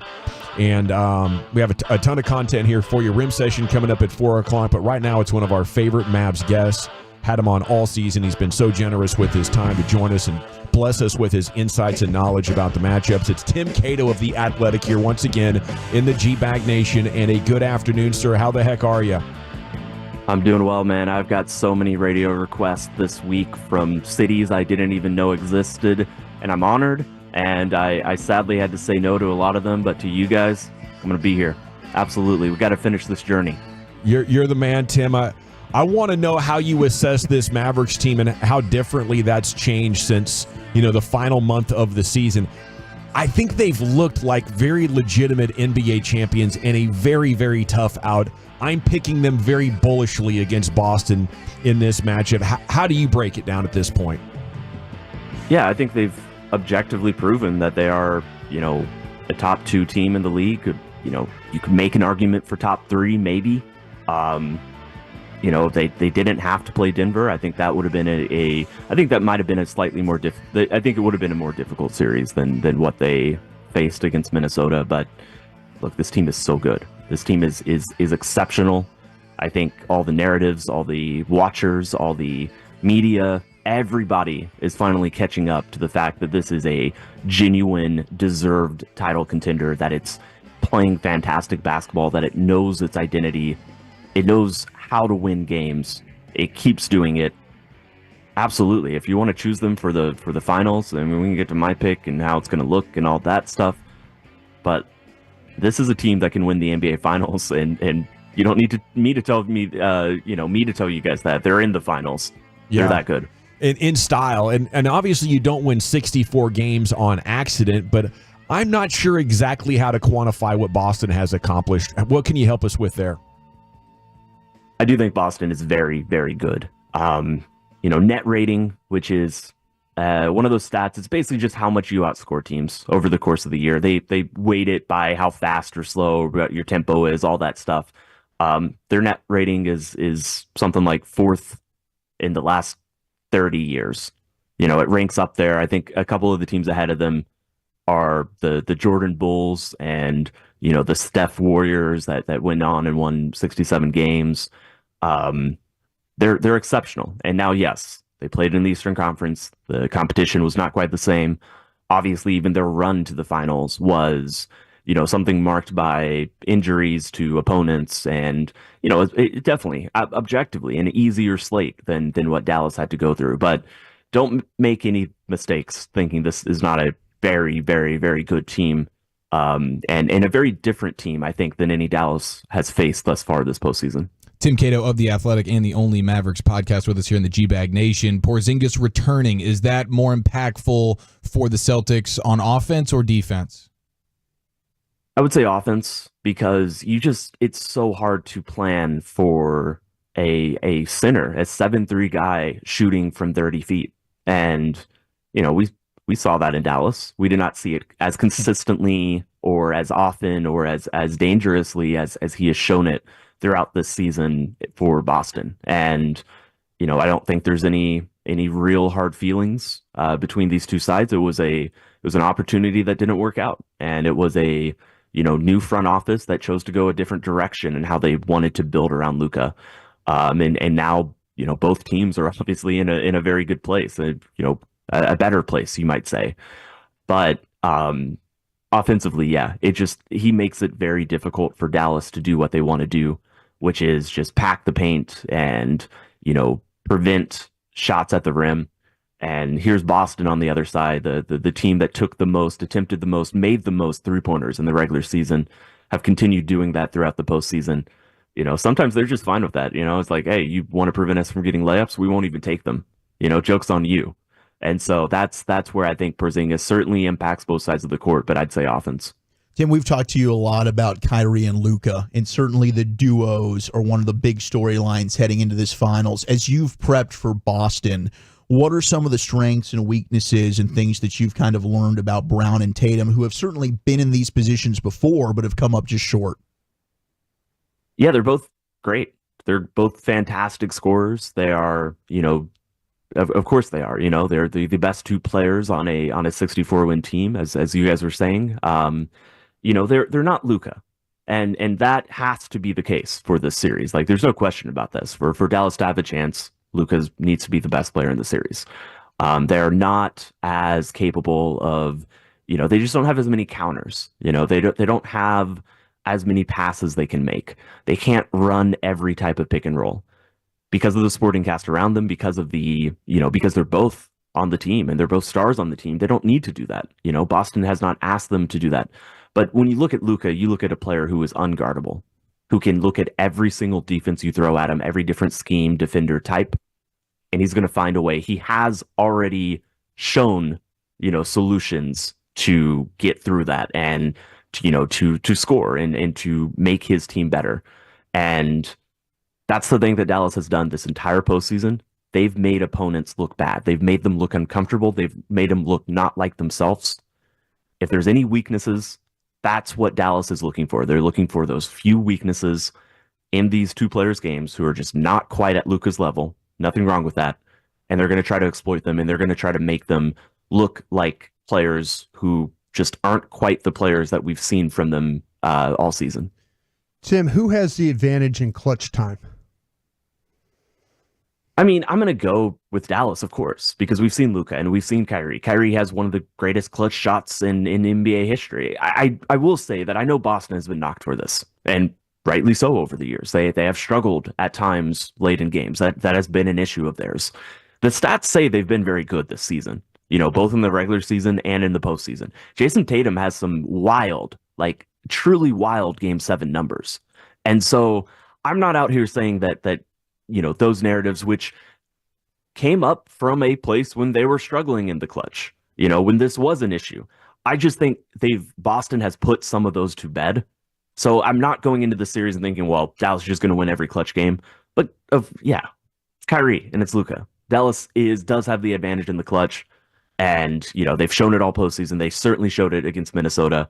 And I think that's a win for them if they keep. Of course, it's a win for them.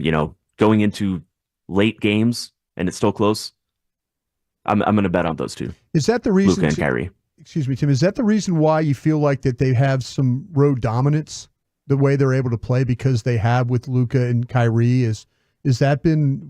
It seems to me that when they play on the road, they just find ways to get it done.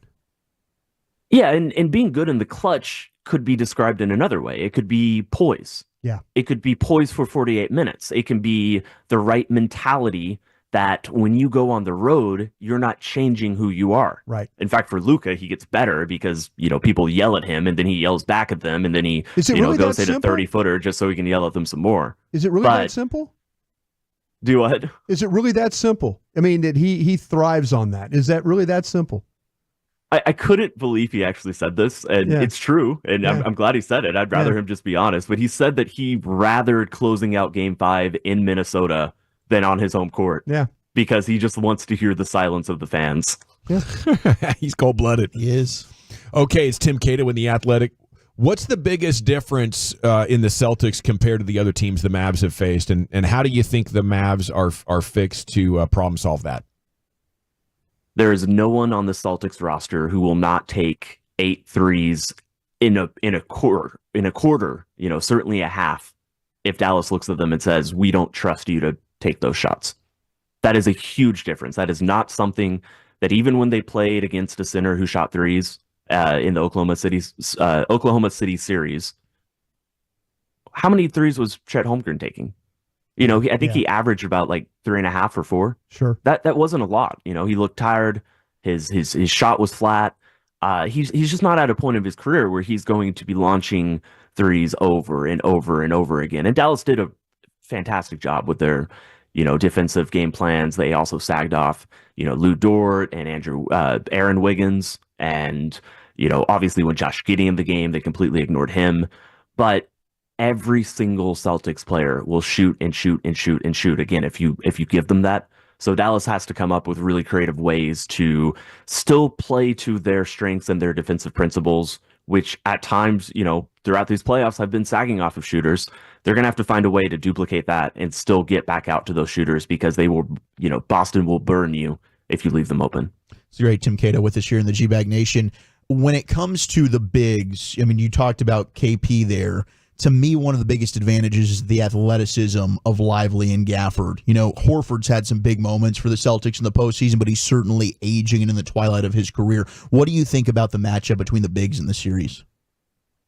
Yeah, I mean, we've covered all the shooting stuff that Boston does. I agree. One thing that they give up is that they're not hyper, impressive or athletes. Kristaps is massive and tall, and he is a great shot blocker. But can he run out to the corner shooters? He's probably not going to be guarding one of Dallas's centers. He's probably going to be guarding PJ Washington or Derek Jones Jr. That keeps him at the rim a little bit more, or allows him to sag off of a shooter a little bit more if Luka's running pick and roll with those players. It's a way to take away Luka's preferred pick and roll partner. But can Porzingis get all out to those corners? We've seen Derek Lively do that. And also, if Derek Lively is on offense and Porzingis isn't guarding him. Sure, maybe it's Tatum, who's big, but of course Derek Lively has an offensive rebounding advantage there. And I could easily see there being a game in this series that swings because Dallas gets 12 or 15 offensive rebounds. They just get more volume, they get more shots. And even if the Celtics are hitting a few more shots, even if they have all these efficiency stuff that, we've talked about all year with them, you're still not going to score more points if the other team takes like 12 or 15 more shots than you. Tim, how much investigative journalism have you been doing on the Michael Finley removing the beer out of Luka's hand? Can you give us any details on the why? I think it was an optics thing, but my preferred scenario is that Michael Finley just wanted to drink it. He was like, that looks nice. My turn. There's no, I will say this. I heard some speculation and theories that, there's a pact that Luka isn't drinking beer in the postseason or something like that. That's not the case. I promise you that. He's allowed to enjoy a few beverages after, a series clinching win, that sends him to his first NBA finals. I think it was just somebody like being a little too concerned about the cameras around or something like that. But it's not a big deal. Let the man drink his beer. It only makes him better. Clearly. Yeah, he needs those recovery beers. He's lent voice to that before. Like, come on, I do too. Beer. Me and Luka have a lot in common. Hey, what about the coaching matchup? What do we need to know about Joe Mazzulla? How much respect do you have for him? Where can we poke holes in his game? How can he bleep this up for his team? I think it's so interesting how they have really similar mentalities and the way they talk about basketball. So Mazzulla has been saying stuff like, asked about the bright lights, and he's like, well, unless they change the lights in the arena, they're not going to be any brighter than last series. And he also asked about the journey of the team, and he's saying something like, this isn't the end of the journey. The end of the journey is life. Maybe when that ends, the journey ends. And that's actually really similar, the kind of like stoicism, if you want to get, philosophical about it, that really is the same things that Jason Kidd constantly preaches. He uses, he says it in different ways, but, even that, so you guys remember that infamous quote from last season when things were going poorly and all Mavs fans and probably you guys were upset about it. And it was him saying, I'm just sitting here coaching on the sidelines, just like y'all, something to that effect. If you look at it in an 82 game sample, and especially if you look at it through the lens of Luka, someone he has slowly been trying to morph and change and develop better habits and to play better defense and to run a little bit quicker. All of these things make a little bit more sense where he doesn't view it as any given game. That's the moment that Luka is going to change, or the team for that matter. He views it as a very long process.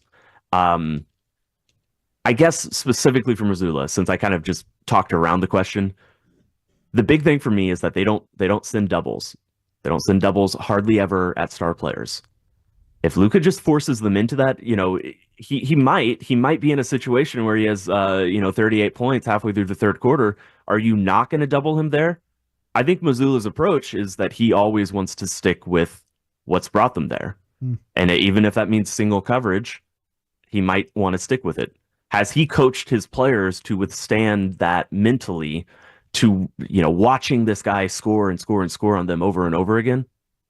Or will they start cheating and helping and getting away from what's brought them here? Because that's what I think Mazzulla wants them to do. And I think that's going to be a big question in the series, is kind of, especially given the mentalities, which coach blinks first. Do you dabble in the area of official picks, Tim? Who do you think is going to win this thing? I've said Mavs in 6 because, who am I to bet against them, to say anything against them, I could see it being Celtics in 5. I could see it being Mavs in 7. That's the thing. I look at every outcome and I'm like, sure, I could see that. Yeah. So yeah, give me Mavs in 6. I am not fun when it comes to this stuff because I just think through what could happen, not what will happen. But Mavs in 6. Are you thinking of the players coming up to you in the post game like, Tim, I can't believe you bet against us, man? I mean, that's happened every once in a while, but it is what it is. if they want to do that, honestly, Luka probably wants me betting against the team. He wants everybody, this is a team that it likes the underdog status. And so, if anything at this point, Jason Kidd's going to be mad at me that I'm not making them even more of an underdog at this point. I love it. Is Luka the best player in the game? I think after this playoff run, you have to say he is. And here's my not fun coming side coming out again. There's great cases for, still for Jokic and still for Giannis. But look, to be the king, to be the top guy in the NBA, you have to go take it. Mm-hmm. And I think for Luka to take this team to the finals, he has gone and taken that mantle. He's taken that crown. He is the best player in the NBA. That I'm willing to say definitively. We'll see how things change. But I think this playoff run is him taking that crown. It's his coronation. Well, you're the man, Tim. Thank you so much. Enjoy this finals, and maybe we can talk about it afterwards. Appreciate you. Absolutely. There he goes.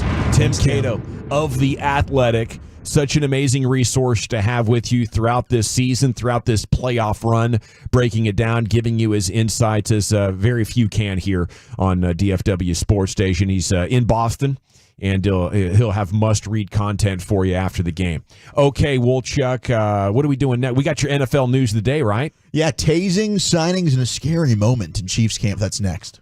It's afternoons.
Uber Eats has Lola V products? I gotta remember that. Well, you know, they say in order to remember something, you have to forget something else.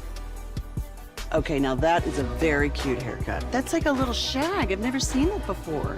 Well, I mean, of course you have.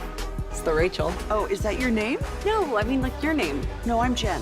My name's Jen. Right, but I just mean like this is your haircut. But that's hair on your head. I'm not saying this is your hair. Okay, freaking me out a little bit.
Welcome back, Nation.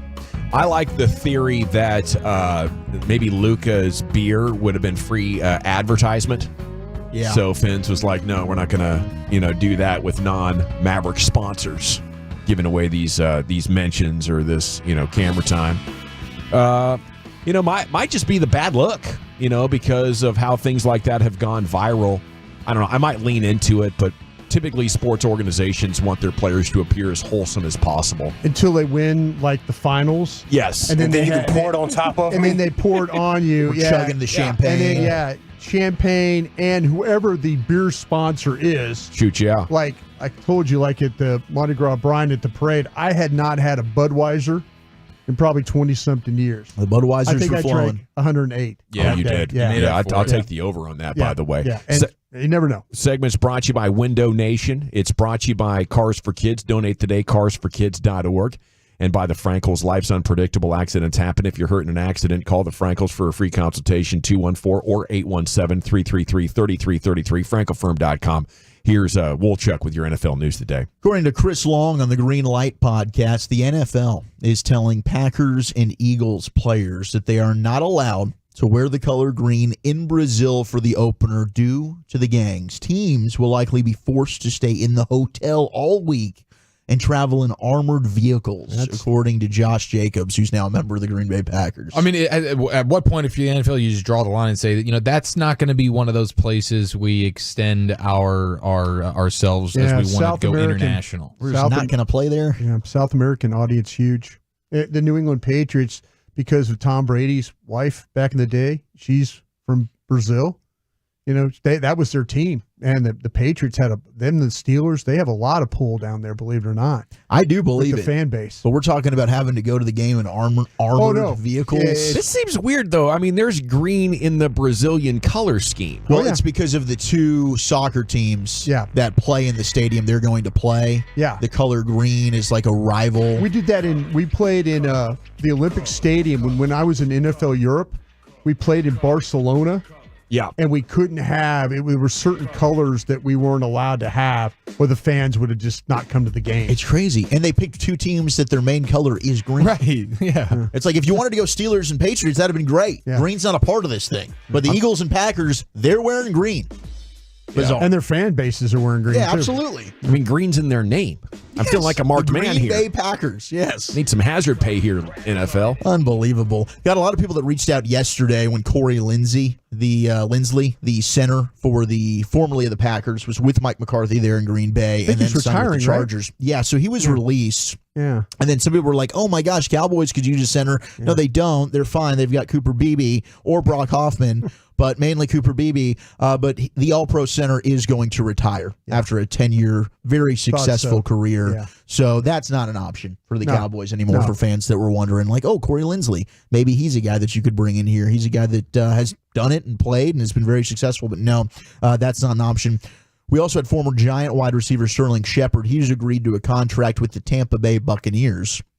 Baker Mayfield, by the way, their TikTok for Tampa Bay, they were asking, hey, who's winning the finals?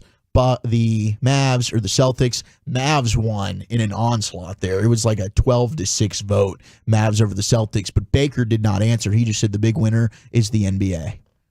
Oh, wow. I guess he's... You think he would have leaned Mavs. I mean, he is a Texas kid. Maybe he's more of a Rockets fan or a Spurs guy. Could be. Just hates the Mavericks. Happened a lot to kids that age. Like himself.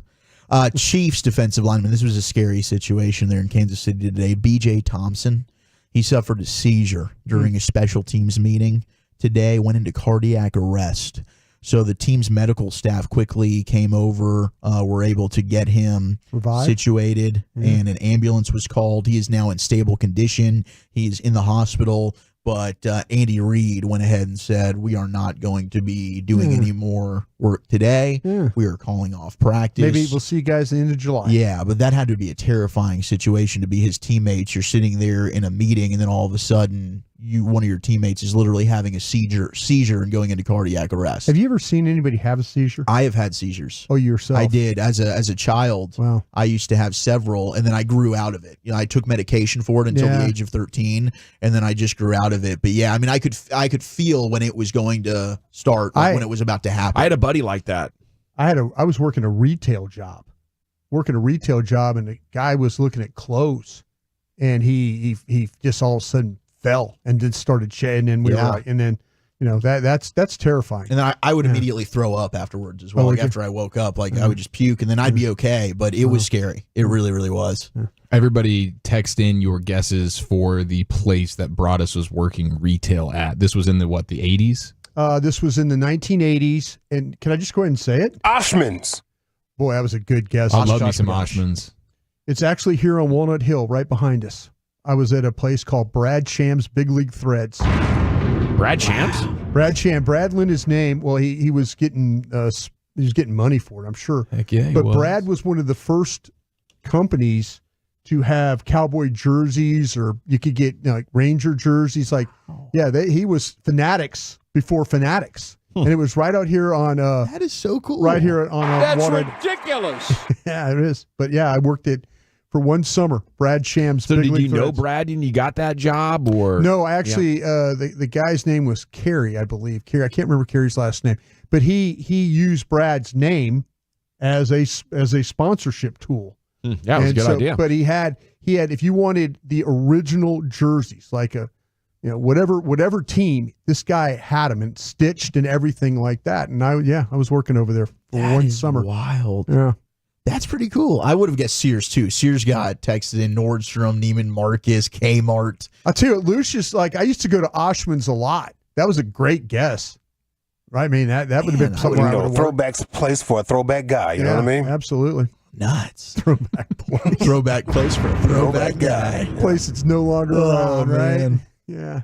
Chiefs, they're going throwback. They're re-signing a wide receiver, Mecole Hardman, to a 1-year deal. So he's coming back to Kansas City after he had the Jets. Yeah, he had a cup of coffee with the Jets, and they immediately cut him, or I think they traded him back to Kansas City during the season. He definitely went back there. I don't know if it was via trade or release, but he was back there, and he was fumbling balls in the AFC Championship game at the goal line, wasn't he? Didn't he do one of those? No, that was Baltimore. That was their rookie Zay Flowers.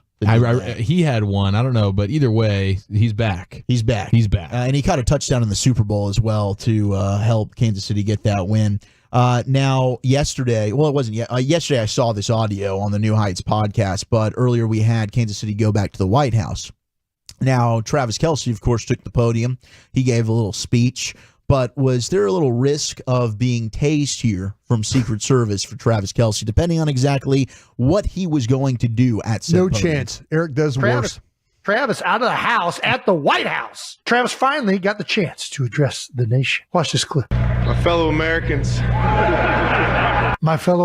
Trav, you nailed it. The Secret Service that's all over the White House, they weren't too happy with me for the whole, you remember I was talking about how I had an expired ID and I got in the White House. I caught for that. We had about 4 or 5 Secret Service members come up to me and tell me, if you go up to that podium, we're authorized to tase you. How about that? I'm not going to lie. President Biden, they told me if I came up here, I'd get tased. So I'm going to go back to my spot, all right? It is completely within our rights. Yes. To tase. It is actually order for us to tase you. So that's all that was going through my head. I had no idea President Biden was going to ask me to come up and let me have my moment. If the president invites you up, you're not going to get tased. Still, if I would have did something real fast or like real quick or like, I don't know, it's just in my head. I'm like, dude, I'm about to get tased. They warned me. Joe, you bear trap me, you mother. That would be funny if that was like President Biden's like trick. He just like invited people up, and then he's like, "Hey, why don't you put your hand in your pocket? Go! He just loves seeing people get tased. That'd be if Shaq was president. Yeah. Pranked you. Yes. We missed an opportunity. I would have loved to have seen Travis Kelce at tased at this meet and greet here. Me too. But this would have been epic. Oh, you ought to see what those Secret Service guys do when you shake hands with the president. Like they literally, when the president extends his hand, we met Bill Clinton that way. And when he extends his hand, as you extend yours, the Secret Service guys behind him move up. So in case you like grab the hand and try and put him in a headlock or something like that. Yeah. So they move up. Like every time somebody walked up, they stepped up, step back, step up, step back. And I was like, man, look at what they're doing here. And we're like, yeah, man, watch. Don't do anything stupid.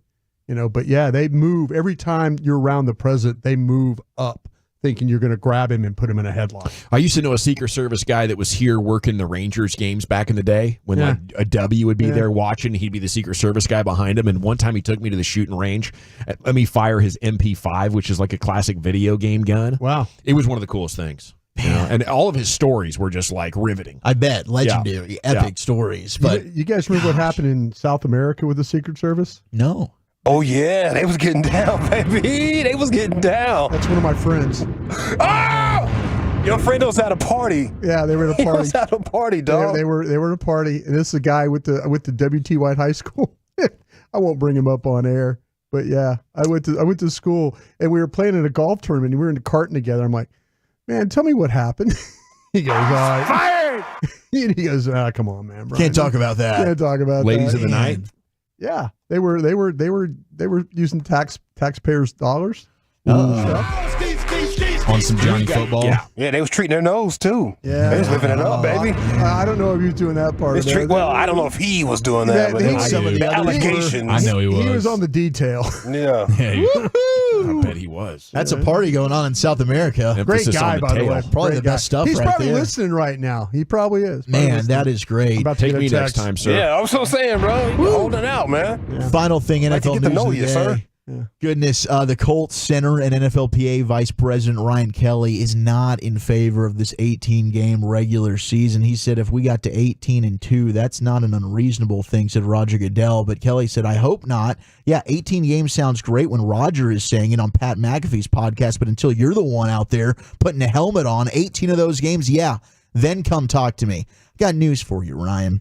You might want to step up or step aside like Alec Medford does that segment over the weekend. They're going to 18 games. You should probably get a little bit more okay with the idea, buddy. Thank you, Wolchuk. There it is. NFL news of the day. Most afternoons at 3 o'clock. We were chatting with Tim Cato there of The Athletic about Mavs and Celtics at the top of the hour. If you want to go back and listen to that. We're fired up for game one. A proper rim session's coming up at 4, but Wolchuk's going to go back-to-back here with a proper round tripper brought to you by Uber Eats. Let's get some baseball here, Zach. What do you say? We got all-star voting and some Rangers injury updates we got to tell you about. That's next on The Fan. Coming up Friday.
Uber Eats has Lola V products? I gotta remember that. Well, you know, they say in order to remember something, you have to forget something else. Okay, now that is a very cute haircut. That's like a little shag. I've never seen it before.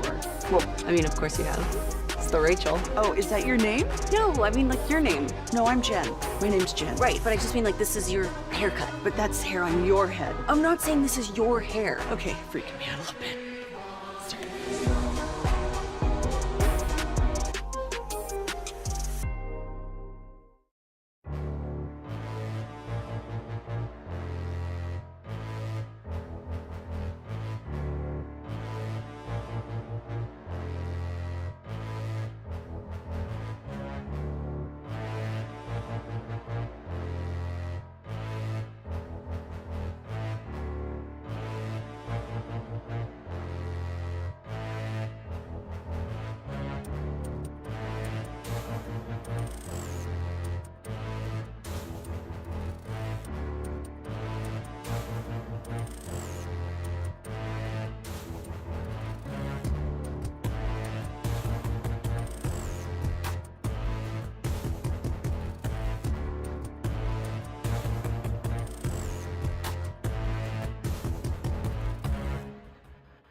Classic Chevrolet in Grapevine. They are the #1 Chevy dealer in the world with more Silverados than anyone else, y'all.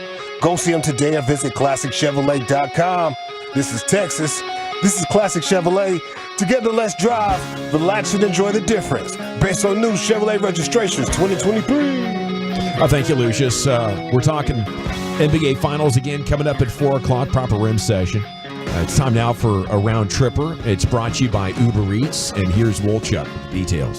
Sounds like we've got good news regarding Cody Bradford and Josh Spores. Of course, last night, great performance from Jose Urena, who was brilliant for the Rangers. 6 2/3, 6 Ks, allowed just one run with that home run being that run, and had a walk, got a standing ovation as he left. But finally, the bats started clicking last night for the Rangers. Of course, it was a good night for Marcus Semien. Great night for Josh Smith with a big home run. Went 3 for 4 with a couple of RBIs. But it was great to see Jonah. 3 for 5, couple of RBIs, pair of runs as well. And we were talking Needed with the Jared. triple for the cycle. Yeah, well, yes, absolutely. And we were talking to Jared about like Jonah and, which guys can start to get going. And I think Jonah was a guy this time last year. He was so productive, obviously was your all-star starter at catcher, and those ballots are now open. But he's been one of those guys that really the offense performance has not carried over that we've seen the previous 2 years from Jonah. But maybe this was a game that can get him going. The big bummer, though, was certainly Corey Seager, leaving with that left hamstring tightness. Now, we're still awaiting some news. They were going to have an MRI today. They said they took him out just for a precautionary measure. We saw last year he did have to go on the IL, and he missed some time with that hamstring. Corey's been so damn hot right now. We really are hoping that that's not something that's serious to where he does have to have an IL stint. But John Gray could return to the Rangers before the week is out.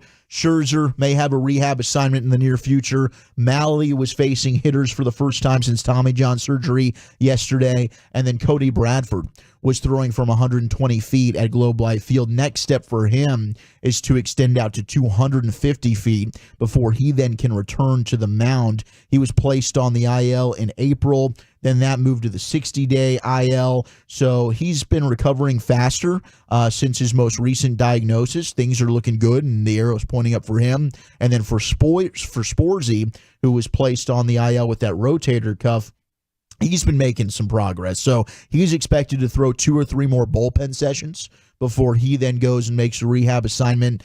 So late June could be a realistic return date for Josh Spores. And it's crazy, with all of these injuries to the rotation, when you're looking at this Rangers team, it's quite the opposite of what we're typically dealing with in Texas. The pitching has not really been an issue. It's been where the hell's the offensive run production? They got it in a big 9-1 win yesterday to close out the series against the Tigers. They're back to just 2 games under 500. They'll be back at it tomorrow against Boch's former team in San Francisco. We will be out there again at Globe Life Field. So if you're going to go out to the game against the Giants tomorrow night, come by. We'll be at center field, 200 level, and you can say what's up to the G-Bag Nation. But great turnouts the last couple of nights. You had Tuesday, the Marcus Semien replica ring giveaway, and then yesterday, the Nathan Eovaldi bobblehead. But Michael Lorenzen on the bump, and he's been brilliant tomorrow night. So excited to see Michael Lorenzen. Yeah, our pitching's been good, and that's why, getting guys like, Sporzy back or getting a Bradford back doesn't comfort me more than the Seager thing troubles me. That's just horrible. I've been trying to fight off this idea that maybe we're in the process of watching a lost season here with the Mariners going over 500 by a significant way and the Rangers losing ground to a team like the Tigers. It's a lot to take in right now, and I'm trying to be patient. That's what last year's team taught us, Wolchuk. It did. But this Seager thing is like, you got to be freaking kidding me, bruh. Yeah, and they seem to be like it's not going to be a big issue.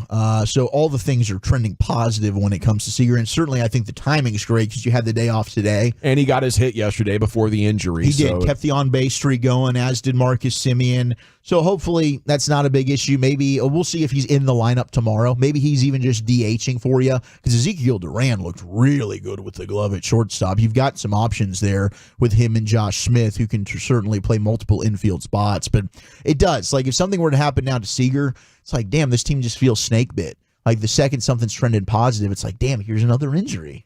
Yeah, those hamstrings, as we all know, we've lived through this as Dallas sports fans.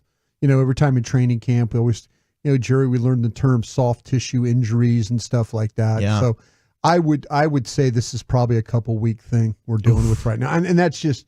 I'm just speculating on like that. Worst case scenario. Yeah, because the hamstring is something, he's had hamstring problems before, right? Yep. You need to go back and circle back. And that was last year. Yeah, there was, that he really wasn't able to, like, there was times where he just, he'd hit one in the gap and he'd have to kind of stop because he really couldn't stretch it out because he was worried about his hamstring. So I'm not expecting the best out of the news. I'm hopeful, but these things take time. And that's the unfortunate thing about it. Yeah, I saw some of the beat reporters in a 214 texted in like Boch. He said afterwards he wasn't having any imaging. I heard the opposite, that their plan was just to get an MRI to check it out today. But again, I have not heard any more updates today regarding Corey Seager. I'm sure we'll get more news tomorrow when everybody's back out there at the ballpark after the day off. But hey, man, we got to hope for the best when it comes to Siegs because that would be a big-time bummer if he was to miss any considerable time.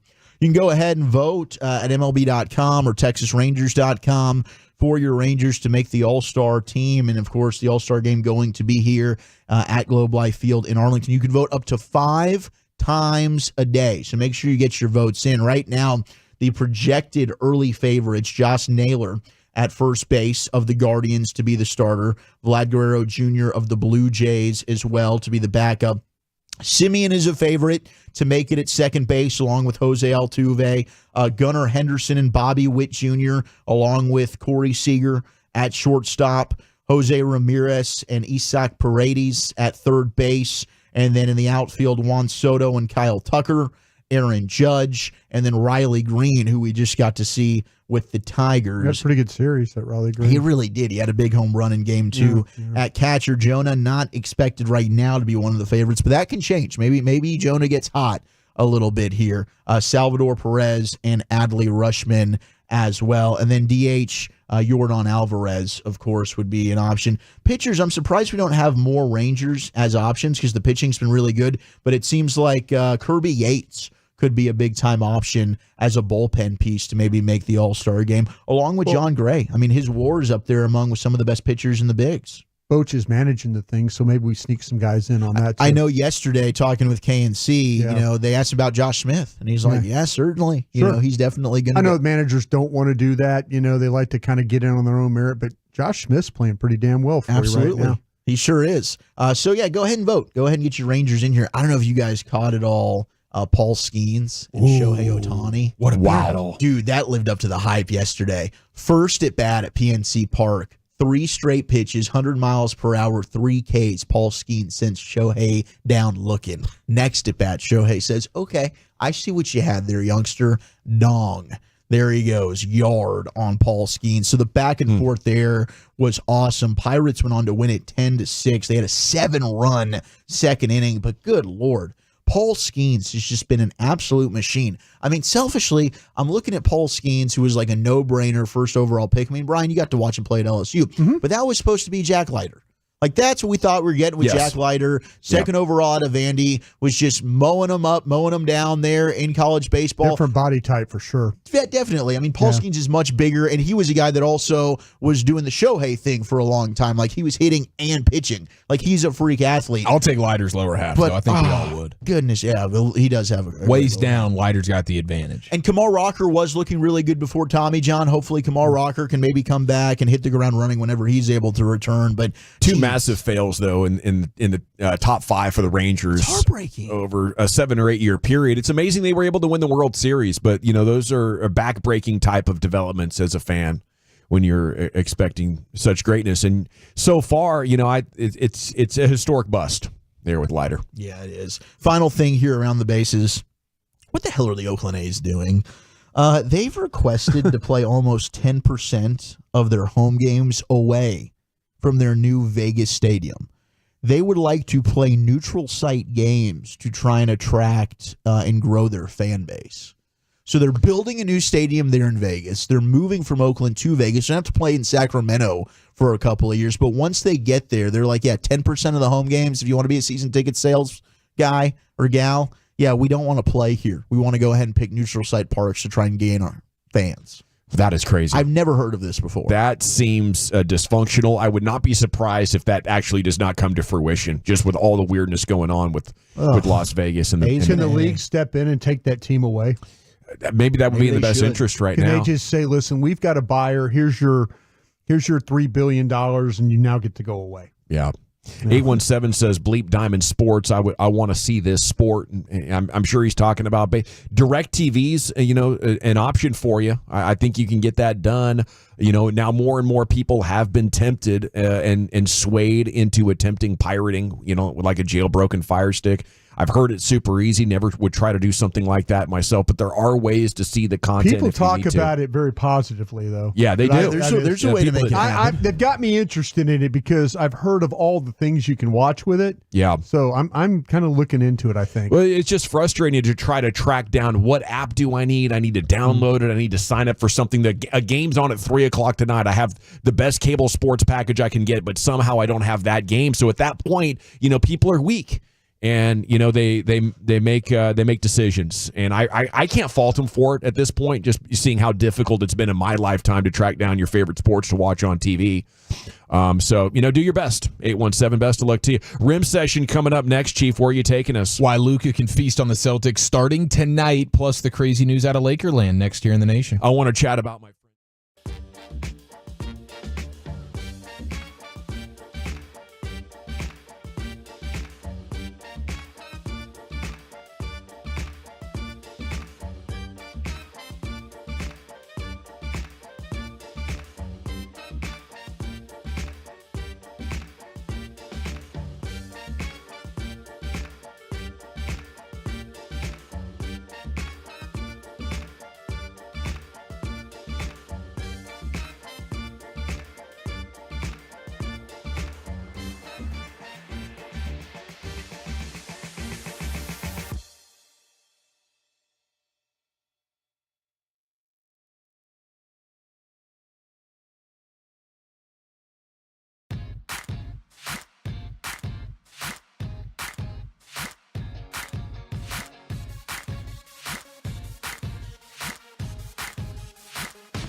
Uber Eats has Lola V products? I gotta remember that. Well, you know, they say in order to remember something, you have to forget something else.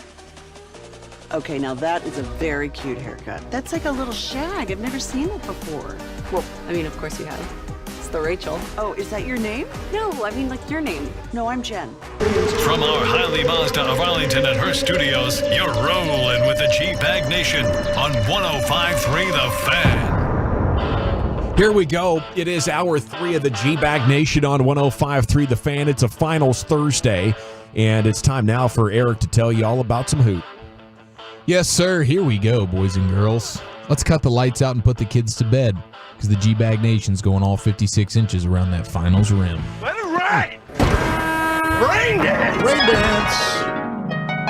I gotta join here, man. I've been saving for a special occasion. It's always a special occasion when it's a Game 1 NBA Finals Mavericks game day in the nation, and Broadus is chuckling over there like the evil villain because he knows he's the only one in the building with the balls to pick the Celtics, and he's playing the heel.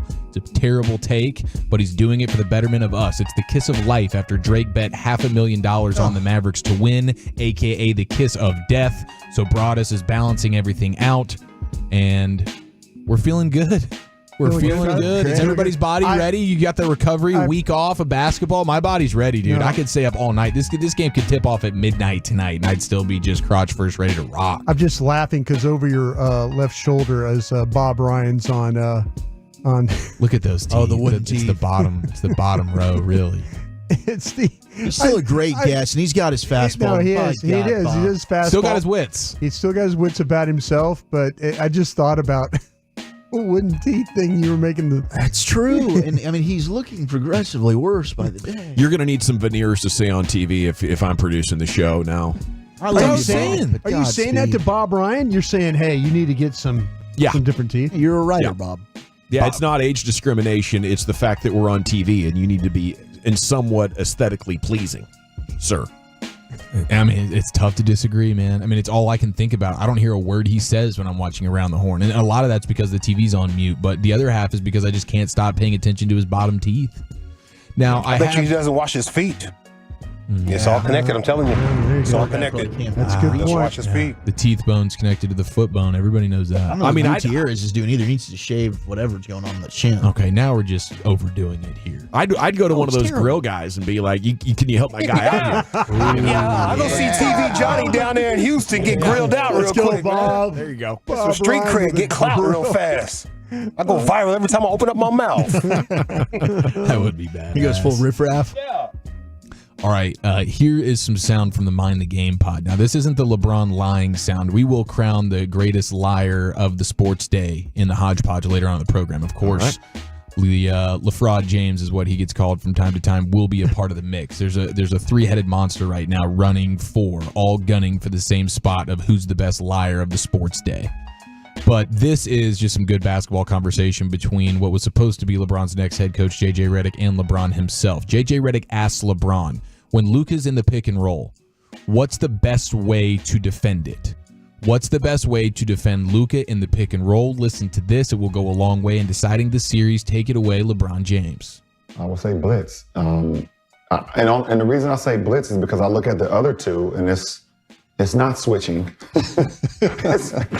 Because they don't run many small pick and rolls. They run a lot of 1-5 pick and rolls, when it comes to, because the 5 is, usually not as mobile or whatever, not as agile. So they try to bring the 5 up, and they have those 2 lob threats, which Luka loves.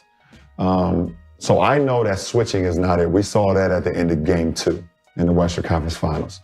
And then dropping pick and rolls, he's just too big. Luka's too big at his frame and his size. You drop his pick and roll, he gets the hostage, put you in jail. I just did process of elimination, JJ. Okay, so you are correct. Regular season playoffs versus drop coverage, points per chance, they get right around 1.10, so 110 points per 100. Versus switch, the worst option. You were correct on that as well. Right in between 112 per 100 in the playoffs and 115 versus a switch per 100 in the regular season. In the regular season versus a blitz, and he was the most blitz player in the NBA, 0.97 So 97 points per 100 per chance against a blitz. And it gets even worse in the playoffs, 0.67. And he is the most blitz player in the playoffs.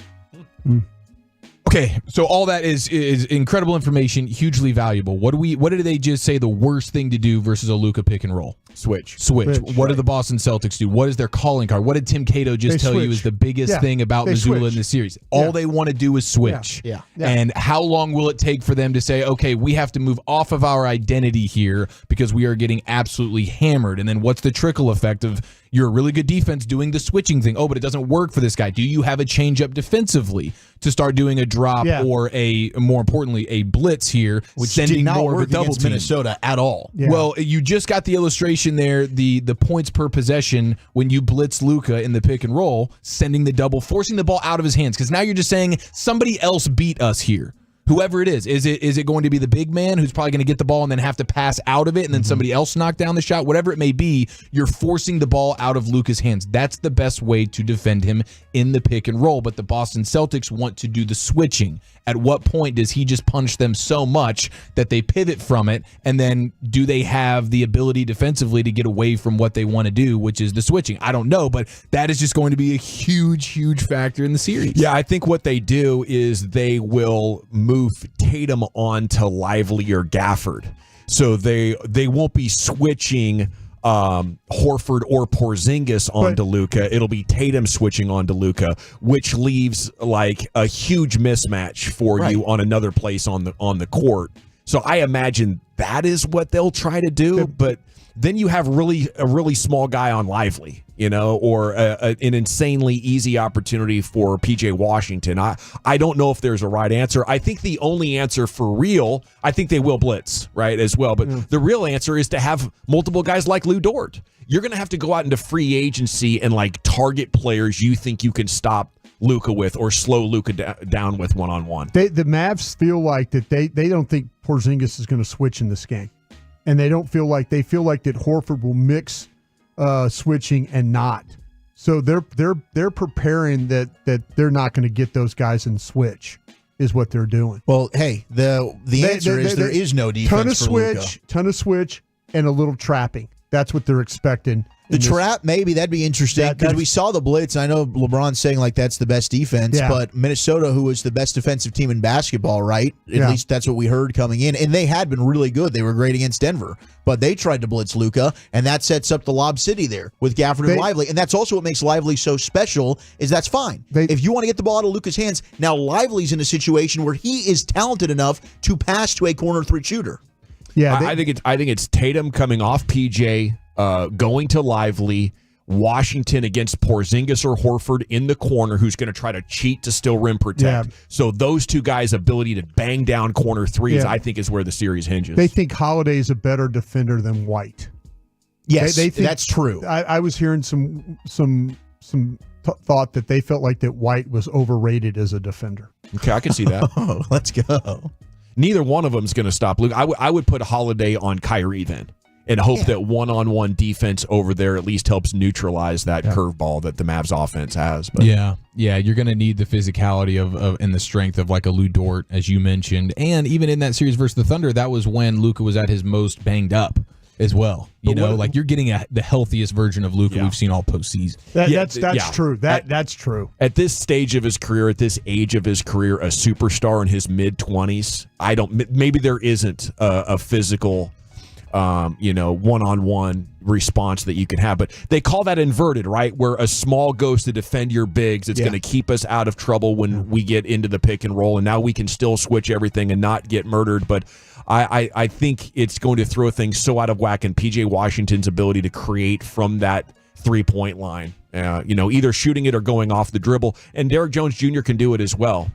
And it's going to come down to their ability to execute, which is why I think Boston will probably win a game or two in this series, because depending on those guys to be the difference maker, winning you a series when other things are equal and they have great answers for you in the chess game, you're going to have to depend on your role players to step up, and they're just going to be inconsistent with that. Certainly a different challenge defensively here for the Mavs with a team in Boston who wants to spread you out and shoot as many threes as possible, kind of mitigating the best part of the Mavericks defense, which has been that rim protection. So how does that affect things? How much small ball of Maxi Kleber are you getting in this series? The versatility of the Mavs defense, I think, benefits him there. And guarding the arc, guarding that three-point line will look a lot different in this series for the Mavericks than it did in the previous series throughout this postseason. Yeah. But it is interesting to see that the Mavericks have surrendered 11 corner threes per game in the playoffs. Wow. Teams are only shooting 34% versus them, though. So they've been fortunate. You get a little bit of luck there. The corner three, like if you're a team, you want to be shooting just the corner three, the best shot in basketball, you want to be 40%, maybe even more.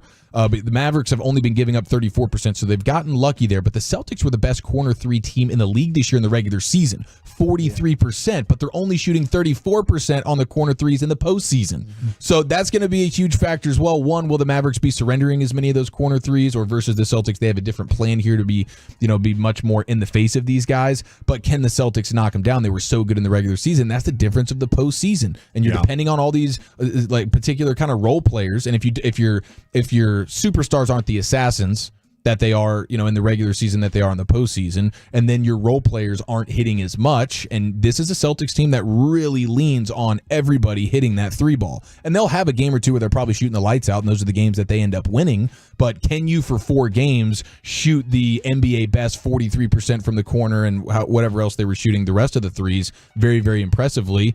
That's obviously going to be a monster factor here as well. So much fun. This series is going to be incredible. Tonight's going to be awesome, and we'll get more into. We have the Mavericks hype video. I'll probably play a little bit later, along with the RJ Choppy and Bobby Belt song, hype up song for the Mavs. But I did want to address the Dan Hurley stuff, because that was big time news this morning. UConn head basketball coach, champion in his own right, now being the name that the Woj bomb being that Dan Hurley is getting offered a pretty long-term and huge financially impressive deal from the Lakers, and now he's having to sort of mull it a little bit. All signs were pointing to it being J.J. Redick, but Dan Hurley, he is a much more in-your-face kind of coach, super aggressive, culture builder, perfect for college. Would he work in the NBA? It's a great question. We know LeBron has tweeted out things in the past about Dan Hurley. He's so damn good, along with his staff, super creative with their offense, and I love it. So there is some respect there from LeBron, but I don't know that that's the kind of coach that LeBron could get along with for more than a few minutes,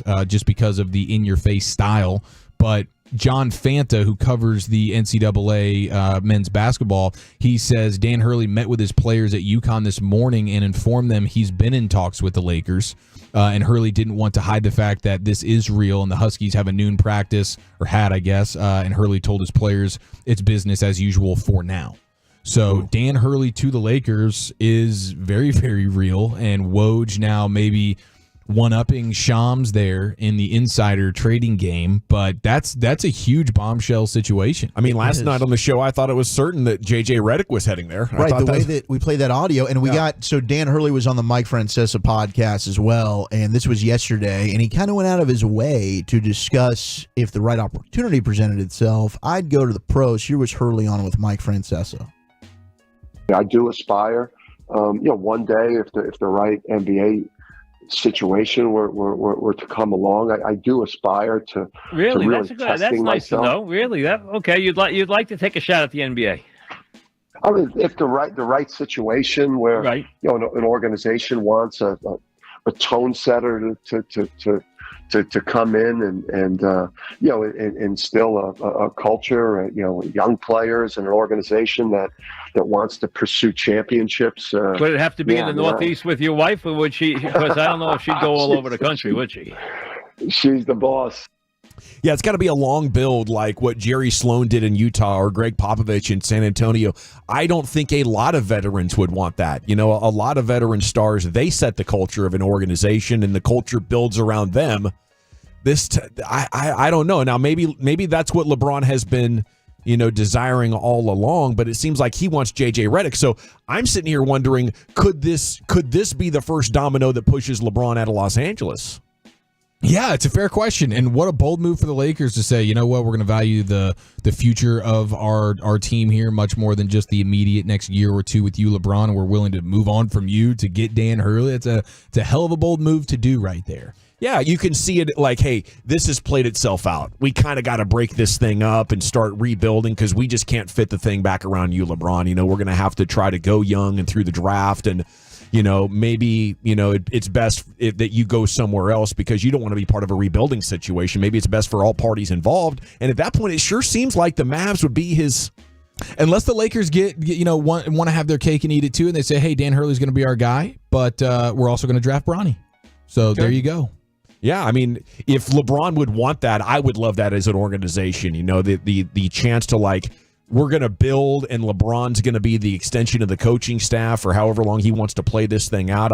I think that could really, really work out. But I'm just greedy. I want the scenario where LeBron comes to play with his buddies Luka and Kyrie, and we win a couple, 2-3 more. That'd be incredible, huh? Oh, yes, it would be. I think we'd be in dynasty mode. We would definitely be at the epicenter of the game of basketball. Yeah. Just as much as they cover the Cowboys, they'd be talking about the Mavericks, and I do think they would be a prohibitive favorite. We asked our guest about it yesterday, Joe Varden, who covered LeBron with the Cavaliers of the Cleveland Plain Dealer for several years, and he said he still feels like LeBron will be seeking a max contract, but if you would take that out of the equation, it's basically the Warriors and the Mavs that would make most sense for a guy if he is in fact chasing Jordan. Okay, top 10 at 4:20 coming up next. Chuck, where are you taking us? Let's do a finals edition, ranking the top 10 greatest NBA Finals series of all time. 877-881-1053. What do you think has been the best final series? That's next on The Fan.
Uber Eats has Lola V products? I gotta remember that. Well, they say in order to remember something, you have to forget something else.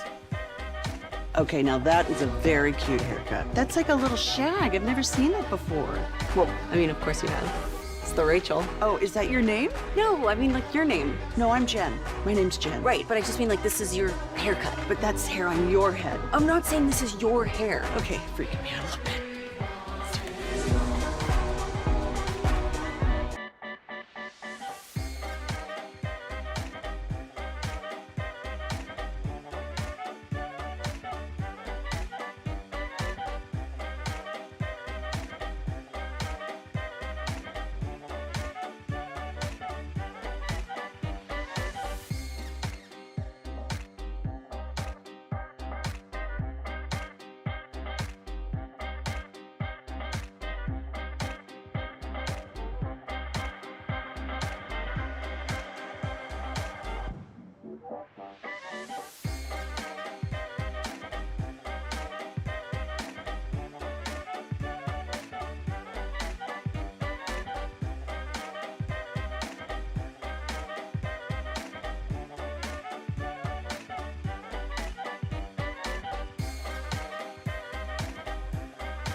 Yeah, buddy, welcome back. It is the G-Bag Nation here on 105.3 The Fan. We got a full 4 tonight. Rangers are off. Then you're going to get the Get Right with Reggie and Blake coming up from 7 to 11. Shout out to those guys. Cheers, buddies. This segment of the nation is brought to you by the Frankels. Life is unpredictable. Accidents happen. If you're hurt in an accident, it's not your fault. Call the Frankels 214 or 817-333-3333. Go online to frankelfirm.com. Now here he is, your woolly bully, Zach, with an H. Shout out to Doris Burke, who some don't like, but Doris is making history tonight. She's going to be the first woman to call any major U.S. men's championship on television. So Doris is going to be on the call along with J.J. Redick and Mike Breen throughout the NBA Finals. And personally, I think Doris has given us some of the best audio in the history of our shows. She can really paint a picture. I'll tell She you sure what. can. The descriptive words that Doris uses are oftentimes tremendous. We should have probably Is there a pulled top 10 couple list of that? We can probably do a top 10 Doris Burke There's calls. at least a few. We could do a top 5. I don't know if we could get to 10. Overtly sensual at times. At times. But we know about that. I mean, we've Tony and Troy and some of the descriptions that come up in the NFL. You know, you hit the whole hard. Just as an example. Doris has certainly found out the hard way about some of those. But I'm excited to get the call tonight from Doris, JJ, and Mike Breen. And congratulations to her making history. Also, dude, I am excited that it's Mike Breen, it's Luka Doncic. How many bang moments? How many double bangs? Will we get the that's a rarefied over under situation. 2.5 double bangs? Oh my gosh, I'd go under for sure. I think he's only done like 7 or 8 double bangs in his entire career. Like the double bang. One of them for sure was Luka. Clippers series. The Clipper in the bubble. Yeah. That was a bubble game. I think we could get at least 1 double bang, if not even 2, and still hit the under here. I don't think there's any way we're getting the over. We're not going to get 3 double bangs. I think 1.5, we should reset it. Yeah, he's more judicious than that when it comes to the bang. I just think you start getting Kyrie and Luka, and things just get exciting. It's like, bang, bang. Maybe we can get a triple bang in here. the triple bang is unprecedented. That's never been done before. Never been done. Maybe only happened at the college game, I've heard. The triple bang? Yeah. Yeah. LSU knows a little something about that, don't they? By the way, your guys having a hell of a training. OTAs, apparently, with the Giants, Malik Neighbors. He's making Daniel Jones look good. That's hard to do. Yeah. Very, very hard to do. Is Blake, is our guy, Blake, is May not doing well in New England? I haven't heard much of Blake May. I don't know. I haven't heard anything. I do know that Drake May. Supposedly Zach Wilson's taking all the QB1 reps, though, and Bo Nix might not be starting this year. Eric has an interesting nickname for Bo Nix. I do not. Yes, you do. I do. I don't know if this one's safe for work. No, you can't. We definitely could have done it at the 10 o'clock hour. No, you can't say it. But when he said it, I had to stop. It was hilarious. Yeah. Hey, by the way, you're over there putting the golf ball with your new eyes. Nailed it. Can you see it? Yeah. It's a game changer. Dude, it's amazing, isn't it? I feel like I could have been even more above average in my playing days in all sports if I had the Brooks eye LASIK surgery like I have now. Man, it's amazing the text we're getting for Doris. Doris is my celebrity cougar crush from the 817. We got a bleep Doris Burke from the 682, and Doris can really suck the life out of the room from the 214. But I like Doris. I think she actually does a fantastic job. Bluebell, by the way, has come back out with the oatmeal cream pie ice cream. Ooh, available we tried for a limited that. time. That was a home freaking. You both run, loved dude. it, right? That was bomb. Yeah. We haven't done the root beer float yet. See, I'm not gonna go that far. I'm not gonna just go like right back into the ice cream, but I am gonna rejoin the weekly lunch deal that Brian does. I was surprised. I can make an exception. I was surprised today because usually Wolchuk is not the guy that jump in there. I've had a and I haven't two-year made a run. sandwich. I haven't made a sandwich for him in years. I think the po' boy was the last one during the holidays. And then he just you saw what he did, Dawson. Oh yeah, he just stood up and says, "Oh, watch Bogarted this." it. Yeah, F watch it. this. Hey, Eric knows this about me. Egg rolls and meatballs. Egg rolls and meatballs. Those are like bro. I can't say no. Yep. You make something meatball or egg roll related, I'm probably going to go. Know your freaking teammates. He pushed the bread aside though. He didn't want the bun. Well, he's watching his figure. Yeah, Like, I'm picking and choosing the cards. I did here. tell him I used breadcrumbs in the meatball. That's fine. I can deal with a little bit of Take your breadcrumbs. chances on that. Well, I got news for you. If he hadn't jumped in there, I was about to. Yeah, I could see you couldn't help eyeballing it. I was like, if I don't do this, I think- Dawson's going to eat it. I think Blake is about to take Reggie's sandwich. Sorry, Reg. We love you. I think so. Well, it's the trickle effect. Well, of- maybe you shouldn't be so darn good in the kitchen there, Brian. Well, now that I know you're back in the rotation, I'll make sure we have more. Thank you, sir. Hey, by the way, on the Bluebell thing, Yeah. the peaches and homemade vanilla ice cream is also available in the stores as well. So you're getting a peach vanilla Bluebell situation. Okay, there's It's also the root beer incredible. float. Has anybody tried Yeah. that one? No, tried that we need one to yet. do that yet. Real quick, though, Dawson, you might like this one. I saw today, I was watching a video, a guy took a muffin pan, with the deep dish. A muffin man? A muffin pan. And took like cookie Do you dough, know the muffin pan? The muffin pan. And took the cookie dough, chocolate chip cookie dough, and put it on the outside of the bottom and made a cup. Oh, there you go. He baked it where he turned the pan over, put the cookie dough on the divot part. Inverted. Inverted the cookie and made a cup and put ice cream. Once he baked the cookie, it made a bowl. You have a cookie put bowl. the ice cream in the bowl, the cookie bowl, and he Genius. just made it like that. The cookie was your bowl. It's like it's like a bread bowl out of soup, but it's a cookie bowl holding the ice cream. It's a Holy chocolate crap. chip cookie, and then you put the vanilla ice cream in there and the whipped cream and all that stuff. So you have like a bowl. He wins. Yeah. I saw that and I'm like, and the first person I thought it was, Dawson would love this. Yeah, you would. Who call that breakfast? The edible bowl of the after you take down. We'll call that cereal. It's a bowl. It's dairy product in there. That's healthy, right? Yeah, absolutely. If it's a bowl, I might it's try healthy. that. That's what I tell myself. They make it look really easy. It might be an F up situation if I had to do it. No, I think you'd crush that. I've never known you to have an F up situation with food. I've had some. When I tried to do Skyline Chili that one time, that did sound bad. Lucius told me, he goes, "Don't do that again." Yeah, I don't think you can make that right. Yeah. Root beer float. I mean, Chambers brought us some. He was like, "This is the best, man. You guys are gonna love it." The cinnamon kind of throws you off. You know that Chambers listens. Will, we love you, Will. We do. He did. He brought the Skyline Chili, and I like it. Here you go, guys. What's he this? put it on the table like this will leave no doubt. Yeah, you will never say another There bad won't be word any about leftovers of this. Cincinnati food after this. All I was thinking was the next day how that's going to look. You said he looked like D Wade after the LeBron dunk. He did. His hands in the air, like here we go. 469 said root beer float ice cream 8 out of 10.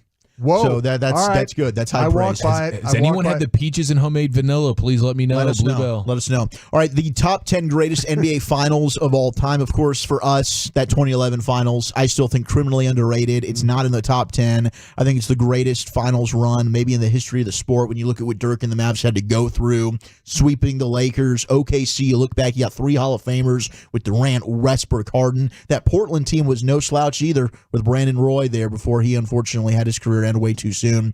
I believe LaMarcus Aldridge as well. Yeah, all 3 of them got it. So yeah, that was a good team.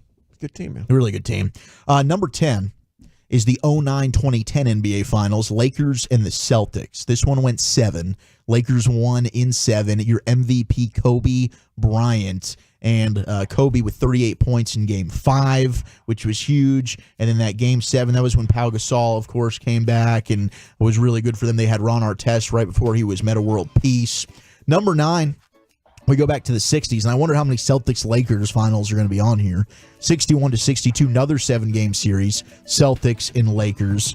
And this one, the Celtics won in 7. Despite you had Elgin Baylor's heroics, the Celtics managed to keep the series close, setting the stage for an epic Game 7. Final game nail-biter, took overtime. Bill Russell and the Celtics to secure their 4th consecutive title. Russell put up an impressive 30 points and an incredible 40 rebounds. A 30-40 game. Are you kidding me? For Bill Russell. Yeah, they owned the Lakers there for an extended period of time. Number 8, Knicks and Rockets, 93-94. This was Hakeem the Dream Olajuwon, your finals MVP. That also went 7 games. Rockets won it in Game 7. Great Thanks series. In part to a shooting performance from the Knicks' John Starks. Hakeem led the Rockets in scoring, rebounds, and assists, was named finals MVP. Started shooting up the park like John Starks. That was an incredible series. Watching Olajuwon was poetry in motion. Is that a bar? Yeah. Yes. That was awesome. I was about to say, man, this guy is damn good at radio. He's just right off the cuff. He's got it ready to roll. Ripping. 7. Back to you, Zach.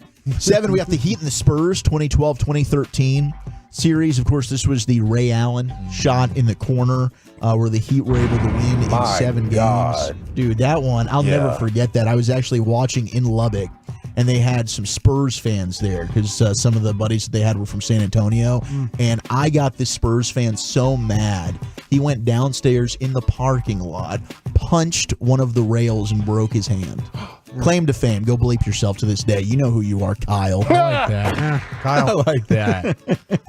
That was one of the few Mike Breen double bangs. That was a double bang, and that deserved a double bang. It was a hell of a shot. Number 6, 87-88 NBA Finals. This was Lakers and Pistons. This must have been right before, of course, Michael Jordan started taking over, Bad Boys Pistons style. Lakers did get the win in 7 games. James Worthy, your MVP. In Game 7, he had the only triple-double of his career. Wow. With 36 points, 16 boards, and 10 assists. I would have lost money on that. That's nuts. Yeah, they had to get Sally and Rodman together to slow him down. Plus, Magic got the HIV shortly thereafter. Pistons won 2, then Jordan's first three-peat. 579-80, Lakers, Sixers. Magic, your MVP. Lakers won that series in 6, and Magic was incredible. 42 points, 15 boards, while featuring in all 5 positions at some point in the series. Yeah, Kareem was hurt. 68-69, nice. Celtics, Lakers. Jerry West, your MVP. But the Celtics won the series in 7, despite what Jerry West was able to do. He scored 53 points in Game 1, 41 in Game 2. They took a statement 2-0 lead, but Bill Russell bringing the Celtics back to win that series. To this day, he can barely enjoy his championships just because of how bad that was for him early on against Boston, and he never got his revenge. They retired and left, and then they got to win championships. It just wasn't the same. They never slayed the dragon. And that was something, if it weren't for Winning Time, Lucius, I would have never known. Love that damn show. Man, you guys were right about so that show. Good. Show's You were amazing. right. Started watching that show Clipped, by the way. Oh, about Donald Sterling. I did too. Dude. How many episodes you get in? 2, only 2. Okay, I got that 1. I didn't get that second one in. But it's once they start to get to like the Warriors series, it's weird when you're seeing guys that are playing like Klay Thompson and Dude, Steph the Curry. casting has been They did a hell of a hilarious. job with that, man. I mean, they look like the guys that they have did an playing like awful DeAndre job. Jordan and What? Chris Yeah. Paul and Blake Griffin. It's Blake weird. Griffin looks like Jack Harlow. Oh, the Clippers? And the Clippers It's won. weird. Oh, no, I was talking about the Laker one. The internet's calling it losing time. I love it. Donald Sterling is such a bleep hole. I couldn't click on it because I don't want to see Al Bundy in that light.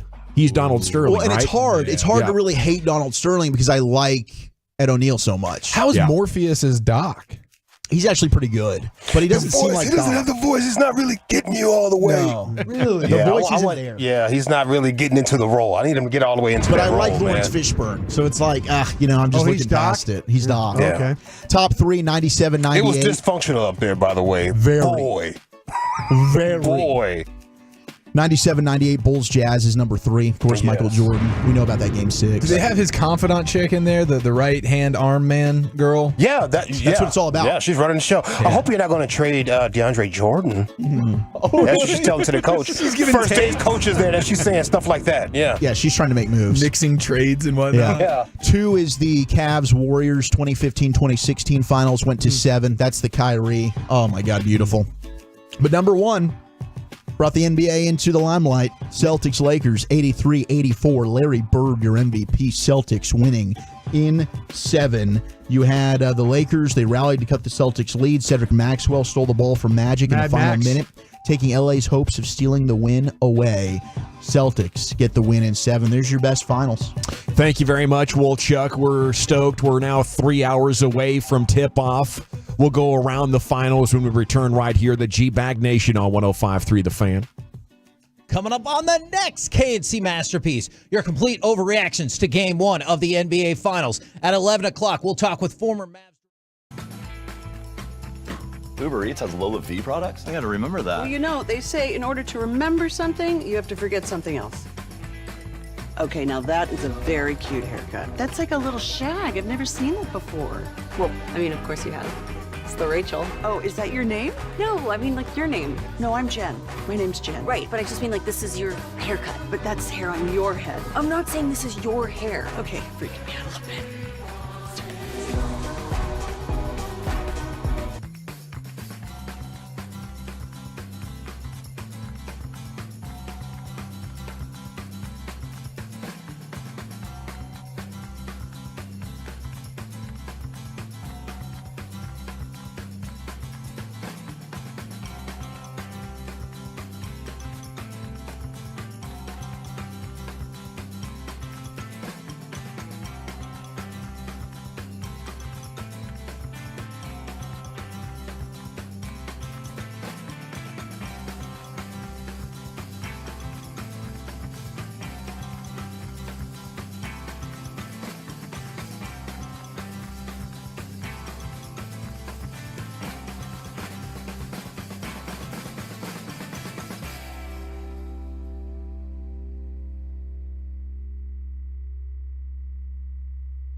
Classic Chevrolet and Grapevine, they are the #1 Chevy dealer in the world with more Silverados than anyone else, y'all.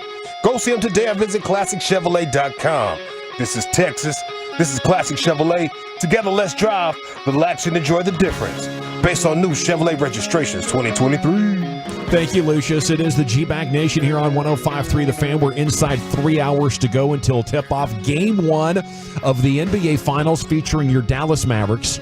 We'll talk it here. We'll talk it in the Expressway. Chris Arnold's going to join you coming up at 6 o'clock live from the Mavs watch party. Chief has a bunch of golden audio sitting there for you in a hodgepodge coming up at 6:20, so you are in the right place. How about we see how many of these I can get through, gentlemen? I have, for your listening pleasure, 24 key stats ahead of the 2024 NBA Finals. You ready for some stats? Let's do this thing, man. All 24 going toe-to-toe with each other? A little stat off? Yeah, tell me which one of these stats you like the best. Probably get through at least 3 or 4 of them in this segment.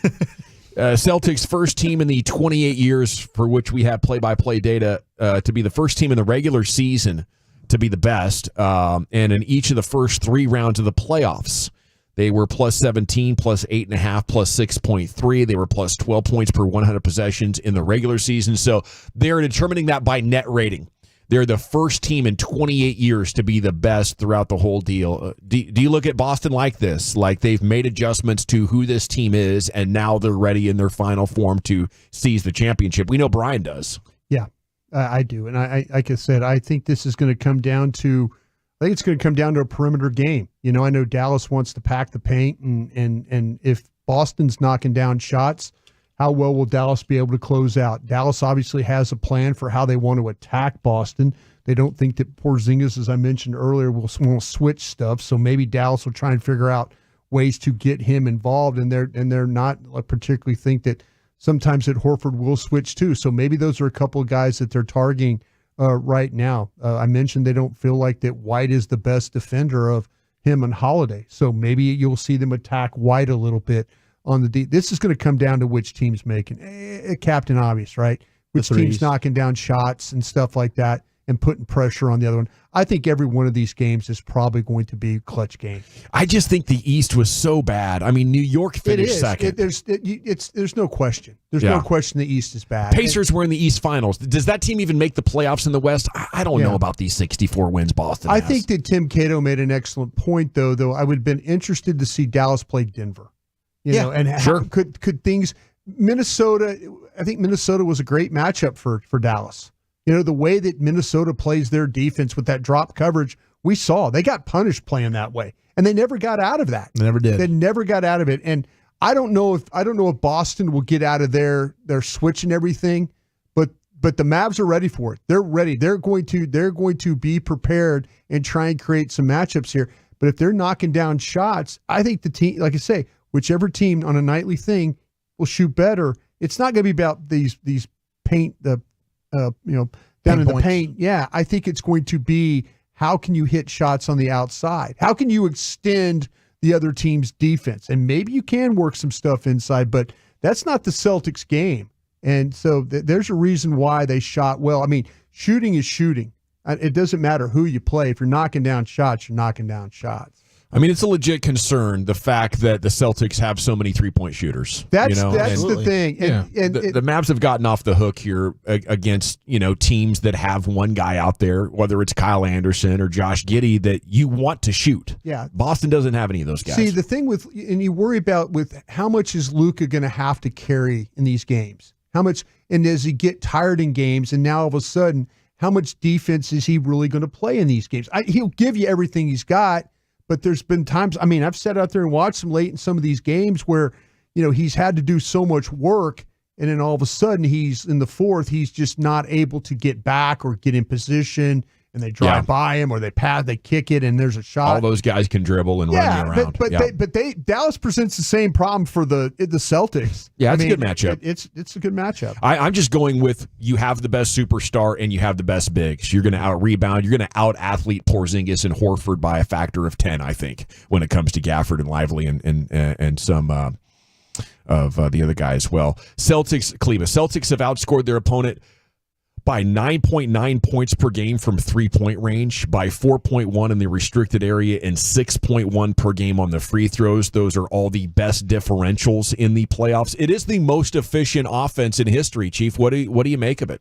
Well, it is the most efficient offense in history. We've seen a lot of this over the last half decade, where it's every year there's a new most efficient offense in the sport, and that's not necessarily guaranteeing you winning the championship.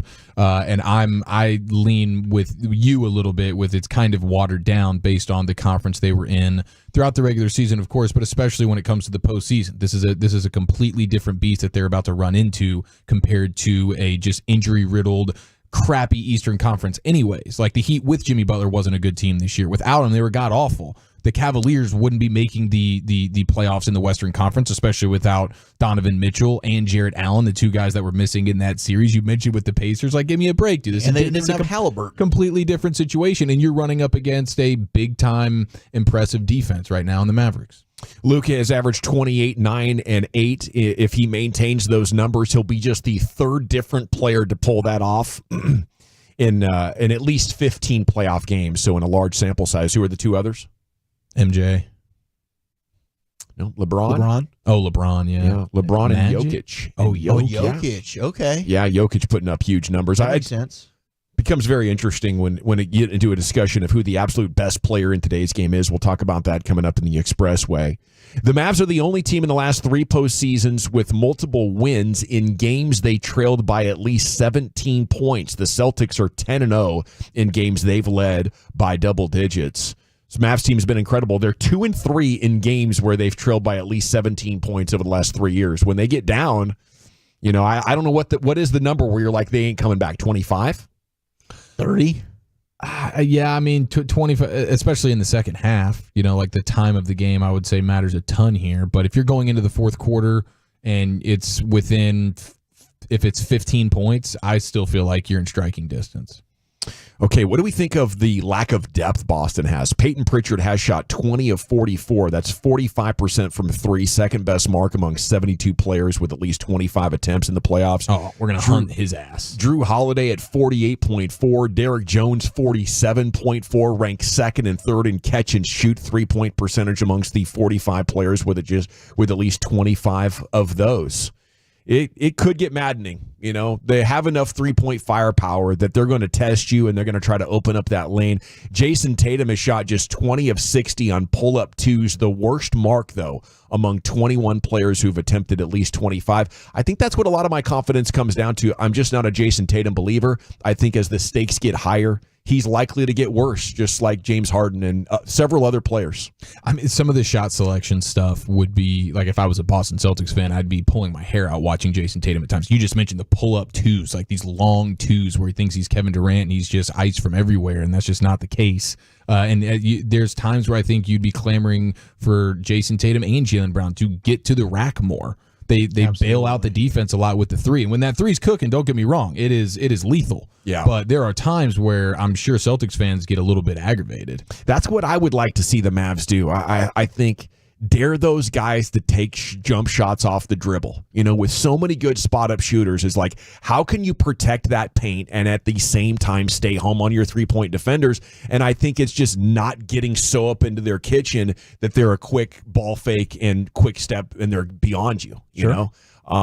But I don't know. Maybe they know if they do that against Tatum that he'll just shoot it in your eye all day long and you'll lose. But I think the Mavs are going to have to employ multiple defensive strategies until and they might not get a handle on it. It might just come down to can they outscore them in order to bring home this ship. But one way or another, I said ship. I heard you. Okay, you with did. a P. They'll get that job done. It's time now for an edition of the finest. Chief, where are you taking it? I got a little finals finest for you, featuring Patrick Mahomes, Jack Harlow, and Taco Libre next here in the nation. But let's get you on over to Platinum Ford, the #1 Ford dealership in all of North Texas. It's of course Gilchrist Automotive in Terrell between I-20 and Highway 80. It's just minutes from the Metroplex. Trust me, it's always worth that short drive to Terrell because you're going to be saving a lot more every time you go looking for that brand new Ford at Platinum Ford.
Uber Eats has Lola V products? I gotta remember that. Well, you know, they say in order to remember something, you have to forget something else.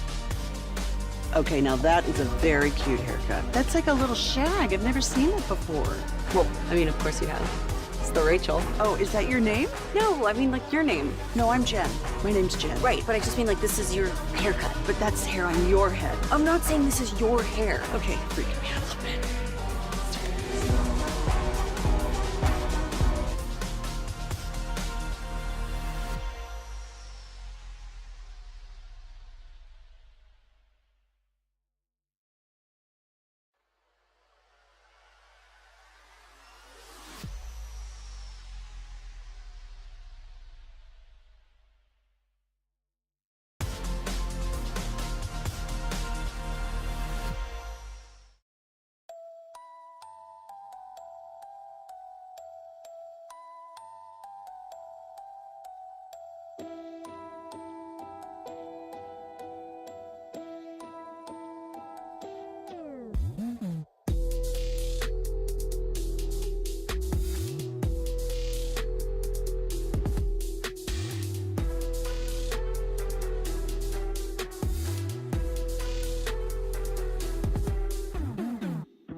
From our Highly Mazda of Arlington and Hearst studios, you're rolling with the G-Bag Nation on 105.3 The Fan. Yeah, buddy, it's hour number 4 of the G-Bag Nation here on 105.3 The Fan.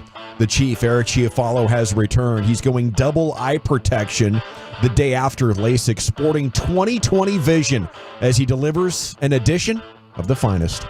And all I'm seeing is Mavericks championship over the course of the next 10 days or so. Mavs in 6. What say you? 877-881-1053. Usually football's finest. Let's go a little finals finest here. Got plenty of more clips in the chamber here from an NBA Finals standpoint. Mavericks, Celtics. What's on your menu? Who is most confident that they are dominating the culinary experience for their watch party tonight?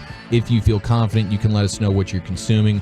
It looks like we have a little cart before the horse situation brewing in Boston. Did you guys see the Celtics displaying, and we will see it, I believe, on the telecast, but display an 18 at the arena in, I guess, with their shirts or whatever. Yeah. They made, like, it's a bunch of green shirts, but then they made with white shirts a giant number 18, alluding to they're about to get their 18th title in franchise history, sitting at 17 now. Woo. This feels like a little bulletin board action. Absolutely. I haven't seen anybody this overconfident since Landry Locker joined Sean and RJ for ALCS preview about 8 months ago.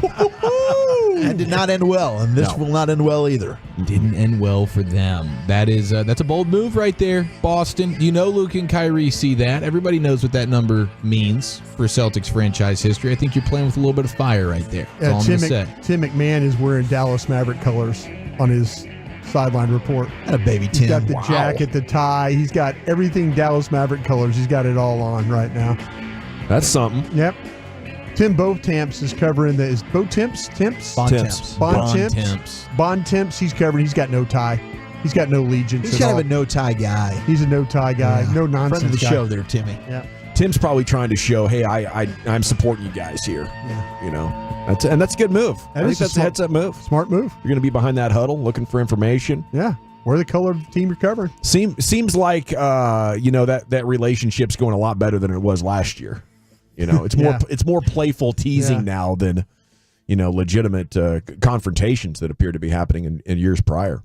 Senior trader at BetMGM says it has been nothing but Mavericks money since the end of the Western Conference Finals. The sportsbook will be cheering for the Celtics to win the NBA championship. So a lot of money coming in on the Mavericks here, and understandably so. Once this song was dropped this morning by Gaylord Choppy and Bobby Belt, it definitely sent shockwaves throughout the entire gambling stratosphere, I would imagine, throwing all the money on the Mavericks. Now, here is the morning show song for the postseason, or for the finals, I should say, for our Dallas Mavericks. This is a Jack Harlow rendition of his song called "Lovin' on Me." Take it away, Gaylord Choppy and Bobby Belt.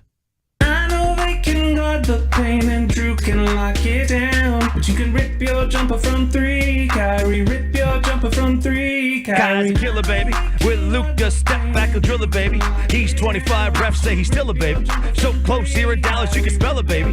And we gonna beat that ass. Young LUKAMAV, Kyrie, screw KP. We got PJ, speaking of LD. Hey, he's the alpha, you better check your boy. Tatum, gotta check your boy. Hold on, hope we're worried about your boy. Jalen freaking about his boy. Maverick fans will get the joy. Don't be dumb, get out and run with the Celtics in game one. We'll make the Celtics simps. That's the real when the Mavericks win the chip. I know they can guard the paint and Drew can lock it down, but you can rip your jumper from three. Kyrie, rip your jumper from three. Kyrie's a killer, baby. With Luka, step back and drill it, baby. He's 25, refs say he's still a baby. So close here in Dallas, you can spell it, baby. And we gonna beat that ass. Young LUKADONCIC, shot wet like Pisces. Kai run the point, an elite ball handler. Mavs keep it short with the Celts, Jay Sandler. Dallas Mavs are in control. Luka put them on your shoulder blades. Got the step back, been waiting all day. When his shot rings out, chalk everything. Go ahead and make plans. Size rings for your hand. Everybody in the street parading will be sweet. Laura Miller, it's planned. Kai's a killer, baby. With Luka, step back and drill it, baby. He's 25, refs say he's still a baby. So close here in Dallas, you can spell it, baby. And we gonna beat that ass. 682 says hands down is the best song RJ has ever put out. Wow. I don't know if that's top 10. It's big time competition right there. Good ones, man. Yes. Makes you feel confident though in a championship. I thought it was a good collab. I mean, I heard Brian was changing his pick here after this song. You're going Mavs and Were you Mavs doing and our six? Mavs a little shimmy? You're going Mavs and six now? I was just looking. I was just doing some little bookkeeping here. You know what the Mavs? You know what the Celtics record was against the top 7 seeds in the West? What was it during the season? Let me see. That would be 14 games. 14 games. They get 6 and 8. The Celtics record? Yeah, against the top 7 seeds in the West. It's got to be good, or else Brian's not giving it. No, I was curious because we're talking about the East and the West. Yeah, you said how many games? 18, 14. I'll go 7-7. How about that? Riding the fence. 10-4, 9-5. Mavericks were against the 7 best teams in the East, 5-9. Right. More fuel to your but Celtics definitely and a six different fire, team huh? post. I was just curious because we talk about the East. Yeah. And we're saying, well, they're playing, and then I just said, well, the Mavs, they didn't beat Boston. They didn't beat Milwaukee. They didn't beat Cleveland. They didn't beat the Pacers in the 2 games they played this year. So I was just curious. Well, I would like to know how many of those games were before you ended up getting PJ and Gafford. Oh, no. This team was not a good team prior to that. They were not a championship team prior to that. Sure. Those moves definitely. They're playing great right now. There's no question. I was just curious, though. But yeah, no, the Celtics are damn good, man. Yeah, I think everybody else in the West, is pretenders as well. I mean, they all suck. Doesn't surprise me. Yeah, Boston was 1-1 versus Oklahoma City. They were 0-2 versus Denver. Yeah. What was the Mavs record in the playoffs once they had Gafford in Washington against OKC and Minnesota? There's no question. Yeah. I mean, you're right. The trade has definitely turned this thing around. But we talk about East and West records for sure. So just curious. Broadus, grade the 214's menu. He's got his brothers coming over tonight. He's doing the grilled, stuffed, bacon-wrapped NBA Finals Game 1 jalapenos, hickory smoked chicken nachos with some Tito's and Budweiser. This guy, but the Budweiser. I think to me, with all the spicy food you have, you should go with like a Dos Equis or something like that, or a Ducati. Kind of Modelo. Yeah, go for the Mexican beer there on that. As much pepper and spice and the bacon and all that stuff, you should probably go for a Mexican beer. Okay, fantastic. Well, it's a great menu though. Reposado along with Lucius tonight. It's got a good menu though. Yeah, you did, Lucius. You got Walchuk on that tequila. I even went and bought the big bottle this time. As you should. I went through the smaller one really quick. That's a Mac Daddy big bottle too. It is. Now, is that the half gallon that you're going to from the 5th, or are you going from the pint to the 5th? The half gallon. Wow. Yeah. Going big, Walchuk. Yeah. Half E for the bully. NBA Finals. It's Finals week. We're going big. We got the fam coming over. Ooh. So hopefully I'm not on daddy duty. You might need to reload. Yeah. Hopefully you're not on daddy duty. Yeah, well, I will. Thought you had your ducks in order already. Post game, I will be, but during the game, I think I'm covered. Those 4 quarters are for you. Yeah. It's daddy time. We have the GOAT, Pat Mahomes, lending his voice to the Dallas Mavericks. We know he's a huge fan. And I'm proud of the Mavericks as an organization saying, no, we're not going to put a cowboy voice on this. You'd have to dip back into the old school voices. We're going to get a new age, legit ride or die Mavs fan. He just so happens to be the GOAT. He's got a bit of a funny voice, and this is him taking us through the rest of our pregame here before we tip off for Game 1. Here is Pat Mahomes and the Mavs. The finals. There's only one thing in the way now, and it's not the opponent. It's the willingness to sacrifice everything, because the greatest competition is you. If you don't believe in winning this title, you shouldn't be here. You know what it costs to get this far. Every moment of your life has led you to this. And if you want to hold that trophy, it will cost a lot more. We're going to carry the boat. Nobody expected the Mavs. Nobody wanted the Mavs. But nobody can deny that you've earned it. Earned the respect of the league. Earned a place at the table. And earned the opportunity to bring Larry back to Dallas. Like the ones before, you're a different breed. Defiant and unexpected. Unlike anything we've ever seen. Truly Maverick. One for all, one for Dallas. Let's get it.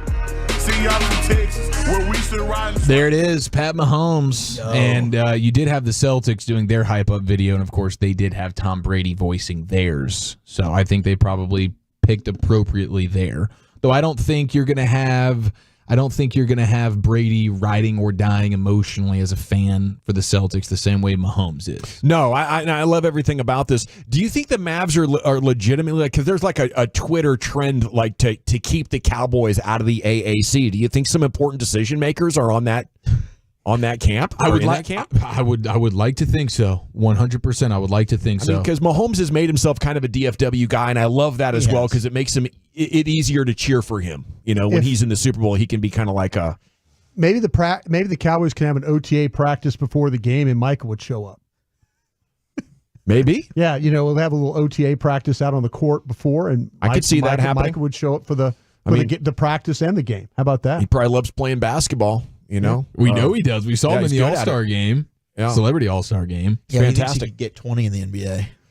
I don't know about that. I think the celebrity matchup was a perfect matchup for him. Nobody could stay in front of him.